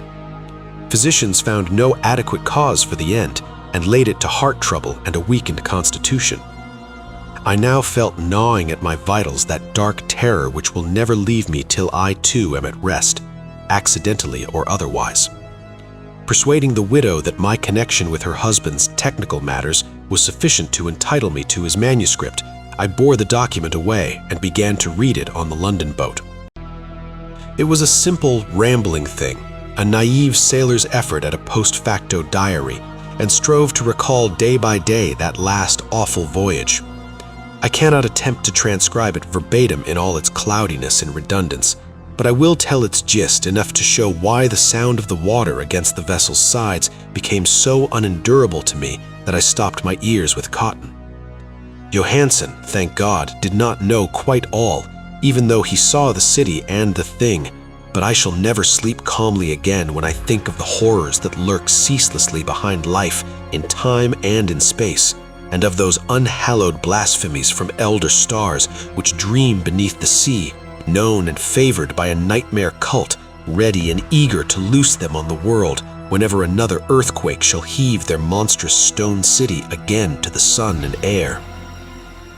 Johansen's voyage began just as he told it to the Vice Admiralty. The Emma, in ballast, had cleared Auckland on February 20th and had felt the full force of that earthquake-born tempest which must have heaved up from the sea bottom the horrors that filled men's dreams. Once more under control, the ship was making good progress when held up by the Alert on March 22nd, and I could feel the mate's regret as he wrote of her bombardment and sinking. Of the swarthy cult fiends on the Alert, he speaks with significant horror. There was some peculiarly abominable quality about them which made their destruction seem almost a duty, and Johansen shows ingenuous wonder at the charge of ruthlessness brought against his party during the proceedings of the Court of Inquiry. Then, driven ahead by curiosity in their captured yacht under Johansen's command, the men sight a great stone pillar sticking out of the sea, and in south latitude 47 degrees 9 minutes, west longitude 126 degrees 43 minutes, come upon a coastline of mingled mud, ooze, and weedy cyclopean masonry, which can be nothing less than the tangible substance of Earth's supreme terror, the nightmare corpse city of R'lyeh, that was built in measureless eons behind history by the vast, loathsome shapes that seeped down from the dark stars. There lay great Cthulhu and his hordes, hidden in green, slimy vaults, and sending out at last, after cycles incalculable, the thoughts that spread fear to the dreams of the sensitive and called imperiously to the faithful to come on a pilgrimage of liberation and restoration. All this Johansen did not suspect, but God knows he soon saw enough. I suppose that only a single mountaintop, the hideous monolith-crowned citadel whereon great Cthulhu was buried, actually emerged from the waters. When I think of the extent of all that might be brooding down there, I almost wish to kill myself forthwith. Johansen and his men were awed by the cosmic majesty of this dripping Babylon of elder demons, and must have guessed without guidance that it was nothing of this or any sane planet. Awe at the unbelievable size of the greenish stone blocks, at the dizzying height of the great carven monolith, and at the stupefying identity of the colossal statues and bas-reliefs with the queer image found in the shrine on the Alert, is poignantly visible in every line of the mate's frightened description. Without knowing what futurism is like, Johansen achieved something very close to it when he spoke of the city, for instead of describing any definite structure or building, he dwells only on the broad impressions of vast angles and stone surfaces, surfaces too great to belong to anything right or proper for this earth and impious with horrible images and hieroglyphs. I mention his talk about angles because it suggests something Wilcox had told me of his awful dreams. He had said that the geometry of the dream place he saw was abnormal, non-Euclidean, and loathsomely redolent of spheres and dimensions apart from ours. Now an unlettered seaman felt the same thing whilst gazing at the terrible reality. Johansen and his men landed at a sloping mud bank on this monstrous acropolis and clambered slipperily up over Titan oozy blocks which could have been no mortal staircase. The very sun of heaven seemed distorted when viewed through the polarizing miasma welling out from this sea-soaked perversion, and twisted menace and suspense lurked leeringly in those crazily elusive angles of carven rock where a second glance showed concavity after the first showed convexity. Something very like fright had come over all the explorers before anything more definite than rock and ooze and weed was seen. Each would have fled had he not feared the scorn of the others, and it was only half-heartedly that they searched, vainly as it proved, for some portable souvenir to bear away. It was Rodriguez the Portuguese who climbed up the foot of the monolith and shouted of what he had found. The rest followed him and looked curiously at the immense carved door with the now familiar squid dragon bas-relief. It was, Johansen said, like a great barn door, and they all felt that it was a door because of the ornate lintel, threshold, and jambs around it, though they could not decide whether it lay flat like a trapdoor or slantwise like an outside cellar door. As Wilcox would have said, the geometry of the place was all wrong. One could not be sure that the sea and the ground were horizontal, hence the relative position of everything else seemed phantasmally variable. Bryden pushed at the stone in several places without result. Then Donovan felt over it delicately around the edge, pressing each point separately as he went. He climbed interminably along the grotesque stone molding. That is, one would call it climbing if the thing was not, after all, horizontal, and the men wondered how any door in the universe could be so vast. Then, very softly and slowly, the acre-great panel began to give inward at the top, and they saw that it was balanced. Donovan slid or somehow propelled himself down or along the jamb and rejoined his fellows, and everyone watched the queer recession of the monstrously carven portal. In this fantasy of prismatic distortion, it moved anomalously in a diagonal way, so that all the rules of matter and perspective seemed upset. The aperture was black with a darkness almost material. That tenebrousness was indeed a positive quality, for it obscured such parts of the inner walls as ought to have been revealed and actually burst forth like smoke from its eon-long imprisonment, visibly darkening the sun as it slunk away into the shrunken and gibbous sky on flapping membranous wings. The odor arising from the newly opened depths was intolerable, and at length the quick-eared Hawkins thought he heard a nasty, slopping sound down there. Everyone listened, and everyone was listening still when it lumbered slobberingly into sight and gropingly squeezed its gelatinous green immensity through the black doorway into the tainted outside air of that poisoned city of madness. Poor Johansen's handwriting almost gave out when he wrote of this. Of the 6 men who never reached the ship, he thinks 2 perished of pure fright in that accursed instant. The thing cannot be described. There is no language for such abysms of shrieking and immemorial lunacy, such eldritch contradictions of all matter, force, and cosmic order. A mountain walked or stumbled. God, what wonder that across the earth a great architect went mad and poor Wilcox raved with fever in that telepathic instant. The thing of the idols, the green, sticky spawn of the stars, had awakened to claim his own. The stars were right again, and what an age-old cult had failed to do by design, a band of innocent sailors had done by accident. After vingillions of years, great Cthulhu was loose again and ravening for delight. 3 men were swept up by the flabby claws before anybody turned. God rest them, if there be any rest in the universe. They were Donovan, Guerrera, and Angstrom. Parker slipped as the other three were plunging frenziedly over endless vistas of green-crusted rock to the boat, and Johansen swears he was swallowed up by an angle of masonry which shouldn't have been there, an angle which was acute but behaved as if it were obtuse. So only Bryden and Johansen reached the boat and pulled desperately for the alert as the mountainous monstrosity flopped down the slimy stones and hesitated, floundering at the edge of the water.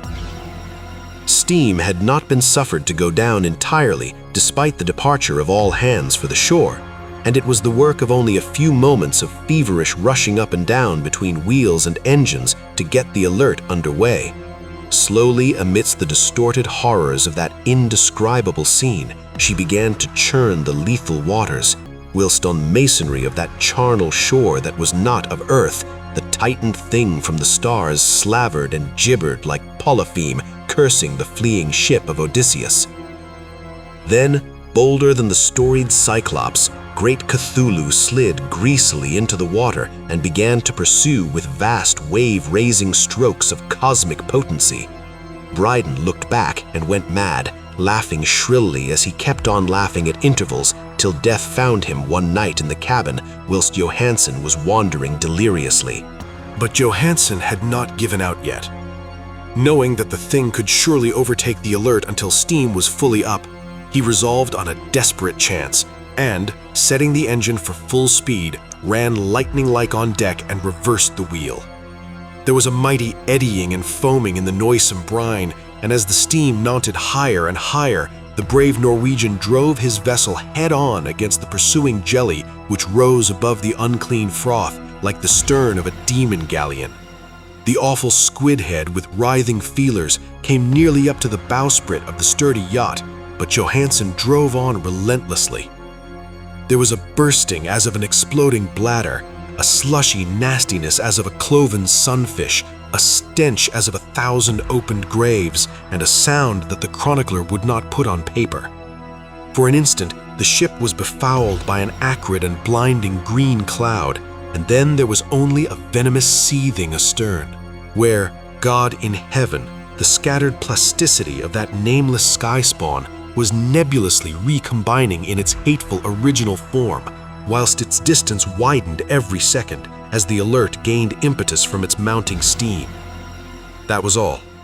After that, Johansen only brooded over the idol in the cabin and attended to a few matters of food for himself and the laughing maniac by his side. He did not try to navigate after the first bold flight, for the reaction had taken something out of his soul. Then came the storm of April 2nd and a gathering of the clouds about his consciousness. There is a sense of spectral whirling through liquid gulfs of infinity, of dizzying rides through reeling universes on a comet's tail, and of hysterical plunges from the pit to the moon and from the moon back again to the pit, all livened by a cachinnating chorus of the distorted, hilarious elder gods and the green, bat-winged mocking imps of Tartarus. Out of that dream came rescue. The Vigilant, the Vice-Admiralty Court, the streets of Dunedin, and the long voyage back home to the old house by the Eggberg. He could not tell.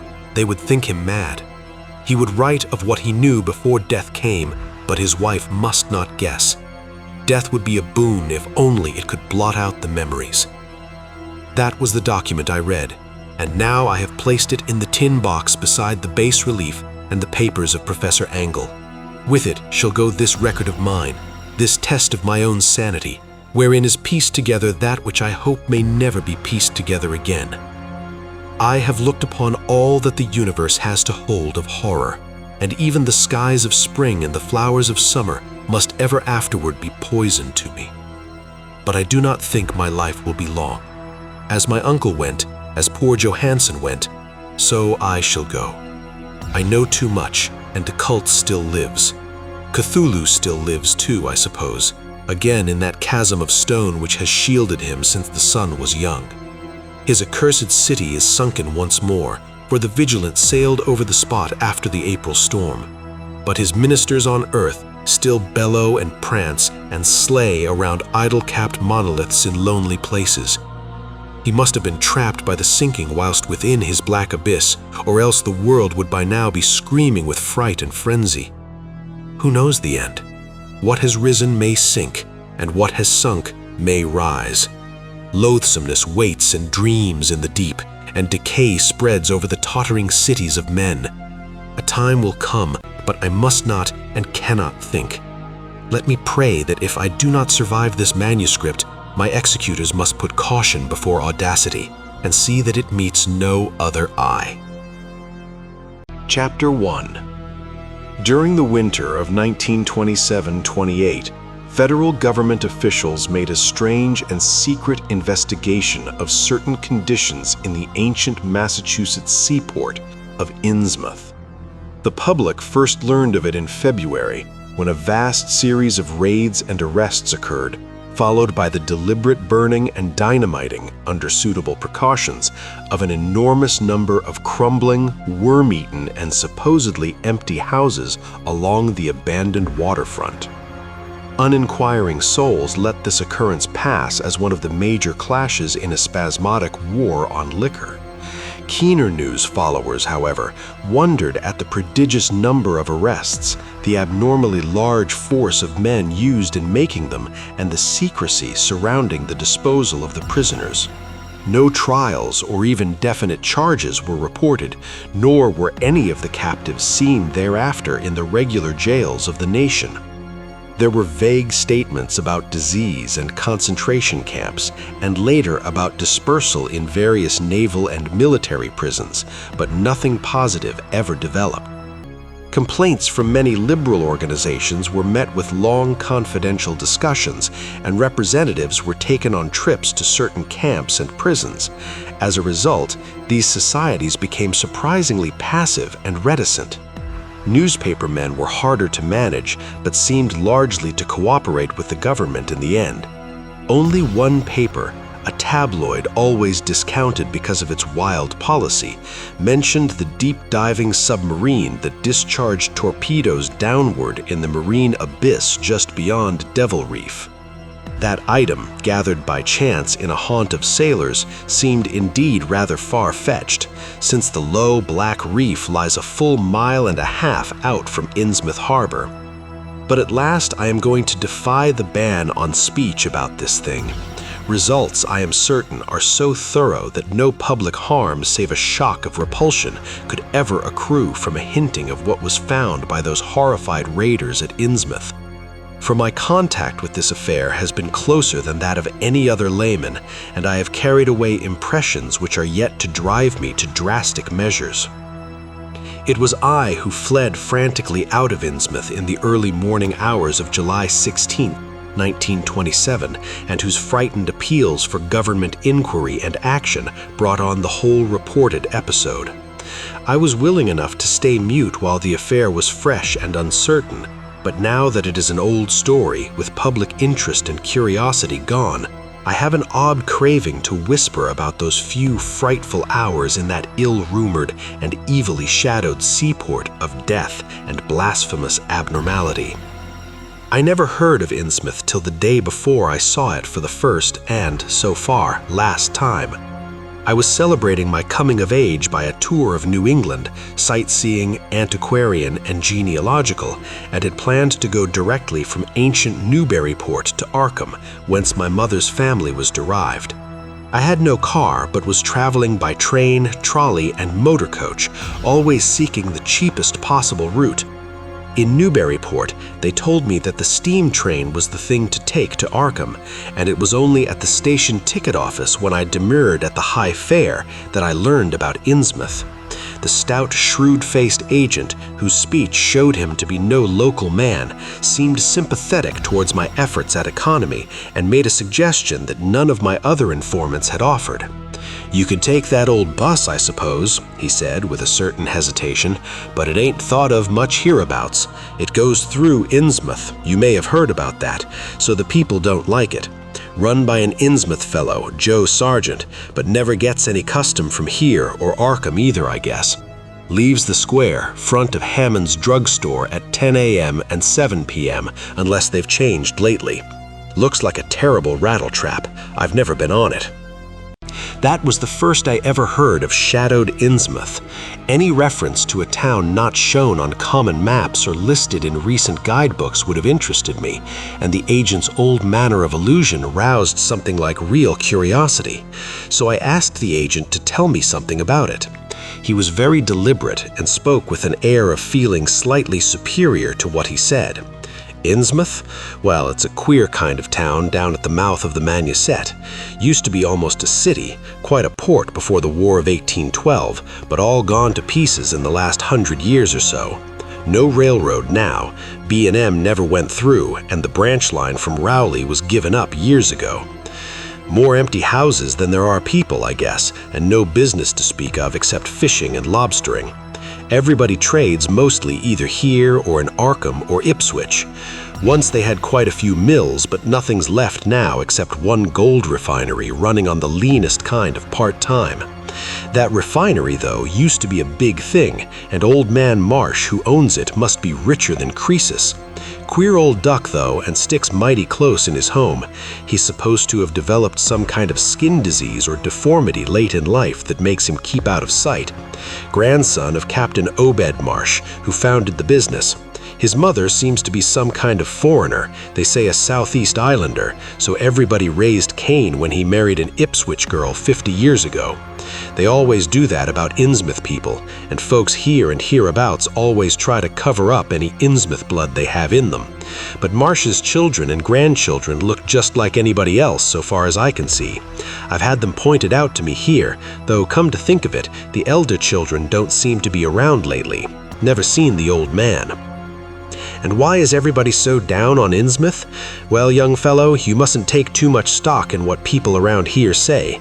They're hard to get started, but once they do get started, they never let up. They've been telling things about Innsmouth, whispering them mostly, for the last 100 years, I guess, and I gather they're more scared than anything. Some of the stories would make you laugh, about old Captain Marsh driving bargains with the devil and bringing imps out of hell to live in Innsmouth, or about some kind of devil worship and awful sacrifices in some place near the wharves that people stumbled upon around 1845 or thereabouts. But I come from Panton, Vermont, and that kind of story don't go down with me. You ought to hear, though, what some of the old-timers tell about the Black Reef off the coast, Devil Reef they call it. It's well above water a good part of the time, and never much below it, but at that you hardly could call it an island. The story is that there's a whole legion of devils seen sometimes on that reef, sprawled about or darting in and out of some kind of caves near the top. It's a rugged, uneven thing, a good bit over a mile out, and towards the end of shipping days, sailors used to make big detours just to avoid it. That is, sailors that didn't hail from Innsmouth. One of the things they had against old Captain Marsh was that he was supposed to land on it sometimes at night when the tide was right. Maybe he did, for I dare say the rock formation was interesting, and it's just barely possible he was looking for pirate loot and maybe finding it. But there was talk of his dealing with demons there. Fact is, I guess on the whole it really was the captain that gave the bad reputation to the reef. That was before the big epidemic of 1846, when over half of the folks in Innsmouth was carried off. They never did quite figure out what the trouble was, but it was probably some foreign kind of disease brought from China or somewhere by the shipping. It surely was bad enough. There were riots over it and all sorts of ghastly doings that I don't believe ever got outside of town, and it left the place in awful shape. Never came back. There can't be more than 300 or 400 people living there now. But the real thing behind the way folks feel is simply race prejudice, and I don't say I'm blaming those that hold it. I hate those Innsmouth folks myself, and I wouldn't care to go to their town. I suppose you know, though I can see you're a Westerner by your talk, what a lot our New England ships used to have to do with queer ports in Africa, Asia, the Southeast, and everywhere else, and what queer kinds of people they sometimes brought back with them. You've probably heard about the Salem man that came home with a Chinese wife, and maybe you know there's still a bunch of Fiji Islanders somewhere around Cape Cod. Well, there must be something like that back of the Innsmouth people. The place always was badly cut off from the rest of the country by marshes and creeks, and we can't be sure about the ins and outs of the matter. But it's pretty clear that old Captain Marsh must have brought home some odd specimens when he had all 3 of his ships in commission back in the 20s and 30s. There certainly is a strange kind of a streak in the Innsmouth folks today. I don't know how to explain it, but it sort of makes you crawl. You'll notice a little in Sargent if you take his bus. Some of them have queer, narrow heads with flat noses and bulgy, starey eyes that never seem to shut, and their skin ain't quite right. Rough and scabby, and the sides of their necks are all shriveled or creased up. Get bald too, very young. The older fellows look the worst. Fact is, I don't believe I've ever seen a very old chap of that kind. Guess they must die of looking in the glass. Animals hate them. They used to have lots of horse trouble before autos came in. Nobody can ever keep track of those people, and state school officials and census men have a devil of a time. You can bet that prying strangers aren't welcome around Innsmouth. I've heard personally of more than one business or government man who's disappeared there, and there's loose talk of one who went crazy and is out at Danvers now. They must have fixed up some awful scare for that fellow. That's why I wouldn't go at night if I was you. I've never been there and have no wish to go, but a daytime trip couldn't hurt you, even though the people hereabouts will advise you not to make it. If you're just sightseeing and looking for old-time stuff, Innsmouth ought to be quite a place for you. And so I spent part of that evening at the Newburyport Public Library looking up data about Innsmouth. The Essex County histories on the library shelves had very little to say, except that the town was founded in 1643, noted for shipbuilding before the Revolution, a seat of great marine prosperity in the early 19th century, and later a minor factory center using the Manaxet as power. The epidemic and riots of 1846 were very sparsely treated, as if they formed a discredit to the country. References to decline were few, though the significance of the later record was unmistakable. After the Civil War, all industrial life was confined to the Marsh Refining Company, and the marketing of gold ingots formed the only remaining bit of major commerce aside from the eternal fishing. Most interesting of all was a glancing reference to the strange jewelry vaguely associated with Innsmouth. It had evidently impressed the whole countryside more than a little, for mention was made of specimens in the Museum of Miskatonic University at Arkham and in the display room of the Newburyport Historical Society. I resolved to see the local sample, said to be a large, queerly proportioned thing evidently meant for a tiara, if it could possibly be arranged. The librarian gave me a note of introduction to the curator of the society, a Miss Anna Tilton, who lived nearby, and after a brief explanation, that ancient gentlewoman was kind enough to pilot me into the closed building, since the hour was not outrageously late. The collection was a notable one indeed, but in my present mood I had eyes for nothing but the bizarre object which glistened in a corner cupboard under the electric lights. It took no excessive sensitiveness to beauty to make me literally gasp at the strange, unearthly splendor of the alien, opulent fantasy that rested there on a purple velvet cushion. The longer I looked, the more the thing fascinated me, and in this fascination there was a curiously disturbing element hardly to be classified or accounted for. I decided that it was the queer, otherworldly quality of the art which made me uneasy. It was as if the workmanship were that of another planet. The patterns all hinted of remote secrets and unimaginable abysses in time and space, and the monotonously aquatic nature of the reliefs became almost sinister. Among these reliefs were fabulous monsters of abhorrent grotesqueness and malignity, wholly primal and awesomely ancestral. At times I fancied that every contour of these blasphemous fish frogs was overflowing with the ultimate quintessence of unknown and inhuman evil. In odd contrast to the tiara's aspect was its brief and prosy history as related by Miss Tilton. It had been pawned for a ridiculous sum at a shop in State Street in 1873 by a drunken Innsmouth man shortly afterward killed in a brawl. Miss Tilton was inclined to believe that it formed part of some exotic pirate horde discovered by old Captain Obed Marsh. This view was surely not weakened by the insistent offers of purchase at a high price which the Marshes began to make as soon as they knew of its presence, and which they repeated to this day despite the Society's unvarying determination not to sell. As the good lady showed me out of the building, she assured me that the rumors of devil worship were partly justified by a peculiar secret cult which had gained force there and engulfed all the Orthodox churches. It was called, she said, the Esoteric Order of Dagon, and was undoubtedly a debased quasi-pagan thing imported from the East a century before, at a time when Innsmouth fisheries seemed to be going barren. Its persistence among a simple people was quite natural in view of the sudden and permanent return of abundantly fine fishing, and it soon came to be the greatest influence on the town. All this, to the pious Miss Tilton, formed an excellent reason for shunning the ancient town of decay and desolation, but to me it was merely a fresh incentive, and I could scarcely sleep in my small room at the Y as the night wore away. Chapter 2. Shortly before 10 the next morning, I stood with my one small valise in front of Hammond's drugstore in Old Market Square, waiting for the Innsmouth bus. In a few moments, a small motor coach of extreme decrepitude and dirty gray color rattled down State Street, made a turn, and drew up at the curb beside me. I felt immediately that it was the right one, a guess which the half-illegible sign on the windshield, Arkham, Innsmouth, Newport, soon verified.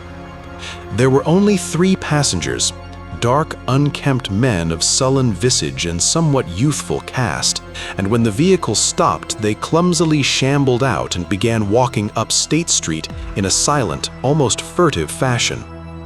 The driver also alighted. This, I reflected, must be the Joe Sargent mentioned by the ticket agent, and even before I had noticed any details, there spread over me a wave of spontaneous aversion which could be neither checked nor explained. He was a thin, stoop-shouldered man, not much under 6 feet tall, dressed in shabby blue civilian clothes and wearing a frayed gray golf cap. His age was perhaps 35, but the odd, deep creases in the sides of his neck made him seem older when one did not study his dull, expressionless face. He had a narrow head, bulging, watery blue eyes that seemed never to wink, a flat nose, a receding forehead and chin, and singularly undeveloped ears. As he walked toward the bus, I observed his peculiarly shambling gait and saw that his feet were inordinately immense. The more I studied them, the more I wondered how he could buy any shoes to fit them. A certain greasiness about the fellow increased my dislike. He was evidently given to working or lounging around the fish docks and carried with him much of their characteristic smell. Just what foreign blood was in him I could not even guess. I was sorry when I saw that there would be no other passengers on the bus. Somehow I did not like the idea of riding alone with this driver. But as the leaving time obviously approached, I conquered my qualms and followed the man aboard, extending him a $1 bill and murmuring the single word, Innsmouth. At length, the decrepit vehicle started with a jerk and rattled noisily past the old brick buildings of State Street amidst a cloud of vapor from the exhaust. The day was warm and sunny, but the landscape of sand, sedge-grass, and stunted shrubbery became more and more desolate as we proceeded.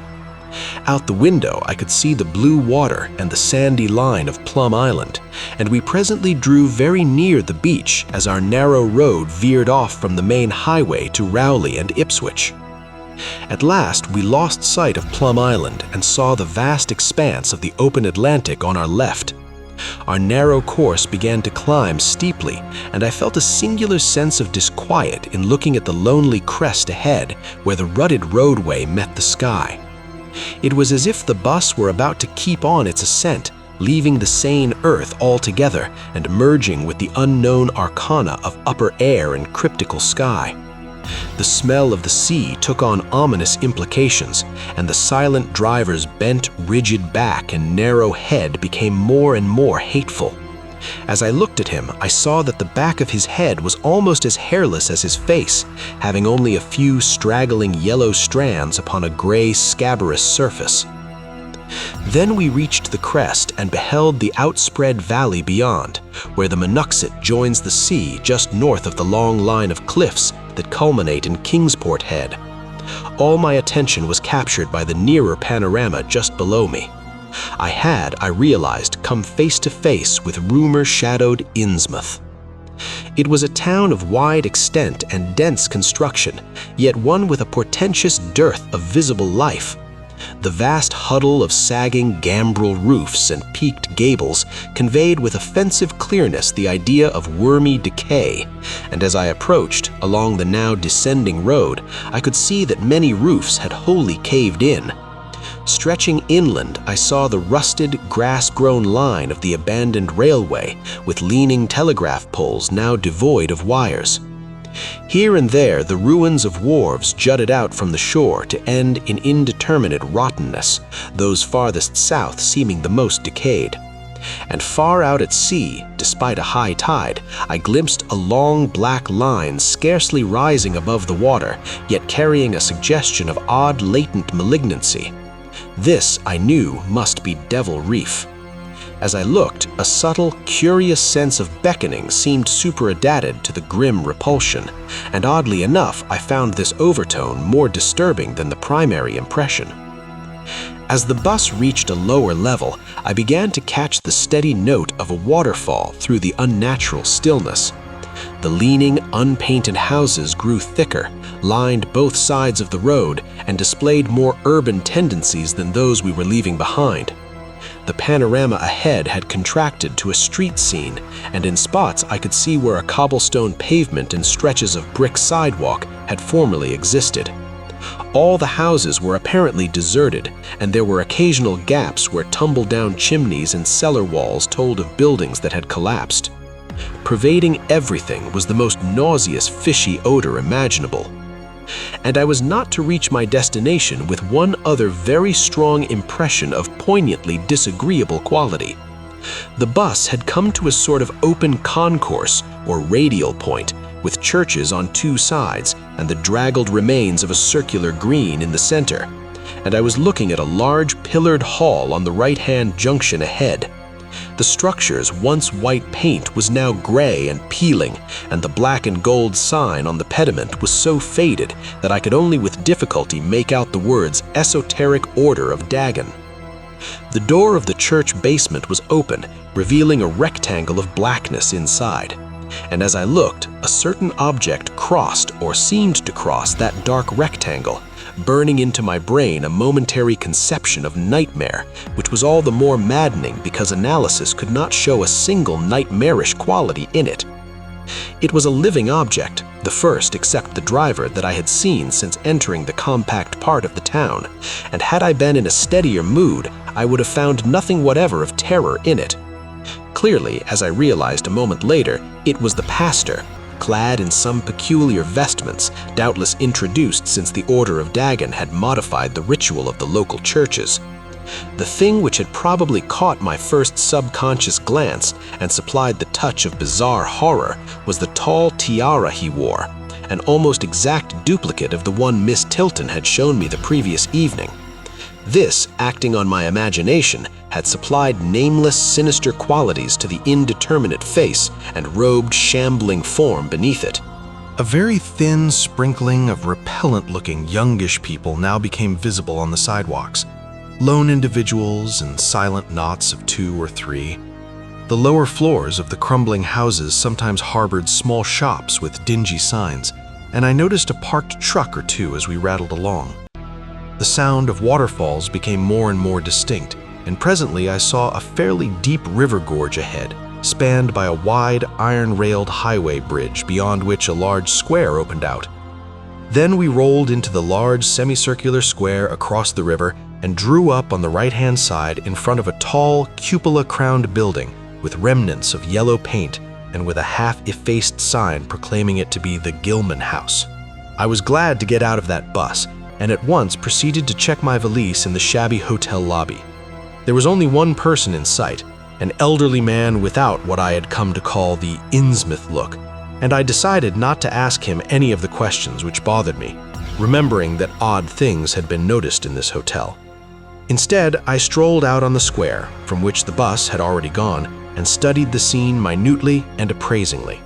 For some reason or other, I chose to make my first inquiries at the chain grocery, whose personnel was not likely to be native to Innsmouth.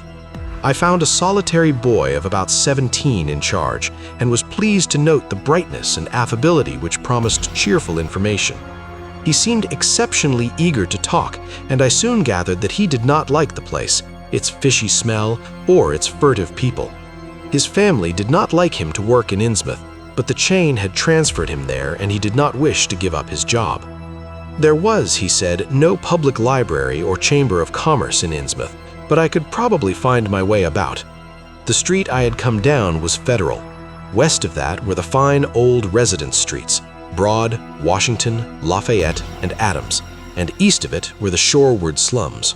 Certain spots were almost forbidden territory, as he had learned at considerable cost. One must not, for example, linger much around the Marsh refinery or around any of the still-used churches, or around the pillared Order of Dagon Hall at New Church Green. Those churches were very odd, all violently disavowed by their respective denominations elsewhere, and apparently using the queerest kind of ceremonials and clerical vestments. As for the Innsmouth people, the youth hardly knew what to make of them. Their appearance, especially those staring, unwinking eyes which one never saw shut, was certainly shocking enough, and their voices were disgusting. It was awful to hear them chanting in their churches at night, and especially during their main festivals or revivals, which fell twice on April 30th and October 31st. They were very fond of the water and swam a great deal in both river and harbor. Swimming races out to Devil Reef were very common, and everyone in sight seemed well able to share in this arduous sport. It would be of no use, my informant said, to ask the natives anything about the place. The only one who would talk was a very aged but normal-looking man who lived at the poorhouse on the north rim of the town and spent his time walking about or lounging around the fire station. This hoary character, Zadok Allen, was 96 years old and somewhat touched in the head, besides being the town drunkard. He was a strange, furtive creature who constantly looked over his shoulder as if afraid of something, and when sober could not be persuaded to talk with strangers at all. He was, however, unable to resist any offer of his favorite poison, and once drunk, would furnish the most astonishing fragments of whispered reminiscence. After all, though, little useful data could be gained from him, since his stories were all insane, incomplete hints of impossible marvels and horrors which could have no source save in his own distorted fancy. Nobody ever believed him, but the natives did not like him to drink and talk with any strangers, and it was not always safe to be seen questioning him. It was probably from him that some of the wildest popular whispers and delusions were derived. The Marshes, together with the other three gently bred families of the town, the Waits, the Gilmans, and the Elliots, were all very retiring. They lived in immense houses along Washington Street, and several were reputed to harbor in concealment certain kinfolk whose personal aspect forbade public view and whose deaths had been reported and recorded. Warning me that most of the street signs were down, the youth drew for my benefit a rough but ample and painstaking sketch map of the town's salient features. After a moment's study, I felt sure that it would be of great help and pocketed it with profuse thanks. Thus began my systematic, though half-bewildered tour of Innsmouth's narrow, shadow-blighted ways. Crossing the bridge and turning towards the roar of the lower falls, I passed close to the Marsh refinery, which seemed oddly free from the noise of industry. This building stood on the steep river bluff near a bridge and an open confluence of streets which I took to be the earliest civic center, displaced after the Revolution by the present town square. Recrossing the gorge on the Main Street Bridge, I struck a region of utter desertion, which somehow made me shudder. Collapsing huddles of gambrel roofs formed a jagged and fantastic skyline, above which rose the ghoulish, decapitated steeple of an ancient church. Fish Street was as deserted as Main, though it differed in having many brick and stone warehouses still in excellent shape. Water Street was almost its duplicate, save that there were great seaward gaps where wharves had been. Not a living thing did I see, except for the scattered fishermen on the distant breakwater, and not a sound did I hear, save the lapping of the harbor tides and the roar of the falls in the Monuxet. I kept north along Main to Martin, then turning inland, crossing Federal Street safely north of the Green, and entering the decayed patrician neighborhood of northern Broad, Washington, Lafayette, and Adams Streets. Following Washington Street towards the river, I now faced a zone of former industry and commerce, noting the ruins of a factory ahead and seeing others with the traces of an old railway station and covered railway bridge beyond up the gorge on my right. The uncertain bridge now before me was posted with a warning sign, but I took the risk and crossed again to the south bank, where traces of life reappeared. Furtive, shambling creatures stared cryptically in my direction, and more normal faces eyed me coldly and curiously. Innsmouth was rapidly becoming intolerable, and I turned down Payne Street toward the square in the hope of getting some vehicle to take me to Arkham before the still distant starting time of that sinister bus. It was then that I saw the tumble-down fire station on my left and noticed the red-faced, bushy-bearded, watery-eyed old man in nondescript rags who sat on a bench in front of it, talking with a pair of unkempt but not abnormal-looking firemen. This, of course, must be Zadok Allen, the half-crazed, licorice nonagenarian whose tales of old Innsmouth and its shadow were so hideous and incredible. Chapter 3. I had been assured that the old man could do nothing but hint at wild, disjointed, and incredible legends, and I had been warned that the natives made it unsafe to be seen talking with him. Yet the thought of this aged witness to the town's decay, with memories going back to the early days of ships and factories, was a lure that no amount of reason could make me resist. Curiosity flared up beyond sense and caution, and in my youthful egotism, I fancied I might be able to sift a nucleus of real history from the confused, extravagant outpouring I would probably extract with the aid of whiskey. A quart bottle of such was easily, though not cheaply, obtained in the rear of a dingy variety store just off the square in Elliott Street. Re-entering the square, I saw that luck was with me, for shuffling out of Payne Street around the corner of the Gilman house, I glimpsed nothing less than the tall, lean, tattered form of old Zadok Allen himself. In accordance with my plan, I attracted his attention by brandishing my newly purchased bottle, and soon realized that he had begun to shuffle wistfully after me as I turned into Waite Street on my way to the most deserted region I could think of. Before I reached Main Street, I could hear a faint and wheezy, "Hey, mister," behind me, and I presently allowed the old man to catch up and take copious pulls from the quart bottle.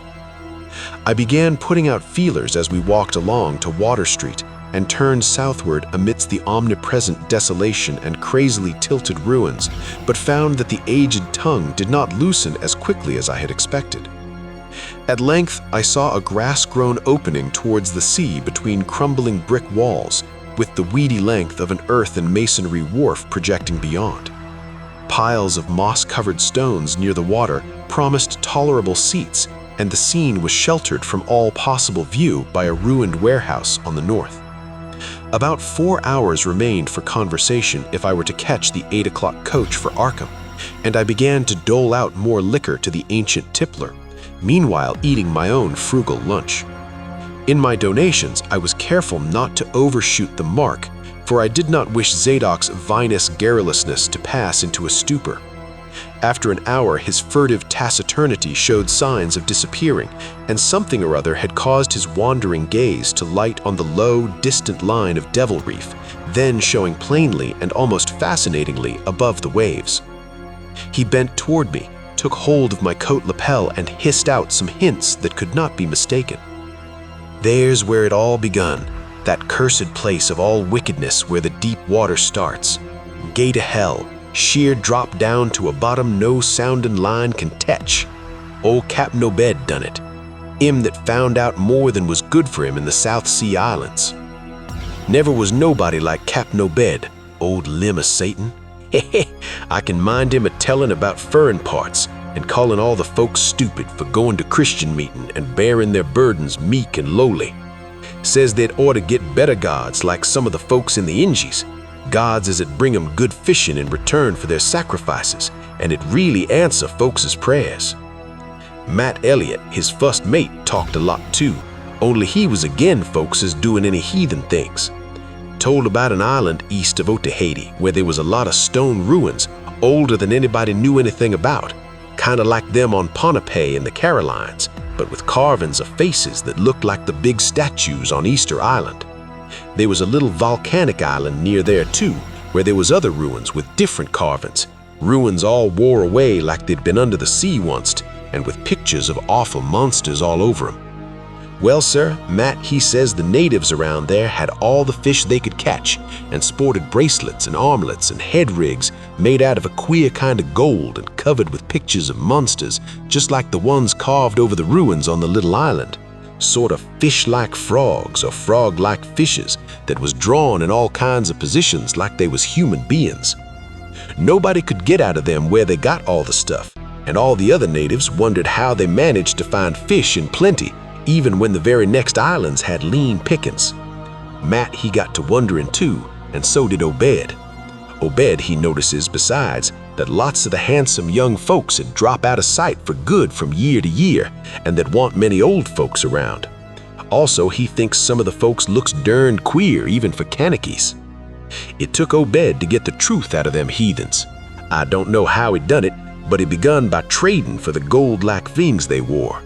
Asked him where they come from and if they could get more, and finally wormed the story out of the old chief, Wallachia they called him. Nobody but Obed would ever have believed the old yellow devil, but the captain could read folks like they was books. Nobody never believes me now when I tell him, and I don't suppose you will, young fella. Though come to look at you, ye have kind of them sharp reading eyes like Obed had. The old man's whisper grew fainter, and I found myself shuddering at the terrible and sincere portentousness of his intonation, even though I knew his tale could be nothing but drunken fantasy. Well, sir, Obed, he learnt that there's things on this earth as most folks never heard about and wouldn't believe if they did hear. It seems these Kanakies was sacrificing heaps of their young men and maidens to some kind of god things that lived under the sea and getting all kinds of favors in return. They met them things on the little islet with the queer ruins, and it seems them awful pictures of frogfish monsters was supposed to be pictures of these things. Maybe they was the kind of critters as got all the mermaid stories and such started. They had all kinds of cities on the sea bottom, and this island was heaved up from there. Seems they were some of the things alive in the stone buildings when the island come up sudden to the surface. That's how the Kanakies got wind they was down there. Made sign talk as soon as they got over being scared, and pieced up a bargain before long. Them things liked human sacrifices, had 'em ages afore but lost track of the upper world after a time. What they'd done to the victims it ain't for me to say, and I guess Obed wa'n't none too sharp about asking, but it was all right with the heathens, because they'd been having a hard time and was desperate about everything. They give a certain number of young folks to the sea things twice every year, May Eve and Halloween, regular as could be. Also give some of the carved knickknacks they made. What the things agreed to give in return was a plenty of fish. They druv 'em in from all over the sea, and a few gold-like things now and then. When it came to mating with them toad-looking fishes, the Kanakies kind of balked, but finally they learnt something that put a new face on the matter. Seems these human folks has got a kind of relation to such water beasts, that everything alive came out of the water onst, and only needs a little change to go back again too. Them things told the Kanakies that if they mixed bloods, there'd be children as'd look human at first, but later turn more and more like the things, till finally they'd take to the water and join the main lot of things down there. And this is the important part, young fella. Them as turned into fish things and went into the water wouldn't never die. Them things never died except they was killed violent. Well, sir, it seems by the time Obed knowed them islanders, they was all full of fish blood from them deep water things. When they got old and begun to show it, they was kept hid until they felt like taking to the water and quitting the place. Some was more touched than others, and some never did change quite enough to take to the water, but mostly they turned out just the way them things said. Them as was born more like the things changed early, but them as was nearly human sometimes stayed on the island till they was past 70, though they'd usually go down under for trial trips before that. Folks as had taken to the water generally come back a good deal to visit, so as a man had often be talking to his own 5 times great-grandfather who'd left the dry land a couple of 100 years or so afore, Everybody got out of the idea of dying, except in canoe wars with the other islanders, or as sacrifices to the sea guards down below, or from snakebite or plague or sharp galloping ailments or something, before they could take to the water, but simply looked forward to a kind of change that went a bit horrible after a while. They thought what they'd got was well worth all they'd had to give up, and I guess Obed kind of come to think the same himself when he chewed over old Wallacheia's story a bit. Wallachia, though, was one of the few as hadn't got none of the fish blood, being of a royal line that intermarried with royal lines on other islands. Wallachia give him a funny kind of thingamajig made out of lead or something that he said would bring up the fish things from any place in the water where there might be a nest of them. The idea was to drop it down with the right kind of prayers and such. Wallachia allowed as was the things was scattered all over the world, so's anybody that looked about could find a nest and bring 'em up if they was wanted. Matt, he didn't like this business at all and wanted Obed should keep away from the island, but the captain was sharp for gain and found he could get them gold-like things so cheap it'd pay him to make a specialty of 'em. Things went on that way for years, and Obed got enough of that gold-like stuff to make him start the refinery in Waite's old run-down fulling mill. Well, come about 38, when I was 7-year-old, Obed he found the island people all wiped out between voyages. Seems the other islanders had got wind of what was going on and had took matters into their own hands. Suppose they must have had, after all, them old magic signs, as the sea thing says was the only things they was afeard of. No telling what any of them Kanaki's will chance to get a holt of when the sea bottom throws up some island with ruins older than the deluge. Pious cusses these was. They didn't leave nothing standing on either the main island or the little volcanic islet, except what parts of the ruins was too big to knock down. That naturally hit Obed pretty hard, seeing as his normal trade was doing very poor. It hit the whole of Innsmouth, too, because in seafaring days, what profited the master of a ship generally profited the crew proportionate. Most of the folks around the town took the hard times kind of sheep-like and resigned, but they was in bad shape because the fishing was petering out and the mills wa'n't doing none too well. Then's the time Obed he begun a cursing at the folks for being dull sheep and praying to a Christian heaven as didn't help 'em none. He told 'em he'd known of folks as prayed to gods that give something you really need, and says if a good bunch of men would stand by him, he could maybe get a holt of certain powers as 'd bring plenty of fish and quite a bit of gold. Here the old man faltered, mumbled, and lapsed into a moody and apprehensive silence, glancing nervously over his shoulder and then turning back to stare sardonically at the distant black reef. When I spoke to him, he did not answer, so I knew I'd have to let him finish the bottle. He licked its nose and slipped it into his pocket, then beginning to nod and whisper softly to himself. I bent close to catch any articulate words he might utter, and I thought I saw a sardonic smile behind the stained, bushy whiskers. Yes, he was really forming words, and I could grasp a fair proportion of them. Poor Matt. Matt, he allus was agin it. Tried to line up the folks on his side, and had long talks with the preachers. No use. They run the Congregational parson out of town, and the Methodist fella quit. Never did see Resolve Babcock, the Baptist parson, again. Wrath of Jehovah. I was a mighty little critter, but I heard what I heard and seen what I seen. Dagon and Ashtoreth, Belial and Beelzebub, Golden Calf and the idols of Canaan and the Philistines, Babylonian abominations, meeny, Teckalooper Harson. He stopped again, and from the look in his watery blue eyes, I feared he was close to a stupor after all. But when I gently shook his shoulder, he turned on me with an astonishing alertness and snapped out some more obscure phrases. Don't believe me, hey? Well then just tell me, young fella, why Captain Obed and 20 other folks used to row out to Devil Reef in the dead of night and chant things so loud you could hear 'em all over town when the wind was right. Tell me that, hey?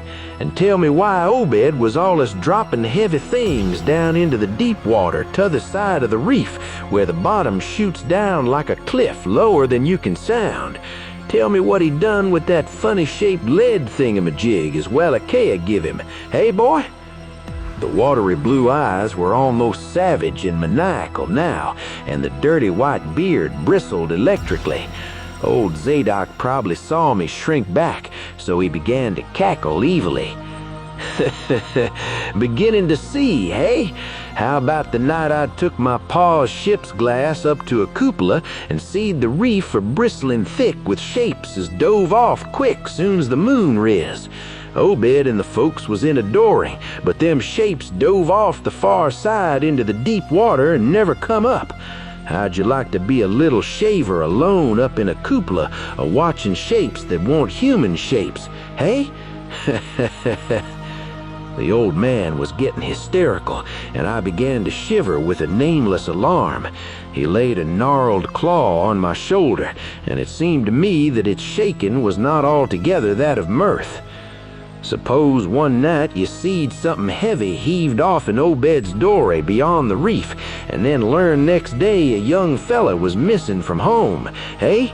Did anybody ever see hide or hair or Hiram Gilman again? Did they?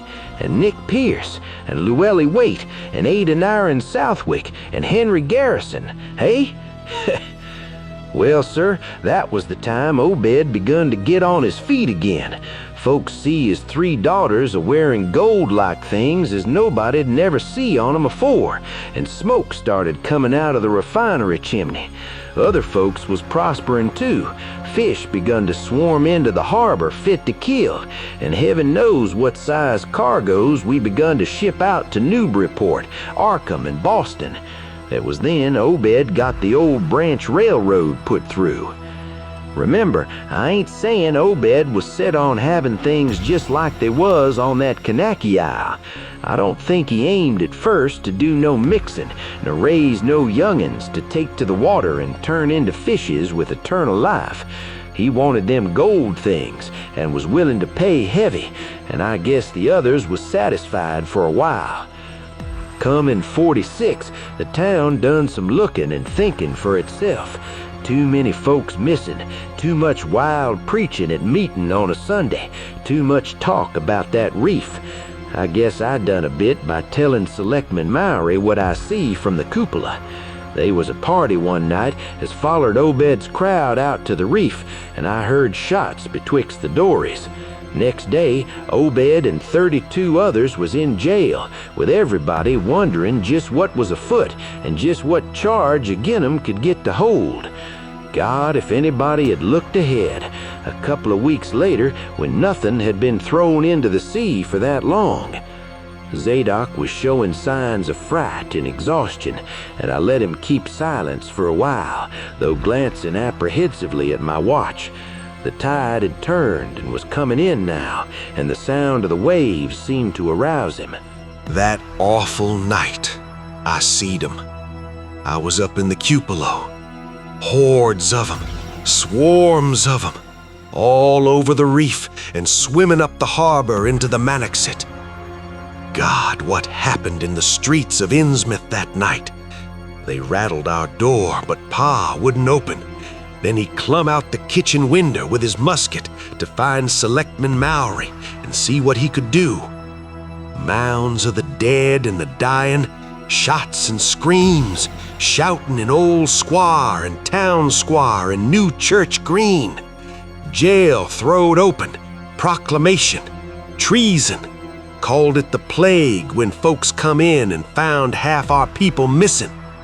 Nobody left but them as a giant in with Obed and them things, or else keep quiet. Never hear to my Pa no more.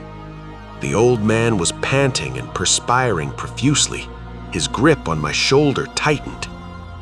Everything cleaned up in the morning, but they was traces. Obed, he kinda takes charge and says things is going to be changed. Others will worship with us at meeting time, and certain houses has got to entertain guests.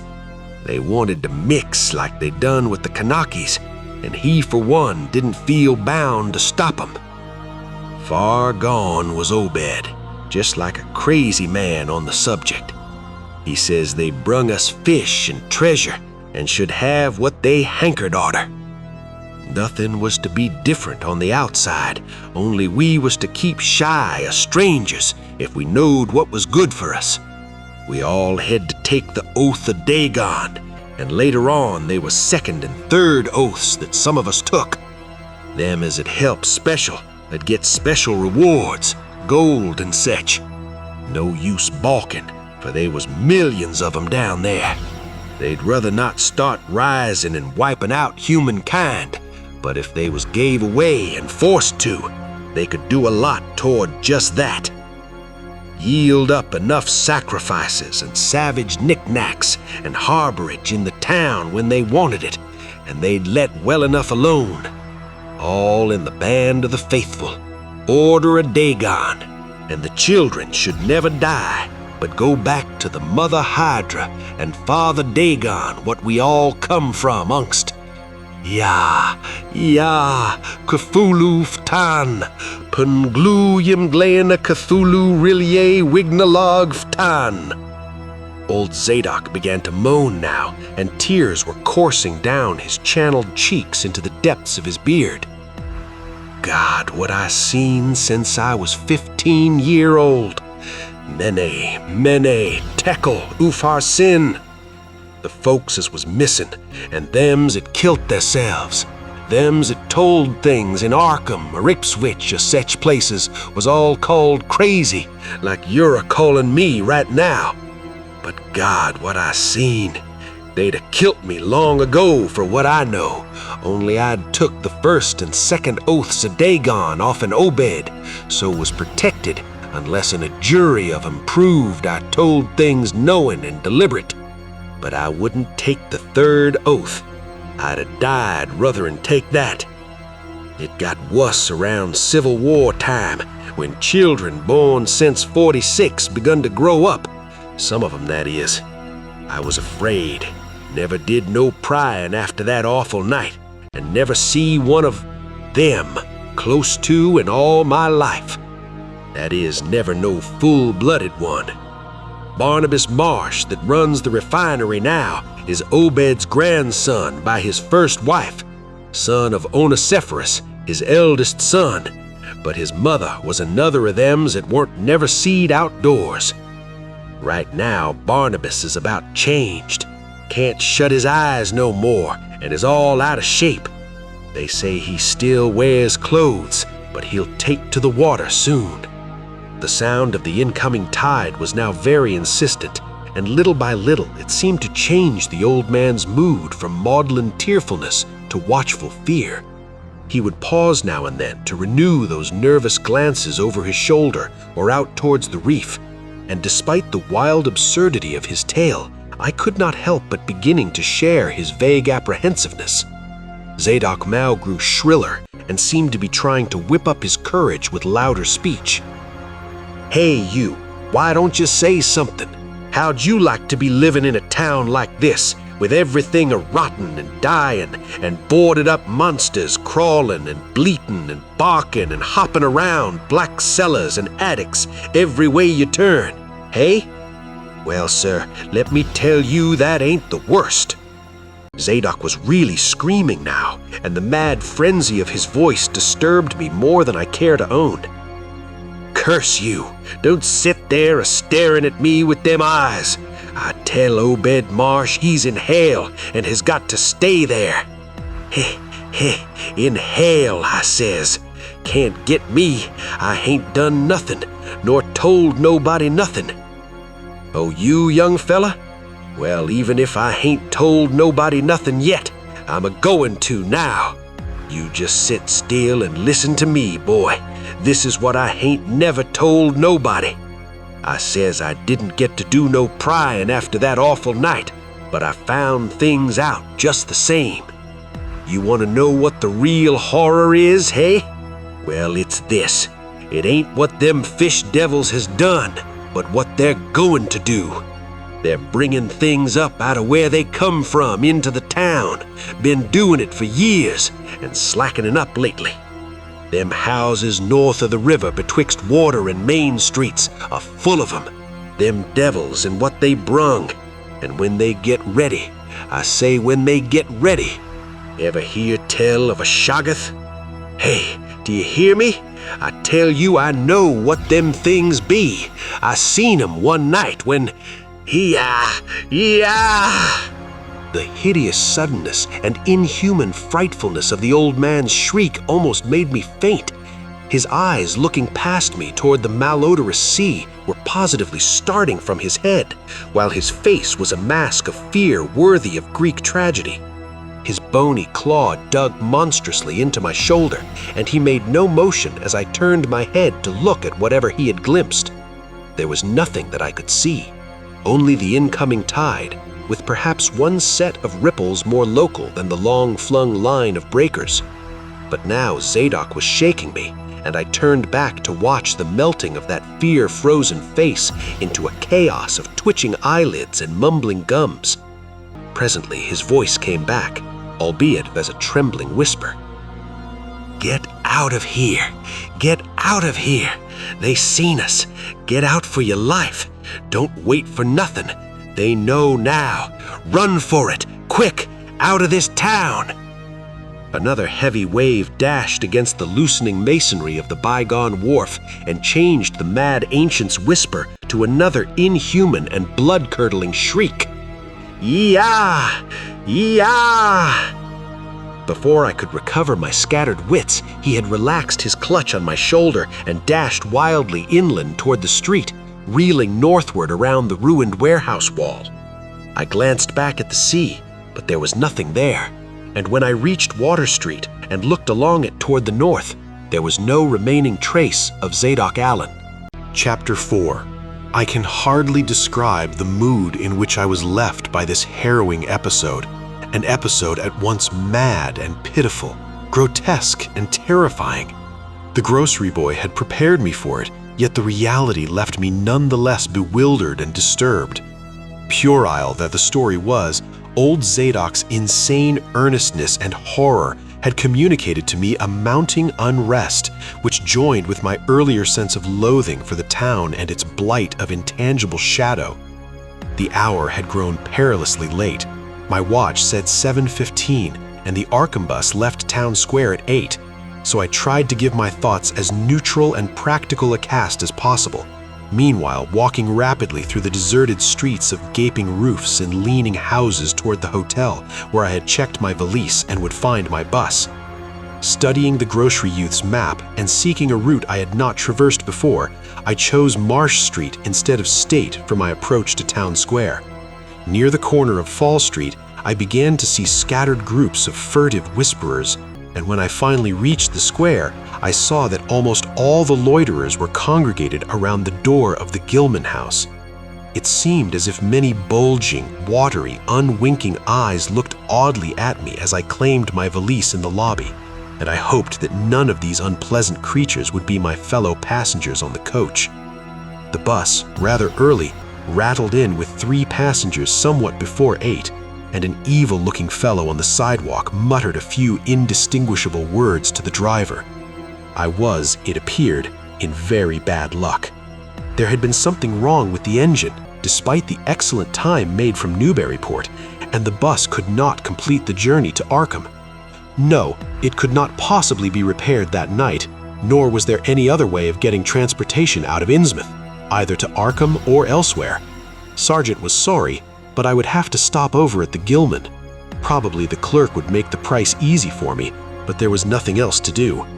Almost dazed by this sudden obstacle and violently dreading the fall of night in this decaying and half-unlighted town, I left the bus and re-entered the hotel lobby, where the sullen, queer-looking night clerk told me I could have room 428 on next to the top floor, large but without running water, for $1.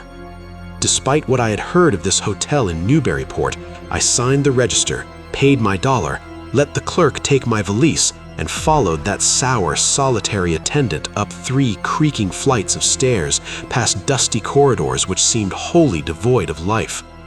My room, a dismal rear one with 2 windows and bare, cheap furnishings, overlooked a dingy courtyard otherwise hemmed in by low, deserted brick blocks, and commanded a view of decrepit westward-stretching roofs with a marshy countryside beyond. At the end of the corridor was a bathroom, a discouraging relic with ancient marble bowl, tin tub, faint electric light, and musty wooden paneling around all the plumbing fixtures. As twilight deepened, I turned on the one feeble electric bulb over the cheap iron-framed bed and tried as best I could to read. I felt it advisable to keep my mind wholesomely occupied, for it would not do to brood over the abnormalities of this ancient, blight-shadowed town while I was still within its borders. The insane yarn I had heard from the aged drunkard did not promise very pleasant dreams, and I felt I must keep the image of his wild, watery eyes as far as possible from my imagination. Another thing that disturbed me was the absence of a bolt on the door of my room. One had been there, as marks clearly showed, but there were signs of recent removal. No doubt it had become out of order, like so many other things in this decrepit edifice. In my nervousness, I looked around and discovered a bolt on the clothes press, which seemed to be of the same size, judging from the marks, as the one formerly on the door. To gain a partial relief from the general tension, I busied myself by transferring this hardware to the vacant place with the aid of a handy 3-in-1 device, including a screwdriver, which I kept on my keyring. The bolt fitted perfectly, and I was somewhat relieved when I knew that I could shoot it firmly upon retiring. There were adequate bolts on the 2 lateral doors to connecting rooms, and these I proceeded to fasten. I did not undress, but decided to read till I was sleepy, and then lie down with only my coat, collar, and shoes off. Taking a pocket flashlight from my valise, I placed it in my trousers so that I could read my watch if I woke up later in the dark. Drowsiness, however, did not come, and when I stopped to analyze my thoughts, I found to my disquiet that I was really unconsciously listening for something that I dreaded but could not name. At length, feeling a fatigue that had nothing of drowsiness in it, I bolted the newly outfitted hall door, turned off the light, and threw myself down on the hard, uneven bed, coat, collar, shoes, and all. In the darkness, every faint noise of the night seemed magnified, and a flood of doubly unpleasant thoughts swept over me. I was sorry I had put out the light, yet was too tired to rise and turn it on again. Then, after a long, dreary interval, and prefaced by a fresh creaking of stairs and corridor, there came that soft, damnably unmistakable sound which seemed like a malign fulfillment of all my apprehensions. Without the least shadow of a doubt, the lock on my hall door was being tried, cautiously, furtively, tentatively, with a key. The change in the menace from vague premonition to immediate reality was a profound shock and fell upon me with the force of a genuine blow. It never once occurred to me that the fumbling might be a mere mistake. Malign purpose was all I could think of, and I kept deathly quiet, awaiting the would-be intruder's next move. After a time, the cautious rattling ceased, and I heard the room to the north entered with a passkey. Then the lock of the connecting door to my room was softly tried. The bolt held, of course, and I heard the floor creak as the prowler left the room. After a moment, there came another soft rattling, and I knew that the room to the south of me was being entered. Again, a furtive trying of a bolted connecting door, and again a receding creaking. This time, the creaking went along the hall and down the stairs, so I knew that the prowler had realized the bolted condition of my doors and was giving up his attempt for a time. The one thing to do was to get out of that hotel alive as quickly as I could, and through some channel other than the front stairs and lobby. Rising softly and throwing my flashlight on the switch, I sought to light the bulb over my bed to choose and pocket some belongings for a swift, valiseless flight. Nothing, however, happened, and I saw that the power had been cut off. So, filling my pockets with the flashlight's aid, I put on my hat and tiptoed to the windows to consider chances of descent. Despite the state's safety regulations, there was no fire escape on this side of the hotel, and I saw that my windows commanded only a sheer 3-story drop to the cobbled courtyard. On the right and left, however, some ancient brick business blocks abutted on the hotel, their slant roofs coming up to a reasonable jumping distance from my 4th-story level. To reach either of these lines of buildings, I would have to be in a room 2 doors from my own, in one case on the north and in the other on the south, and my mind instantly set to work calculating what chances I had of making the transfer. First, I reinforced my own outer door by pushing the bureau against it, little by little, in order to make a minimum of sound.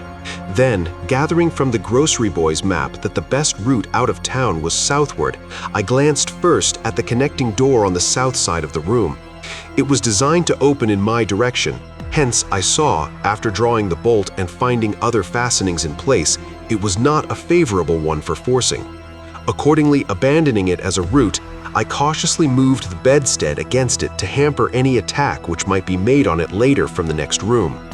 The door on the north was hung to open away from me, and this, though a test proved it to be locked or bolted from the other side, I knew must be my route. If I could gain the roofs of the buildings in Payne Street and descend successfully to the ground level, I might perhaps dart through the courtyard and the adjacent or opposite buildings to Washington or Bates, or else emerge in Payne and edge around southward into Washington. In any case, I would aim to strike Washington somehow and get quickly out of the town square region. My preference would be to avoid Payne, since the fire station there might be open all night. I was irresolutely speculating on when I had better attack the northward door and on how I could least audibly manage it, when I noticed that the vague noises underfoot had given place to a fresh and heavier creaking of the stairs. A wavering flicker of light showed through my transom, and the boards of the corridor began to groan with a ponderous load. Muffled sounds of possible vocal origin approached, and at length a firm knock came at my outer door. For a moment I simply held my breath and waited. Eternities seemed to elapse, and the nauseous fishy odor of my environment seemed to mount suddenly and spectacularly. Then the knocking was repeated, continuously and with growing insistence. I knew that the time of action had come, and forthwith drew the bolt of the northward connecting door, bracing myself for the task of battering it open. The knocking waxed louder, and I hoped that its volume would cover the sound of my efforts. At last, beginning my attempt, I lunged again and again at the thin paneling with my left shoulder, heedless of shock or pain. Finally, the connecting door gave, but with such a crash that I knew those outside must have heard. Instantly, the outside knocking became a violent battering, while keys sounded ominously in the hall doors of the rooms on both sides of me. Rushing through the newly opened connection, I succeeded in bolting the northerly hall door before the lock could be turned, but even as I did so, I heard the hall door of the third room, the one from whose window I had hoped to reach the roof below, being tried with a pass key. For an instant, I felt absolute despair, since my trapping in a chamber with no window egress seemed complete. Then, with a dazed automatism, I made for the next connecting door and performed the blind motion of pushing at it in an effort to get through. Sheer fortunate chance gave me my reprieve, for the connecting door before me was not only unlocked, but actually ajar. In a second, I was through and had my right knee and shoulder against a hall door which was visibly opening inward. My pressure took the opener off guard, for the thing shut as I pushed, so that I could slip the well-conditioned bolt as I had done with the other door. As I gained this respite, I heard the battering at the 2 other doors abate, while a confused clatter came from the connecting door I had shielded with the bedstead. Evidently, the bulk of my assailants had entered the southerly room and were massing in a lateral attack. But at the same moment, a pass key sounded in the next door to the north, and I knew that a nearer peril was at hand. The northward connecting door was wide open, but there was no time to check the already turning lock in the hall. All I could do was shut and bolt the open connecting door, as well as its mate on the opposite side, pushing a bedstead against the one and a bureau against the other, and moving a washstand in front of the hall door. I must, I saw, trust to such makeshift barriers to shield me till I could get out the window and on the roof of the Payne Street block. But even in this acute moment, my chief horror was something apart from the immediate weakness of my defenses.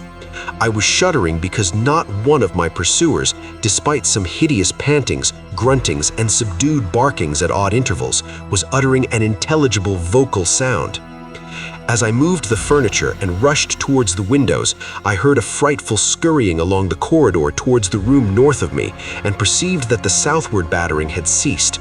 Plainly, most of my opponents were about to concentrate against the feeble connecting door they knew must open directly on me. Outside, the moon played on the ridgepole of the block below, and I saw that the jump would be desperately hazardous because of the steep surface on which I must land. The clatter at the northerly connecting door was now terrific, and I saw that the weak paneling was beginning to splinter. Obviously, the besiegers had brought some ponderous object into play as a battering ram. The bedstead, however, still held firm, so that I at least had a faint chance of making good my escape. As I opened the window, I noticed that it was flanked by heavy velour draperies suspended from a pole by brass rings, and also that there was a large projecting catch for the shutters on the exterior. Seeing a possible means of avoiding the dangerous jump, I yanked at the hangings and brought them down, pole and all, then quickly hooking two of the rings in the shutter catch and flinging the drapery outside. The heavy folds reached fully to the abutting roof, and I saw that the rings and catch would be likely to bear my weight. So, climbing out the window and down the improvised rope ladder, I left behind me forever the morbid and horror-infested fabric of the Gilman house. I landed safely on the loose slates of the steep roof and succeeded in gaining the gaping black skylight without a slip. The place inside was ghoulish looking, but I was past minding such impressions and made at once for the staircase revealed by my flashlight, after a hasty glance at my watch, which showed the hour to be 2 a.m. The steps creaked, but seemed tolerably sound, and I raced down past a barn-like second story to the ground floor. The desolation was complete, and only echoes answered my footsteps. The hallway inside was black, and when I reached the opposite end, I saw that the street door was wedged immovably shut. Resolved to try another building, I groped my way towards the courtyard, but stopped short when close to the doorway. For out of an opened door in the Gilman house, a large crowd of doubtful shapes was pouring, lanterns bobbing in the darkness, and horrible croaking voices exchanging low cries in what was certainly not English. Their features were indistinguishable, but their crouching, shambling gait was abominably repellent. And worst of all, I perceived that one figure was strangely robed and unmistakably surmounted by a tall tiara of a design altogether too familiar. Again, groping towards the street, I opened a door off the hall and came upon an empty room with closely shuttered but sashless windows. Fumbling in the rays of my flashlight, I found I could open the shutters, and in another moment had climbed outside and carefully closing the aperture in its original manner. I walked rapidly, softly, and close to the ruined houses. At Bates Street, I drew into a yawning vestibule while two shambling figures crossed in front of me, but was soon on my way again and approaching the open space where Elliott Street obliquely crosses Washington at the intersection of South. Though I had never seen this space, it had looked dangerous to me on the grocery youth's map, since the moonlight would have free play there. There was no use trying to evade it, for any alternative course would involve detours of possibly disastrous visibility and delaying effect. The only thing to do was to cross it boldly and openly, imitating the typical shamble of the Innsmouth folk as best I could, and trusting that no one, or at least no pursuer of mine, would be there. Just how fully the pursuit was organized, and indeed just what its purpose might be, I could form no idea. There seemed to be unusual activity in the town, but I judged that the news of my escape from the Gilman had not yet spread. The open space was, as I had expected, strongly moonlit, but my progress was unimpeded, and no fresh sound arose to hint that I had been spied. Glancing about me, I involuntarily let my pace slacken for a second to take in the sight of the sea, gorgeous in the burning moonlight at the street's end. Far out beyond the breakwater was the dim, dark line of Devil Reef. Then, without warning, I saw the intermittent flashes of light on the distant reef. My muscles tightened for panic flight, held in only by a certain unconscious caution and half-hypnotic fascination. And to make matters worse, there now flashed forth from the lofty cupola of the Gilman House, which loomed up to the northeast behind me, a series of analogous though differently spaced gleams, which could be nothing less than an answering signal. I now bent to the left, around the ruinous green, still gazing toward the ocean as it blazed in the spectral summer moonlight, and watching the cryptical flashing of those nameless, unexplainable beacons. It was then that the most horrible impression of all was borne in upon me, the impression which destroyed my last vestige of self-control and sent me running frantically southward past the yawning black doorways and fishily staring windows of that deserted nightmare street. For at a closer glance, I saw that the moonlit waters between the reef and the shore were far from empty. They were alive with a teeming horde of shapes swimming inward toward the town. My frantic running ceased before I had covered a block, for at my left I began to hear something like the hue and cry of organized pursuit. There were footsteps and guttural sounds, and a rattling motor wheezed south along Federal Street. In a second, all my plans were utterly changed. For if the southward highway were blocked ahead of me, I must clearly find another exit from Innsmouth. I paused and drew into a gaping doorway, reflecting how lucky I was to have left the moonlit open space before these pursuers came down the parallel street. Then I thought of the abandoned railway to Rowley, whose solid line of ballasted, weed-grown earth still stretched off to the northwest from the crumbling station on the edge of the river gorge. There was just a chance that the townsfolk would not think of that.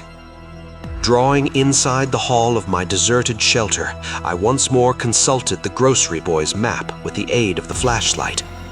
The immediate problem was how to reach the ancient railway, and now I saw that the safest course was ahead to Babson Street, then west to Lafayette, there edging around but not crossing an open space homologous to the one I had traversed, and subsequently back northward and westward in zigzagging line through Lafayette, Bates, Adams, and Bank Streets, the latter skirting the river gorge, to the abandoned and dilapidated station I had seen from my window. My reason for going ahead to Babson was that I wished neither to recross the earlier open space nor to begin my westward course along a cross street as broad as south.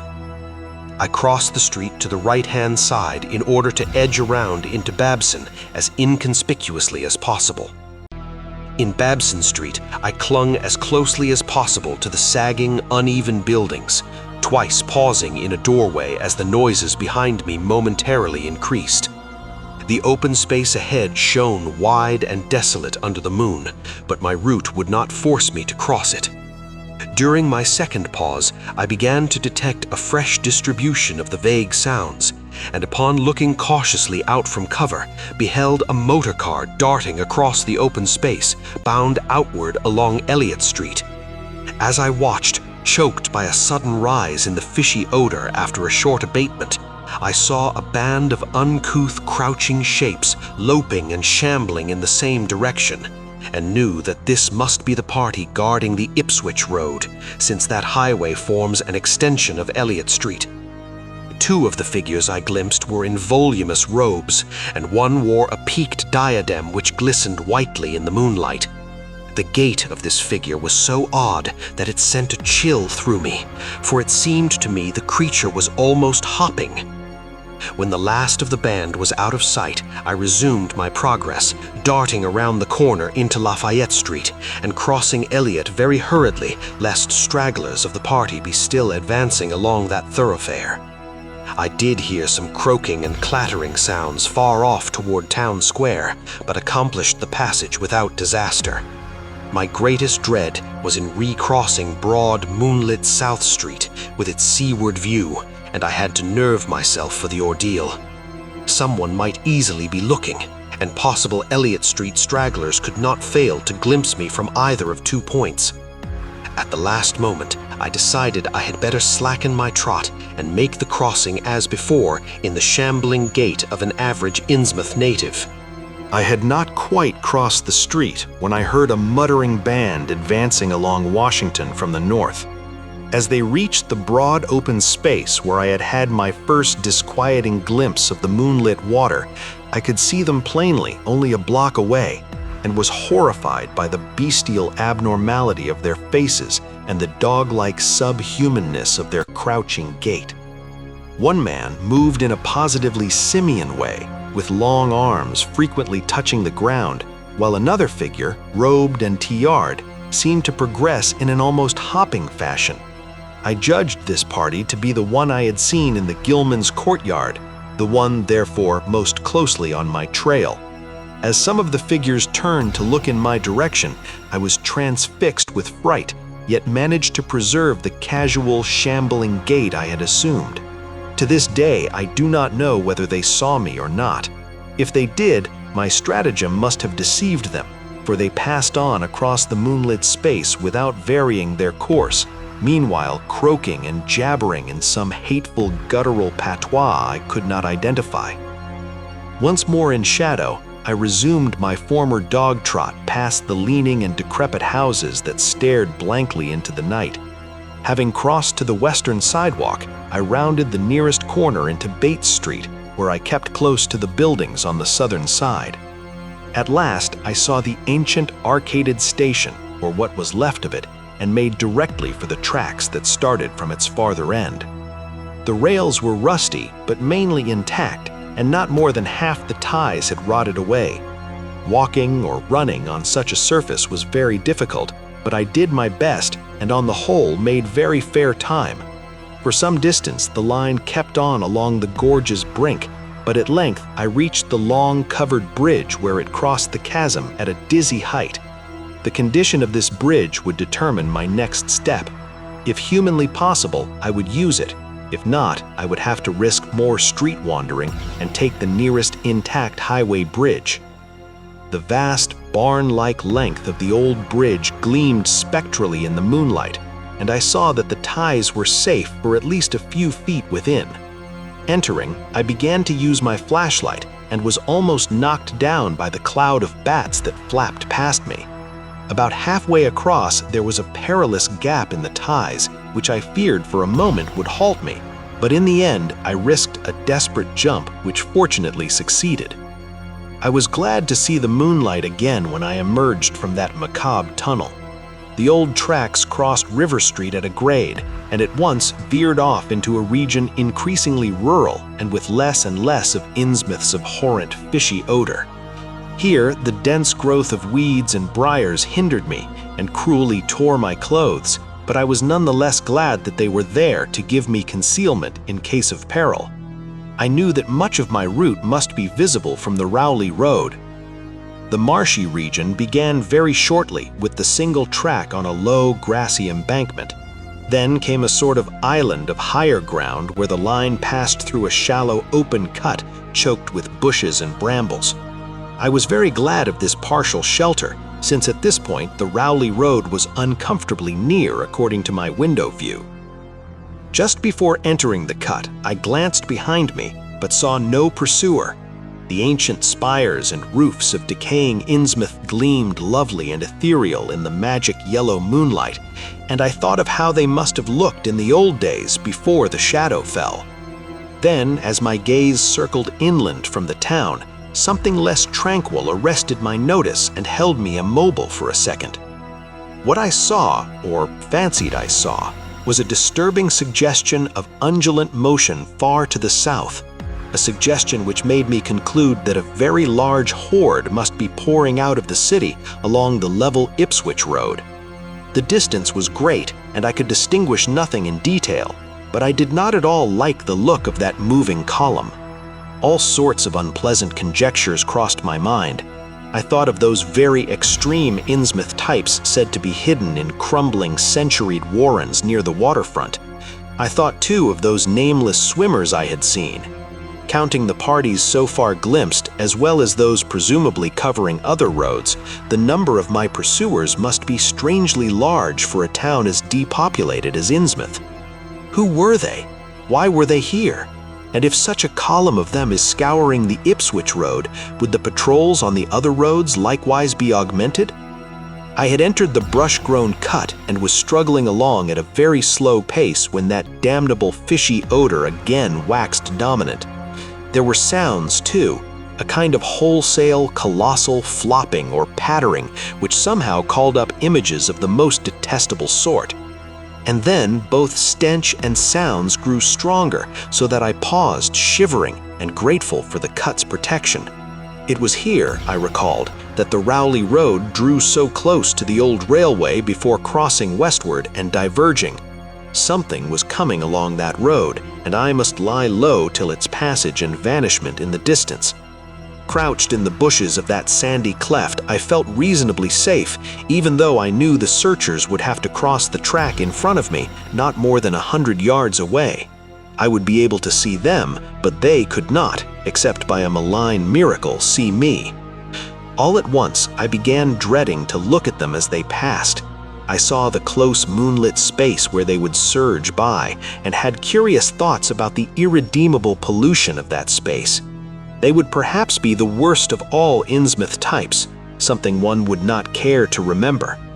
The stench waxed overpowering, and the noises swelled to a bestial babble of croaking, baying, and barking, without the least suggestion of human speech. Were these indeed the voices of my pursuers? That flopping or pattering was monstrous. I could not look upon the degenerate creatures responsible for it. I would keep my eyes shut till the sounds receded toward the west.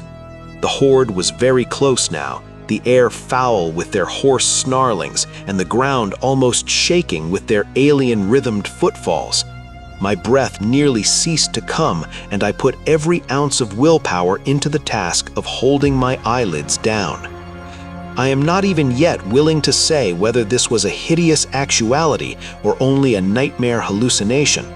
The later action of the government, after my frantic appeals, would tend to confirm it as a monstrous truth, but could not an hallucination have been repeated under the quasi-hypnotic spell of that ancient, haunted, and shadowed town?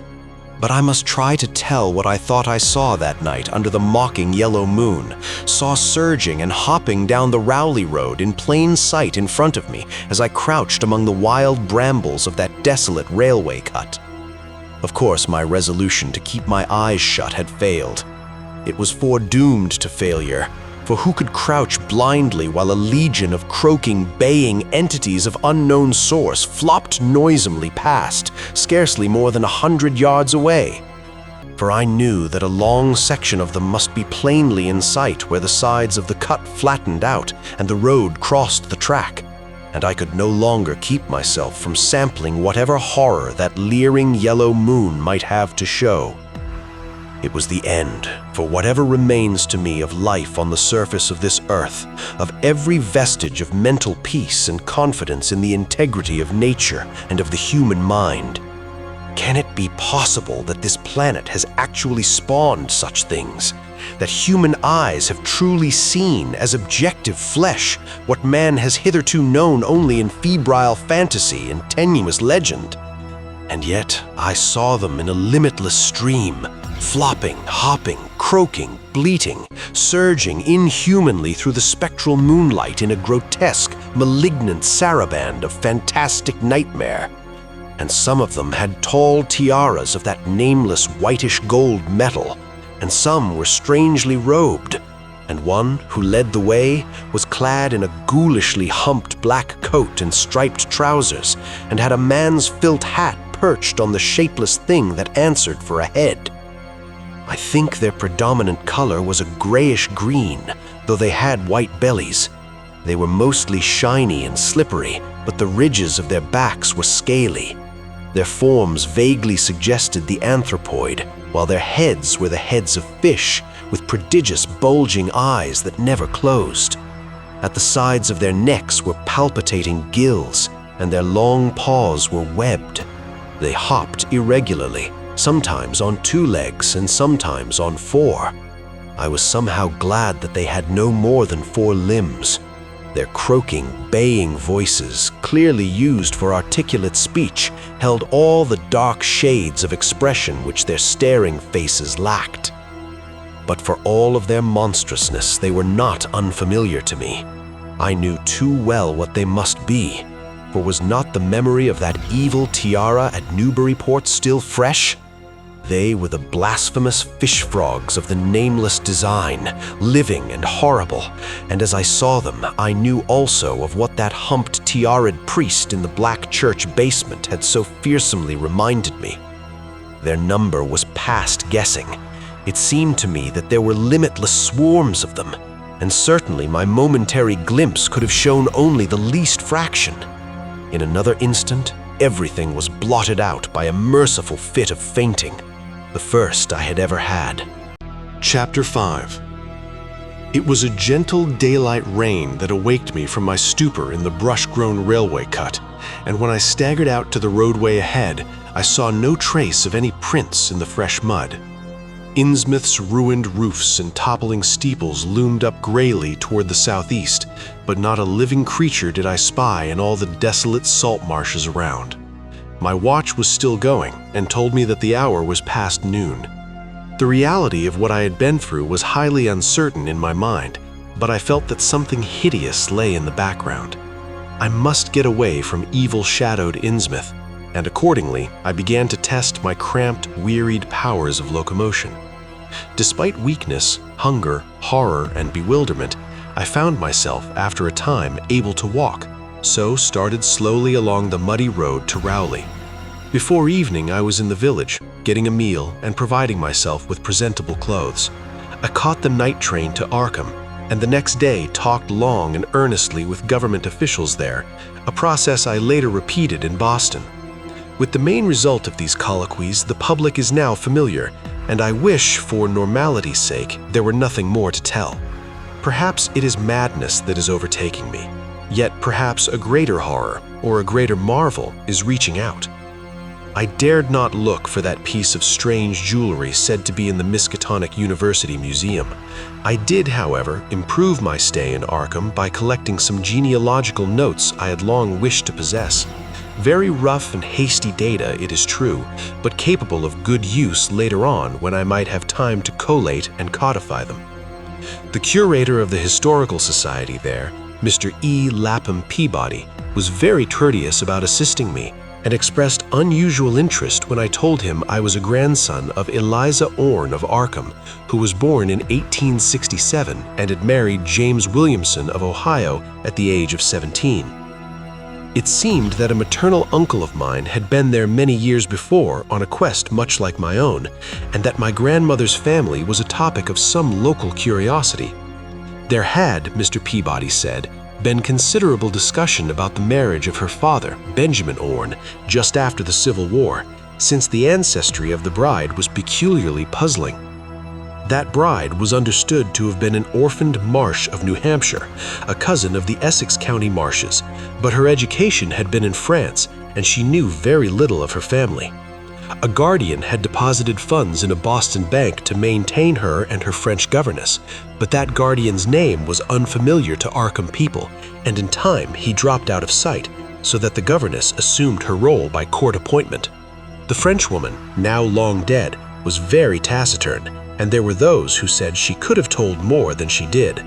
But the most baffling thing was the inability of anyone to place the recorded parents of the young woman, Enoch and Lydia Meserve Marsh, among the known families of New Hampshire. Possibly, many suggested, she was the natural daughter of some Marsh of prominence. She certainly had the true Marsh eyes.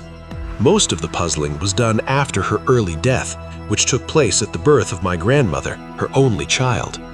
Having formed some disagreeable impressions connected with the name of Marsh, I did not welcome the news that it belonged on my own ancestral tree, nor was I pleased by Mr. Peabody's suggestion that I had the true Marsh eyes myself. However, I was grateful for data which I knew would prove valuable, and took copious notes and lists of book references regarding the well-documented Orne family. I went directly home to Toledo from Boston, and later spent a month at Maumee recuperating from my ordeal.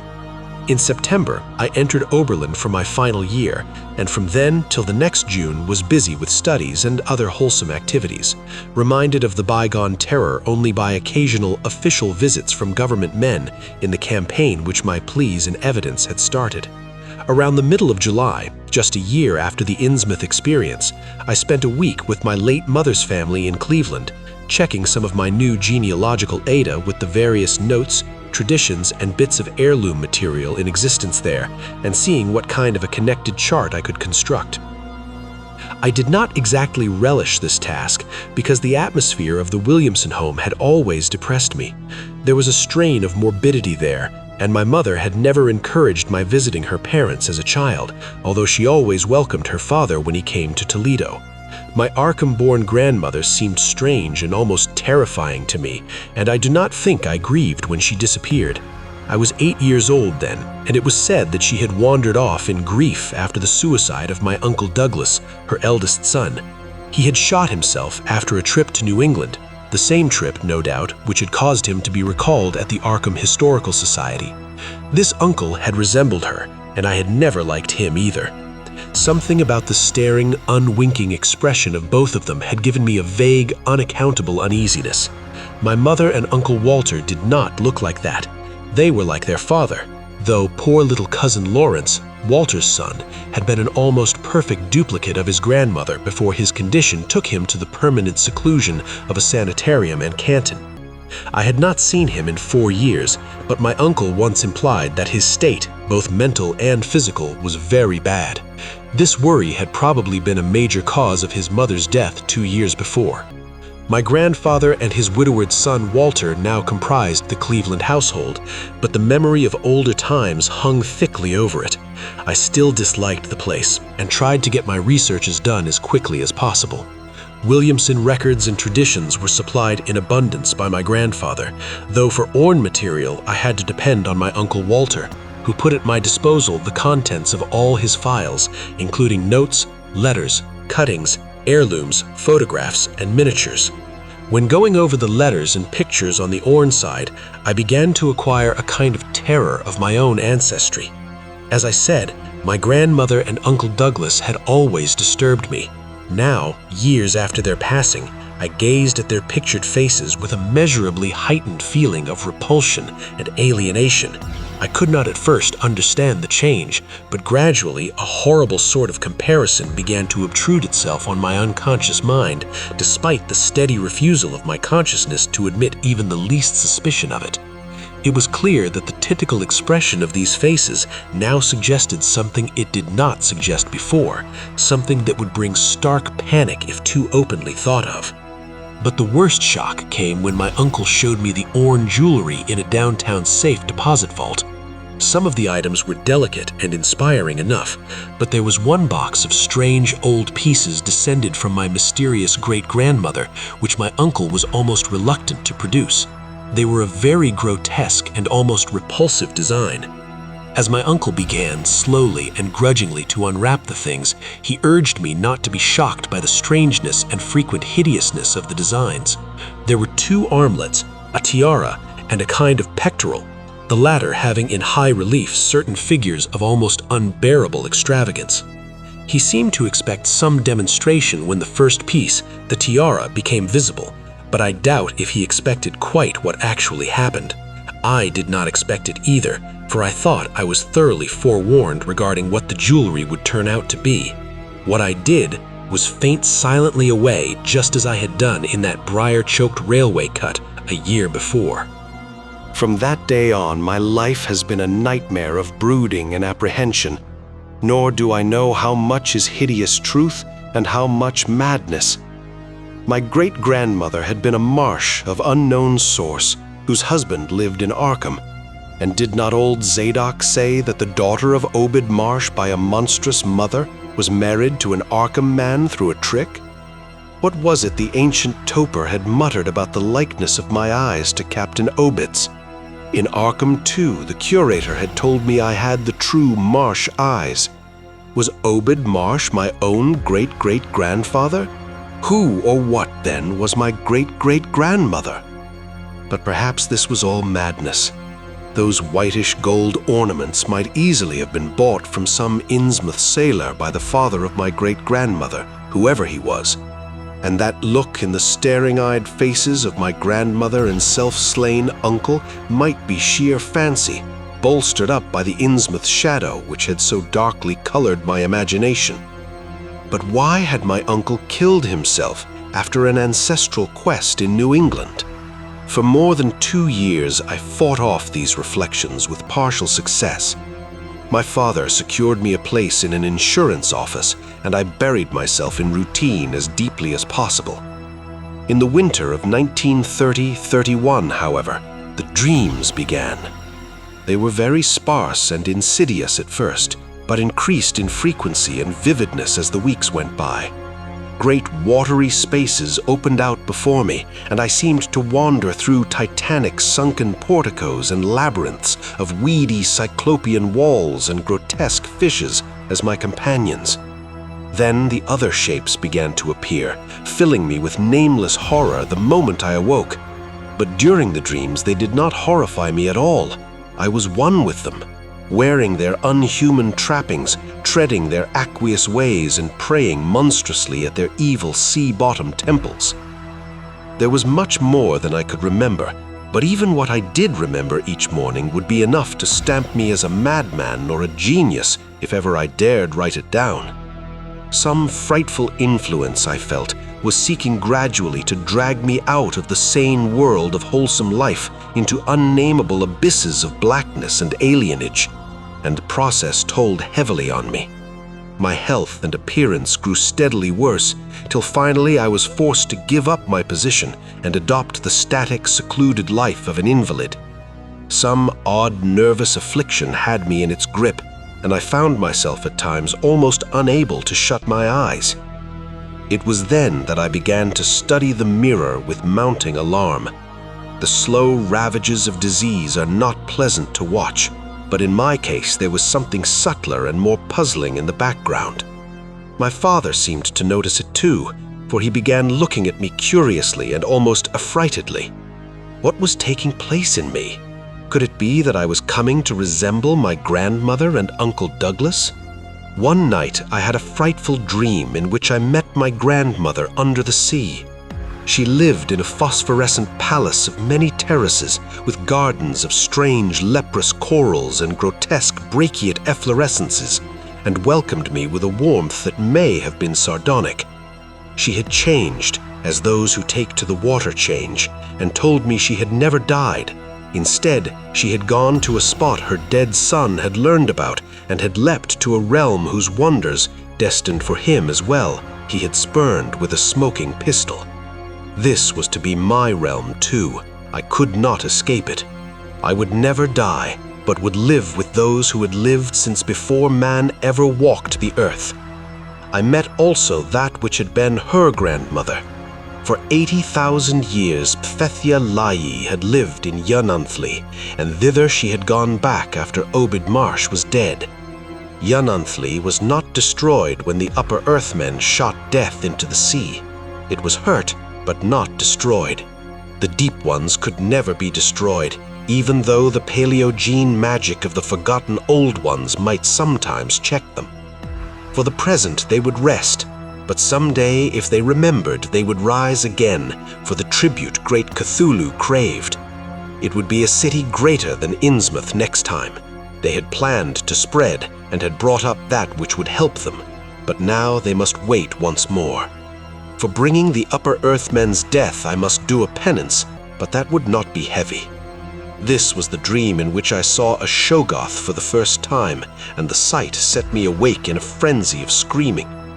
That morning, the mirror definitely told me I had acquired the Innsmouth look.